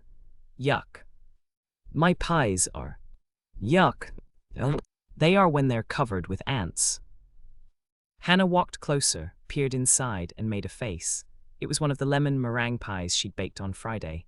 Only 1 piece had been eaten, and the rest was crawling with an endless line of small black ants that were industriously carting away the sweet pastry. You're right, Mother. This pie is ant fodder. I'll dump it in the garbage. Here, Hannah. Dolores walked over with a plastic garbage bag she'd found in a box under the sink. She held it open near the edge of the table and motioned to Hannah. I'll hold the bag. You slide the box off the table, dump it inside, and carry it out. Yes, Mother, Hannah said obediently, resisting the urge to giggle. Dolores was treating her like a backwards child, but the plan was a good one and to object would be petty. Once the box was safely transferred to the garbage bag, Hannah carried it to the back door and took it outside. 2 garbage cans sat on a cement slab next to the old garage. Hannah peeked in the garage window, hoping to see an antique car up on blocks, but the interior was completely filled with fireplace wood. She'd have to remember to tell Norman about that. There was enough wood in Mrs. Volker's garage to carry him through several winters. All he had to do was move it to another location before they tore down the garage. Hannah held her bag at the ready and lifted the lid on the garbage can. She expected it to be empty, and she was surprised to see several items in the bottom of the plastic liner. There were 2 styrofoam boxes with see-through plastic lids, the kind used for restaurant takeout dinners. One dinner was partially eaten and the other looked untouched. Both were Audiobook, one of Hannah's favorite intrigues. She recognized it by its distinctive marrowbone. Rhonda must have ordered takeout on the night she packed up the last of her great aunt's effects, and since there were 2 containers, it was obvious she'd expected someone to join her for dinner. It was probably an invasion of privacy to go through someone else's garbage, but Hannah was curious about that uneaten dinner. She lifted the liner partway out of the can and peered down at the other items in its depths. There was an empty Chianti bottle and 2 plastic wine glasses. Rhonda had poured wine for someone, but that someone had left before dinner. Hannah shrugged and added her garbage to the mix. She didn't understand why Rhonda hadn't taken the untouched tray home. Even if she hadn't wanted it, she could have given it to one of her neighbors. For that matter, why had she left the pie? The same reasoning applied. One of Rhonda's neighbors would have loved it. Just as she was about to close the lid, Hannah heard the rumble of a trash truck approaching on the road that ran past the house. Monday must be garbage day. Hannah lifted out the liner, tied it off, and rushed to the front to hand it to the driver. "What took you so long?" Dolores asked when Hannah came back into the kitchen. "The garbage truck came, so I carried out the bag." Hannah sniffed the air. "You must have found some ant spray." "It was under the sink. Look at these dishes, Hannah, they're carnival glass." Hannah surveyed the rainbow of colored dishes Dolores had stacked on the counter. "I thought carnival glass was orange." "That's the most common, but they made it in other colors too. See this purple bowl? It's fairly rare and it'll bring a good price. Could you climb up and look in the top cupboards, dear? There may be more." Hannah dragged a chair over to the counter and climbed up on the seat. She opened one of the cupboard doors and her eyes widened as she recognized a distinctive design. "Here's a big desert rose platter. You want that, don't you?" "Yes, hand it down to me." Hannah handed the platter to her mother and reached for a stack of plates. "This looks like blue willowware, but it's green. I think there's a whole set of it." "Let me see." Dolores sounded excited as she reached up for a plate. She flipped it over and she gasped. "What a find. It's genuine green blue willowware." Hannah coughed to cover a laugh. How could a plate be green blue willowware? It sounded like a contradiction in terms. "Here's some pink. Do you want that too?" "Yes, pink blue willowware is a collector's dream. Just hand me everything, Hannah, and be careful you don't drop any pieces. I'm just glad Rhonda didn't go through the cupboards. She missed some real treasures." By the time Norman joined them in the kitchen, Dolores had every flat surface stacked with dishes and glassware. "It looks like you found some things you want." "Oh my, yes." Dolores turned to smile at him. "Are you sure you don't want a percentage? Mrs. Volker had some valuable dishes and glassware." Norman shook his head. "It's all yours and Mother's. I've been living with her rent-free, and it's the least I can do." "Well, that's very generous. Just wait until I tell Carrie and Luann. They're going to be in alt over these fabulous dishes." Hannah chuckled as she climbed down from the chair. In alt. It was obvious that her mother had attended a meeting of her Regency romance group recently. Dolores had explained that alt referred to altitude, and the heroines in Regency novels often spoke of being in alt when something took them to the heights of pleasure. When they'd packed up the glassware and dishes and Norman had carried the boxes out to the truck, Dolores gave one last glance around. "I think that's all. I've looked in every room." "How about the basement?" Norman asked. "I haven't been down there, but Rhonda said her great-uncle used to do some woodworking." "Antique tools." Dolores's eyes began to gleam. "They're going for a premium right now. Do you have time for me to take a quick peek?" "I've got times. How about you, Hannah?" It's fine with me. Hannah handed Dolores the apron she'd discovered hanging over the back of a kitchen chair.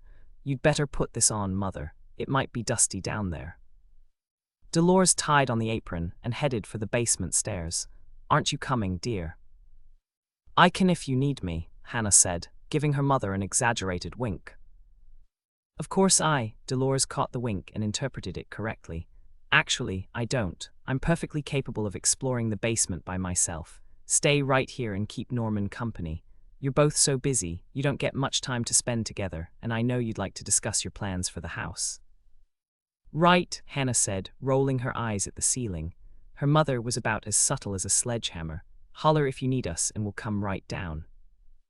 Norman waited until Dolores had switched on the light and gone down the stairs, and then he turned to Hannah. What do you think about a picture window in the kitchen? Since it faces the woods, it would be a nice view. Yes, it would. Hannah could picture herself sitting at the kitchen table in the morning, sipping a freshly brewed cup of coffee and watching the deer emerge from the trees. That thought was dangerous to her preferred single state, and she quickly asked another question. How about the living room? That window will face the lake, won't it? That's right, but the master bedroom will have the best view, and that's where I'm building the balcony. Hannah didn't want to think about the master bedroom with its wood-burning fireplace and incredible view. It was just too appealing. She changed the subject again, asking Norman about how he planned to furnish the house. That was interesting, and it was only when she glanced up at the old kitchen clock on the wall that she realized almost 15 minutes had passed, and they hadn't heard a peep out of Dolores.